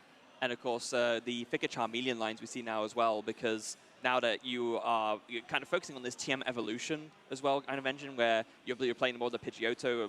Before the Charizard Pidgeot decks might have opted to skip Pidgeotto entirely, but you're focusing on TM evolution now, so you have the Charmeleon as an attacking option as well. So there's plenty of like really good single prize fire options to go with, and that's what gives Oven such a good chance in what would otherwise might be a really tough matchup.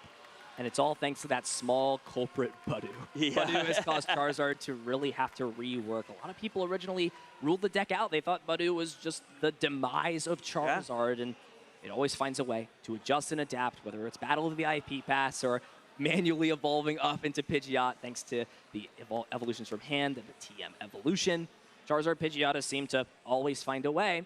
We'll have to see, you know, as time passes, especially in this tournament, if it's going to be Oiven or another representative that takes Charizard to a strong finish, as it looks like this could potentially be its last World Championship. Oh, gosh, It feels like Charizard was released yesterday, but it was released in, what, the third expansion for, or close to that, you know, a little bit later on, but, you know, still in that almost front half of the Scarlet and Violet now, right? We had the Charizard, then later down the line, the Future and Ancient Pokemon came out. We've got Trainers Pokemon now. So many different eras even within the Scarlet and Violet block of the Pokemon TCG.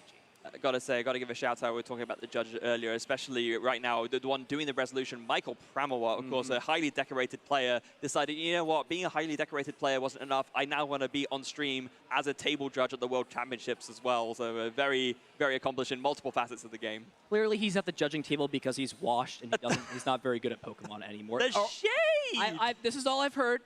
I am.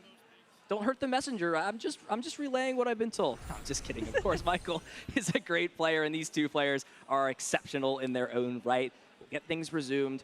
See what the result of that was. If there is a penalty at some line, looks like time in the round at 8 minutes, so we're resumed at this point. Make sure we just get a confirmation of what is happening. It's just a warning, so it looks like everything was resolved. We're going to have as close of a game as possible, but again, got to bring the time back as a main deciding factor. It has already influenced how Oiven's played this turn out, right? Used the Curse Blast the turn before to just remove that Dwebble out of play, make sure Crustle does not get evolved. And now with this Technical Machine evolution, Pokemon are getting to put into play mainly that Pidgeot EX. Yeah. It's a good thing that Oven didn't have the second Pidgeot EX prize because, of course, TM Evolution, it only works to evolve Pokemon from the deck. So if there was one Pidgeot prize, then Oven having drawn the other one would not have been able to evolve into it. But nope, got it absolutely fine there. Finds the Pidgeot, finds the Dusclops, and now over to Greg, who does go ahead and make use of that Town Store to very quickly find that luxurious cape. Wants to, again, make all of these Crustals as beefy as they possibly can be. And going to go ahead with the Air Balloon free retreats, actually just into Crustle and pass, it looks like. Yeah, you know, you got to root for Greg in this spot. He was so close in that first game, but you know, you really got to ask yourself, even if Greg built up the perfect board, can he withstand the onslaught of Cursed Blast abilities and Chi-Yus being thrown at him over time? And with a 6-minute and 45 game plus 3 turns left, I don't know, you know, as long as Oiva doesn't go out of his way to just use use Infernal Rains as he so pleases, I think it's going to be really tough. Especially when Call for Family is just going to fill this bench up, put the second Charmander into play, and those Dusclops essentially act as wild card spots on the bench, since when you use them, you can just open that bench space up while also putting some damage counters on your opponent. Yeah, it's not a great feeling if you're Greg and you know anytime I take a KO, it means that Defiance Band is a thing. It means that I'm just playing into so many different things. It just, Chi-Yu is now a thing as well. Just every KO feels bad. And considering KOs are how you win the game, that's a really bad position to be in if your KOs feel bad. Just deciding here what to do. It looks like we're just going to see an evolution in the past. So again, you know, those 6 prize cards aren't going to take themselves. You may get a nice assistment from the Dark Palm over from Dusknoir's side. That's not going to be enough. Every turn, Quick Search is just going to continuously grab these cards, set up for these combos. And hey, look, both Charmeleon are in the deck this time, and that means more rare candies being saved for Dusknoir down the line, and even Charizard if it's needed. I don't know if maybe that was some of the Michael Pramwat influence coming in, but I think Dark Palm was the name of the Dusknoir's ability all the way back from the Diamond and Pearl sneaky. era. You spoiled it. I was sliding it in there. No. Of course, yeah, Dusknoir, you know, it hasn't had a high volume of super solid cards, but it always finds its way over time to be printed on a really powerful card. Yeah, this Dusknoir is no exception. I mean, the Sinister Hand one that moved damage on the opponent's side of the board, yeah, too, Dark yeah. Palm and now Cursed Blast. It's always been, yeah, like I said, just very interesting, powerful cards. Speaking of interesting, powerful cards, Charizard EX comes down, brings in that Infernal Rain. All three of those Fire Energies going straight onto that Charmeleon. I know we've got a lot of Charmander fans. I know people have Charmander as their favorite Pokemon. I know people love Charizard. It's their favorite Pokemon. Charmeleon's getting some love right now on the stream. I don't know if we've got a lot of Charmeleon fans, but Fire Blast is getting rid of this Crustle right now. I always say, Charmeleon, underrated design. I think Charmeleon is really, really cool, and I agree. Seeing some Charmeleon love on the stream, I love to see it. Oyvind would agree with you. That is a hot KO. Combustion, rather. Fire Blast combusting that. Crustle getting the KO. Monkey Dory comes up, but again, the time is ticking away. Less than 5 minutes left, and there has just been a lack of energy flow on Greg's side. With that being the case, you can't continue to just give this Charizard deck time. If you're not putting on pressure, it feels like you're just slowly getting consumed, buried in the sand. Yeah. Ogerpon's going to come down. It's going to, you know, be another way to potentially build an attacker up. But the same Pokemon that can hit into this Crustle, especially when it has that Luxurious Cape, they obviously are not hitting the Ogerpon for weakness, but they're still able to deal damage slowly over time and chip away at that Pokemon. Yeah, and again, like you were saying before, I mean, I'm seeing a lot of passes from Greg. I'm not seeing a lot of knockouts, and given that you're one game behind, that is really not the position you want to be in, so cannot feel good in the slightest. There goes to Super Rod, going to go ahead and shuffle that Dusknoir back into the deck. And are we going to start seeing some Curse Blast action this turn? I think we maybe might. We could. That's half the recovery cards used for Oyvind from the deck, right? 2 Super Rod, or a little bit over half, right? There's 2 Super Rod in this deck and 1 Night Stretcher. So there's only 1 Super Rod left in terms of recovery from this deck. So it's got to be manageable of those resources. You know, putting on pressure early, especially when there's low time in the game. On paper, it sounds good, but you know, you never know what can happen in the Pokemon TCG. Yeah. Keeping that last resource available, especially if you want to lean into the Chi-Yu, will be important. For now, though, excellent turn. Arven, Ultra Ball, all these Pokemon getting evolved. Cursed Blast plus Quick Search and everything has come together in this set here for Oyvind. What was it? There's a very quick search, kind of appropriately named there. Was it the rare candy that Oyvind grabbed? Looks like it's a surprise that we'll use later. Oyvind's going to go ahead and grab some pieces, see what's in the deck, and it looks like it was the rare candy. Oyvind, you know, taking things a little bit faster in this game. See the Curse Blast be used. Is this going to be reminiscent of game number 1? This works too. You don't need to use another Cursed Blast. The 130 damage plus the 90, more than enough to take the KO on the Cornerstone Ogerpon. And now with just 2 prize cards remaining and that Crustle having a Luxurious Cape on the bench, means that the victory is almost there for Oyvind. He may be able to close this game out with just 2 minutes left on the clock. We had a 35-minute game 1. We could have less than 10 minutes and things be wrapped up here in game number 2. I mean, if you're Greg, what do you do here? You have so many resources in hand that you think, oh, normally it would all be so great, but right now, yeah, I guess Iono, that's Iono and pray at this point, right? Or what else can you do? I mean, that's a start. It really is, again, just putting energy into play. There have been 3 or 4 turns in a row of Greg just missing energy attachments down. Yeah. The Crustle can't even attack this turn if you use a supporter like Boss or Iono. And Greg, the strategy's not going to work. I hate to break it to you. You can't really win a game by deck out in 90 seconds. It's just not going to be possible. It's just going to bring up Charizard. And now if you're Oyvind here with such a commanding lead, it's really just about, you know, taking it slow within reason, making sure you don't burn yourself out of resources. You've got plenty of cards left in deck. You've got ways like Iono to shuffle things back. And this is just an even better excuse for Oyvind to just burn the Professor Turo to get another use out of this Charizard and get it out of the active spot. Why not, right? Just go ahead and pick that up. Just remove that liability, essentially. And then next turn, you can just set up even further. I mean, I say set up even further. We have like 1 minute left to go. I don't think much is going to be happening on Greg's side, no matter which way you look at it. There's the Turo. Going to go here, picks up the Charizard, Pidgeot into the active. Going to evolve the bench Charmander into a Charmeleon. You can just hold the Charizard for next turn, and yeah, just going to be a pass. Can safely leave that Pidgeot EX in the active spot. It will be needing a 3-hit KO over on Greg's side to take care of it. We will go ahead and shuffle that Charizard to the bottom of the deck thanks to the Iono. With there being 30 seconds left, Greg at maximum is only going to get 3 turns, with this being one of them. And I hate to break it to you, this is not an attacking deck. Superb Scissors is not capable of being an attacking menace. I think Oyvind's played this game masterfully. He's shown control. I think with the time winding down this turn, we'll be able to take this win and go to 4-0, rather 5-0. We'll play out these last couple of turns. What a, back and forth game 1 into pure domination almost from Oyvind in game number 2. Learned so much from that first game, it seems. Yeah, learned so much from that first game. Still walked away with a win. And I think there with the time announced, Greg sees the writing on the wall, picks up the cards. Oyvind will, with having won game 1, will win the match and advances to 5-0-0 here at the 2025 World Championships.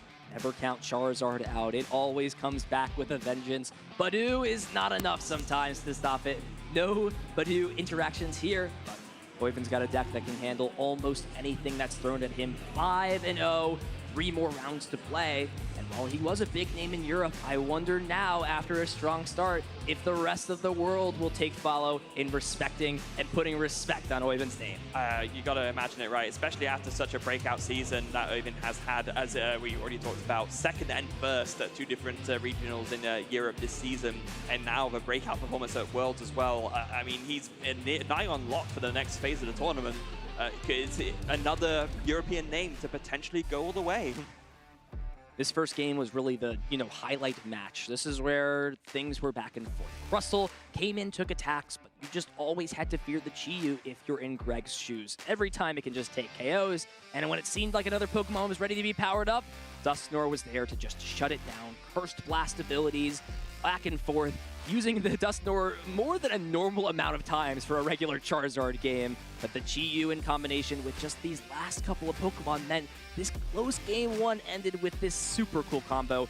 Ryer then used the Curse Blast to put your opponent to the single prize so that Counter Catcher is active to close things out. What a different story in this game 2, however. Yeah, game 2, not much of anything happening. Of course, Greg already back against the wall. With the early stumble with the INO, that ended up being, that ended up not mattering too much in the end, but Oyvind was really firing on all cylinders. So both Charmeleons available to him, able to set them both up, taking KOs left, right, and center, and there was nothing left for Greg to do but to pick up cards, offer the fist bump, and that was all she wrote. We were treated to a treat. We've seen a bunch of different matches. We've had our mirror matches to start the day off. We saw a Goldango paired with probably the least expected pairing of the weekend, an unlikely alliance. Joltik combined with Goldango. I don't know if anything's going to top that so far. Probably not. Before I know it, we're going to see Charizard played with Goldango. I saw some lists rolling around that were Typhlosion with this card. At this point, any combination is possible. There's just so much flexibility in deck building, and players just get smarter and smarter every year that I would not be surprised if we saw even more crazy combinations throughout this weekend. Yeah. We've had a lot to say about that game, but I'm sure our winner also has a lot that he wants to say as well. So I believe Chip is there with Oyvind, so why don't we throw it over to both of them to hear what Oyvind had to say about that incredible match. Thanks, Freya and Ethan. That's right, I am here with the winner, now undefeated at the World Championships. Oyvind, let's hear it for him, folks. Congratulations on the hot start. How are you feeling? Surprised. No confidence here, huh? Yeah, last night I tested with Finnish guys, and I lost 9 sets in a row and didn't win a single one. But you still stuck with your deck. Why was that? I changed the second evolution to Squawkabilly to be more consistent, and I was like, it's good enough. So my hopes weren't very high. I'm saying it's paying off so far. I mean, this is a deck you have a lot of experience with. You got second place and first place at regional championships this year with Charizard. Was that a big part in your decision, your comfort with this deck to stick with it here for Worlds? Yeah, it was the reason that I picked the deck.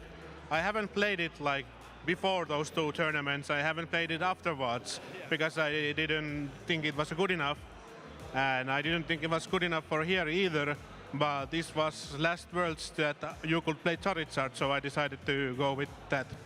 One last ride with Charizard, and it is definitely paying off for you thus far, being undefeated. Let's talk about that matchup a little bit. Crustle is a deck that really commands a lot from you resource-wise. What did you have to do in that match, managing your resources to ensure that you would be the one that came out the victor? Yeah, I'm very bad at this because I play from the gut. I have no idea what I'm doing. I'm just always doing the right thing, hopefully.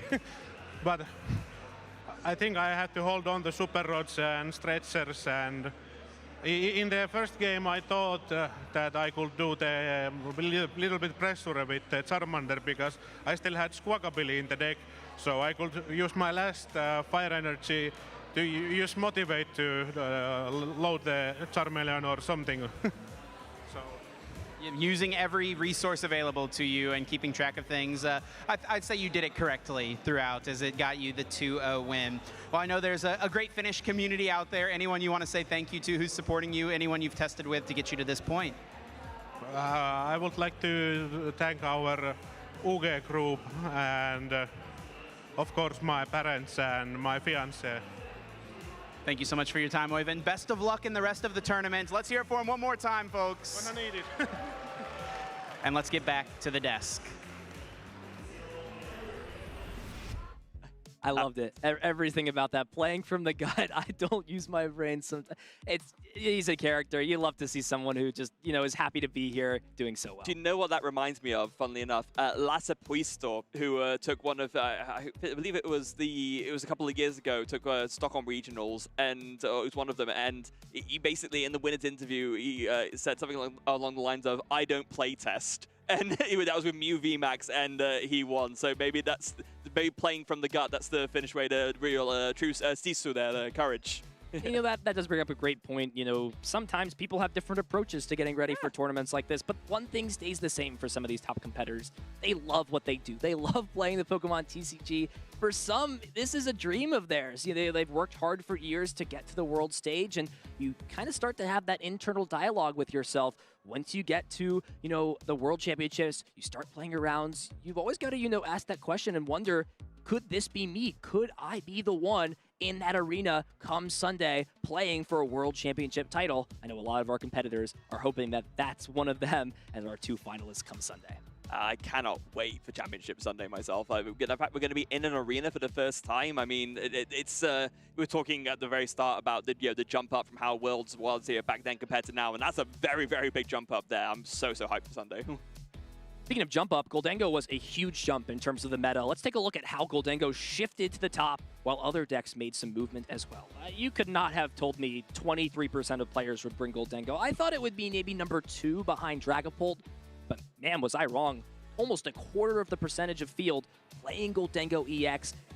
I have to wonder, it's Genesect and it's Air Balloon. Was there more of a meta shift that caused it to go up, or is it just those 2 cards being so powerful in this deck that caused it to skyrocket to number 1 most played? Those 2 cards basically fix 2 of the deck's biggest problems. Like, a nice consistent way to search for Goldengo EX without compromising your other deck slots, and the flexibility with the active spot. So it's not just the fact that you can now retreat in an awkward spot, but it's also the fact that you can now, of course, with the coin bonus ability, let's draw 1 card, but if the Goldengo is in active, you can draw another card. So suddenly, instead of drawing, 2 with 1 and then 1 with your others, you can go coin bonus, retreat, coin bonus again. And so you're kind of improving not only your retreating, but your inbuilt consistency with your draw engine. So I think it really is just those 2 cards pushed over the edge. So Goldengo, very clearly the biggest glow up thanks to the Black Bolt and White Flare expansion being released.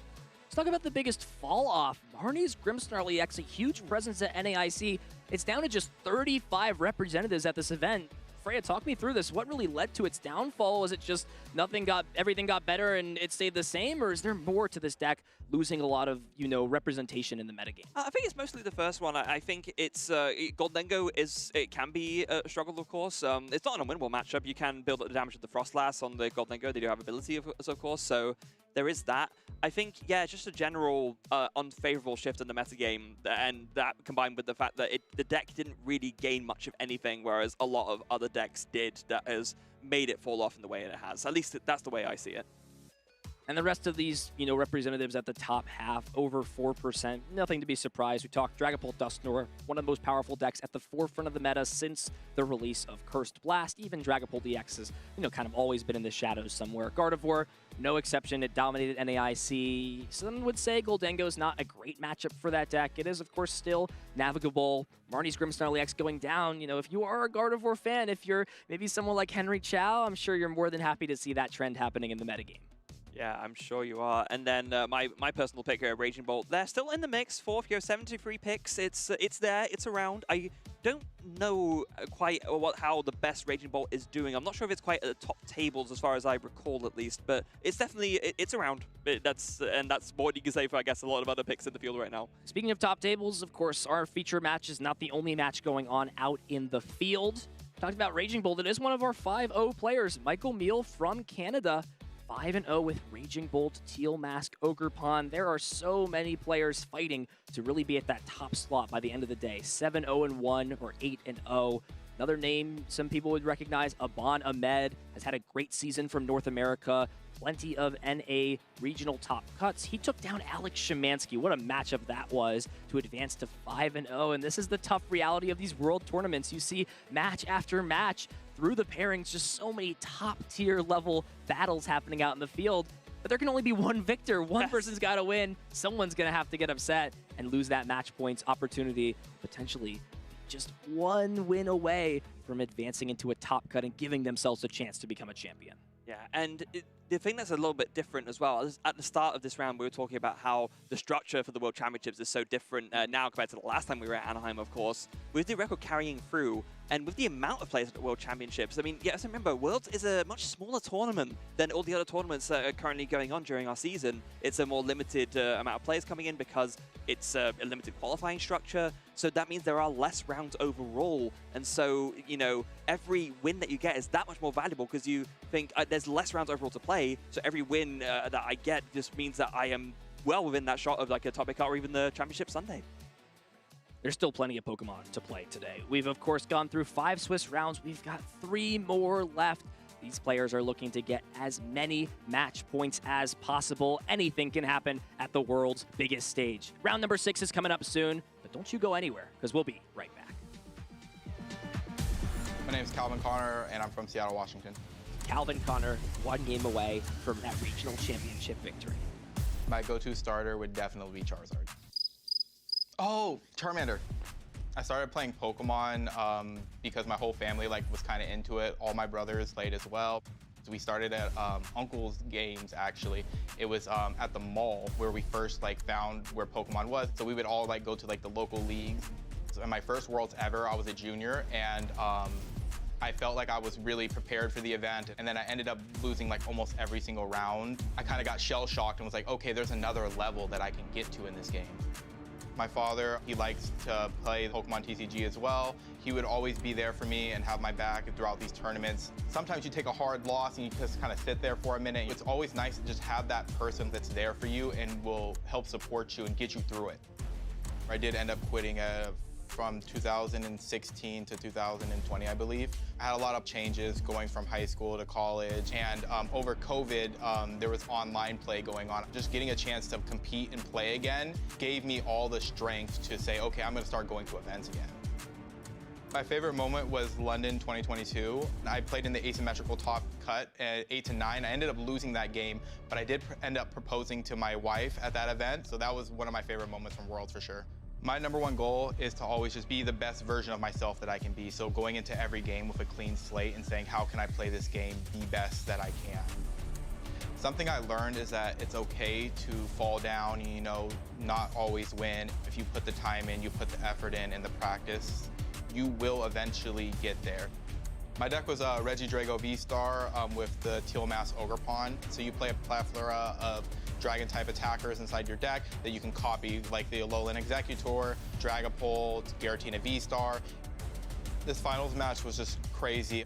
I tend to make conservative plays. I talked to my brother about this. He was telling me that I should make more aggressive plays and go for the wins. I said, all right, I'm gonna flip this coin. If it's tails, I'm gonna win this game. I'm gonna become a regional champion. This could be the biggest coin flip of the year. Oh, are we going to see this? We're gonna see Swinging Swinging speed! What's the flip? Tails! to just finally get this one, it just feels like a weight like lifted off my shoulders. Al Connor off a coin flip wins the Toronto Regional Championship. My last finals was Peoria in 2022, and I played against Tord Reklev, who a lot of people say is the best player in the game. It felt like that was my chance, and I was just right there, and that was the one that got away from me. So I would love to get a rematch with him at the World Championship. My little brother actually ended up winning the World Championships in the video game. To be a champion with him, it would mean everything to me. I was planning on skipping this one. My grandma ended up passing away last week, and she was there for me when I won my first other tournament, which was Nationals in 2013. My mother, she was like, you're gonna win this one for her, like, she would want you to go. It just felt like she was there with me for this one.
Beautiful breeze, beautiful weather, and beautiful Pokemon TCG actioning happening here at the World Championships in Anaheim. We're back, and it's bigger and better than ever. Welcome into the TCG side of things. Ethan Heggie joined once again alongside Freya Pierce. We're through 5 Swiss rounds. Swiss round number 6 is coming up. And oh boy, the action is getting exciting.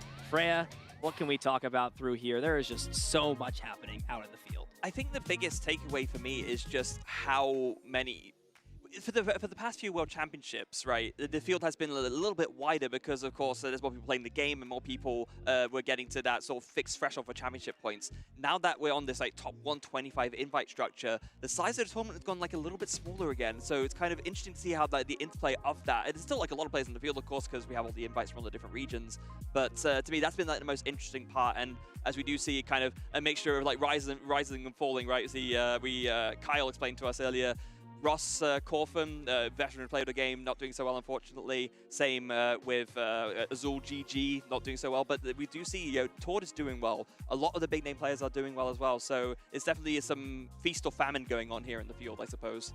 Speaking of Kyle, he's out in the field right now. Rain on the stage, getting ready to show us what some of those things have changed through the round. I know it's only been a round. I'm happy to see you back again. I'm sure Freya is. You've got any updates for us that are happening right out in the field? Yeah, lovely to see both of you again.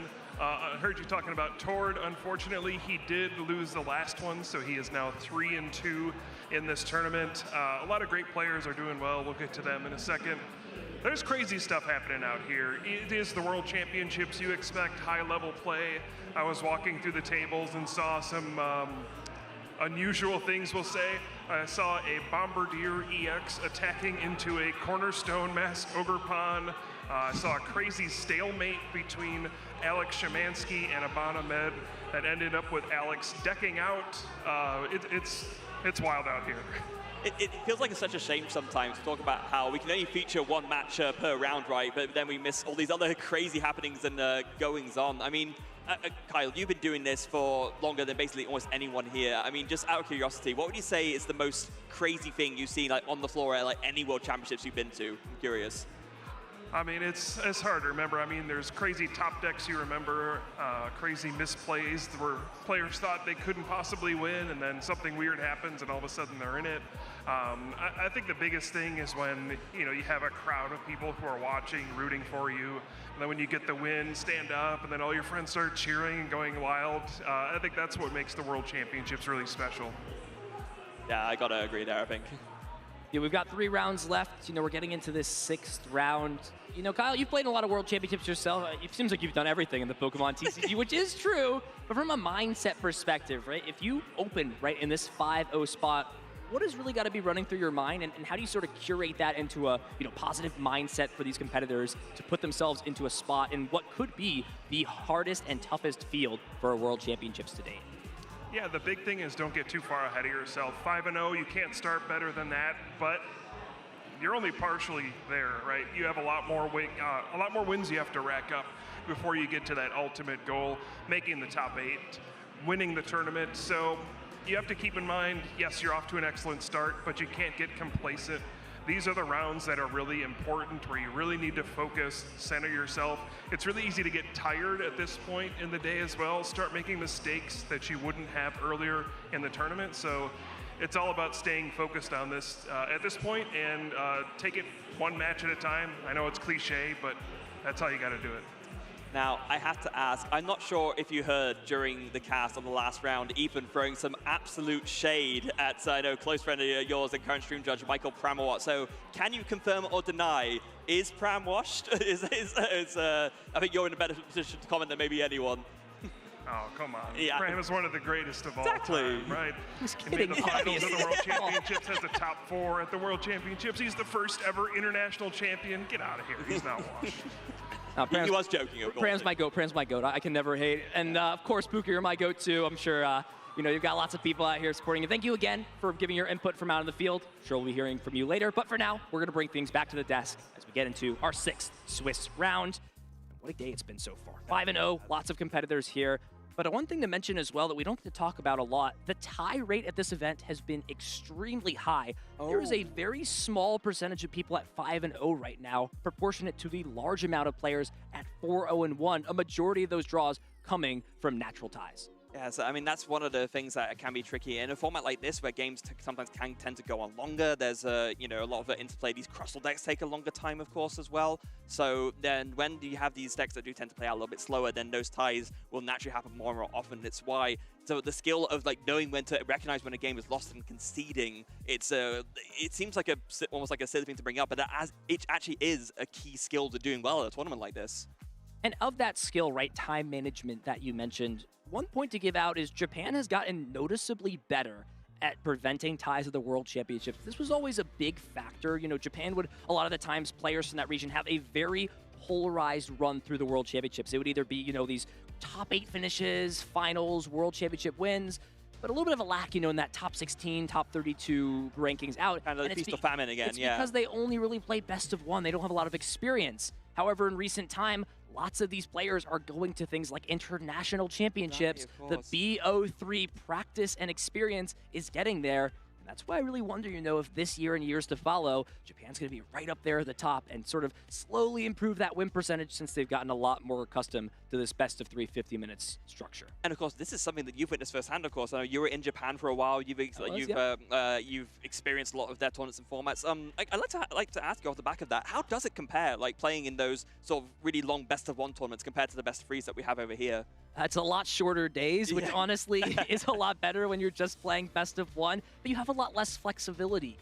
One weird tech card could throw your entire game plan off, and you don't have a game 2 or a 3 to reroute through things. These longer drawn out games are less in your things like Block, Snorlax, and Ozadek had super low meta percentages because sometimes you just couldn't finish a game in best of 1. Yeah. These players, don't have to ever worry about being in a losing spot, picking their cards up and going to game 2.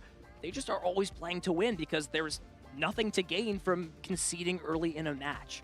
Players are understanding that's an important skill to have, and that's why you see sort of these players that commonly go to international championships. Ryuki Okada, Taichi's going to more of these, Yoshiyuki Yamaguchi. A lot of these players internationally coming over, getting that experience, and it's paying off for them here at the World Championships. Yeah, speaking of paying off, let's see whose World runs are currently paying off as we take a look at our updated standings for the World Championships as they stand. So, Aban Ahmed sitting there at 5-0-0. João Pedro, who we mentioned last time we looked at the standings, also sitting there at 5-0-0. So, Oivin, of course, we just featured on stream at 5-0 as well. Luke Parks from the UK, that's an interesting name there, at 5-0 as well. Michael Meal playing Raging Bolt at 5-0. John Eng, a very, very good name to mention as well. Very, very experienced player, sitting there at 4-0-1. And then, why don't you take us through the other half of the list? Yeah, I mean, you see here, Ryuki Okada, we just mentioned him. Calvin Connor just showed a showcase of him being a regional champion this season at 4-0-1. James Kowalski, you may know him by his username All Out Blitzel. Not playing Control this time. I won't spoil necessarily what he's on. And then, you know, Mateus. So a lot of players from within the US and Europe. And that's a big thing here. I mean, look at this percentage of players. You've got, what, 1, 2, 3, 4, 5... only about, you know, a third or so of this list here is from outside of North America and Europe. You know, we are truly at a global event, and while they are big regions, it is important to, you know, look at this as maybe early storylines to follow. Is this US's tournament to win a world championship again, right? They did it in 2023. 2024, they just came so short of winning. And now here we are in 2025. Will it be North America back on top, or will Europe finally take down a crown after it's been missing for a couple of years? Yeah, we could see. And the matches that will determine that are coming up. This next round, sixth round of Swiss, rather. Getting my words mixed up there as we see our current feature matches for round 6. So plenty of fearsome face-offs still going on. We do see there Michael Meal against Oivin, Michael playing the Raging Bolt and Oivin on Charizard. That'll be an interesting match to see, but of course won't be featuring it there. Oh, another Finnish star, Konsta Kalama playing against Kaito Takita. We're very curious to see how that one is going to go as well, so that'll be a really cool face-off. What else jumped out to you? Yeah, there's just so many good matches. NA showcase 2 of the best players, Henry Chow versus Piper Lapine. Oh, yes. You've got, again, you know, Europe versus Japan, Konsta Kalama versus Kaito Takita. There's just so many good matches, but this is by far the best matchup we have to showcase. Ryuki Okada, what a superstar he's been, not just in Japan, but in North America, Europe, all over the place. And Grant Shen, one of NA's top-level talents, 4-0-1. They're both facing off so early in this event, but there can only be one victor between these two players. So Grant against Ryuki, 2 absolute titans of the game in their respective regions and on the world stage in general. And it looks like it's going to be the 2 most popular decks of the format going up against each other once again. No surprises there to see that. These players are shuffling up, getting ready. There's still so much Pokemon to play. Kyle put it out perfectly. You cannot get ahead of yourself. You cannot be in a spot like this, think that everything is over because you could sit down for round 6 and have a matchup like this in front of you. This is going to be epic between both of our players. Grant Shen, accomplished in his own rights. He is a World Championship finalist in the seniors division. Had a great showing at last year's Worlds, finishing in the top 16. He is looking to finally get that big win he has just oh so missed. He's had 2nd place at regional championships, top finish, been just short of a win. Ryuki Okada, on the other hand, he has just seen champion success this season.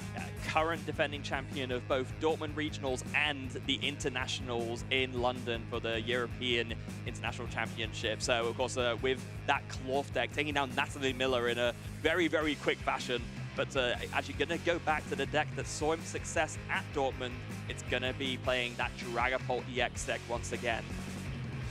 This is going to be a really interesting dynamic of a matchup. Ryuki is playing some pretty interesting card inclusions that we'll discuss as they get relevant, moving things in and out. Coin flip is a big thing here. Yuki will win that coin flip. He is going to be going 2nd, so we'll get the advantages of potentially turn 1 item lock. And of course, for this Goldango deck, before the release of Genesect, it really wanted to go 2nd to get that turn 1 Technical Machine evolution. Now the question honestly becomes, is Goldango more okay going 1st or 2nd? It feels like 2 great options thanks to Genesect EX. But I think that's almost part of the advantage, right? If you have a deck that is almost as comfortable going 1st as it is going 2nd, even if you do have a preference between the 2, then, like, one of the big factors of variance in the game, that is the opening coin flip to that decide who goes 1st, doesn't hurt you as much. So that almost, just the fact that there's a debate in and of itself is indicative of the deck strength. Prize cards for both players will be key to note. That Luxurious Cape making its way back in. Big prize there, though, for Grant. Prize is the Monkey Dory. Adrenabrain, such an important ability to have access to in a matchup against Dragapult EX. Yeah, and 2 Turo as well. Didn't even notice that as well. Wow. Damage counters may be sticking heavily in this matchup. Absolutely brutal. Definitely not what you want to be seeing.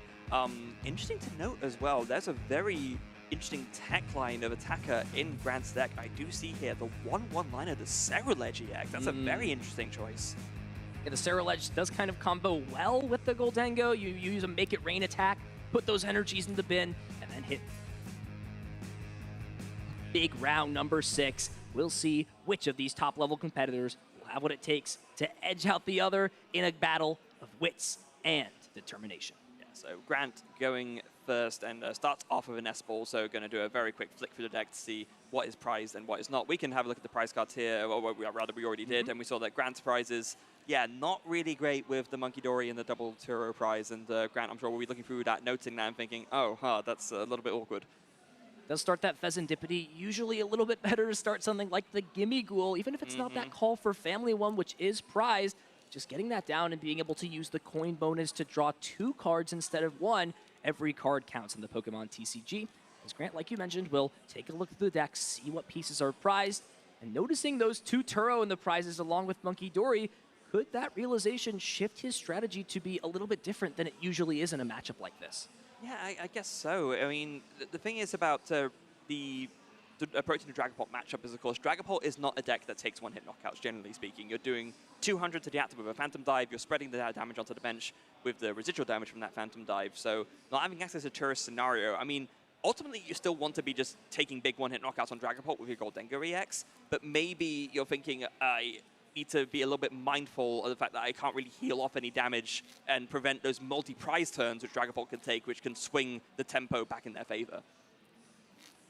So it will be the Gimme Ghoul off the Nest Ball selection for Grant, but shuffling the deck up, which means if there's only going to be one Gimme Ghoul coming into play with item lock on the horizon for the following turn, thanks to a free retreat from Cleffa potentially, this could leave Grant in a sticky situation if some of those options are cut off and unavailable.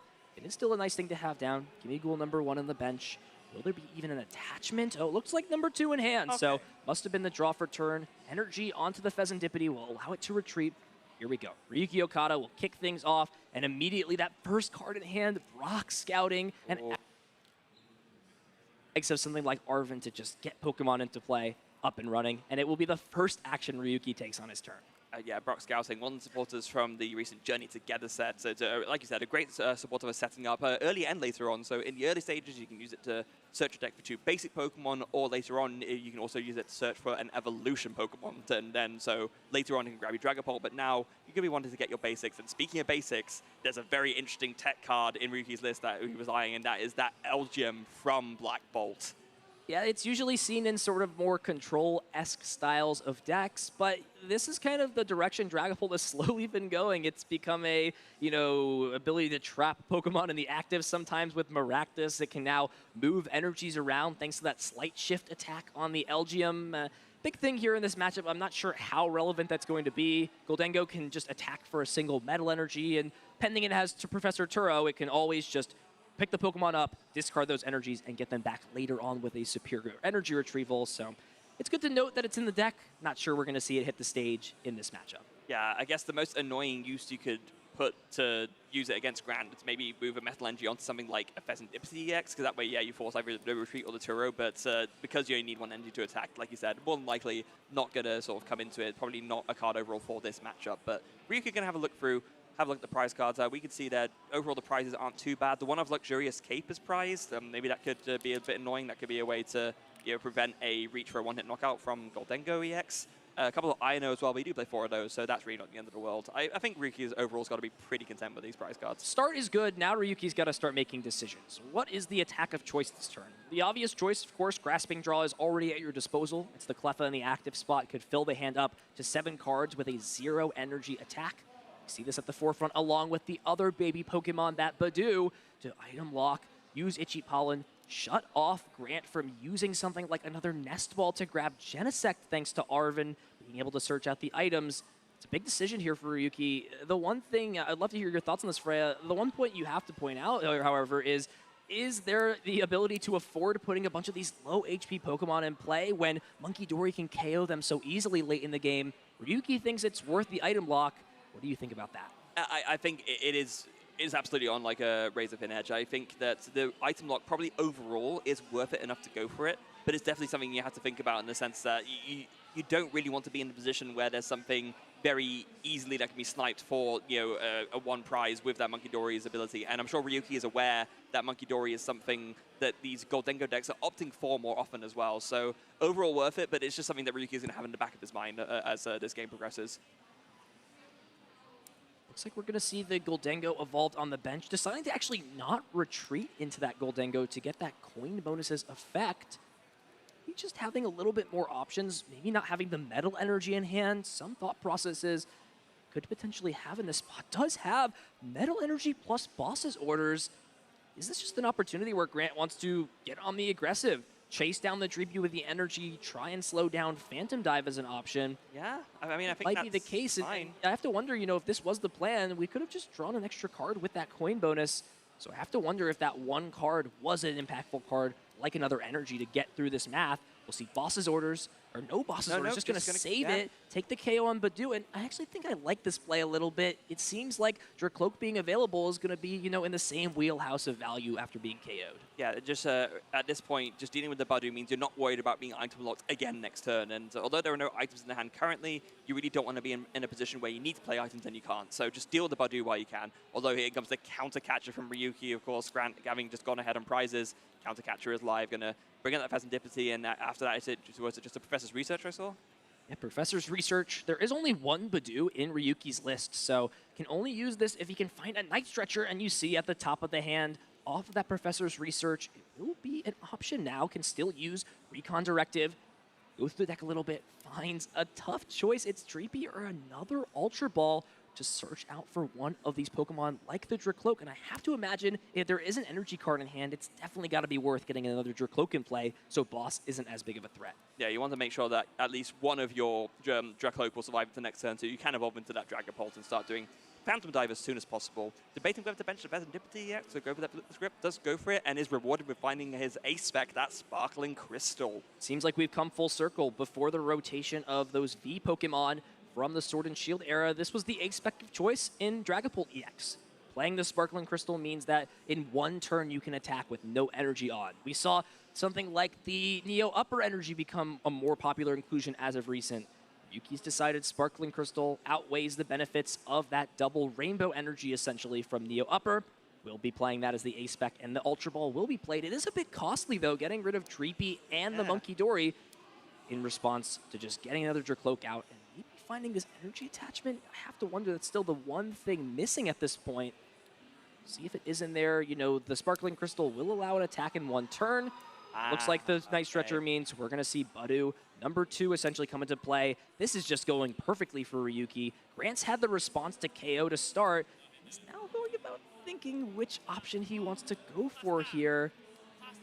Just thinking about where the attachments go. Just confirming here, yeah, this is the attachment for turn. There was the Luminous Energy played down on turn 1, so we can still attach this energy card. I think we're just making sure everything is okay. Yeah, it was last turn. I remember, because the whole point was it was on the Dreepy, right, and we were debating on maybe Boss to go for it made sense. So yeah, it was definitely last turn. Yeah, we're all good in terms of the board state. Now Ryuki's just got to decide, do I want to go into the Badu? The Stretcher means absolutely. Itchy Pollen for 10 damage onto the Pheasantipity. The question is, Grant did find one of those Professor Turo off the prize cards. We'll still need to potentially find a way to get energies out. It's just going to actually burn the Professor Turo to get this out and get an extra card here off of this coin bonus. I like Does find the energy needed, so now Boss's orders and a Make It Rain means that one of these Dracloak can go down if that's the line that Grant wants to go after. Yeah, well, it won't be this turn, of course, because Did just played a Turo, so you can't play 2 sports in one turn. But even now, just taking another KO on a Badu, it's fine. You're going 2 prizes ahead. You've picked off the 2 damage that were on the field from the Itchy Pollen. So you've picked off like the easy, how best to put it? You've picked off like the easy math manipulation that Phantom Dive can do by you putting like 1 damage counter on a 210 HP 2 prizer, and very wisely Grant not putting it back down again, as that's a very clean board. So I think just deter on the Pheasantipsy is absolutely fine. So Grant's gone ahead and gone to a 2-prize lead.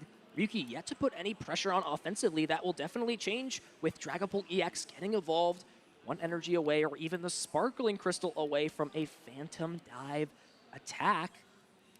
Yuki is just playing the straight Dragapult version. There's no Dusknoir whatsoever.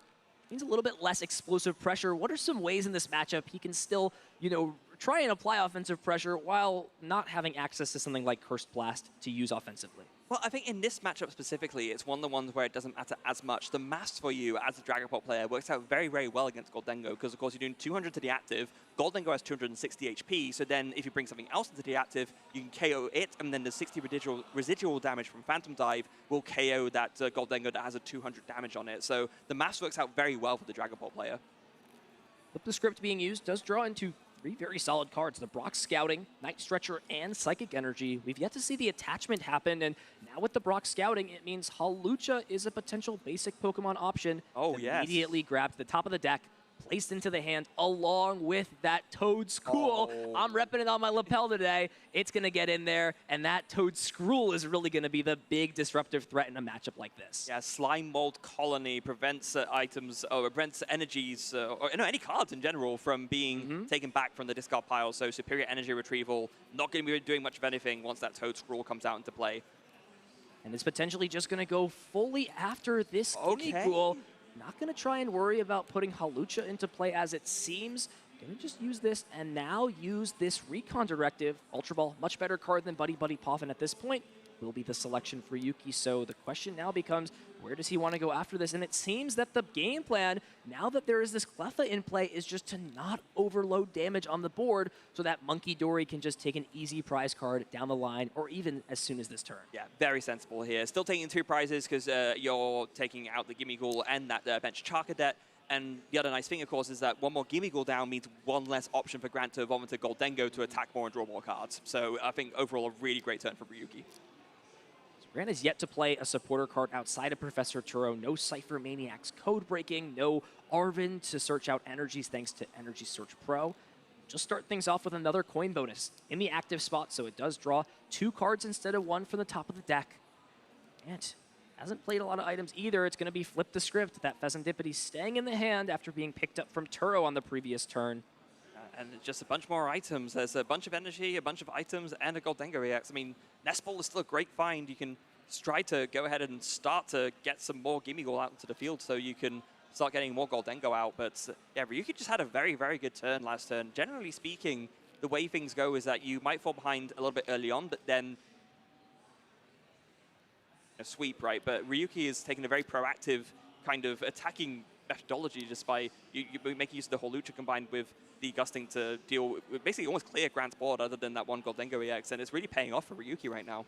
Boss's Orders is still in hand for Grant, and, with that Toad's Cool being on the bench, I wonder if, preemptively just trying to get rid of that Pokemon and make sure that Toad Scroll does not come online is just worth the value of ignoring Dragapult for a turn, since without the ability to use cards like Night Stretcher or Superior Energy Retrieval, it feels like your deck just sort of slowly shuts down, and that's really what this counter card does for a deck like Dragapult when it just wants to buy as much time as possible and avoid these big one-hit KOs from Make It Rain. Yeah, I think Grant is about to make a very crucial decision here on that exact basis. There's a lot of energy in the hand right now. I think from what you have, you can get there with the rest of the energy you need to take a knockout, because there's the Earthen Vessel here, so that'll grab you 2 more energy. You need 7 overall to KO this Dragapult EX. If you want to just go ahead and rush for prizes, you can take out this Dragapult, and then there's the Pheasantipity EX ready on the bench just for slim pickings for a knockout. The problem being, if you then are worried about not having enough energy because you don't have access to energy recovery because of the Toad Scroll, you can't go for that. So that's going to be the key decision there to determine whether it makes sense to kind of sacrifice your prize map to go after the Toad Scroll, or you feel confident enough they can just go 2 and 2 to close out the game. Like you said, Grant at a crossroads at this point. What will be the decision? Do you try and get rid of this Pokemon that inherently shuts down your engine, or go after Dragapult EX and try and just take 1 more 2-prize KO to close things out? And with that boss being discarded with Superior Energy Retrieval, it looks like Grant has made its decision. Get through this Dragapult, and And maybe it's that Pheasantipity EX as the last 2 prize cards on Grant's journey to close out this first game. Night Stretcher being used as well. We'll get back the Charcadet, so down the line later on, you never know, Armarouge EX can come in and put on a little bit of pain when it comes to a big Abyssal Flames later on. It's always an option to have. Grant's a solid player. He knows the more options at his disposal, the higher chance he's going to have to win, as he preemptively gets this Pokemon powered up and is incoming for what appears to be a big Make It Rain. And of course, now this plan can make a little bit more sense. You're preloading the energy onto this Ceruledge, or onto this Charcadet that can evolve into Ceruledge. You've got the 7 energy in the hand to take Knockout. So now, even if Ryuki evolves into the Toedscruel, you have an attacker that can KO the Pheasantipity, even with you not being able to get your items back. So I think Grant is now locking in on this 2-2 prize map, and that's able to happen even with the worry of the Toedscruel, because you have that backup attacker of the Ceruledge EX. Now, Ryuki is in an interesting spot. Pheasantipity, while it's been great at drawing cards and allowing him to continue development of his board, could come back to bite him as an easy 2-prize liability. Big decision here does find the Professor Turo off of this Recon Directive, and I do wonder if you can afford to use that as your supporter for turn to pick Pheasantipity up, and if you can also get Toedscruel into play, it's very unlikely that your Dragapult EX can be knocked out, since there's so many energy in the discard pile already. Yeah, and I think that's the debate that Ryuki is now having in his mind. There's a Town Store in the hand and an Ultra Ball, as well as that Elgyem. Yeah, as we discussed, that Elgyem is really not going to be a big difference maker in this matchup, so I think it is just going to be Ultra Ball fodder, and are we going to find that Toedscruel and evolve up and then make use of that Slime Mold Colony? Actually, yeah, I know hitting it discard pile, and then I guess, yeah, you don't really need the Latias EX right now, so may as well get rid of that. It's just going to be another 2-prize liability. Just wants to keep it around for an option. You never know. If Armarouge is the only way to attack, then that's where the Elgyem can be powerful. Just that's moving true, the energy yeah. off. We already saw 1 Turo be played. Ryuki's got to at least have a hunch that at maximum, Grant is playing 2 copies of that Professor Turo. And that's still fine. Even if you Turo a Pokemon, the entire dynamic just changes when you can't use Night Stretcher or Superior Energy Retrieval to get that fire energy back from the discard pile, disrupting with Iono and looking to potentially just attack or even use a counter catcher this turn to put on some attacking pressure. We'll see if Ryuki was able to find that, finishing the turn off with a Flip the Script. Has Turo for the following turn, so it looks like it will be Phantom Dive active. Gholdengo will go up to just 50 HP remaining, and then the damage will be split on both Pheasantipity and Genesect so that they are both in range for the 200 from Phantom Dive to later take a KO. Yuki's putting himself in a spot where potentially next turn he can win the game with just 1 more Phantom Dive. Ryuki, as he has done so many times already, showing an absolute masterclass in how to play the Dragapult deck. This is going to be a very crucial draw now for Grant as he drop decks a Ceruledge EX for turn. So things are potentially available now that Ryuki decided to not play the Professor Turo. You know, I have to wonder, disruption is great, but if you just take away the only way for your opponent to win next turn, it feels like that could potentially have just been a little bit better than disrupting your opponent off the board. They're going to have access to so much, the coin bonus from the active, the coin bonus on the bench, potentially even Cypher Maniac. You have to wonder if Cypher Maniac is not needed, right? And Boss's Orders can be the supporter card for turn. The question then becomes, is there an energy to move this Gholdengo of the active? Potentially discarding those 2 to make it so Abyssal Flames does more. Air Balloon would also work. And importantly, like you mentioned, is there that Ceruledge EX, which it looks like there might be. Well, that was the top deck. Yeah, so we'll see what this design looks like for Grant and how he wants to go about using these abilities. He's got access to both. First, use the coin bonus on the bench.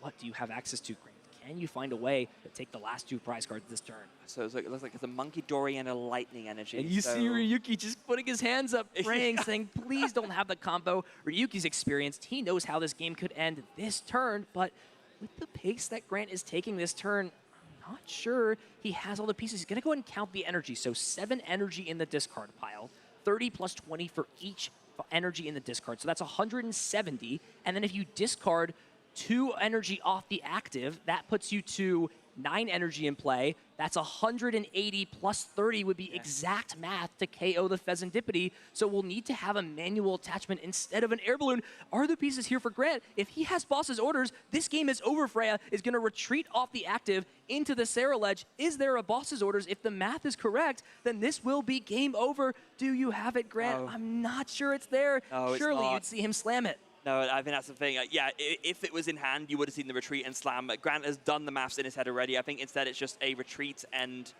It's just going to pass the turn over, and there's the boss's orders in hand. Grant Shen just one piece short. Ryuki capitalizing off that miss and taking game number 1 with this Dragapult EX deck. Yeah, so close there. Grant needed to draw the energy and the boss's orders together. The energy to retreat, that would have, as you did in the maths, 9 times 20, 180, plus the 30 would have been 210 to KO the defensive difficulty. So it was basically a 2-card combo, found the energy, but unfortunately missed the boss's orders to close it out. And so Ryuki just having the boss's orders in hand takes game 1 of this round 6 of Swiss. Ryuki just giving himself a sweat there. You could have just used the Turo again the previous turn, picked up that Pheasantipity, and that's no longer a known issue. Most of these lists are not playing hand disruption in a deck like Goldengo. Took a risk, almost got punished for it. And that game 1, you know, it seemed like Ryuki was setting up the board correctly. Grant was able to, even through this itchy pollen disruption, put together KOs, and it really is just this line, right? KO 2 Badoo, use boss's orders twice, and that combination, especially with the high boss's orders count in these Goldengo decks, could be a winning strategy for Grant going forward. It didn't work out in this game.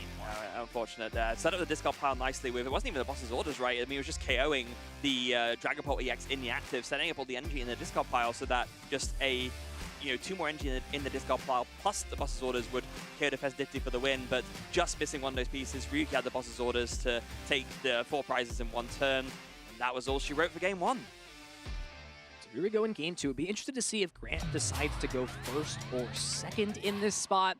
I have to imagine going second is just a little bit better since it guarantees essentially you'll get that Genesect down and ready to use that coin bonus thanks to that metallic signal.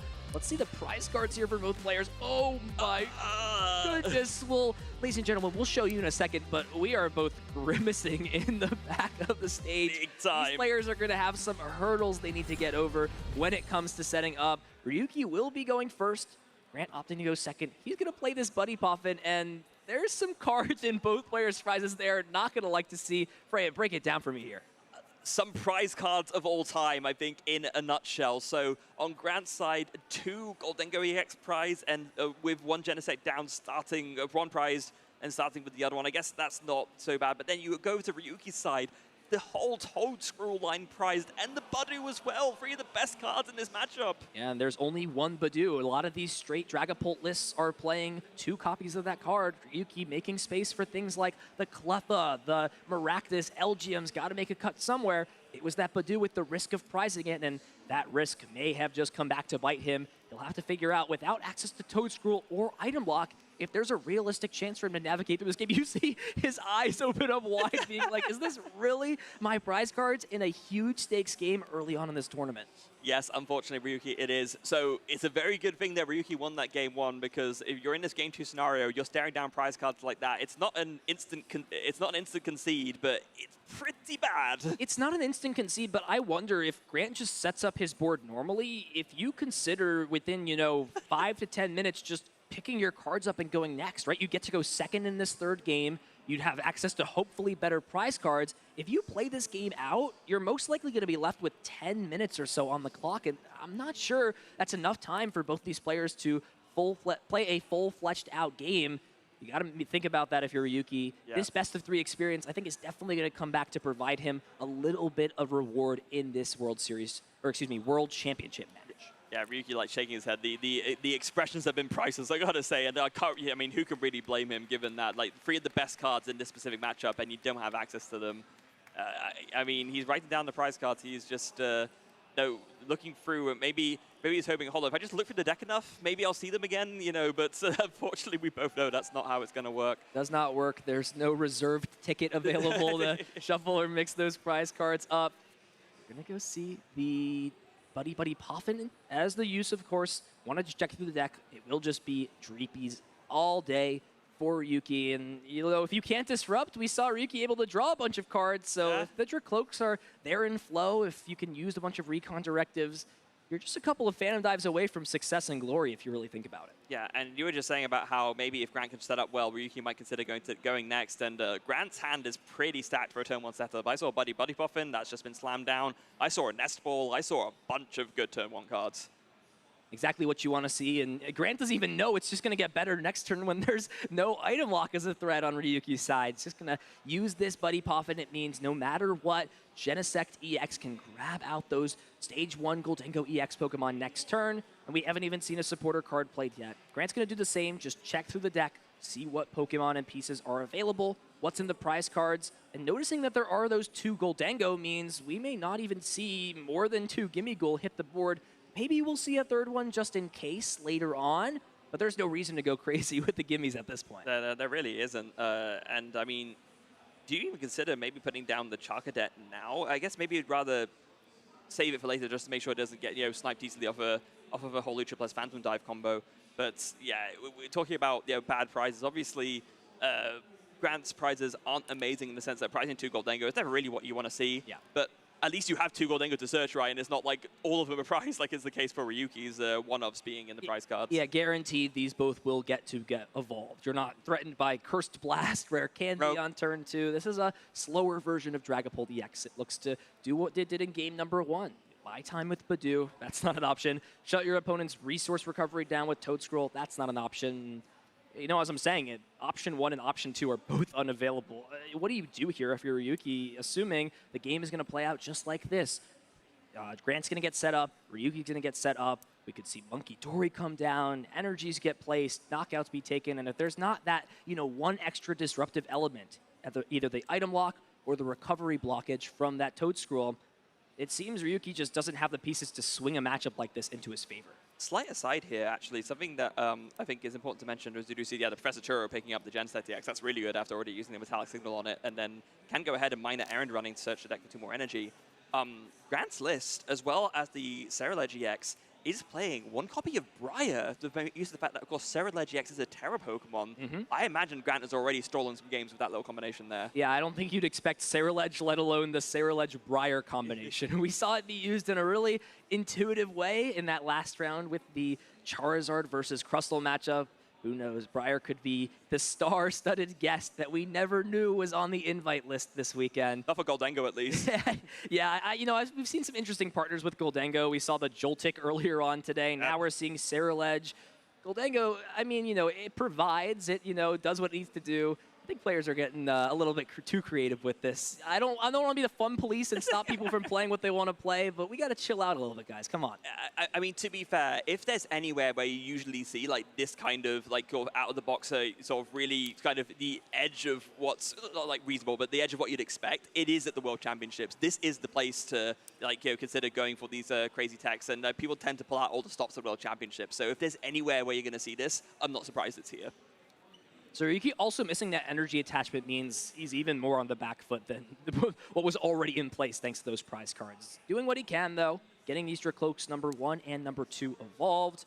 Looks like Professor Research in the hand. Not going to have too many more resources to discard. It will be, I think, another Dragapult, but also has this Iono is going to opt to save the effect of discarding the other Dragapult, draw 6 cards, refresh the hand for Grant as well, putting those energies and, importantly, the Genesect plus the 2 Goldengos to the bottom. That was a big question I was asking for Grant. You prize double Goldengo, you prize Genesect, and then you grab all the Goldengos to your hand.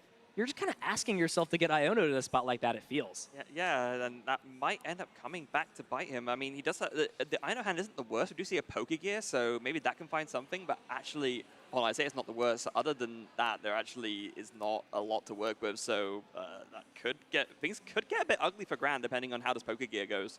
Yeah, you could even, classify his play as slightly greedy. In the long run, not having to play Genesect down again would only give you value. It's a low HP EX Pokemon off the board. You're really not using its ability until later. So here we go, big Pokegear, but does find the Arven. That means as long as there's another Nest Ball in the deck, which there should be, Genesect can come back into play, be benched, use that Metallic Signal ability. You may have to just be asking yourself, if I just had this Genesect in play, I could have just used my Arven to find something like Earthen Vessel or the Super Energy Retrieval down the line, Energy Search Pro. Gonna have to take what he can get. Does get bailed out in this spot. See the coin bonuses. Grant sets up as he wants to. Gotta again ask if you're Ryuki, when do those alarm bells start going off in your head to try and pick things up? Yeah, and actually you were talking about Earthen Vessel and Energy Search Pro. They're both actually already in the hand. So like the rest of the hand was okay as long as that Poké Gear hit something, and it did. So now this hand is turned from potentially terrible to absolutely amazing. Turn is far from over. We have the Gholdengo EX in the active spot that can evolve, Gholdengo on the bench that can be evolved. Ryuki, of course, calculating through things. He's an experienced player. Give him credit where credit is due. If anybody can win a game under these circumstances when it comes to prize cards, he would be on my list of players that are more than capable. But Grant, you know, as a solid player himself, he's never really going to lose games like this when it's just so far in his favor. So there's those two dynamics going back and forth. We'll see if they cancel out. We'll see if one player is able to emerge victorious. His abilities are used, energy cards are found, and make it rain more than online. Grant off to a picture-perfect start, even getting that Sarah Ledge powered up. So later down the line, Abyssal Flames can come in and take a late KO. So just whilst Grant finishes off this turn, wanted to take a moment for a brief aside. So Oyvind, who we did see in the last Swiss feature round, round 5, did win going 5-0, has now won round 6, and now is the first player at Worlds to be 6-0. So has now more than enough match points to advance to the next phase of competition. So Oyvind's got to be feeling very, very good about that. Still plenty of Pokemon to play, including this match. Ryuki did have that direct look on the bench survive. It does not KO'd, so as long as there's a way to attach an energy card and evolve, at minimum, you can threaten something like a Phantom Dive this turn. But you've just got really no other disruptive pressure to put on your opponent. This is a little bit of a tough decision off of the Recon Directive. You have the Sparkling Crystal that guarantees the attachment, or the Latios that allows this Pokemon to move out of the active. And we'll actually see the Sparkling Crystal go to the bottom of the deck, so valuing that Latios EX to allow this Dreepy to move out of the active thanks to its ability. Oh, and here's a very interesting choice here. We see another Brock Scouting being played. Is thinking about going for that Maractus. Of course, this is a card that we've seen prop up as a tech a lot recently. Basically ever since it came out with that attack, of course, it can stop your opponent from retreating. Sometimes a corner can just completely end the game if your opponent doesn't have a way to maneuver something that can't attack out the active spot. So it's a very cool tech card that we see. And let's not forget, Grant did play one of those Professor Turo on the early turns. Is just going to try and adjust his strategy and make it a Maractus Cactus attack with the corner. Doing this Genesect EX, it is resistant to grass, so it takes no damage, so you don't have to worry about knocking that Pokemon out later on. Grant's now got to start considering what resources he has available. There is, of course, 2 Gholdengo prized, so you don't have as much draw power in getting set up. There is only 1 Turo left, but with the Genesect being in the active spot, it means that you can only limit yourself to just that 1 draw from the top of the deck per turn with Gholdengo. Doesn't seem like a lot, but over the course of, maybe 3, 4, 5 turns even, losing 50% of your draw can be a big deal. Yeah, absolutely can. So a little bit of an awkward one potentially.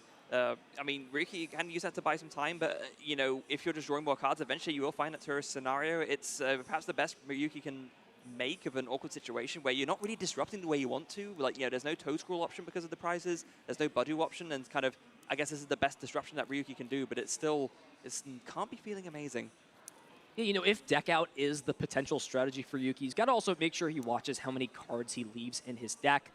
Grant does not play a way to shuffle his hand in, so every time coin bonus is used, as long as Ryuki's not playing Iono, those cards cannot be refreshed back into the deck. No, absolutely. So that's going to be a consideration as well. Ultra Ball gets played for another Dracloak, so third Recon Directive coming in does take that Iono to hand, and it's just going to corner again.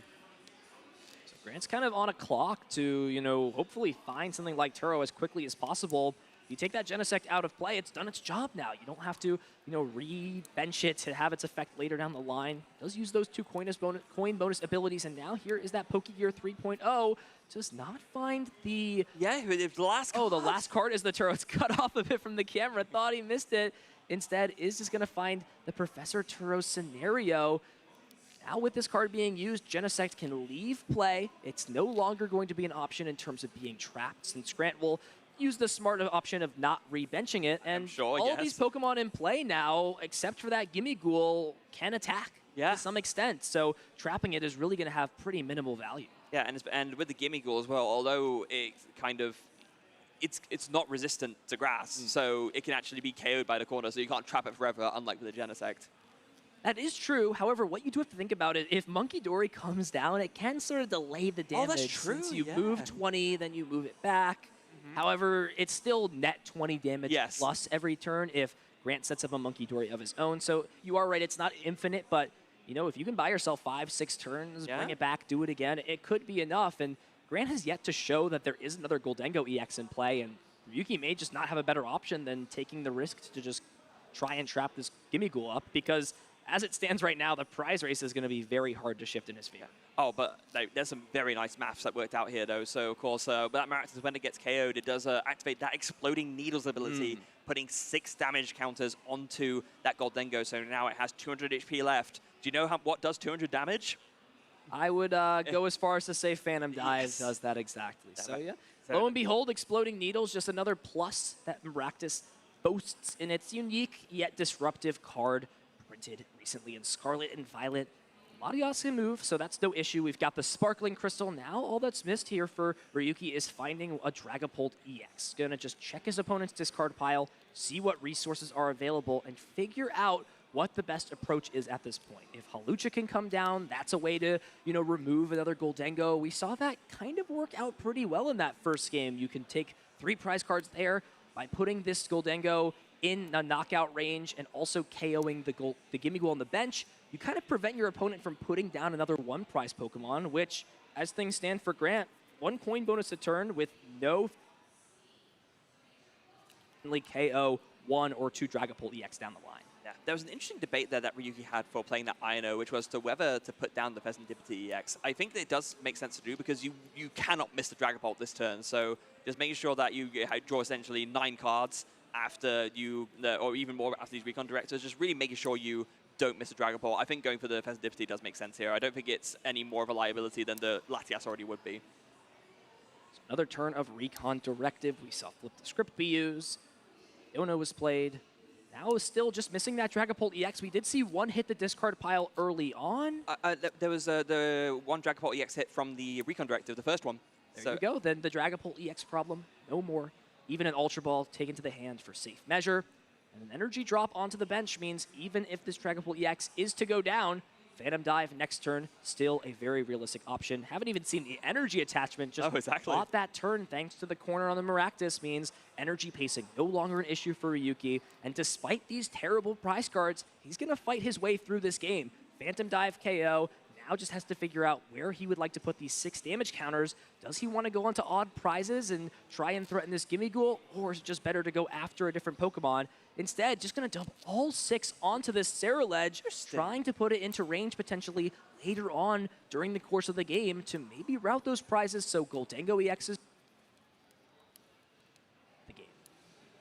Very well, as we do see Grant does slam down that Arven, so we'll be able to find the Energy Search Pro. It was in the hand for a while. We saw that, you know, Grant could have played it during any of those turns, but recognizing, no, I want to play it during the turn where I need it the most, so saving it as essentially an out from Arven to find the kill on the Dragapult. Very heads up from Grant. It's lost a lot of its value at this point. So many of the energies have been grabbed. It's just a glorified earthen vessel grabbing 1 more energy than normal from a non-A-spec item. It doesn't feel great, but at least you're getting use out of your 1 inclusion A-spec in your deck. We've yet to see coin bonus. That will be the first. Those 2 Goldengo EX are still stuck in the prize cards here. So if Grant can't find something like a Night Stretcher to bring back one of these Pokemon from the discard pile, that means the Gimme Ghoul could be in danger the following turn, and even searching it out could be difficult thanks to there being no Genesect EX in play yet.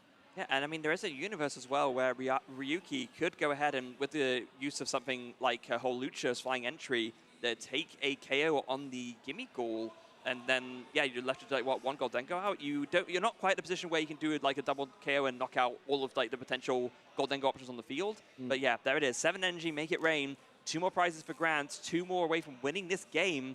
How does Ryuki respond? Got plenty of draw at his disposal, so there will be plenty of options to follow. Ryuki at 4 prize cards does make me wonder if you can even afford to commit damage onto the Gimme Ghoul, since it essentially is forcing you into a 7 prize line. Yeah. With there already being 6 damage counters on the Ceruledge, is that something you want to chase after instead? With there being no Dusknoir, there's no threat of this Goldengo EX in the active spot being knocked out as it stands. With there being no damage counters on the board, even something like Blood Moon Ursaluna is just 20 damage short of closing something like the game out. we're going to see Ultra Ball be played to start the turn off, and as you mentioned, Flying Entry could be one of the many pieces Ryuki needs to piece together this puzzle and close out game number 2. And I think that is going to be the grab. You can... I mean, it's going to be good no matter what, because you know, you put it down, you put 1 damage counter.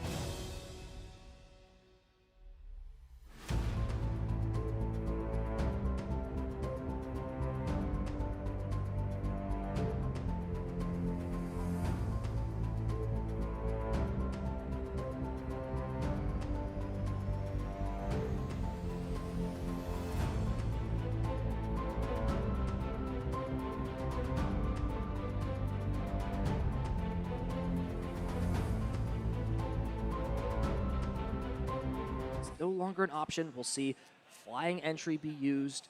10 damage onto both bench Pokemon Grant has in play.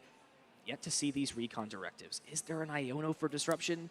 Does find one. It looks like maybe at the bottom of the deck, so is there another copy or potentially a different supporter card that Ryuki wants to use this turn?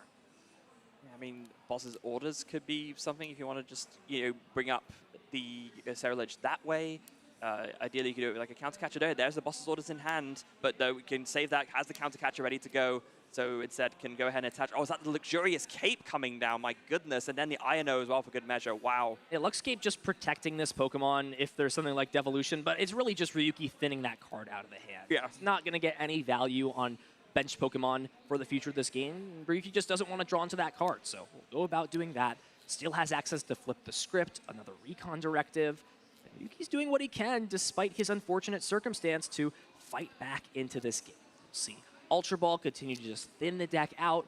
There's the Monkey Dory that's grabbed to the hand, flip the script, recon directive. Ryuki's going to have a large hand to work with next turn, meaning that as long as the cards are essentially in the deck, they will be an option for Ryuki to put together some sort of plan. Yeah, just going to dig through as much as possible, just to really try and thin out the deck as much as possible to prevent any kind of option from not being available next turn. But as we already talked about, these Gold Tenko decks, they don't really tend to play, it's either minimal or no hand disruption. And in Grant's case, there is no hand disruption. So this hand buildup is going to stay with Ryuki. And it's going to just be a matter now of, KO now.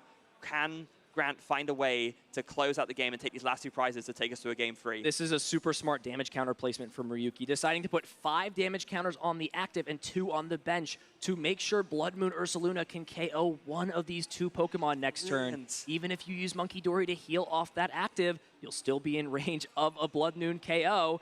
And with everything else being there, this will really come down to if Grant can find the pieces this turn. He's got Cypher Maniac plus the Night Stretcher. So if there's a combination of double Superior Energy Retrieval, right, needs 7 energy cards. If you have Superior Energy Retrieval plus at least 2 cards to discard, or rather 3 cards to discard, you can use the first Superior Energy Retrieval to discard 2 non-energy cards to grab 4 energy back. And then you can use the second one to pitch 1 energy from your hand to grab 4 back. The question, however, will be, does Grant have enough energy in the discard pile to do that? And I think after that big Make It Rain KO, Grant's going to have the pieces that are needed to close this game out, assuming he has the Superior Energy Retrieval and enough cards to discard, which he should since it's exactly 3 in hand. So I think the problem is that you need 2 Superior Energy Retrievals to get enough energy to get this right. So yeah, we got the Cypher Maniac right here. It was just played to stack the deck with 2 Superior Energy Retrieval. I'm not sure. No, it was a Superior and a Pheasantipity. So maybe not enough energy in the discard. Is going to have to find a piece. Does he see it? Finds the Superior Energy Retrieval. That means as long as there's enough energy cards in the discard pile, let's check. And there are plenty here. Lavincia plus the Superior Energy Retrieval. And if there's 2 of those Superior Energy Retrievals, then I think Grant's got the pieces he needs to close this game out. Their Superior Energy Retrieval 1 and has the Night Stretcher. That's a 7 energy KO. Grant relying off that Pheasantipity. 1 piece short off the Cypher Maniac, but the Bird coming in clutch with the assist. We're going to a game number 3. Yeah, basically putting it together with the Night Stretcher already in hand, it kind of decided the thing that would, the way I could play the odds best in my favor is to go for the Pheasantipity plus, one of the pieces I needed. And so it was, in the end, it was the Lavincia and the Pheasantipity, and then the Pheasantipity found the Superior Energy Retrieval, so you get to 7 without having to discard as many cards from your hand, which got around the problem that we were just discussing. Yeah, it's definitely close. I'd have to take another moment to think about how the math works. Grant may have just not had that last Superior Energy Retrieval in hand. No, he absolutely didn't. Yeah, because he found it off of that Pheasantipity in the end, so just decided that to play the odds the best, you have Cypher Maniac for the Pheasantipity and the Lavincia, and then with the Night Stretcher, as long as you find one of your Spirit Energy Retrievals left, that will do you. So let's have a look back at that game, because wow, that was an incredible game too. What a close game number 2 that was. It seemed like Ryuki was out of a large amount of options thanks to those prize cards, but still fought back. Fought time with that Maractus. However, Grant just had the way to deal with it. The second Professor Turo picked up the Genesect and left himself with no trappable targets. Goldengo was able to draw enough cards to get these big KOs. Sarah Ledge fell, but it was just this final turn with the Toad Scroll not being an available option. It meant these energies could freely be recovered from the discard pile, and that 7 energy Make It Rain forced us into a game number 3. The 3-piece combo of Lavincia plus Superior Energy Retrieval plus Night Stretcher, 4 + 2 + 1, that's 7 energy, that's 350 damage, that KOs Dragon Ball EX. I'm sort of winding down here. You know, that was a factor going into the second game. We had just over 25 minutes left. The clock's sort of winding down here. I've got to wonder if this will impact, you know, obviously Grant's really going to play the same way regardless of what happens. I do wonder if he's going to decide to, over on Ryuki's side, try and go for a faster approach, since a trapping strategy may not be able to be executed in full with there being, you know, just over 10-ish minutes remaining in this round. Yeah, that's the problem, right? I mean, Dragapult is not the slowest deck in the world, but it is also not a deck that tends to win mega fast. It's not like a Raging Bolt. It's not like, well, Goldengo, which is one of the decks we have here. So that's definitely something that Ryuki's going to have to keep in mind. And I think something both players are going to have to keep in mind in general is just to physically play as fast as they can to squeeze this game free into 10 minutes. Yeah, both players already have a tie this tournament. So a tie essentially from this point pretty much acts as a loss. You really cannot have more than 2 ties and a loss essentially in a spot like this. Pokemon are being found, prize cards played out for both players. Get into our third and final game, and yeah, there's just 5 minutes on the clock. We're just gonna see a draw pass here from Grant. That is a huge time miss, but Ryuki's got nothing else, and this Maractus has a 2 retreat cost, so it's gonna be really hard for him to move this out of the active spot if he doesn't find a thing like this Latias EX. That is an option. Ryuki's gonna get 6 cards. If he can find Latias, Dreepy, and a way to... No, he has none of those pieces. Just a monkey and a pass. And Grant has the exact piece he needs. Genesect EX finds the Goldengo. We could see him make it rain this turn, and Grant is off to the races with just 4 minutes remaining. Yeah, and I think they might have heard it at the commentary booth, because they are playing a lightning fast here, just like motoring through the deck. So the Metallic Signal comes in, finds the 2 Goldengo, coin bonus comes in. And finds the Earthen Vessel. I'm not sure Grant had something like Arven in hand yet. He is grabbing cards as fast as he can. It looks like the Arven actually is in hand, or just has plenty of Pokemon. Who needs a supporter, Freya? We've got everything here after a draw past turn 1. Yeah, also, we were being a bit generous. We were saying, oh, 10 minutes. It's actually closer to 3. Exactly, yeah. There was just 5 minutes to start this turn here. We're going to see the KO,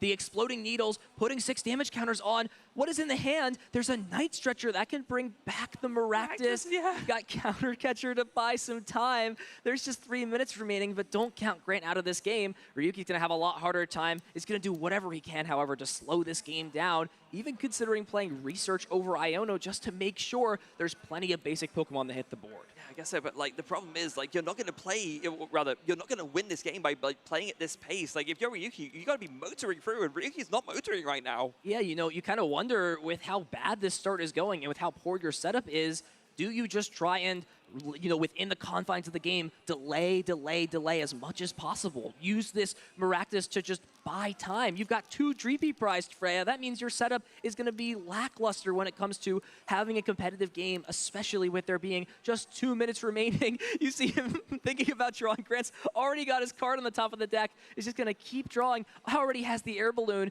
Grant's going to try and just power through these turns in 30 seconds or less. This may be the fastest Goldengo turn I've ever seen, especially on commentary. Yeah, absolutely, it is. I think, actually, small problem. I don't think Grant has enough energy for the KO. And yeah, that's it. The time is called, and Grant is just acknowledging, yeah, that's just going to be a tie. Yeah, looks like just not enough time to finish this match up. Grant Shen and Ryuki Okada, what a performance they put on. Back and forth, game 1 and game 2. You got to feel for Ryuki in that second game. Just really did not have the pieces thanks to those Budu and the 1/1 Toad Scroll being prized.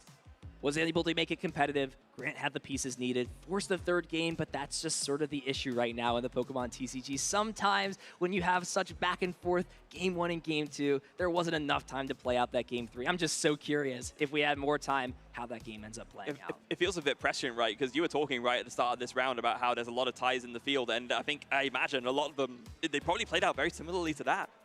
Yeah, I mean, neither of these players, took actions that were overly within the time confines. It was just 2 really close games, and we just didn't have enough time for a third game. Let's look back on that set because, for this being a matchup, I'm sure these competitors have played time and time again. There were just so many dynamics put on display that show the intricacies of a matchup like this one. Yeah, this game 1 especially, we saw the big difference maker was Ryuki was able to slow down Grant so much with the early Badus coming in, and then this really crazy turn with the Phantom Diver coming in as well. It was just, it made such a big difference to what Ryuki was able to do, and especially shutting off the Slimewall colony, well, rather shutting off the items with the Slimewall colony, boss orders was all it took to win. And then in game 2, with Ryuki having no access to any of that, all of a sudden Grant was so much more free to get a really good setup and not really be scared of all these energies in the discard pile, because he knew he could get them back at the right turn. And we saw the 3-piece combo there with the Make It Rain at the end of game 2.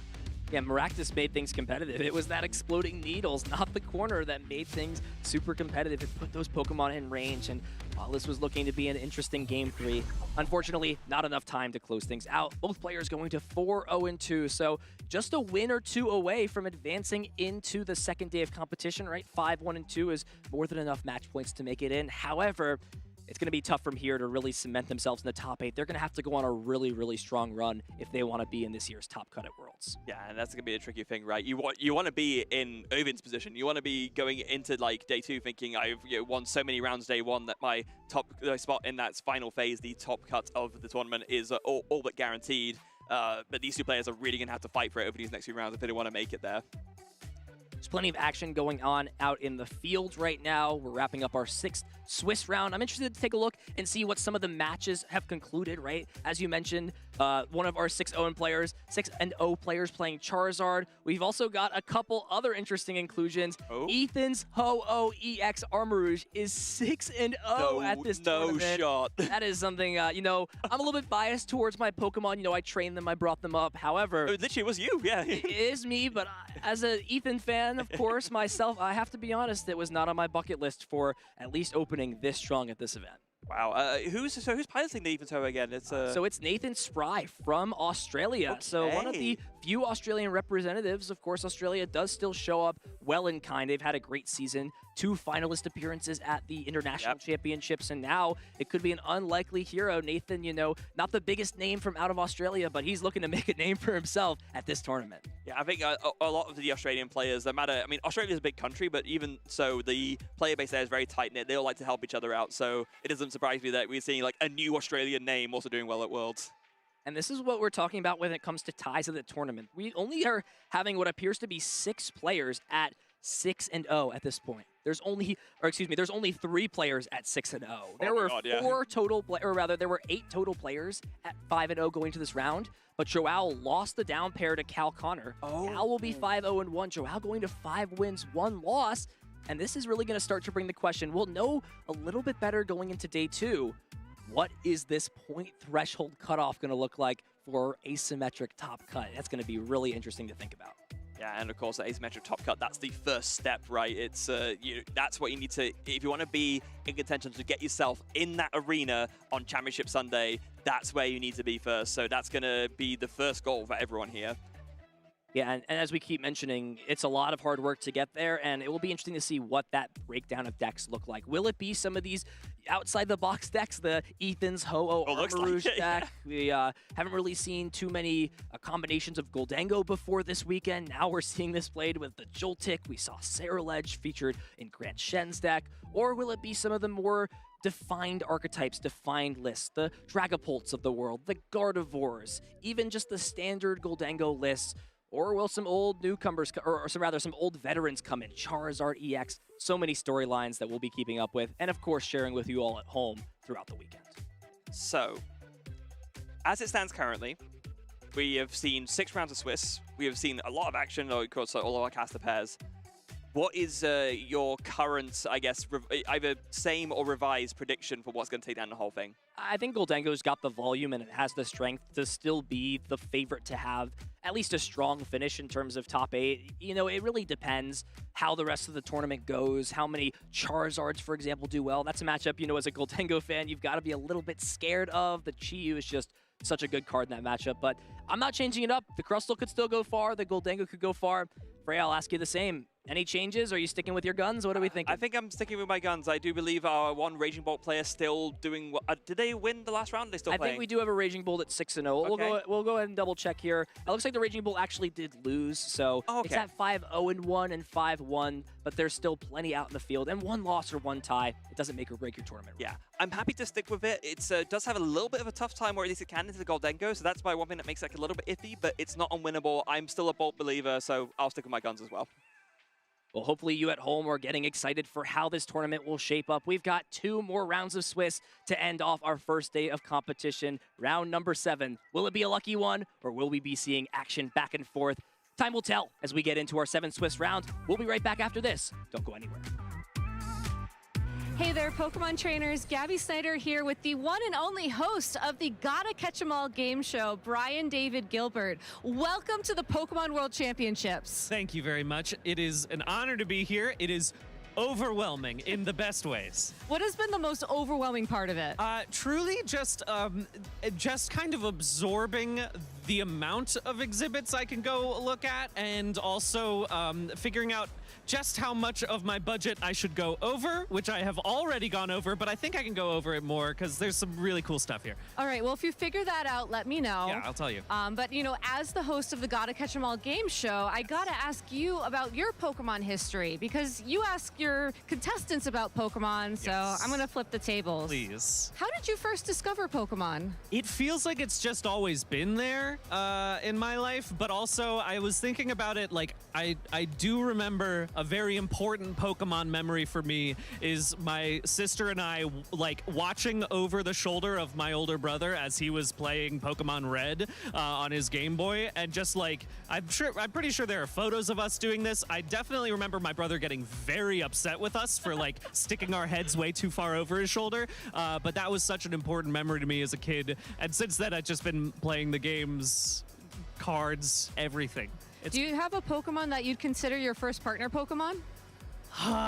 It's tough to say because most people know that I love Tangela so very much, but my first love was Arcanine. Okay. Arcanine was like the one that I loved so much. I've always been a Squirtle guy for first partner Pokemon. When it comes to, like, truly first partner, I will never give away a Squirtle. Squirtle's my most important Pokemon there, but it changes as I grow. I think that that's an important thing in Pokemon, is that it grows with you as you mature. It evolves with you. Exactly. I love that. I love that. Do you have a favorite game in the Pokemon series?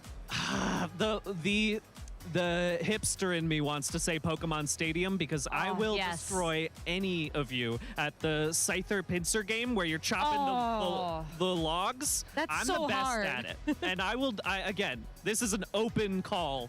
Any competitors, there should be a world championship for just that specific mini game, because I will destroy you in that one. They're usually over inside events, by the way, so Great. you can get set up there later. So how do you prepare for an episode of the game show? Very good question. Just 36 straight hours of heavy meditation. Just getting into the correct mind space, followed by intense, like, diction tongue twisters. Oh, of course. The Tyrunt and the Tyrogue tied at the tournament, just over and over and over again, making sure that I can really pronounce, well, I just said pronounce everything. Making sure I can pronounce. I haven't finished my diction tongue twisters just yet, so wait for that tomorrow. I was going to say, you have until Saturday to get warmed up, so you have plenty of time. I've got time until Saturday. It'll work out great.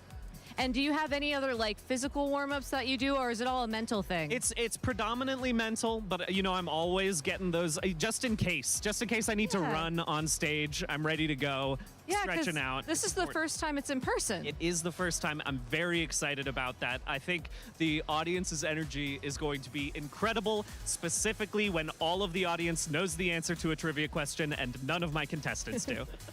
All right. Well, you had the first episode online a couple months ago. Do you have any fun memories from that you want to share? Oh my gosh, it was fantastic. I think it was such a wonderful first 3 contestants. Glitch winning is spectacular to me, specifically Spraggle's claiming to be Team Rocket halfway through, to the point being so convincing that I truly had to like look at the producers behind and I was like, did you just not tell me about this thing?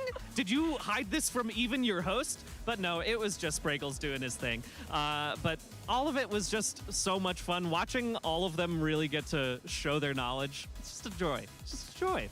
I mean, do you have any hints on what we're going to see tomorrow? I don't want to give everything away for Saturday, but there will be some very good championship-specific questions. I'll say that if you're checking out maybe, I don't know, the museum or just different people around here, you might get some hints for potential questions that might be coming up. But there are going to be some difficult ones, and I can't wait. I'm so excited. I love trivia, and you know, the Gotta Catch 'Em All game show is such a fun watch. So if you are here in the hall at the World Championships this year, Saturday at 5:30 p.m., they'll be over on the stage in Hall C. So make sure to go check that out if you can. Brian, it's been such an honor to interview you. Thank you so much for your time, and best of luck tomorrow. Can't wait. We'll be back with more Pokemon action from the World Championships real soon. Hey everybody, welcome back into Meet the Casters. Of course, you got 2 more casters on your hands here. Shelby Boo here with my amazing co-commentator, Kyle Sablehouse. Kyle, how you doing here at the World Championships? It's so great to be here. We've got so much going on, and I heard we got a fun segment going on here too. We sure do. We're gonna answer some questions for you all so you can get to know us a little bit more here. Kyle, first question, what is your favorite Pokemon? I mean, it's bland, but it's Squirtle, baby. Squirtle is amazing. He's my favorite. What about you? A classic, truly. Also a water type. Okay. He's yellow, he's cute, he's always got headaches. Psyduck is my favorite. Absolutely, I love that guy. How about some packs? Have you ever opened a Pokemon pack, Kyle? I have, yeah, once or twice. And I mean, I'm an old head, but I have a really good memory of opening a first edition Blastoise way back in the day. I know everybody's chasing Charizard, but I was happy with my Squirtle buddy evolving. So that's your favorite pack of all time? For sure. Very nice. I think mine would have to be Evolving Skies, specifically for the pack art. Duraludon VMAX, baby. Duraludon. I love him. He's the best. Love that set. I opened all the Duraludon VMAX packs just for him, honestly. You know, you gotta do what you gotta do. Well, Kyle, we're here at Worlds. Do you recall your favorite ever Worlds memory? I've got a lot of bad ones playing as a competitor, but yeah, there's a Maybe a good one, you know? Yeah, no, there's a few good ones. Yeah, in my first year playing, I was in the senior division, and I got to play against so many different players of different backgrounds, different nationalities. It was absolute blast to play against multiple Japanese players. I believe there's a European national champion in there as well too. I was like just stoked to just play against all these different kids from all over the globe. So really fun moment. Wow, that is awesome. I think my first Worlds was London in 2022, and I vividly remember because they had like stadium seating as well, which we're gonna see here in Anaheim. But you know, just being elevated like that and all the big screens were there, the intro of the finals was just incredible. They had this amazing cinematic video and the energy was just unreal. And it being my first Worlds was super special too. I think we get to experience that every year. I think it's gonna be that special here in Anaheim as well. All right, how about who's winning it? Who's taking it down, Kyle? Make your prediction now, buddy. Oh, there's so many good players. Man, I'm gonna go with Henry Chow. What? Yep. You took my pick. Not too bad. What the heck? Is this why we're co-casters? We're just same brain wavelength? The kid loves to eat, and he's got all the regional wins. He's doing it right. He's chowing. We're chowing down. He's chowing down on the competition. We're both going for Henry Chow here in Anaheim. Definitely watch how he does here. Now, Kyle, do you see this beautiful wheel? Yeah. There's some questions on here, you know? I've asked you some awesome questions. We've got to know each other a little bit, but how about we give it a spin? Go for it. All right, cool. Oh, a wild Pokemon appears. I wonder what that one does.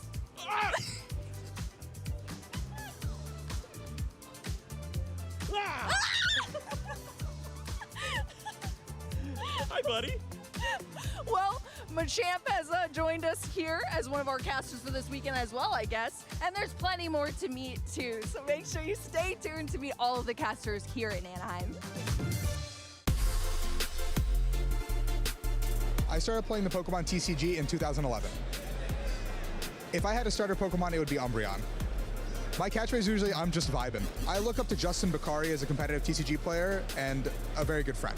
My overall goal playing Pokemon is to win a championship at any level, and if I win one, I want to keep winning. My favorite event food is the concession hot dogs. I don't know why, but they hit different. My favorite type of music is typically EDM that has like a hard drop that just gets the blood pumping. Probably.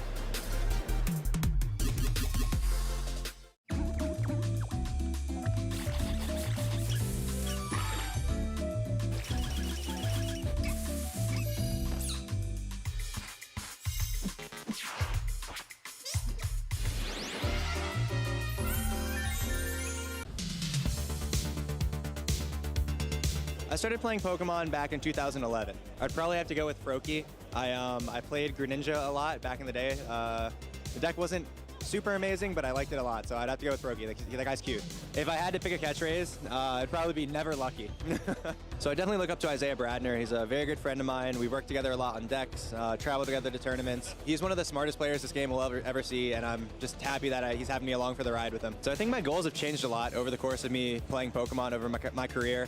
At first, I wanted to just come out guns blazing. I wanted to win a lot. I've been playing for a while now, so I've kind of like racked up the finishes, kind of like gained the respect that I was like wanted when I was younger. I won my first tournament, my first like major tournament last season. I won the Portland Regional Championships, so that was a big moment for me.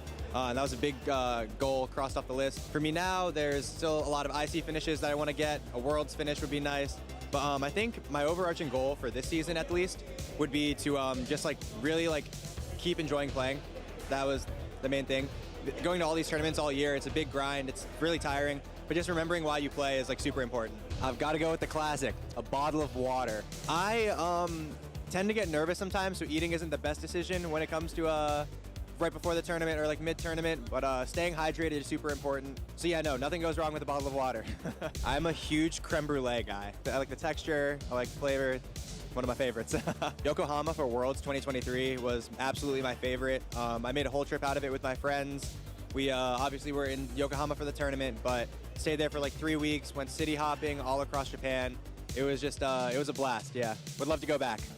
I'm definitely listening to something that's pretty chill, maybe a little alternative mixed in there. My music taste is pretty wide though, so everything but country. I would say I'm Team Rocket, but not for the reason you might think. I just really like their outfits.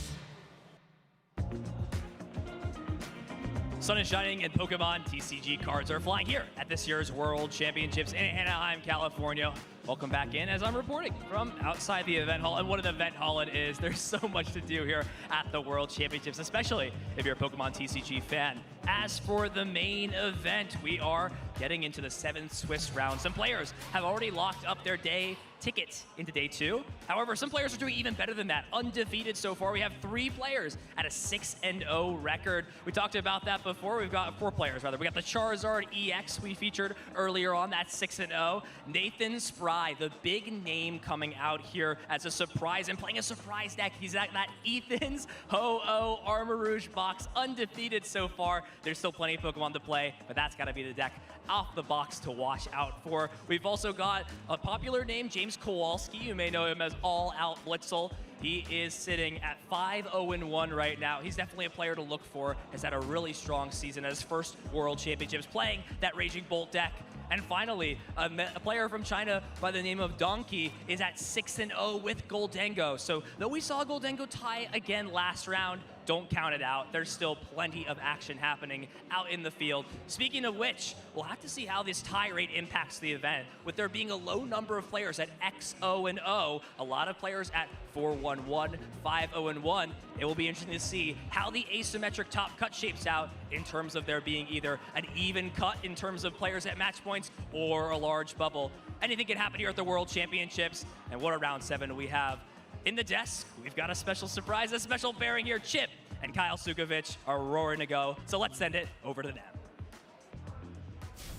Thank you so much, Ethan. Chip Ritchie here in the booth with Kyle Puka Sukovic. Very excited to be taking you through this next Swiss round. Kyle, it's got me feeling like the Players' Cup's in here. You and me back together again. Very excited to be doing this with you, my friend, and looking forward to seeing what our players have in store for us. Yeah, hopefully my computer doesn't crash this time.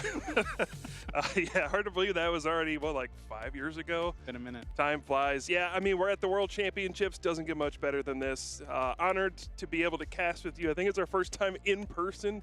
We're actually casting together, so I mean, this is awesome, and what an event it's been so far. We've got, you know, a lot of what people expected, but also some surprises in here, which always makes the World Championships exciting. You know, it's got a history of wacky decks popping up, so it's been fun to see. Yeah, you never know what to expect at the World Championships. We've had crazy things happen year after year. Let's take a look at some of our notable matches for this round, the players we're going to be featuring, and also the other games happening out on the floor we will be keeping our eye on. And our feature match is going to be two of the best American players competing in this event, John Eng, Calvin Connor, both players with regional championship victories under their belts the last couple of seasons. Both players at the top of their game, sitting at 5-0-1. Yeah, this is going to be an awesome matchup. Cal, of course, won a regional championship this season with that Alolan Executor EX, the big coin flip. And John finally got his first regional win last season. Has had a pretty solid season this year. But, I mean, yeah, these are two great players. But you expect great players at the World Championships, right? And you expect great players from all over the world. And you can see that represented here. All different regions, players from all over the world coming here. Names you may not recognize, players who may be like at your local events that don't get a chance to be on the big stage very often. So it's really cool. One player I like to call it is Aaron Curry at the bottom. He's an old school player. He's kind of made a comeback in the last year or so, going on a big run here. He has had success at the World Championships before. It's been over a decade. It would be fun to see him make another run. Yeah, very fun to see some of those old school players come back into the game. You know, Aaron was very well respected back in the early 2010s, the late 2000s as a strong player, and he's qualified for Worlds once again, sitting here at 5-1. Great to see some other amazing players. We've seen plenty. James Kowalski, Ethan called out, Alex Szymanski, another really strong American player, and Vinny Billinger from Canada sitting at 5-1. Yeah, I mean, these are just a few of the players left in the running. You know, a lot of our players that we were following and watching, you know, like former champions, some of the top players have unfortunately dropped out at this point, taken too many losses. We just learned that Torrid Reklev took another loss and unfortunately will not be able to go for that World Championship title that he was, you know, so invested in getting. This was not his year, but that's how it goes sometimes. You might put in the preparation, but guess what? Everybody else is preparing too. Everybody else is putting in the work. They want to win just as badly as you do. So it's somebody else's chance to shine this year. Players setting out these prize cards. And no way. An interesting one right away. Oh, what is this? John Eng on the left with the Chansey in the prizes. It has an ability, Lucky Bonus. It only is activated when you take it as a face-down prize card. If your bench isn't full, you get to place it onto the bench. And then you flip a coin. If heads, you take one more prize card. There's a small group of American players who have chosen to play two Chansey in their Golden Go deck this weekend with that one redeemable ticket. Kyle, I mean, what do you think of that? I mean, that's just crazy. That's that truly is a bonus, I guess. You just get to take an extra prize card. Yeah, we did see something similar with the Togekiss in previous formats. I guess this is just another way to go about it. Instead of getting a stage 2, you just get a card into your prizes, and then you just flip heads. Why not? It is funny that it just naturally went into his prize cards. We'll see if that comes up at all. It is in an awkward position in the prize cards. But we're going to kick off round 7 here between John and Calvin Connor. And looks like we got the star of this brand new, Black Bolt and White Flare expansion so far with the Genesect EX. It definitely feels like this has been the most impactful card from the set because it has propelled the Golden Go archetype from a good archetype to leading the charge here at the World Championships. The most popular deck in the room, its Metallic Signal ability provides so much consistency to this deck. I mean, oftentimes players not even using Ultra Ball in their deck anymore because the Genesect just finds you those evolution Pokemon. Yeah, you don't need it. Now, Cal is sticking with a deck that he...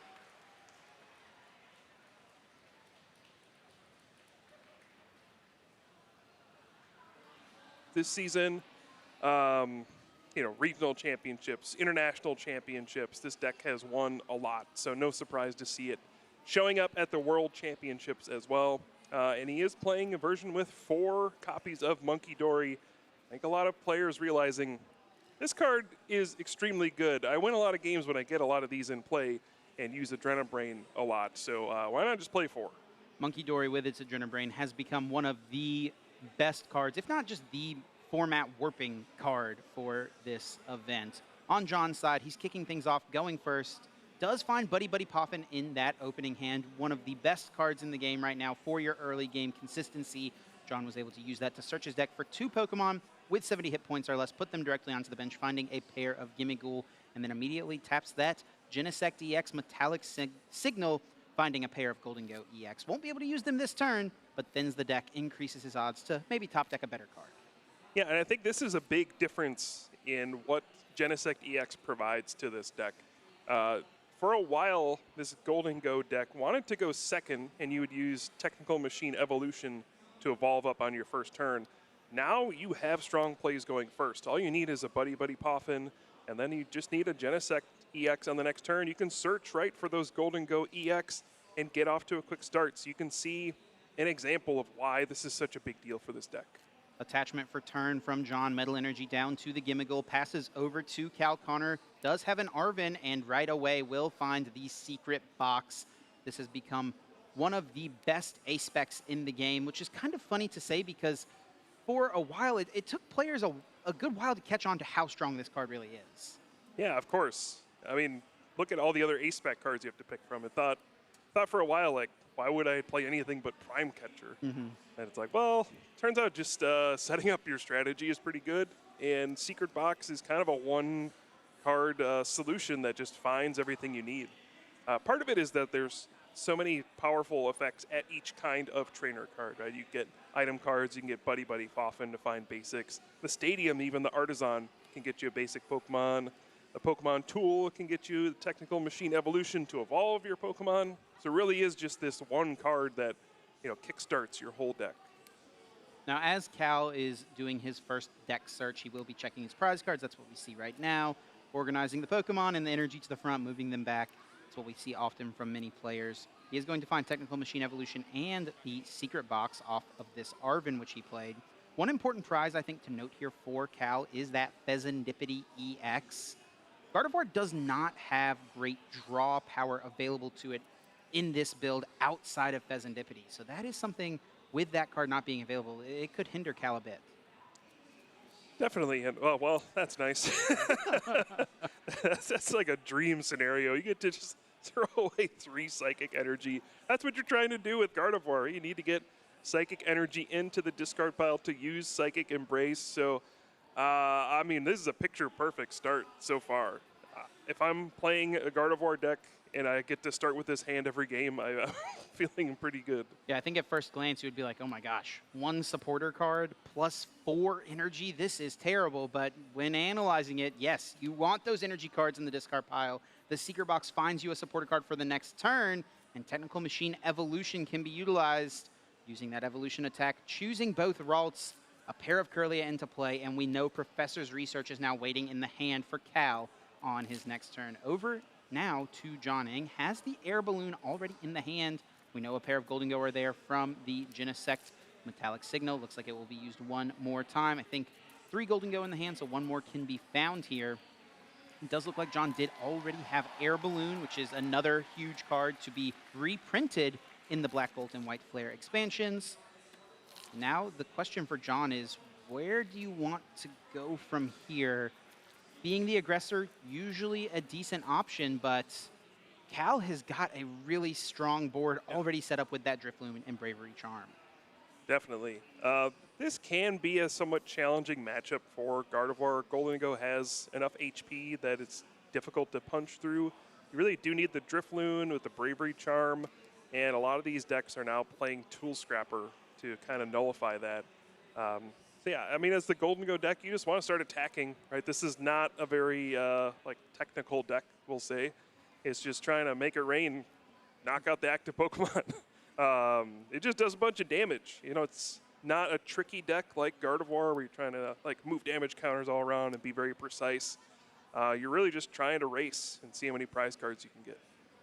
Coin bonus on the bench from Golden Go yields John one additional card. Looks like the active coin bonus will be used, drawing 2 cards from the top of the deck. John needing to find some energy to piece together a KO. Has 2 in hand, plus the Earthen Vessel. That can find a few more, but not before using Artisan. Stadium card Cal put in play last turn. Both players, of course, able to use those stadiums that either player puts in play. John will search his deck for a basic Pokemon without a rule box and put it onto the bench. Looks like another Gimmighoul will be joining the party shortly.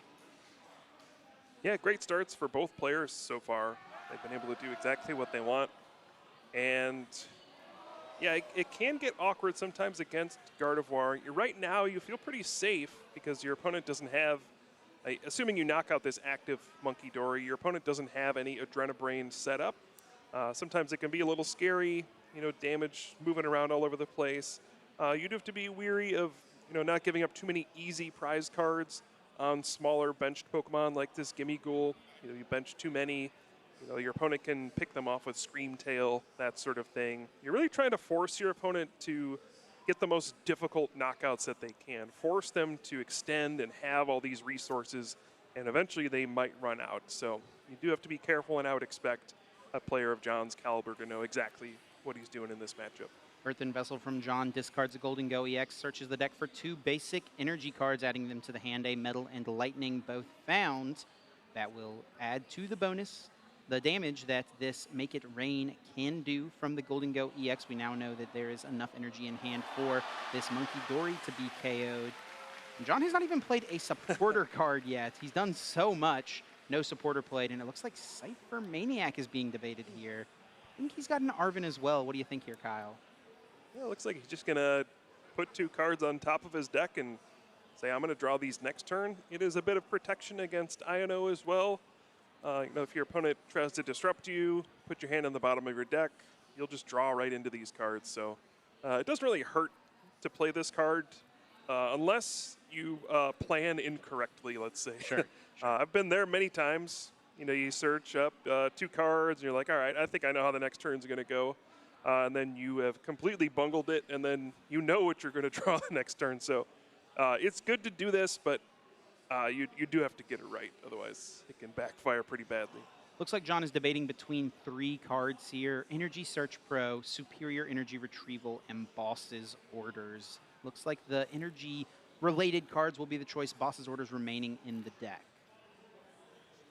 Yeah, so just trying to set up for the following turns. Get a knockout here while you can. And yeah, it's just going to be about attacking with that Golden Go EX, and at some point trying to go for maybe a Boss's Orders to knock out a Gardevoir EX. This is one of the decks in the format that is able to go after Gardevoir EX and knock it out in one attack. You know, stuff like Dragapult doesn't really have that option. Right? You're only doing 200 damage to the active, but Golden Go just has that raw power, and you can just push through Gardevoir. It looks like John is going to get that first prize card. It's the redeemable ticket. Make It Rain, 1 prize to John and Cal. Connor, happy to promote the Drifloon. That is, as you mentioned, really his only way to get through a Golden Go EX in 1 turn. Now, we mentioned for John, things are pretty simple as far as his game plan. Attack every single turn, KO something on the bench sometimes with the Boss's Orders, bring it up to the active and then KO it. But for Cal, there's a little bit more nuance to how he could approach this. Yeah, the Drifloon is the easiest way. Once you get the Bravery Charm, and it looks like he's going to counter catcher and go for this Genesect here. Once you get the Bravery Charm on there, you can increase Drifloon's HP enough so that it can Balloon Burst for enough damage. And we do see Gardevoir EX come down as well. So that's one way to do it. But another thing is you can pick off that Genesect EX. It does have a lower amount of HP. So something like Gardevoir EX attacking plus 1 Adrenabrain from the Monkey Dory EX, or the Monkey Dory, can knock out this Genesect EX. So you need to find a way to piece together knockouts. You're ideally trying to get 2 prize cards on each knockout. It's not always easy to do it, though. Definitely not. But that is, I believe, how Cal is going to try to line things up here. See that first Adrenabrain. There is 3 more energy now being brought back from the discard pile onto Gardevoir EX. 60 damage on it. That can, of course, be mitigated a little bit. Adrenabrain can move 30 damage from the Gardevoir EX to the active, and then with Miracle Force, that is enough to take the KO, getting rid of Genesect EX before John perhaps plays one of his 2 Professor Turo scenario. Yeah, it's a smart move. Take the easy prize cards while you can. And this may seem counterintuitive, right? You may say like, oh, now my Gardevoir is in danger. This can get knocked out. I don't have access to Psychic Embrace. But there is a second Curlia waiting on the bench. Calvin might just feel like, hey, I got to be aggressive here. I'll draw into that other Gardevoir EX, or I'll find a Night Stretcher. It'll be okay. But really those resources that are important are those Bravery Charms. You only run a couple. You have to make sure you use them wisely. If you put this down and maybe the Drifloon gets knocked out before you get to attack with it, that can be devastating. So we'll keep an eye on what John wants to do here this turn. Energy Search Pro being played, allowing John to search his deck for 1 or as many different energy as he wants, 1 of each type, though. One of the biggest boosts Golden Go got post its release. Golden Go was an interesting card because it was solid, and when it came out, it's seen as like an okay card, but it feels like every single set after its initial release, it has gotten just 1 more piece set after set that makes it better and better. Yeah, and you see John debating what to do here. He is now behind on prize cards, so he's thinking about using this counter catcher. Could go after the Drifloon with the Bravery Charm. Again, usually these decks only play 2 Bravery Charm. So if you go through the game knowing that you're maybe only threatened by 1 Drifloon the entire game, it's going to be tough for your opponent to knock out 2 Golden Go EX before you're able to collect the rest of your prize cards. So that's got to be weighing on his mind. Maybe that's something you go after, but it is really tempting to just knock out the Gardevoir. 2 draws from the coin bonus, one of them being an interesting stadium John is playing here, the Academy at Night. Of course, it does combo with the Chansey that he's got in his deck list. You can put a card from your hand on top of your deck, use that redeemable ticket, get it into your prize cards guaranteed. But it's also just kind of a nice card for Golden Go. One of the things that Golden Go struggles with specifically is getting hit with a late game Iono to a very small amount of cards. Academy at Night can protect you from that. Yeah, it's funny how that works. Sometimes the Iono, it hurts. Like you put cards on the bottom of your deck instead of having them be shuffled in, so you know that you're not going to redraw them when they go to the bottom. But there's the other side to that where your deck doesn't get shuffled. So when you put a card on top, you know you're going to draw it. So it's always interesting. We saw it a lot with that old Oranguru, where you Primate Wisdom, a card on top of your deck. Academy at Night, not as good. No, you don't get a card back. Right. So it's always interesting to see that card pop up. But yeah, it's a fun inclusion. I assume it's mostly for that Chansey redeemable ticket combo. But yeah, it has other uses. And especially when you're drawing so many cards like with this deck. Very using all the coin bonuses, so you just have cards to burn sometimes. Very common to see a Golden Go player's hands look exactly like John's does right now. 15 cards or something like that hanging around. Going to be even more after a superior energy retrieval potentially being played, and that will be utilized to bring back up to 4 different energy from the discard pile. It will be just 3, though. That's all that's in there, with Cal not taking a KO last turn, and the attachment to the Monkey Dory and the Academy at Night, prepping for a potential Iono next turn. We'll use it, placing a card on top. It will be superior energy retrieval. With 280 HP remaining on this Gardevoir, John just needs to discard 6 different energy, 6 energy, whatever types they may be, in order to get this KO, and I think he's got that more than lined up. Yeah, he's got a few.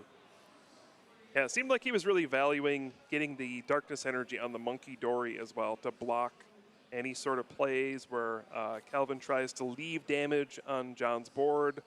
And yeah, I mean, he's got a great setup here. Also, benching the Monkey Dory has no downside, really. Your opponent is on even prize cards, so if for some reason they try to go after it and knock it out, they're not any closer to winning the game. So it's kind of a freebie to put that down here. Now, just looking ahead a little bit here, Kyle, there is a chance that this game could be won by John Eng on the next turn. There is a chance he in the prize card. I would love to see the lucky bonus. He's got 3 prizes left, so if he was to take out a Gardevoir EX, which if Cal wants to attack this turn, he's going to need to put a Gardevoir EX into play. I mean, I guess unless he's going for a Mind Bend, but that doesn't seem super strong. There is a chance we could see that lucky bonus come up. It certainly could happen. Yeah, that is just the kind of the X factor that you do not plan for in these matchups. I mean, when you're testing this for Worlds, figuring out, like, how does my Gardevoir deck beat Golden Go? Yep. I guarantee you that the chancy lucky bonus throwing off the prize trade is not something you are factoring in unless you're part of John's testing.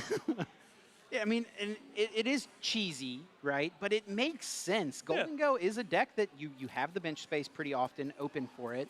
And you find a situation pretty similar to this, I would say, often, where you take a single prize KO early, you're on odd prizes, your opponent is set up to go 2-2-2. You need something to offset that prize trade. You know, we see players use things like the single prize Golden Go. We've seen players use Scizor in their decks. John and his friends decided Chansey was the way they were going to get around that issue. Yeah, and why not? It's the World Championships, right? We've seen crazier things work. Nest Ball being played for Cal, able to search the deck for any basic Pokemon and put it directly onto the bench. He's got that Monkey Dory in the active. You get to see the second Gardevoir EX come through. Yeah, that's going to be an important part of this turn. Need to find a Gardevoir EX or a Night Stretcher. I don't think you can really afford to take this turn off. And earlier you mentioned the Mind Bend. At some point in this matchup, I think that was a very viable move to buy time. Oh, yeah. But Air Balloon, again, is so impactful. It just makes it so that that play is a lot worse than it used to be. All it takes is an Air Balloon, and you can just retreat your Golden Go to a different one and attack. Before, it was like, oh, man, I have this awkward decision. I need to commit another energy to retreat. Sometimes you don't have another energy on your bench to Golden Go set up already, so it really made things awkward. You have to go for a coin flip. If you flip tails, you know, you essentially lose a turn, and that could be the turning point in the game. But now with Air Balloon, these Mind Bend strategies are a lot weaker. Cal's got an interesting call here. Iono and Professor's Research in the hand. The Research would yield him a lot more cards. Iono only gets him 4. But using Iono to disrupt Golden Go, usually a good strategy, but he knows John just put a good card on top of the deck with Academy at Night. He will choose to go with the Iono, but I can understand the hesitancy. He only gets 4 cards. Oh, there's an Ultra Ball, okay. Wow. Well, that works. I'm going to say, you only get 4 cards. That's not a lot to find the one you need, but he does find the Ultra Ball for the Gardevoir EX. Card goes flying off the table, Chip. It's madness here at the World Championships. What's going to happen next? I mean, both these players are keeping up at their pace, right? Both players have done whatever they've wanted every turn of this game. And we're going to see another gigantic attack launched at John's Golden Go EX. Perhaps this is still anybody's game. It definitely is, and that was perhaps a calculated risk there from Cal. Yes, Research gives him a higher chance to find Gardevoir. Iono makes it a little bit less likely he could find it, but maybe he feels like he can't just leave John with that massive hand if he wants to win the game. Calculated risk, it pays off. He finds the Ultra Ball, gets the Gardevoir, and now is loading a ton of energy onto this Drifloon for Balloon Burst to get a one-hit knockout. Yeah, he's got, let's see, he needs 1 more to get the 8 damage counters, right? 3 energy is just 6 damage counters? He had 20 on him earlier. 20 already, yes. yeah. Yeah. All right, so that should be good. One other thing to note is that John did have the Tool Scrapper in his hand, and that did go to the bottom of the deck. Yes. Looks like he is going to put another energy on there, though, prepping for a big attack. But yeah, Tool Scrapper would be another massive card here that could throw a wrench into things. Yeah, Tool Scrapper plus Boss's Orders wins the game for John this turn. Exactly, but now that it's on the bottom of the deck, yeah, may not happen. He does have a Cypher Maniac ready for next turn, so we'll see. But if he can maybe Cal's trying to calculate Like, how much damage should I leave on my Drifloon? I don't know the answer to this, to be honest. You're doing enough here to knock out the Golden Go. That's the main thing that matters. Go down 2 prize cards, and now you just kind of cross your fingers and hope things work out and that you make it to the next turn. John here with the debate of what to send up. It's usually a pretty straightforward choice. You know, send up the thing with the free retreat, but when it comes to coin bonus, there's a little bit more to think about. You get extra cards whenever that Pokemon is in the active spot. Sure. Lavincia is found for turn. That's a way for John to get some more energy cards. He knows that there's a chance he prized. That is true as well. So now it's trying to figure out, what do you go for? Do you go for, you know, maybe finding a way to shuffle your deck? I don't think he has anything in his hand that would let him shuffle. He knows the Tool Scrapper's on the bottom. You can just Cypher Maniac for the Tool Scrapper and do that.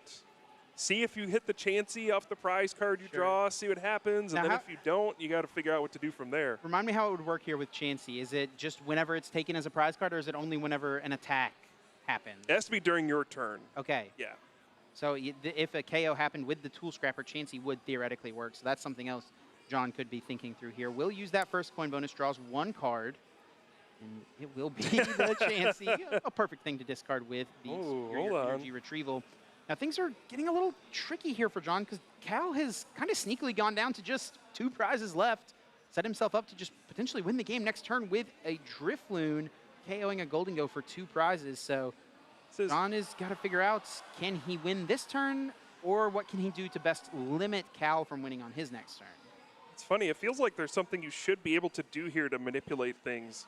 And he does have a counter catcher and the Tool Scrapper. Does he have enough energy cards, though? I don't know. I mean, it takes a lot to knock out a Gardevoir, right? It takes 7. Now, he does also know that his Pheasantipity is prized. So that's something he could draw after the Tool Scrapper KO that could get him more cards. Very true. I was going to say, it feels like, you know, with the cards you have in hand in the Academy at night, there's something you could be able to do where you, like, Cypher Maniac, you draw 1 of the cards, the Chansey is the second card or something like that. You get the redeemable ticket. Then you know exactly where the Chansey is in your prize cards. You go right for it. So this is really complex, trying to figure out the right thing to do here.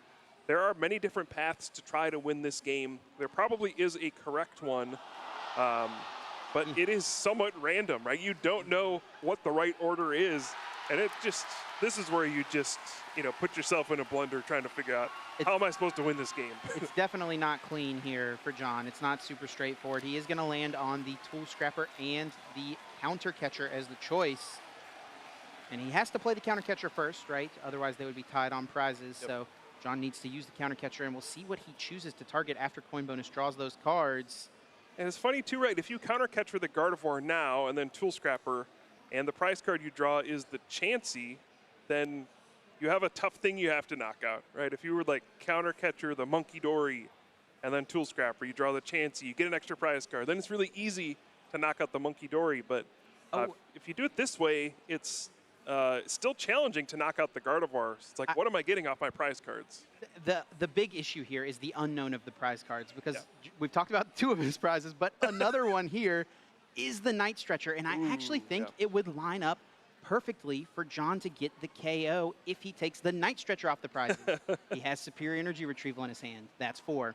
He has the Lavincia in his hand. That's 2. Night Stretcher would get him the 7th energy necessary to KO this Gardevoir EX on the bench, and Tool Scrapper plus that KO would lead to it, but he's debating the Tool Scrapper first. Oh boy. Oh, is he not going with the Counter Catcher? That feels like a weird card to have grabbed off of the Cypher, if that's the case. I agree, yeah. What are you grabbing it for if not to do it here? Takes the prize card. It is the Pheasantipity EX, not the Chansey. And now another decision needs to be made. You still know that there's a Chansey in the prize cards. So you know, at worst, it's a 50-50 to hit the Chansey, which then is another 50-50. Oh, geez.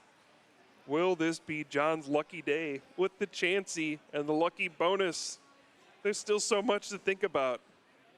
this is a situation, you know, it's such a high pressure situation. Yeah. You're at the World Championships. You win this match, you make it to the next day of competition. But it's hard to know what's right.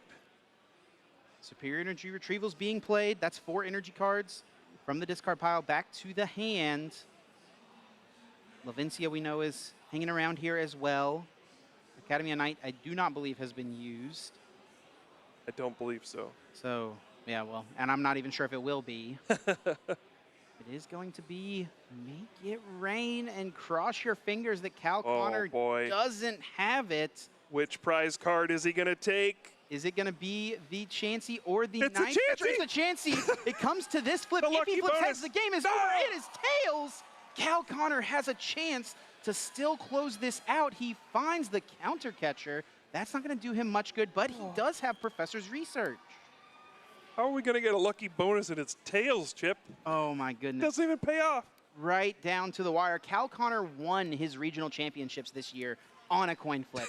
And he may win this game on his opponent's coin flip. That's crazy. I mean, what even goes through your head when you see that? It's like, oh, well, I guess I almost just lost.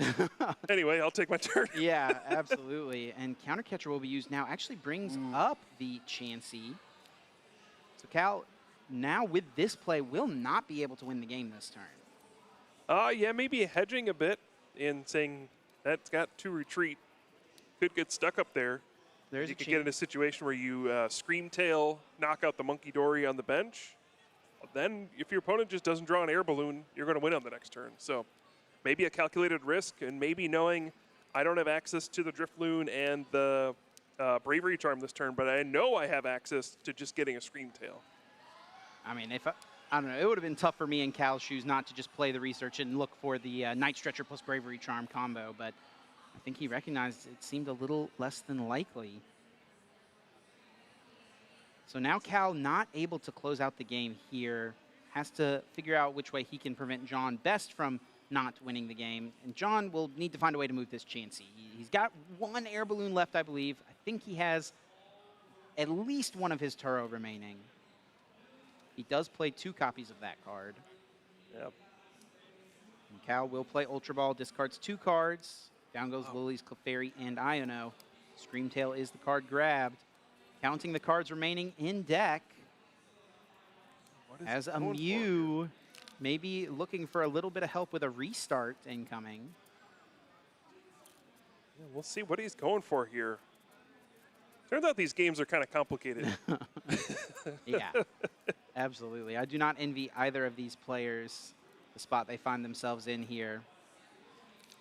Yeah, I was guessing, you go for the Scream Tail on the benched Monkey Dory.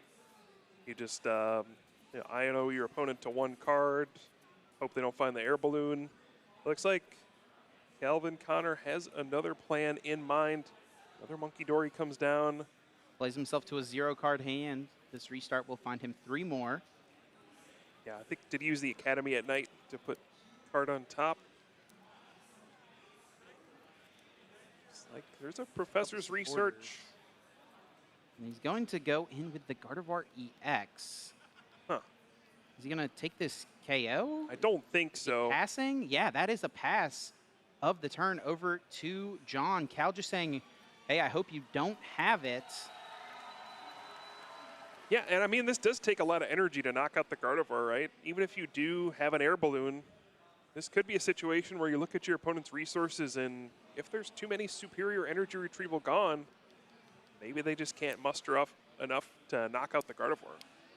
Oh, and a draw from the coin bonus is the air balloon. And does he has Boss's Orders, I believe, and Levincia and an energy. That'll be enough for him to close out the game. Just 1 prize card necessary. 3 energy discarded. John Ing takes the KO and takes the win in game number 1. Would have been cooler if we flipped heads on the Chansey, though. I won't deny it. Yeah, but John does take the first game there. I mean, that's exactly pretty much every turn what you're hoping for with the Golden Go EX deck now, right? Start off with the Buddy Buddy Poffin. You have the Genesect EX to set yourself up for turn 2. Just start attacking and really didn't slow down his momentum at all. Gardevoir deck, I mean, again, put up a pretty good fight. That's about as good of a start you could hope for with that deck. So, yeah. I mean, if I'm Cal in that situation, feeling like maybe this is not a great matchup here, especially with that Chansey. That's crazy. I think that's one of the reasons we've kind of seen Gardevoir not be quite as popular here at this tournament as we maybe would have initially thought. A lot of players recognizing this Golden matchup can be a bit of a struggle. We got off to the races pretty quickly in game number 1. John Eng taking that first KO. One prize card for him, taking down a Monkey Dory. Cal was able to respond, but it had to be with Gardevoir EX, which John was able to respond to in flow. Yeah, I mean, this is just trading huge blows back and forth. Make it rain, knocking things out. The Tool Scrapper was a big turning point and is one of the reasons that this matchup is so difficult now. Another new card that was introduced, well, reintroduced into the standard format, making an impact here. And then John did find that air balloon at the end. Yes, a top deck air balloon to let that Chansey float to the bench so Top you can deck make it rain. Middle of his turn. Yeah. That's my favorite kind of top deck. Yeah, there you go. Well, it's definitely John's favorite type because it led to him winning that first game. And Cal is going to kick things off. Did get to choose first or second. Does choose to go first here, which I think makes sense. You know, the Golden Go deck can be kind of, it can kind of run the Gardevoir deck over if it gets to go first. You know, get a bunch of Golden Go EX into play on turn 2, and it just creates a board state that can be really hard to overcome. Yeah, it's an interesting conversation I've seen players have. Like, what matchups should you go first or second against? And I think some players have decided it actually is difficult playing second against Golden Go because they can be aggressive turn 2 when they go first, and they can do it very consistently. So you see a switch up in strategy for saying, you know what, yes, you get access to playing supporter cards first. You can play your Arvin first, but I'm going to get an extra turn of relief where you're not attacking me. Checking of the prize cards here for John. I think I did see the Chansey and the redeemable tickets in the deck, so we'll see how aggressively he goes after that setup. That's one thing I am interested about with this list. You know, is it something that you just kind of do when it comes up, or do you really push for it and try to make that combo come together as quickly as possible? Yeah, it feels like something I would try to force every game, and I would definitely cost myself games just trying to pull it off. There probably is a good balance trying to figure out when you should go for it, when you should just forget it's in your deck. But it is an interesting option to have, and it does make playing this deck a lot more complicated because you always have that to think about. The prize cards for John, you know, a couple Buddy Poffin, not too bad. He's able to get this first one here, but 2 energy cards, a Superior Energy Retrieval and that Pheasantipede EX being prized once again. Kind of awkward things for him to navigate. That's why I play Redeemable Ticket. You know what? Touche, my friend. Touche. We'll see if it comes up. Yeah, you know, every standard format seems to have some variation of a way to kind of look at your prize cards or, you know, mess with them somehow. We had the Hisuian Heavy Ball in the previous standard format rotation. I know a lot of people were sad when that card went away. Now it's the Redeemable Ticket, which, if we're being honest, isn't used that much. It is highly unpredictable. It does, you know, put your prize cards back in your deck, but then you put out new ones, and who knows what those are going to be. Right. So you don't see it used very often, but in these situations, it can still be pretty solid. A pretty strong setup there for John Eng. A couple Gimmighoul and a Genesect DX, and now it is over to Cal Connor. Had a bit of a decision point there. Does he bench the Screamtail or just discard it with Professor's Research? Does ultimately land on discarding it. Does still have access to it later if he wants it through the use of Night Stretcher. An Earthen Vessel will be found discarding a basic Psychic. Talked about why that is so good in game number 1. It'll allow him to find a couple more energy cards, 1 basic Darkness Energy and 1 basic Psychic. Yeah, John happened to start with that Call for Family Gimmighoul. That's Does pretty only good play start. one of them. Yeah. Yeah, a 1-3 split of the Gimmighouls here. There's been a bit of debate, it seems like, between these Golden Go players about which Gimmighoul to play. There's also the continuous coin toss as an option. I'm a big fan of those types of attacks. I love a classic, I need to flip, you know, 16 heads to win the game. Yeah, another card that gives you bad ideas. I mean, you're already playing the Chansey stuff, might as well, right? Attachment for turn there from Cal onto the Monkey Dory, but no Technical Machine Evolution. Yeah, no Curlia even. That was a pretty brutal turn too. For Professor's Research, you're hoping to at least evolve into a Curlia somewhere, but yikes. That is not a good start, and this is not a matchup where you can really afford to miss for very many turns. This is not going well for Calvin Connor in this one, and John always talks about he has bad luck when he's on stream. We did stream him at NAIC, and he did lose in record time. I was there to witness that. And he has been frustrated at time, but so far, things have been going well, and he's keeping a cool head. So things are looking up. Yeah, John's definitely a very emotional player. He wears his heart on his sleeve, and he makes it known whenever he does not feel good about the way a game finished. I think he was overall disappointed in his season even. He had a pretty strong season, if you ask me. But, I mean, that's just kind of the heart of the competitor that he has. And I think we're going to see in this game why Golden Go got such a big boost in play after this expansion. Black Bolt and White Flare. We're seeing the Genesect finding a bunch of cards. We've seen that air balloon used in the previous game. And John is just really firing on all cylinders here. You're seeing how consistent Golden Go EX is now.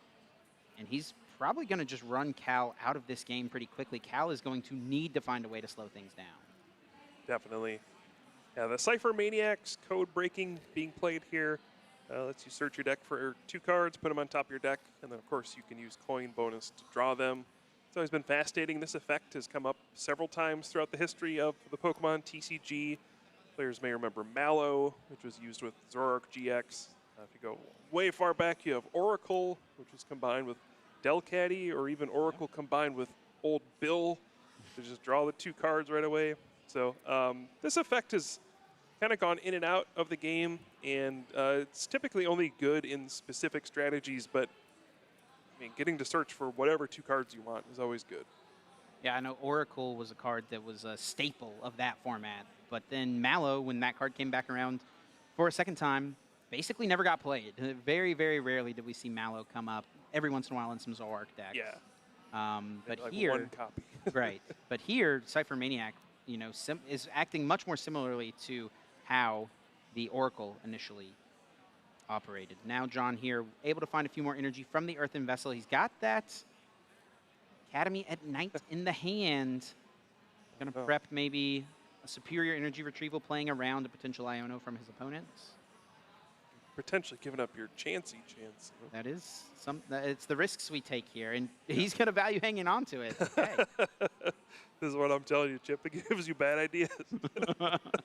But interesting to note, or worth noting, that John did specifically search out Lightning Energy to discard with Make It Rain, so that you can use that Levincia Stadium card to get them back later. So those small decisions do add up over the course of a game as well. And those are the kinds of things that you just kind of work through as you're practicing.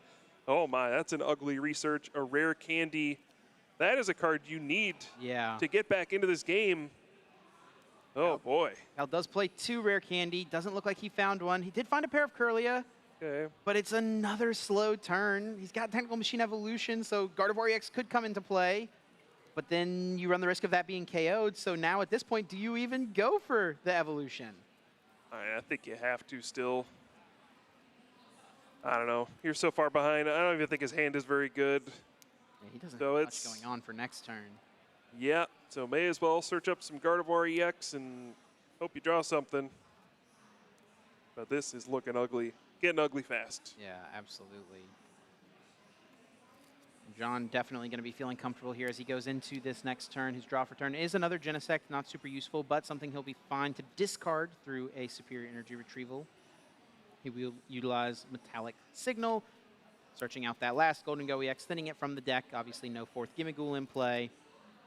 Making sure that is not something he'll draw into, and probably something he'll be fine to discard as well to some other sort of superior energy retrieval. Yeah, and that's just a bonus of the Metallic Signal. Obviously, it's great.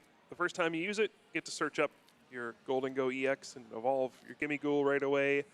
But even later in the game, just being able to search out cards and put them in your hand, make sure you don't draw them again, Especially, I don't think this version is playing these sorts of cards, but if you are playing other things like Scizor, Revavroom, even the non-EX Golden Go, those are cards you can just put into your hand as fodder to discard to like superior energy retrieval. So it's giving you resources throughout the game.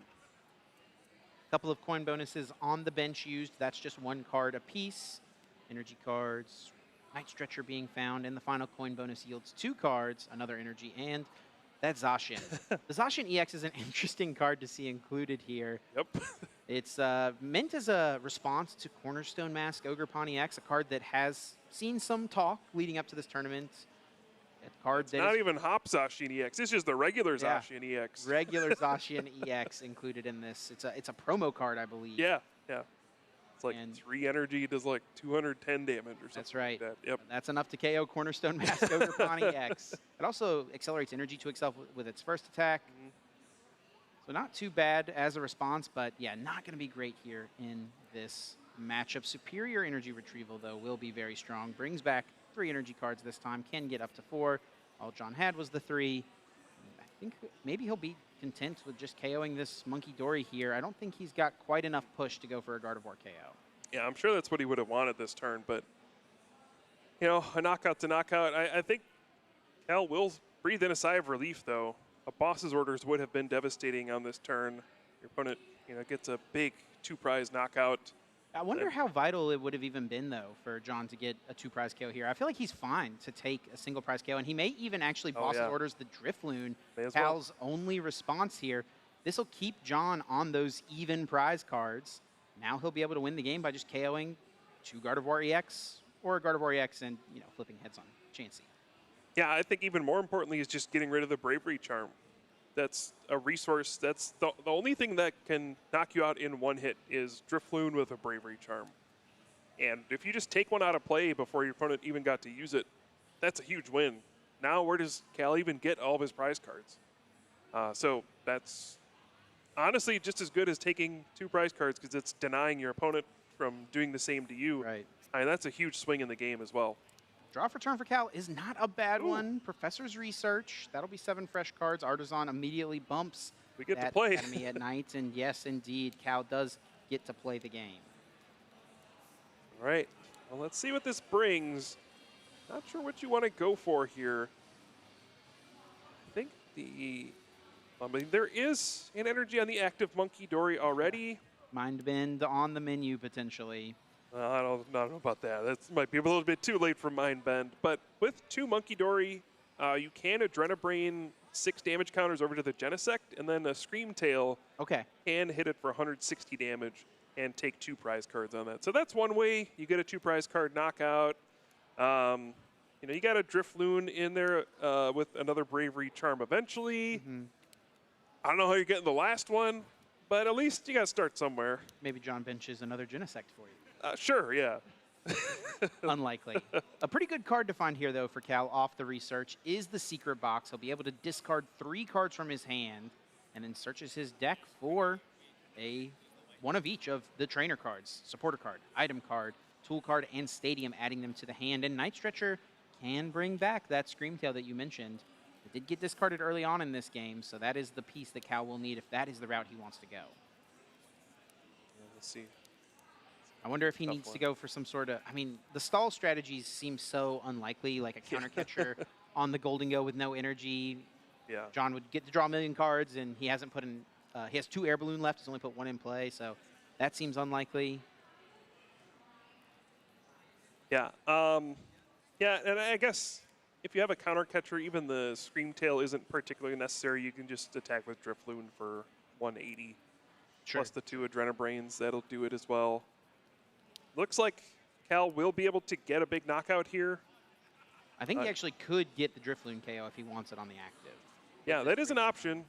You would then be scared that your opponent's going to play a Professor Turo scenario and pick up the Genesect. Sure. And we saw Cal in that first game. He went after Genesect as quickly as he could because he knows that is much easier for him to KO than these Golden Goes.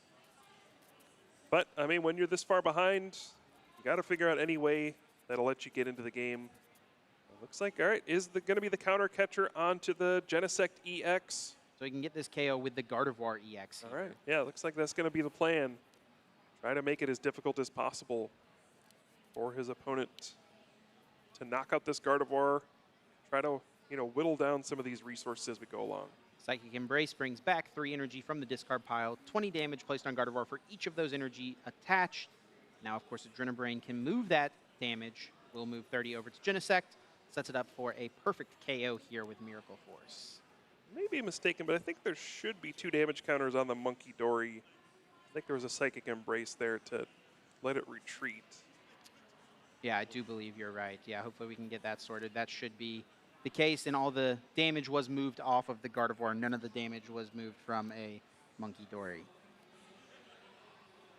So Cal here is actually loading up extra damage onto the Genesect, knowing that John has his own Monkey Dory, doesn't want to leave extra damage in play. Yeah, that is something you have to keep in mind. I mean, Monkey Dory is such an annoying card to play against.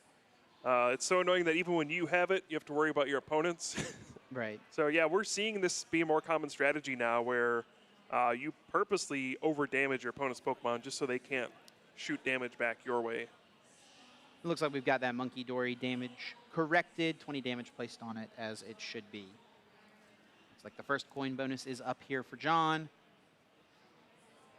We'll use Artisan first, though, thinning a Pokemon out of his deck, potentially. There is still one Gimmighoul hanging around. Might as well grab it out. I don't think too worried about letting Cal take that odd prize card at this point. Yep. Yeah, it does feel like John is still pretty favored in this game. If he can get a knockout this turn, he'll go down to 2 prize cards. Still have the prospect of a Chansey somewhere. We just want to see it happen so bad, Kyle. Yeah. It almost happened. Yeah, I mean, at least we got to see one played. The ability was used. That's true. He did flip tails. I'm still sad about it. It's still unsatisfying. Gimmighoul comes down from Artisan. Now we'll see a bunch of cards being drawn here. I don't really see many other paths here for John other than just KOing this active. No real reason to try to get around this with a boss's orders or anything. KO Gardevoir EX, take 2 prize cards. But what else on turns like this do you think are valuable things for a player to do? Yeah, it's mostly just trying to set up yourself to attack in the next couple turns. Try to thin out your deck as much as you can. And you're probably going to have to play superior energy retrieval, so it's trying to get kind of like junk cards in your hand that you can throw away to pay for the cost, but also make sure that you don't draw these cards on future turns. You're really just trying to get your deck down to kind of as small as possible so that if your hand gets disrupted, you can just not miss any momentum and keep attacking. It feels like you may need to get, this turn is pretty straightforward. You just knock out the active Pokemon. Sure. Next turn, though, you may need a combination of things, whether it's a Tool Scrapper to get rid of the Bravery Charm out of Drifloon, or, boss's orders to go after a Gardevoir or something like that. So you want to get the knockout this turn, but also leave yourself in a good position to win on the following turn. Having not played a supporter just yet, John does have options here. Boss's orders in hand and Cypher Maniac's code breaking. Now the Cypher could be used to try to set himself up for the future like we were talking about, but he's actually going this boss's orders route. What's he got in mind here? I guess he just doesn't want to see Adrenabrain get used. Limiting Cal's options as much as possible. Maybe thinking he wants to force Cal to KO with Drifloon, right? I mean, a triple Monkey Dory is a way that you can knock out Golden Go without a Bravery Charm. Yep. So that is something to keep in mind. And then now if Cal is forced to go with Drifloon plus Bravery Charm to get this KO, John has the possibility to win this turn with Tool Scrapper plus Boss's Orders or Counter Catcher. Yeah. Iono being played, though, and John did not set himself up here. There's no Academy at Night. There was no Cypher Maniac, so this is where, as John, you got to hold your breath a little bit. There is the Pheasantipity in the prizes as well, so he may be left with just a few coin bonuses to try to bail him out here. Has Cal found a way to fight back here? He's going to be able to probably pick up a 2-prize KO here, and if John does not get the win on the next turn, Cal could potentially find a way to take his final 2 prizes. Yeah, I mean, this is, I think, why people find it so annoying to play against Gardevoir. It feels like you're winning the whole way. Right. It's like, how could I possibly lose? And all of a sudden, you know, your hand gets disrupted a little bit. There's a Drifloon coming out. That's like, wait a second. Am I losing this game? Like, when did that happen? I was up like 2 or 3 prizes. All of a sudden, I need to like draw boss's orders plus some perfect stuff. And then you miss. You're like, oh, I guess I lost. And that could be what's happening here. It looks like time did get called. Yeah. This is going to get a lot more intense. Definitely. So Cal was turn 0. John will now be turn 1 here when he draws his card. So John, with 2 turns remaining, has 2 chances to win. You know, this turn, turn 1, or potentially turn 3. Cal will be left to just turn 2. And if Cal can't win on turn 2, John is going to win this set, right? If you go to time in game number 2, you don't have a resolution of game number 2, the person who won game 1 is the winner of the match. So John maybe could pivot the way he's thinking about things here as opposed to thinking, okay, how do I win this turn or next turn? He could just pivot his thinking to how do I make sure my opponent doesn't win? And if Cal can't win, you know, John is going to close out this set. Doesn't even have to win this second game. Yeah, it does feel like in this situation, those routes are probably going to be the same. Sure. You can't just ignore this Drifloon. Yeah, the easiest way to not lose is just to win. I like that. Silly as that sounds. Someone needs to put that on a T-shirt. Okay, we do see a Chansey. I think Artisan found that Chansey. John just trying to thin the deck here. All right. Didn't expect that one. Yeah, can't say I did either. See the wheels turning here for John. Yep. There. Now the Drifloon would get KO'd to a Tool Scrapper. So a Tool Scrapper KO plus Boss's Orders is John's easiest way to just win the game this turn. Yeah, you do need a bunch of energy still. But yeah. Yes. And that is the issue here with Cal having played Iono recently. John's left with not too much, and it seems unlikely he'd be able to piece it all together. Now, he does have Levincia left. Yep. He does have quite a few Superior Energy Retrievals. But not only does he need Superior Energy Retrieval, he needs cards to discard. And he's got to find them here off these coin bonuses. Yeah, looks like he's got an Arven in hand as well. So, well, Arven doesn't really help you when you need to play Boss's Orders. But the interesting is you could play Counter Catcher before you play the Tool Scrapper. He could play... Oh, the ticket! And he has the Tool Scrapper, okay. Yeah, the Counter Catcher is definitely something he could utilize here. Counter Catcher plus Tool Scrapper plus KO. And I actually, has he used Energy Search Pro? I don't think he has, and there's probably a handful of energy still in the deck. I think he maybe needed to find like a piece off of that coin bonus. He needed to find like... Please play the ticket. Oh, he's played the ticket. We're doing it. Is the Chansey on top of the deck? Is he? He's just got to hope it's on top of the deck? Yeah. He's not set himself up for this. Redeemable ticket, shuffles those prize cards, places them on the bottom, and he's going for the ticket, trying to put a Chansey into the prizes. I got to see these new prize cards. 3 new prize cards laid out. Oh. No Chansey. Ooh. He All right, increased his odds for this play by getting one in play with the Artisan. What's he thinking? He did have Pheasantipity EX in the prize cards, though, so that was not just a Chansey play. This is what he's thinking through. He wants Kyle. We're too focused on the Chansey, man. We're not focused enough on the Chansey chip. Nest Ball for Pheasantipity. That's what John was really looking for here. He needs to draw more prize cards. He can win the game by gusting Gardevoir, getting a bunch of energy, and KOing it. He's got coin bonus for 2. He's got Pheasantipity for 3. That's a lot of cards drawn. Does he find Levincia? Does he find Superior Energy Retrieval? And one of the downsides here of that redeemable ticket, he actually did put the Levincia into the prizes. 3 cards from the Pheasantipity. Does find Cypher Maniac. Yeah, I don't know if that's going to do it. He can get the Counter Catcher. He can get a Superior. Probably not enough energy, though. Now you can get the Levincia off the prizes. Oh, he would get the... Okay. You are right, Kyle.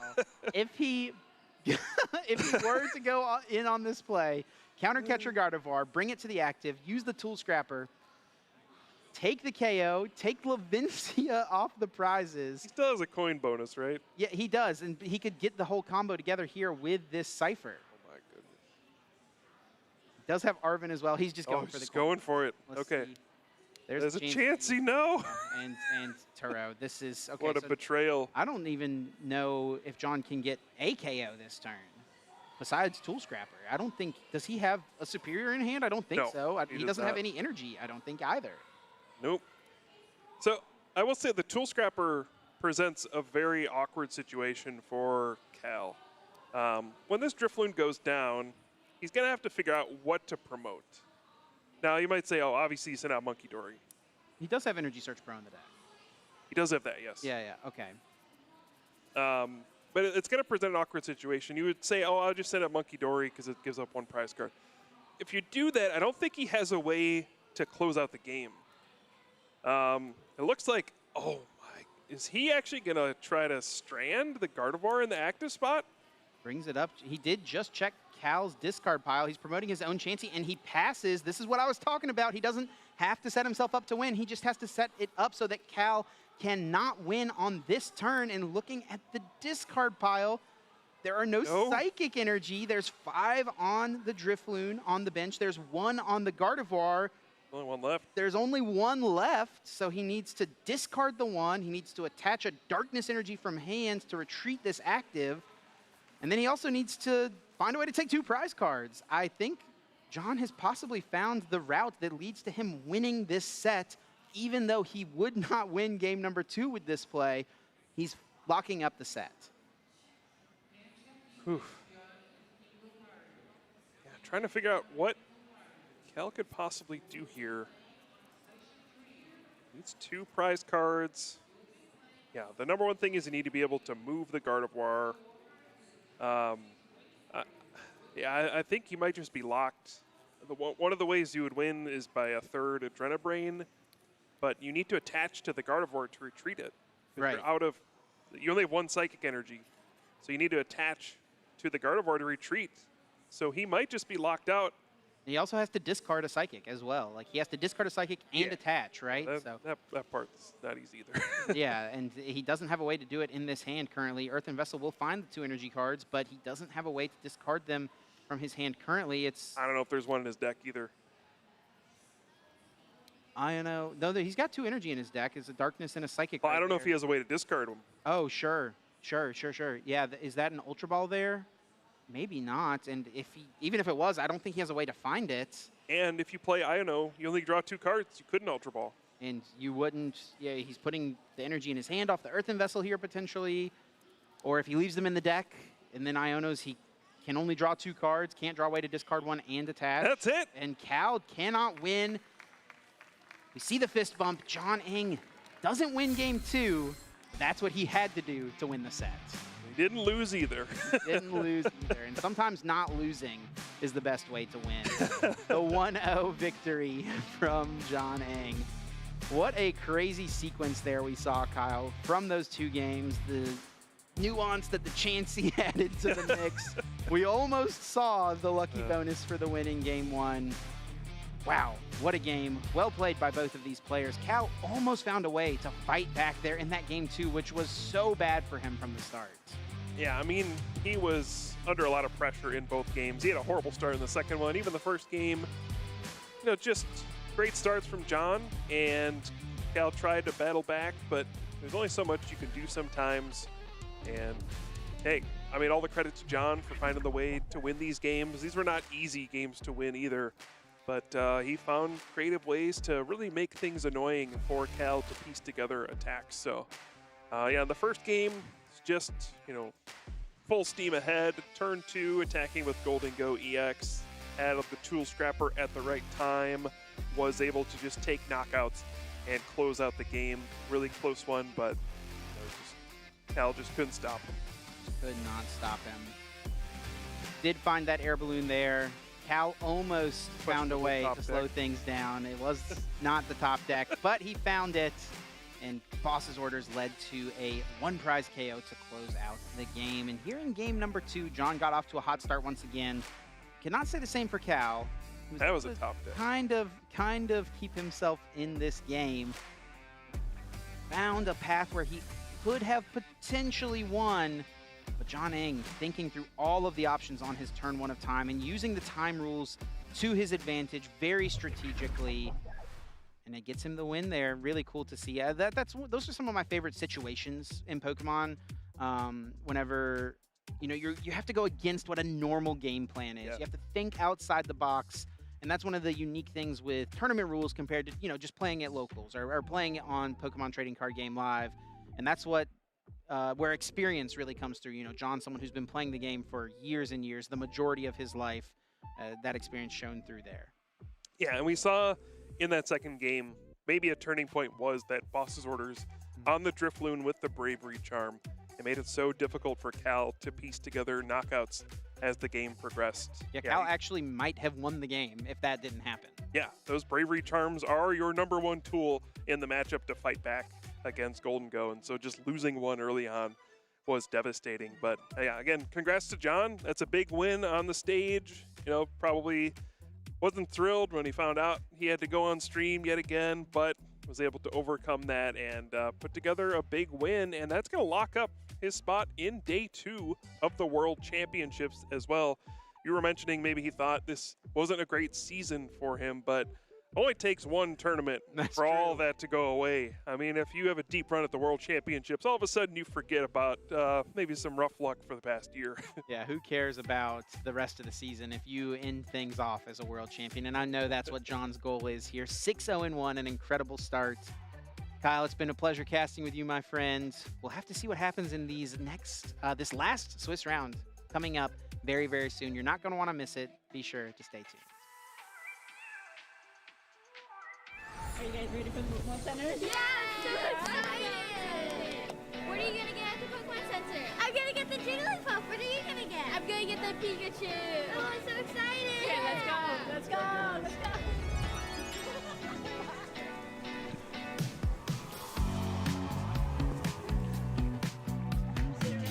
Yeah, let's go! Yes, we need to get these. Oh, this one. Oh, side out. Tatsugiri! Oh!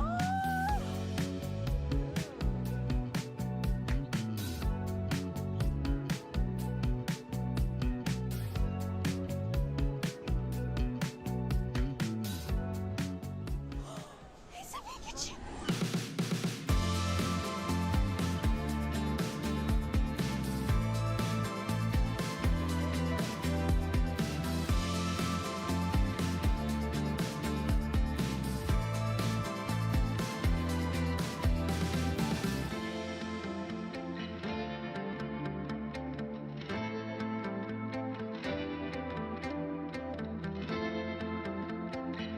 Tough choice. Remember, you can only have one.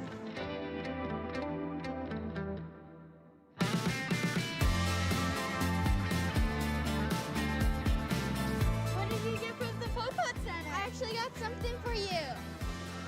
Thank you! That's so cool. I actually also got something for you. I got a Pikachu. Thank you! Oh, let's head to the arena, okay? Okay! How many Pikachus do you think you have? Too many, can't count. What are you gonna name your Jigglypuff? Probably Iggly Biggly Bop. How's everyone doing? Welcome back to the World Championships. Ethan Heggie here with Freya Pierce. How y'all doing? And we are here to do a little bit of Meet the Casters so you can get to know us a little bit better. We've got 4 questions plus a spin or 2 on the wild, so let's just go ahead and jump into things here. First question, Freya. What is your favorite Pokemon? So there would have been a time where if you asked me this, I would have said it'd be one of 3. It would have been either Lugia or Natuozatu. Psychic Flyers, I played a lot of Pokemon Silver growing up, so that was probably the game that I got most into Pokemon-wise. But now I've played Scarlet, I have absolutely fallen in love with Koraidon, so now it's got to be Koraidon. I love that bike lizard. Koraidon's great. Speaking of bikes, electronics, close enough. Give me Rotom, that's my boy right there. Mo Rotom, the GOAT, absolute lawnmower of a guy. Anyways, World Championships. We're here in Anaheim. There have been World Championships now coming up on 20+ years of Pokemon action. I haven't gone to 20 World Championships. I'm sure you haven't gone to 20 World Championships, but you've gone to a lot, Freya. What's your favorite memory here at Worlds?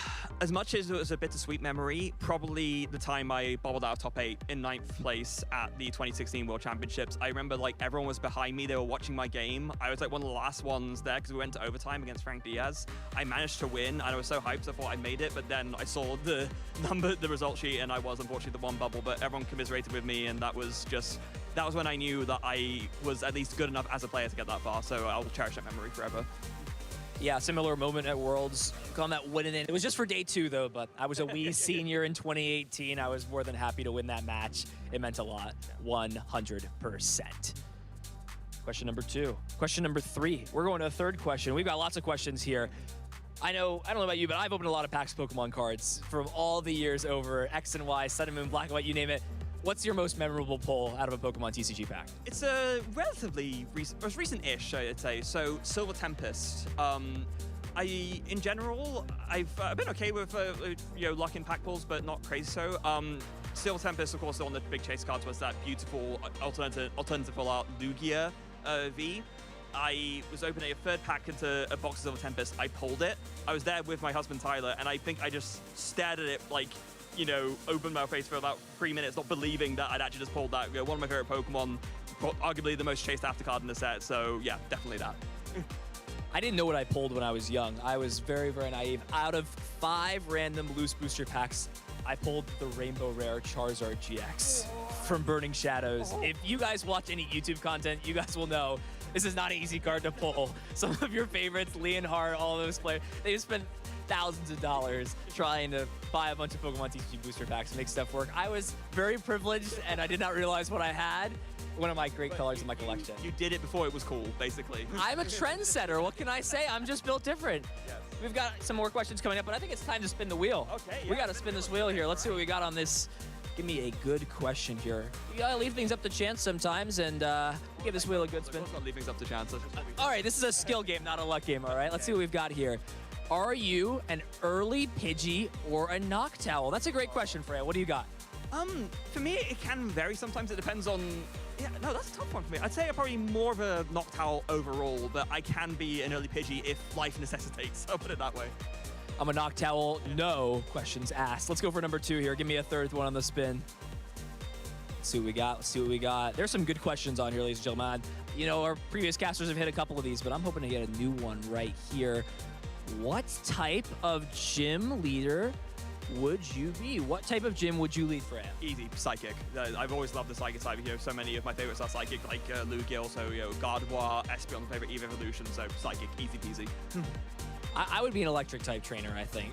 I'm back and forth about it, but there's a lot of chill electric type Pokemon, right? I think I'm rocking with that. All right, I think, yeah. On that note, I meant to say earlier, Rotom, underrated choice, so good taste. Again, I'm a trendsetter out here. Come back in like a year or two, everyone's gonna be like, oh, Rotom, that guy's so cool, right? That guy is the awesome. That guy's the GOAT. All right. We go for 3? We're going one more here. We're going one more. We got to hit it off on a good one. Let's see what we got. Let's see what we got. Oh. No. We can't have that. No duplicates out here. Okay, here we go. Pokemon Snap or Pokemon Stadium. This is going to be a controversial one. I can already tell. Freya, what do you got? I'd say Pokemon Snap, but purely because I played that one more growing up. Pokemon Stadium, I never had an N64 growing up, but I remember playing Pokemon Snap at a friend's place, and I always enjoyed that. And I've enjoyed the new one as well on the Switch, probably. So Pokemon Snap, I would say. While I hate to admit that I was bored after both games, and they're a little bit past my time, I will say I have gone back on the Switch and played the Pokemon Stadium minigames, and they are peak. They are top tier. Speaking of top tier, we've got lots of trainers out in the field this weekend trying to prove themselves and immortalize themselves in Pokemon TCG history. Freya, to wrap it up, who you got winning Worlds? Who's taking it down? I think Tord's time has finally come. He's gotten 4th for the top 4. He's gotten 2nd. Surely it's got to be now. Like, it's if not now, then when? You know what I mean? Like, yeah, I'll put my money on Tord. I think this is Ian's year. I think Ian's going all the way. I think it's a lock. I think nothing can stop him. This guy is going to have a final to his season. He is back with vengeance. Let's see what happens here at the World Championships. Hopefully, you learned a little bit from us and met the casters. Hopefully, we'll see you guys soon, and make sure you guys enjoy the rest of this World's action. Well, we learned a lot there about Ethan, mostly that he's very young, and on the other side, Freya, a plethora of experiences to lean on. An amazing chance for us to catch up with the casters, but for you guys at home to catch up with what's happening here in Anaheim at the World Championship. We've had 7 rounds of Swiss in day 1, and we're about to go into round 8, taking you through a win and in. My name is Mike, and I'm joined by the genius himself, Joe Bernard. No one's called me that before. First time here at the World Championship, and Joe will be giving you loads of insight about what's going on the stream, and I'll be taking you through all the action as we enter the round 8. Yeah, this one sells itself, Mike. If you win this final match, you're making it into phase 2 of the competition. You still have the chance to become a world champion. We will be having to say goodbye to one player in this final round if they're not able to progress and win. And well, that's the tough rub of the green at the World Championships. There are no prisoners here. Every single round of competition has been fierce, and this one is going to be booking your spot into day 2 of the competition. Well, lots of players have already booked their spot for tomorrow, and many of them we've seen on stream. Irvind, who we had earlier on, is currently the only 7-0 player, and what an interview it was afterwards, hearing how he plays. He plays with his gut. He doesn't think, he just plays and does what he knows is right based off of a feeling. Yeah, and a number of names stand out here from the standings. These have been players we've been seeing at the top tables for not just this season, but many a season. We've just seen John Eng with a fantastic performance in that previous round. Also saying Mateusz as well. I know a player, Mike, that you always keep your eye on. A very innovative deck builder, playing a really interesting list of N Zoroark EX, which not many players touted this weekend. Also seeing Aban up there, and Piper as well, of course, coming off the back of a fantastic NAIC run. These players are all putting themselves in fantastic standing for not only finishing the day strong, but carrying that record into day 2 of the competition. And those of you who just missed the round 7 on stream, John Eng playing an incredible game with that Golden Go, the most popular deck here at Anaheim. And it was masterfully created with an interesting tech card. I think that's been the name of the game. Looking at these decks, it's that kind of familiar 55 cards that we know and love of each archetype. And these top players have come up with 2, 3, 4 cards that include in and change up certain matchups. In many cases, it's to try and skew the prize race. In others, it's to try and tech for something like Golden Go. How do these players come up with these ideas, Joe? I think specifically for Golden Go, it's been seen as too linear, and these players needed to have that little bit of extra push, whether it is that extra exchange of prizes. Yes, flipping coins with Chansey seems odd on paper, even with the redeemable ticket package, but that's a way to push yourself from an unwinnable position to instantly taking the game away from your opponent when they thought they were in the ascendancy. Especially something like Chansey, when your opponent has no interaction in this instance. John thinks he's ahead because he has this package. His opponent thinks that they're ahead because, you know, 3 prizes is safe. Golden Go can typically only take 2 in 1 turn. So this is a way that you can completely sweep the rug out from under even very experienced pros. And I think a lot of these surprise tech inclusions, we've even seen, I think Vianney as well, as also playing the Ceruledge EX Briar combination within the Golden Go list. So a lot of the Golden Goes, whether it's Dust Noir, the Chansey, which a handful of players are actually opting for, having a Briar package, having some single prize attacking threats, all of these inclusions have really pushed that Golden Go far. Well, it's not just the TCG happening here at Worlds, not just the Masters Division.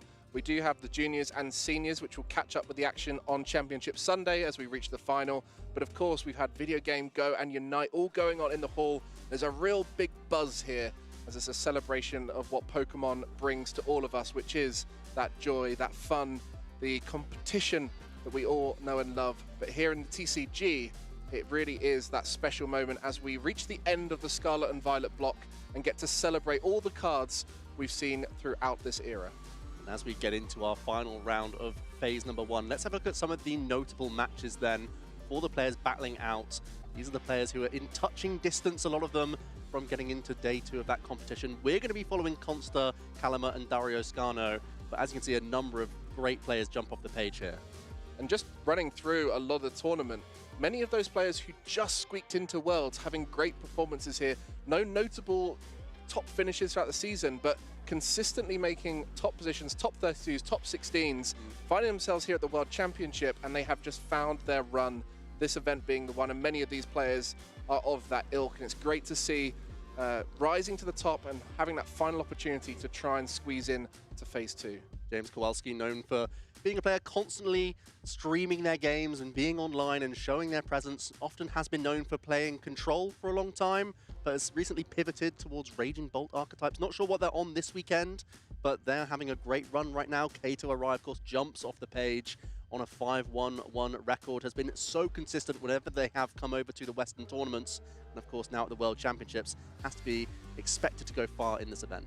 We saw Calvin Connor just losing on stream to someone very familiar from the region. Now going to have to go against another player often seen in... Well, they're familiar, yeah. Very familiar. And consequently has another chance to try and make it into phase 2. And that is the name of the game. Can you get that 6-1-1 record or better to confirm your spot and a chance to try and battle for the top and make it into the top cup? It's not even a question whether or not these players are proficient with their decks. It's come down to their preparation heading into the tournament. It's come down to the small slices of luck along the way based on how you've drawn throughout the day, as well as your matchups throughout the day, but also squeaking those percentages and putting yourself in the best position possible is how our players have landed within touching distance of phase 2 of the competition. Honestly, seeing all these 5-1-1 records, these players are all going to have to keep going on this run and continue to have flawless situations for the remainder of the entire tournament if they want to make it into the eventual top cup. Well, our players are just shuffling up, ready to go with our round 8, the final round of today at the World Championship. And it's going to be 2 notable faces from the European region, Consta Kalama and Dario Scano. Both playing archetypes that they have played for a number of tournaments, a number of major events already in the season. Dario picking up my caster prediction, the Flareon EX, which is really exciting to see. He's playing an interesting list as well. As we have headsets on, we can talk about it. The Wellspring Mask Ogerpon EX is inside the Flareon list, and I think that's one way you can try and catch out the Gardevoir players in the opening stages. Gardevoir is one of the few Stage 2 archetypes that doesn't play Buddy Buddy Poppin'. They just rely on Artisan and Nest Ball, as well as Ultra Balls, which means sometimes you can catch a Gardevoir player with only 1 Ralts in play, and that's when a Wellspring can pounce.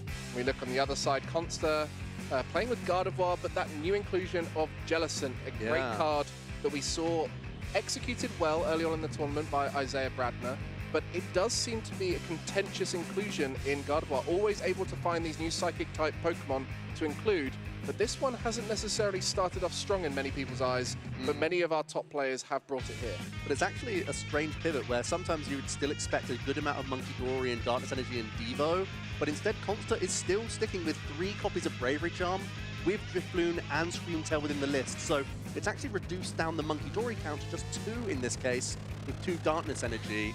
So it's trying to go more aggressive with the single prizes, which could still come up massively in this matchup, knowing that Dario is going to have these multi-prize Pokemon well in range. So we start to see some prize cards here coming into our final game of the day. Well, both players will be wondering what's going to be prized, but they won't find out until their first deck check as they are about to begin their round 8. Many things we'll get to talk about there, Joe, but for now, let's talk about the pressure for these players, as this match is the one which decides whether they carry on. Dario and Consta will be flipping over their active Pokemon and finding out who will be making day 2. Talk about pressure. You've had a great day so far. You've taken a couple dodgy situations, a couple ties for Consta, 1 loss and 1 tie so far for Dario, so not much room for error at any point here. It's got to be playing to your best and hoping that the draws go well. We've seen the fist bump, which means we're getting into that Swiss round number 8. Dario is kicking things off with a Hoot Toot and also has a Nest Ball already available, and that's all you need to get going, Mike. Yeah, that Nest Ball will be hopefully finding a Fan Rotom, maybe even looking to try and find a Terra Pokemon too. It depends on the rest of that hand, but a deck check will be happening for Dario now, as there are lots of important cards in this deck. One of the hardest decks to prize check for because you have so many one-offs throughout. One of those prize cards that I spotted actually was the Gravity Mountain Stadium card, which is a one-of within Dario's list, and that's one way that even a Flareon EX can reach into a Gardevoir EX by reducing the hit points by 30 into Stage 2 Pokemon. So that's definitely something that Dario has to take note of and come into his thinking of how he's ever going to deal with Gardevoir EX throughout this matchup. And that prize check will be looking for the energy cards, of which there are 5 different types in this deck, something that is only really possible in these Crispin-based Noctowl engine decks, as it allows you to search for 2 different energy cards and put them onto your Pokemon, well, 1 onto your Pokemon, 1 to the hand. But it's really the key part of this deck and how you can accelerate. But that Fan Rotom will be the target of the Nest Ball, an incredible card with a Fan Call, allowing you to search for 3 colorless Pokemon with 100 HP or less. Yeah, the Flareon Evolutions toolbox is definitely a high maintenance deck, but from just one ball search, a Fan Call can really get you access to all sorts of things. Not only can it help you grab additional Hoot and Noctowl for a following turn, but also, as we can already see, you can grab your colorless Eevee here as well. And with already, I believe, a Terrestrial EX in the hand for turn 2, that's setting Dario up very nicely to unlock his Jewel Seeker.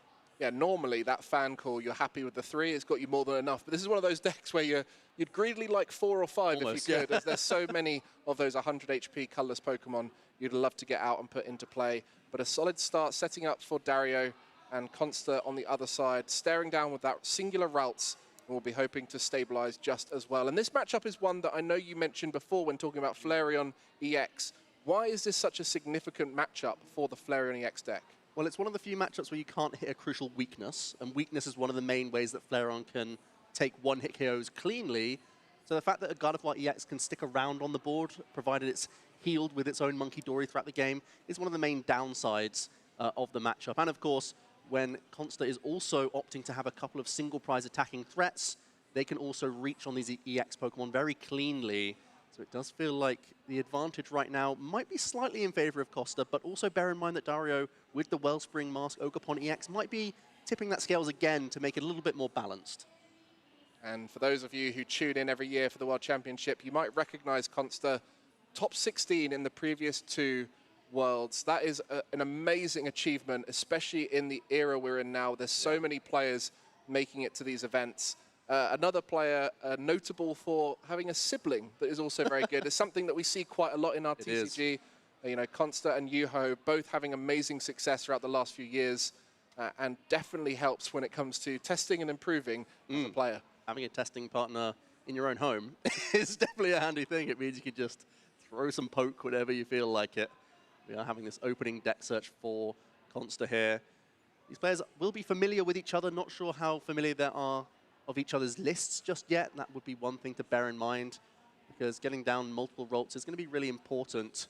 Consta may be thinking about Wellspring Ogerpon. He may also be thinking about the threat of a Sylveon EX. There's so much in range of a Flareon toolbox that you have to really prepare for a number of different game plans that your opponent can employ against you. So trying to navigate your board with how you search these Pokemon with this opening Nest Ball is going to be vital. Well, as we find those prize cards, just noting them down in the notebook, great way to keep check of what you've got, and especially in these high-pressure moments, it's easy to forget halfway through. You take a few prize cards, and you're thinking, hang on a minute, what's in my discard, what's in my hand, what's in play, and you can't really prize check later on, so able to just keep that memory out of your mind and allow you to keep referring back to it, as another Ralts will be making the field. And it's key in these matchups, especially knowing what we know of that Wellspring Ogerpon. You do have to make sure you keep plenty of options available just in case your opponent is able to dismantle your board in one turn. Yeah, Consta may be thinking that just getting second Ralts down puts him in a fairly good stead. We'll see the rest of the hand, whether or not there's any supporters to come alongside this. Obviously, something like TM Evolution is a great sort of turn-ending action that you look for, and it looks to be an Iono here being thrown down, so we can see an additional 6 cards, and also, crucially, putting one of those Noctowl that Dario searched on his first turn to the bottom of the deck. There's no guarantee now that there's going to be Jewel Seeker action on turn number 2, so it's a great pickup, and actually a great 6 cards here from the Iono.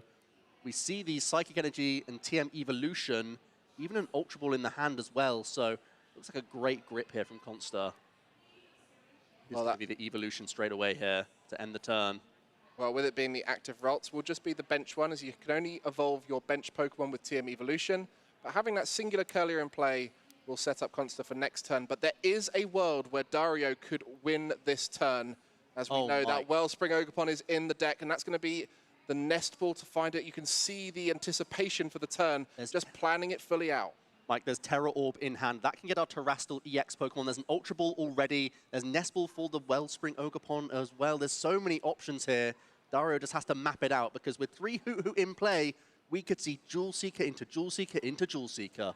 And that could certainly be a way that we can find access to a switching option, a Crispin, as well as a Sparkling Crystal. That's what we need to access here for a Torrential Pump turn 2 victory. You guys at home, I'm sure you're thinking, hang on a minute, that's not meant to be in this deck, but that's where Dario has stood out in this tournament. That singular card has been opted to be played, and it's moments like this where it could come in clutch. There is that Stellar Crystal to be able to reduce the attack cost. You also have the Crispin, so it just has to find a way to do all of that in this turn. But there was one prize card that could be notable in this moment, is that Professor Turo's Scenario. Air balloon that we can search still, Mike.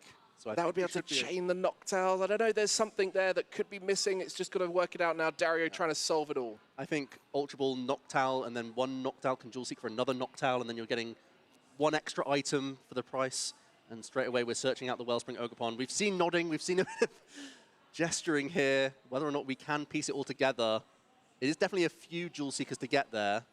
Getting rid of one Hoot here from, this is the Ultra Ball now. Also going to get rid of a Nest Ball. Is it possible for Dario to make it happen? We know we have access to a lot of the deck here. Wow. See already the Air Balloon. Constant just sort of eyes darting. Yeah, a second Ultra Ball. We haven't actually...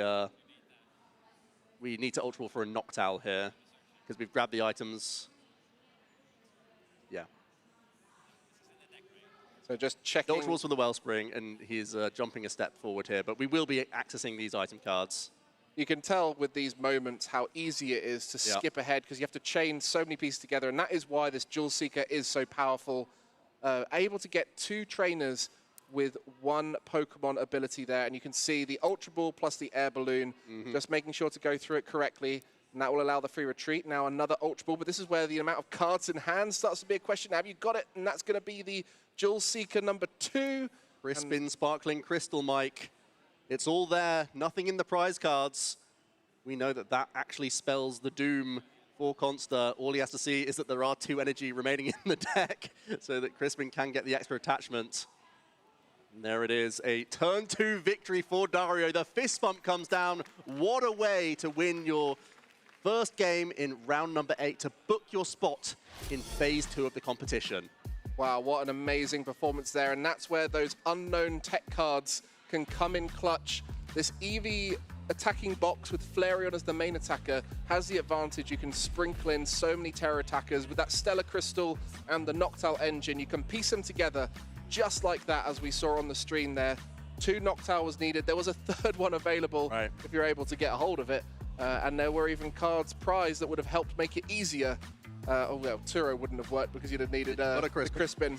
But you can see how much these kind of chaining of attacks can be possible when you've got the Noctowls available. And I think Consta on this occasion will be thinking, hang on a minute, now I've got a plan for that next time. Got to bench a little bit more of my my Pokemon options I have available. There's a couple questions going through his head right now. First of all, does he still opt to go second? Oftentimes Gardevoir chooses to go second, but then you're facing a Noctowl engine, and they love going first, of course, because then they have access to the Jewel Seeker straight away. I think Consta pointed to himself there, so perhaps he is now changing up the strategy straight away.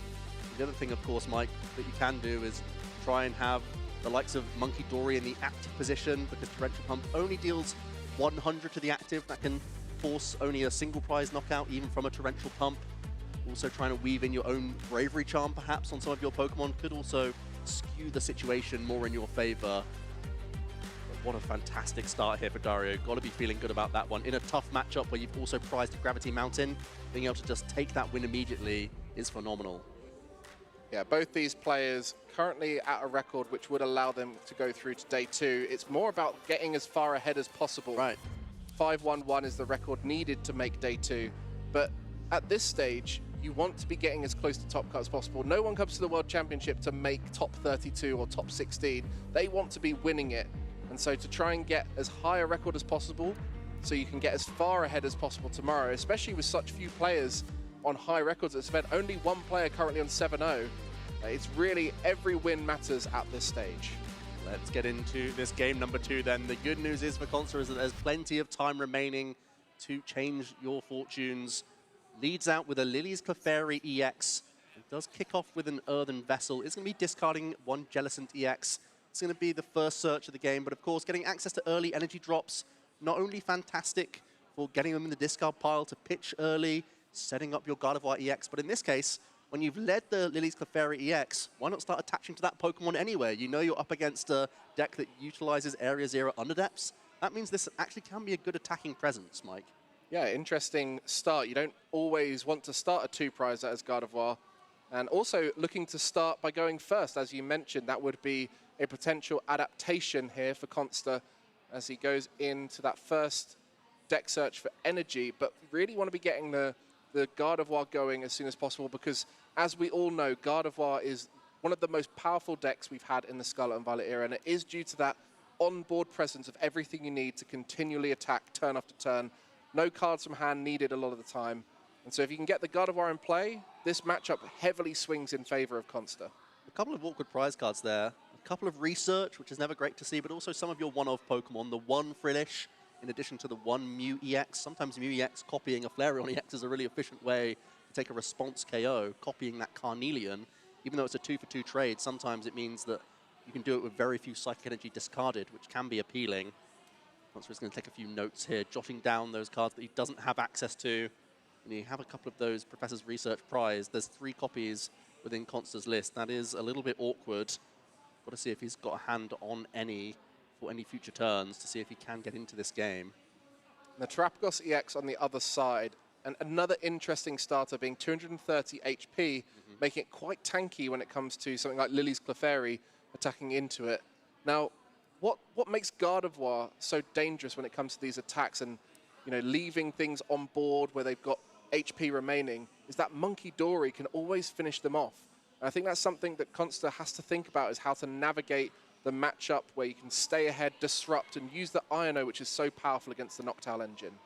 Yeah, it's actually beneficial oftentimes to keep damage around on the board, to play around Pheasantipity EX and just deny your opponent from draw power.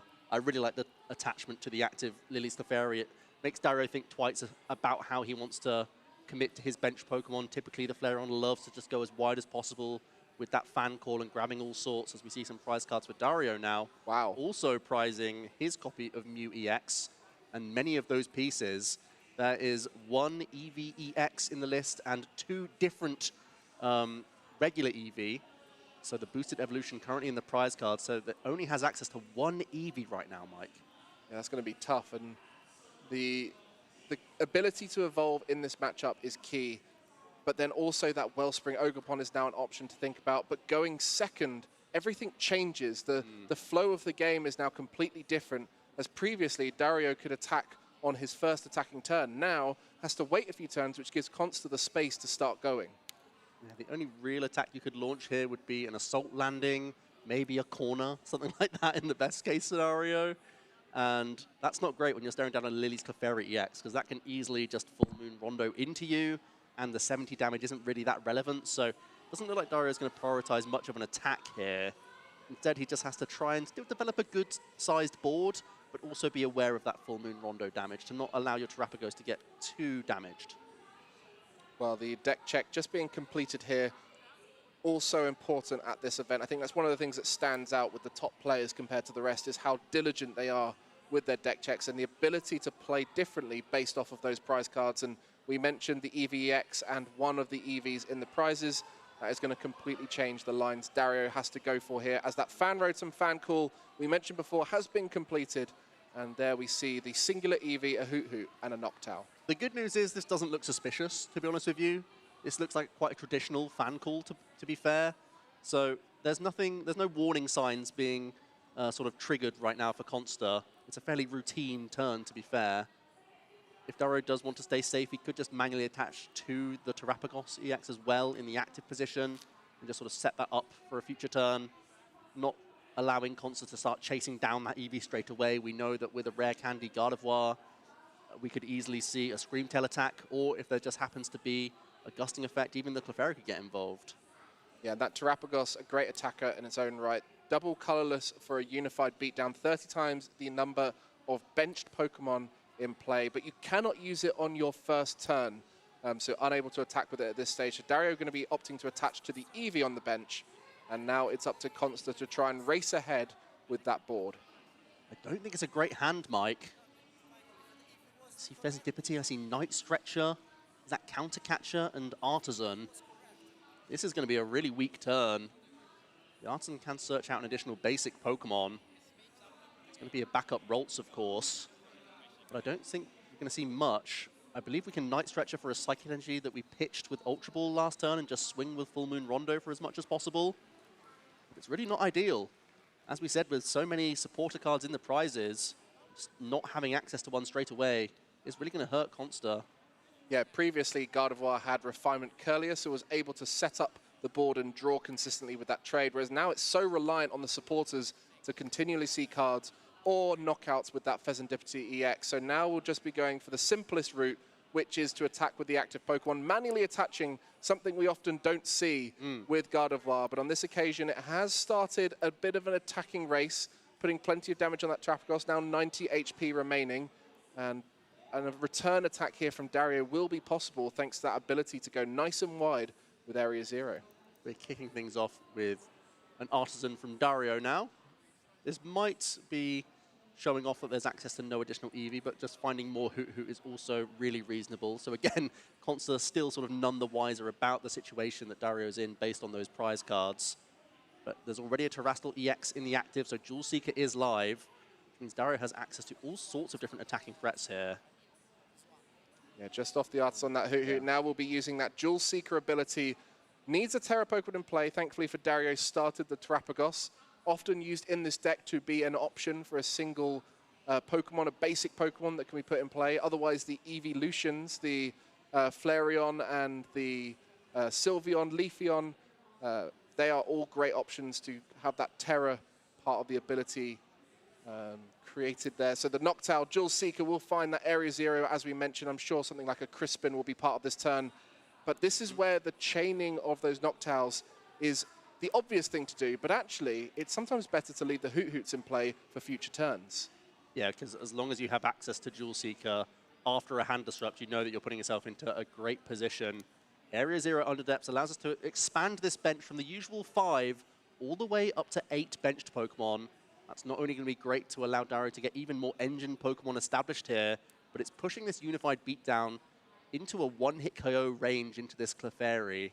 With only 190 hit points, it shouldn't be too difficult. I believe there's also some additional basics in the hand here. So Dario will be getting a nice response KO here and going 2 prizes up once again. We mentioned earlier there's 5 different types of energy in the deck.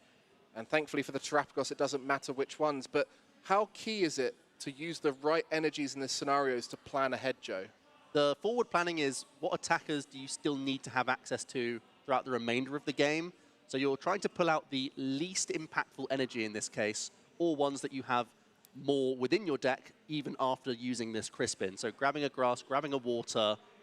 It also threatens a Crown Opal, interestingly enough. I don't think it's that fantastic, but it could be something you go for. Actually, we're going to swap out for a Fire Energy in this instance. Both are still going to go onto the active Terrapagos EX here. So we're really looking towards that Unified Beatdown as the main option right now. Dario is just going to sort of keep up with that pressure. And we'll also be putting down a Pheasantipity EX here, which sets him up quite nicely when there's a damaged EX Pokemon. Or are we going to hold the Pheasantipity here? Just doing some beatdown math right now. I think does need it down to be able to knock out the Lily's Clefairy, just to get that 210 damage, just to get it over the threshold. And as you mentioned, a great card to have in play for future turns. Right. They're knocking out your Pheasantipity, they're not knocking out your attackers, so you can often keep swinging afterwards. And on this occasion, I think Consta's going to be looking at his board and thinking, hang on a minute, last time I was here and had 2 Ralts in play, they both got knocked out, and now there is a new option to play around. Oh, it's only a Gardevoir. Flip the script, though, to get back into the play.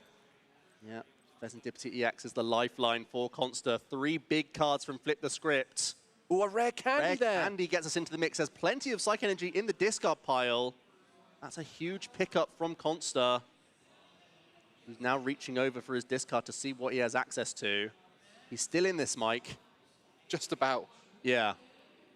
Does seem to be hanging by a thread, but at least you can maintain the prize race. See a manual attachment onto Gardevoir EX. You are going to have to still Psychic Embrace twice onto the Gardevoir, putting it in range of a Flareon EX. Typically, you love to attack with the Gardevoir when you combine it with a Monkey Dory to offset some of the damage you're putting on yourself. But in this case, it's a real downside. Will Consta opt to use the counter catcher here or just take the prizes in front of him? It's a tough call here. Yeah, we know the Terrapagos can't reach on the Gardevoir very comfortably. Taking a single prize knockout is always okay when you have Monkey Dory that can sort of mop up prizes later. He's sort of shrugging, though.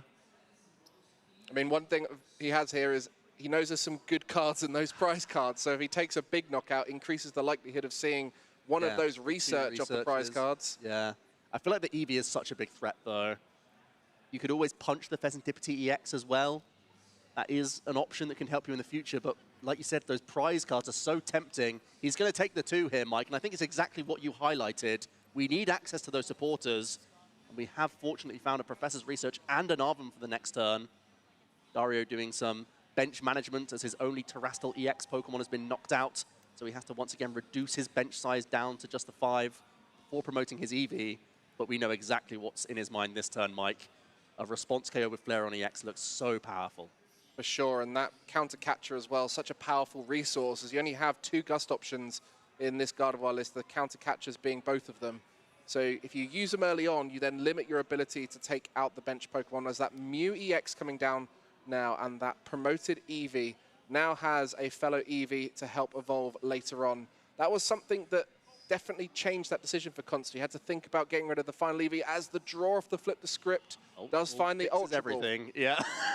Ultra Ball is all you need in this deck. That's the wonder of Jewel Seeker. Getting access to your Noctowl gives you access to your entire deck with a combination of 2 trainer cards. That's going to be plenty for Dario. Has access to Crispin plus Terra Orb, I imagine, is a good combination here. Depending on how many cards in your hand, you might want to keep going lower and get additional Jewel Seeker, but keeping more Hoot around on the board, as we've said, Mike, is always handy. And Dario quickly going down to just 2 prize cards remaining, taking the only stage 2 off the board in rapid succession is looking great for him here.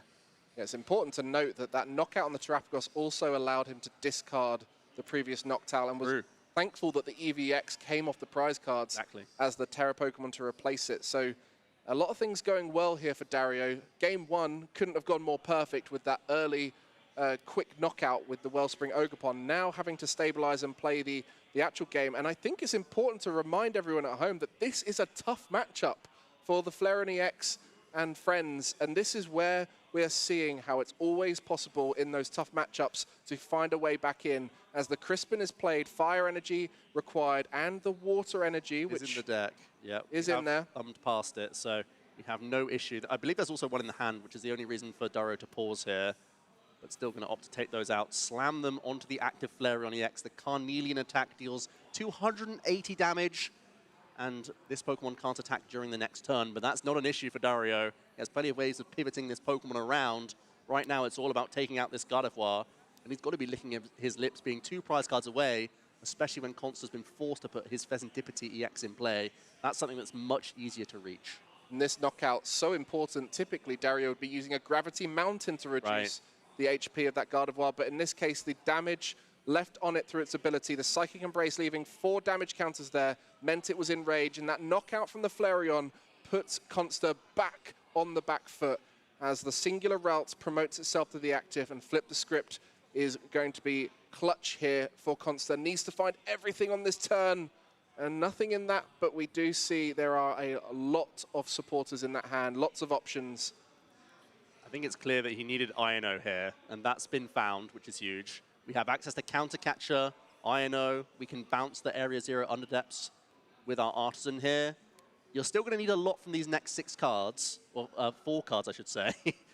But you can at least try and put yourself out of range of losing on the spot. And honestly, Consta's that far behind right now that it's going to be vital.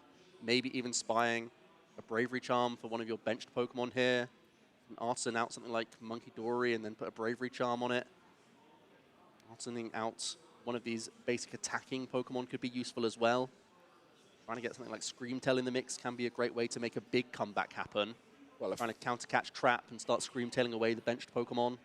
Frillish, if it was able to get in the active and attack, would be great, but in the prize cards. So Consta really struggling here to take the game away from Dario. Just 2 prize cards there for Dario, and with a juicy Pheasantipity EX in play, that's definitely in range. It really just does come down to this disruptive turn. This is what Gardevoir does best. It gets behind and it claws its way back in with disruption. Countercatcher, INO combined can often be enough to get you the turns back into the game. And we're going to need some heroics. I believe Consta has to play INO here to feel confident that he's not going to lose on the spot. Ooh, wow, debating the professor's research. Feels so risky. You already have the countercatcher to try and make a trapping play. You're not going to even play the countercatcher here, surely. It's got to be an option for you. Well, I guess it resets the Flareon, right? You've got so many things to think about here with that Flareon, with the 3 energy already powered up, ready to go. No rare candy combination found from the 7 cards. Consta trying to make the statistically best play to find what he needed. Sort of shrugging, though, just evolves up into a Curlier. Dario gets to hold his 6-card hand as well for next turn. You've got to feel like that's dangerous. It's going to be a pass. Dario, can you sculpt together the final game-winning pieces? We either have to move this Flareon EX in and out, as well as getting a gusting effect on a Pheasantipity EX, or we can look to try and, again, find an Area 0 Underdepths, open up our board, and get a Wellspring Ogerpon to take a 2-prize KO. Yeah, and those 2 Hoot that we mentioned before, keeping them available, it's so key at this stage, but it can easily fizzle out as a deck. Any of these Jewel Seeker engines can just disappear, especially with a bit of disruption. On this occasion, no disruption, but, you know, are the options there in hand? That's the question. There's already Sparkling Crystal. There's already Knocked Out in the hand. Jewel Seeker getting an Area 0 and a Ball Searching card doesn't quite get us there, but perhaps, again, if we can grab 1 more Ultra Ball, we can get a second Jewel Seeker, and that can still get a means towards a Ball Search card plus a Crispin. If there's enough energy in the deck, that's going to be the game here, Mike. The first Jewel Seeker gets access to an Ultra Ball for a second Jewel Seeker, as well as the Area 0, which opens up the bench. Then we're just Nest Ball Crispin away from the game, so provided we have enough energy still in the deck. Similar scenario to that game 1, but now as the closing play, the Area 0 coming down. There's that Ultra Ball you mentioned, and this is the key with this deck, and it's why it's so hard to play for many players. You're competing across a long day, and this is round 8 now for Dario, having to continually make these genius plays as you tutor out everything you need every turn and can chain them into these wonderful moments. Noctowl again, Jewel Seeker, looking for that Crispin and Bull Search card. I see 2 energy, Mike. I see the Wellspring right at the back of the deck. That combination will be plenty. Nest Ball, the Wellspring Mask, Ogerpon EX into play. And we can Crispin out the final 2 energy. In addition to the Sparkling Crystal, Consta can already see the writing on the wall. Here we go, the last 2 energy in the deck pulled out. Dario taking the fist bump, taking the game, booking his spot into Phase 2 of the World Championships. Getting that bit closer to the top cut. Consta will get a chance to carry on competing, but on this occasion, Dario that bit closer to his chance to become Anaheim's World Champion here in 2025. We've been here twice before, but on this occasion, it will be the most competitive event in history. And it will be that decision to go with Flareon EX that might take him all the way. A great choice into the meta. I know yourself, Joe, you are very excited about the prospect of this deck, especially when 23% of the room is Golden Go, and Dario has ridden that wave. And especially because we've just made possibly one of our worst matchups on paper look so easy. The Wellspring Mask Ogerpon EX putting in so much work in both games. They're, of course, locking up that first game very, very quickly, taking out multiple Pokemon and running out any option. And then getting into that second game, it was the closing combination that got him the win.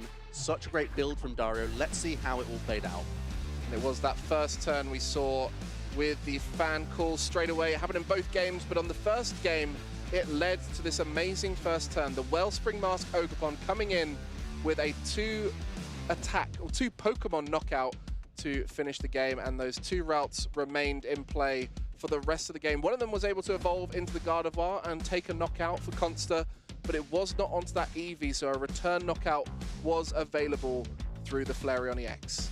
Consta shaking his head thoroughly throughout, and you can see why. Supporterless in that second game as well. You just lost in very quick fashion, hoping to give yourself as much time as possible to close out games 2 and 3 and reverse the sweep, but the hands just were not cooperating, and Dario, with a constant flurry of Jewel Seeker, was able to piece together the best turns possible and close out a very sweet 2-2-2 prize map, taking out a Clefairy straight into a Gardevoir and following up with 2 single prize KOs with that vital Wellspring Ogerpon. Well, that was rather swift, wasn't it there? Yeah. The game one really showing how important the deck building aspect of this tournament is. Those players are able to put cards in that are unexpected, but effective at winning matchups that are unexpected like this. Typically, people at this event are looking to try and tech for Golden Go. Sure. But when you've got a deck that is struggling to Golden Go, you then have to look at your other matchups that you're struggling with. On this occasion, decks like Gardevoir and Dragapult would be prime suspects, as there's not much Shaman around. And especially, yeah, exactly. That's one big tech thing that was mentioned during the NAIC. It was a new card on the block, and there was so much threat of Grimmsnarl that I think Shaman was much more popular maybe a couple of weeks ago. But heading into the World Championships, as the set shifts towards these other decks, suddenly you get this little pocket of the meta where Wellspring can be a really vital and dangerous card. One of the most dangerous cards we have in the format. And what I think is also really beneficial is that it can sweep away games very quickly. And when you're facing these other Stage 2 matchups, they like to extend the game as long as possible. So if you can get that one win in the books, your opponent then has to be really racing through if they're ever going to have any hope of winning the set. And sort of rushing your opponent when they're playing the most complex decks in the room also puts you in a great mental state.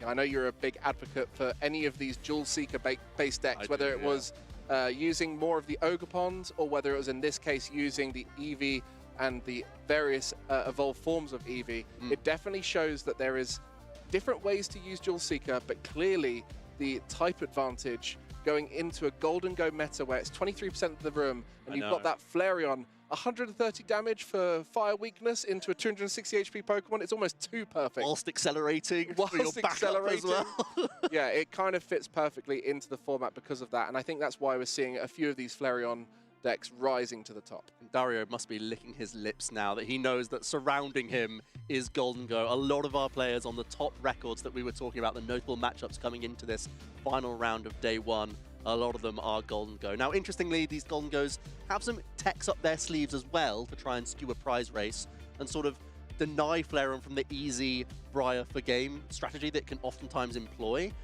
So perhaps there's still going to be some nuance there, but at the end of the day, the Flareon is still a monster threat that can take out the first Golden Go on site and set itself up for the remainder of the game. So there's still a lot going for you in that matchup. See, Joe, you're one of the most important people for me to hear how Flareon EX works. There's one person a little bit more important, and that is Dario, who's just mastered it and shown exactly why he's going to be making his way to day 2 of this World Championship. Chip, take it away.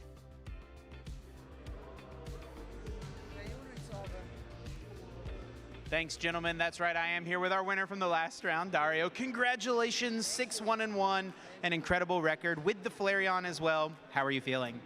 I'm feeling excited because I can't believe that. The deck was my favorite deck that brings me to Worlds. I was close to change last minute because you have a very bad Dragapult matchup. Very bad, no, it's bad against Gardevoir, but you can do some tricks. But in the end, okay, Eevee brings me here, I have to play Eevee. Today I was a bit lucky because I faced 3 Goldengo, faced 2 Dragapult and 1 Gardy, so I was able to beat 2 of them, beat 1 Raging Bolt, and I'm here.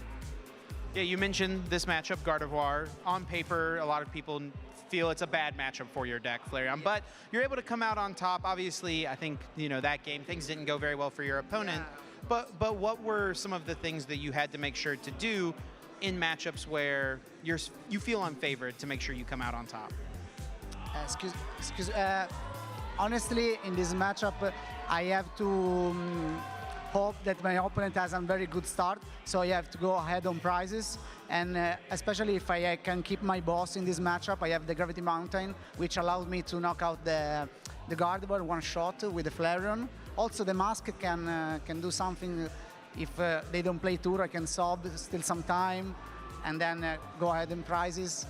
And I'm weak. My worst enemy is Iono, of course, and that's it. You were able to come out on top there. This deck is, I think, a really difficult one to play. You have so many different singular cards in your deck. You have so much access to your deck through Noctowl, so you have many options at any given turn. Does that make it difficult to play for a high-stakes tournament like this at Worlds, where everything is on the line? Is it difficult mentally for you to get through to this last round? My best friend here, Alessandro Clemascoli, used to teach me how to play control. So Noctowl things, it's not easy, but I think I can deal with it. Of course, I misplay sometimes, but the deck, I used to play a lot this deck. I played this deck in Portland, I played this deck in Bologna, so I know the lines of the deck, and this is I think is the key for my day to day, because even if in a bad position, I know that if I can do something, and with a bit of luck, I can go I can win the game. You're moving on to day 2 of Worlds. You've got an excellent record at X1-1. Does this deck have what it takes to make you the world champion? I mean, I can dream. I'm so happy to be in day 2, to win on stream. Also, for me, it's a very special moment because last time I was on stream, I had bad moments. So coming back here, play on stream, at Worlds, get in day 2, and win, for me, is something very special in this moment. I am so happy to be here with my friends. Also, some of them are in Italy and they don't come. And it's a special moment for me, for sure. I'm happy for you to have your redemption moment. Anyone you want to say thank you to before we get you out of here to rest up for day 2? I would love to thank you, everybody who support me, and everybody who, Alessandro, that always here in the front chair to support me, and my girlfriend, Clelia, which is, I don't think she's watching me from home. Well, you better thank her just in case she watches it back, right? Yeah, I hope after, if she will see this, she let me play maybe some tournaments like next year, because, 36 old, work, a lot of family, a lot of things, but I'm happy to be here today. Congratulations, Dario. Best of luck to you in day 2. We're going to throw it to the lounge to close out the show. The duck. All right, thank you, Chip, and congrats to our last winner there, Dario, closing out the day with a win. I am Kyle Pukasukovic, joined by Kyle, Freya, and Boo, and we've had quite a day here to kick off the World Championships. Kyle, just to start things off, what's one big thing you're taking away from today? You can do whatever you want when it comes to deck lists. We saw that in round number 4 with a Joltik box playing Golden Go. You could just take 2 good decks, combine them together, and have an absolute blast. The deck had so much synergy. We saw a Penny play picking up the 4 energies on the Point Iron bonus Hands for 2 more. to knock out with the Golden Go. I mean, it doesn't get better than that. Yeah, for sure. Freya, how about you? I think for me, it's got to be kind of tied in to what Kyle was saying, but not quite. Goldengo is absolutely real. It wasn't just, overhype. It is the most popular deck in the room. And there's those 2 cards, the Genesect EX and the Air Balloon, have pushed it so far over the edge, and I would not be surprised at all to see it take down the whole thing. Yeah, it is very strong right now. Boo, how about you? Any thoughts? Oh yeah, 100% favorite moment, Yoshiyuki Yamaguchi. World champion! Let's go! I'm rooting for you, Yoshi. That was epic. Yeah. And honestly, watching him play is always a pleasure as well. Yeah, he's a very entertaining character for sure. All right, well, let's take a look at some of the players who did manage to make it to our second day of competition. You did need 16 match points, and you can see a lot of names that we saw on the stream in the first day, but a lot of people who did not. We only get to feature 1 match every round, so Kyle, I'll start with you. Any big names stand out to you? I mean, we saw a few of these players already on stream. John Eng with the ridiculous list. We saw the Chansey out there doing its work. Grant Shen playing his own version of that with the Sarah Ledge in there too. A lot of Golden Go to think about, especially our #1 player there too. Yeah, Øyvind Svinhufvud. I'm going to take the lead on that one. Let's go. I was just saying, of course, how probably Goldengo was a deck to beat, but if there's any one player I now believe in, given that my Meet the Casters prediction aged a little bit like milk, unfortunately, given that Tord is no longer in contention, I am now transferring my bet to Øyvind to take it all home. After that stream game, after the tear he's been on this season, I think Øyvind could go very far tomorrow.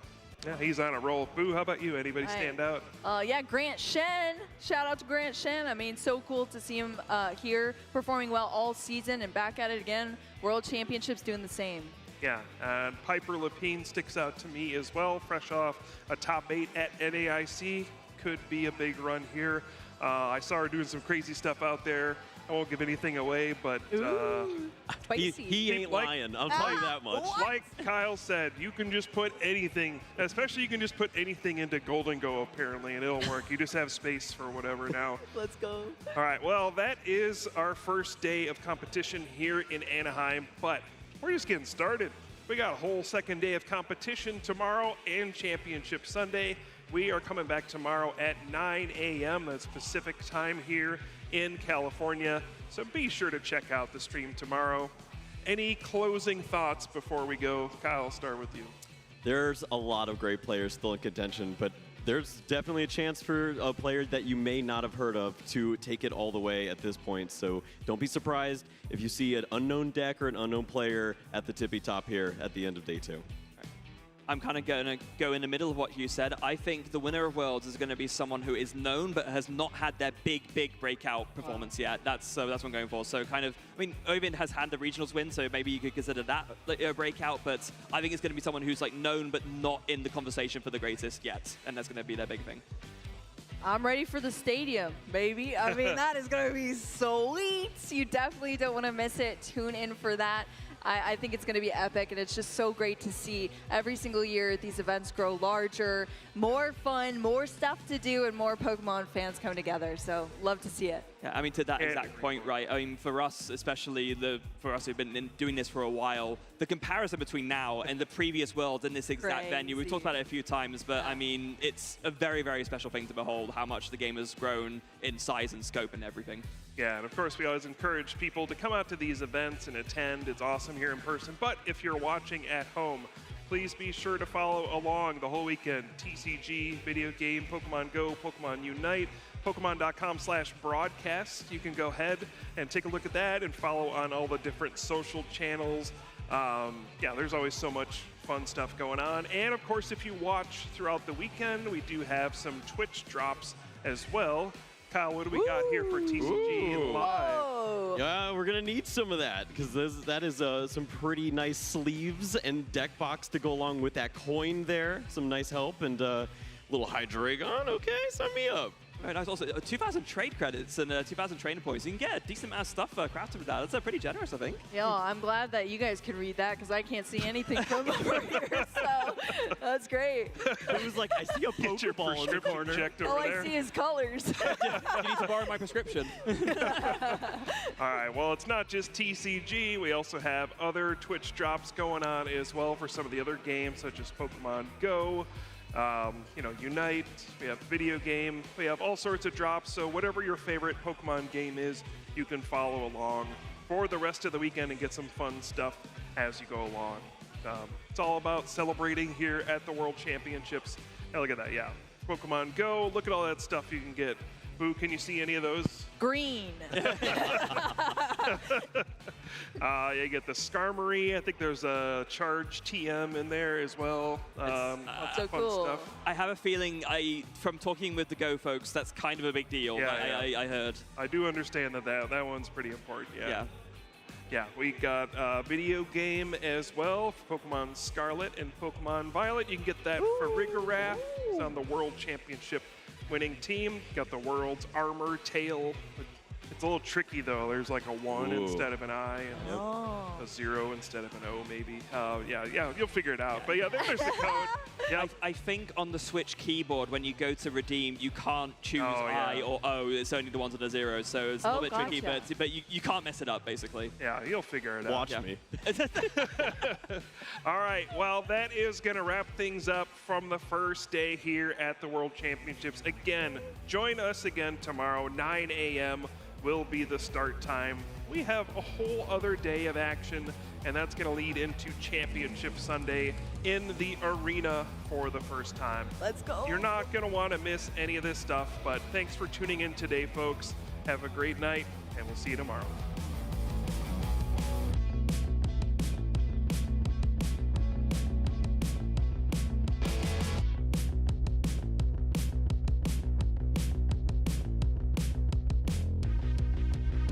We're in Anaheim, California, fully charged up here, and Yoshi is gonna take this game.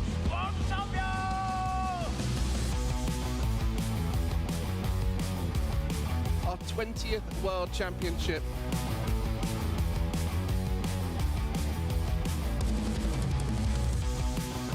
Look, so Briar, Curse Blast, Counter Catcher, and Irvin will take game one.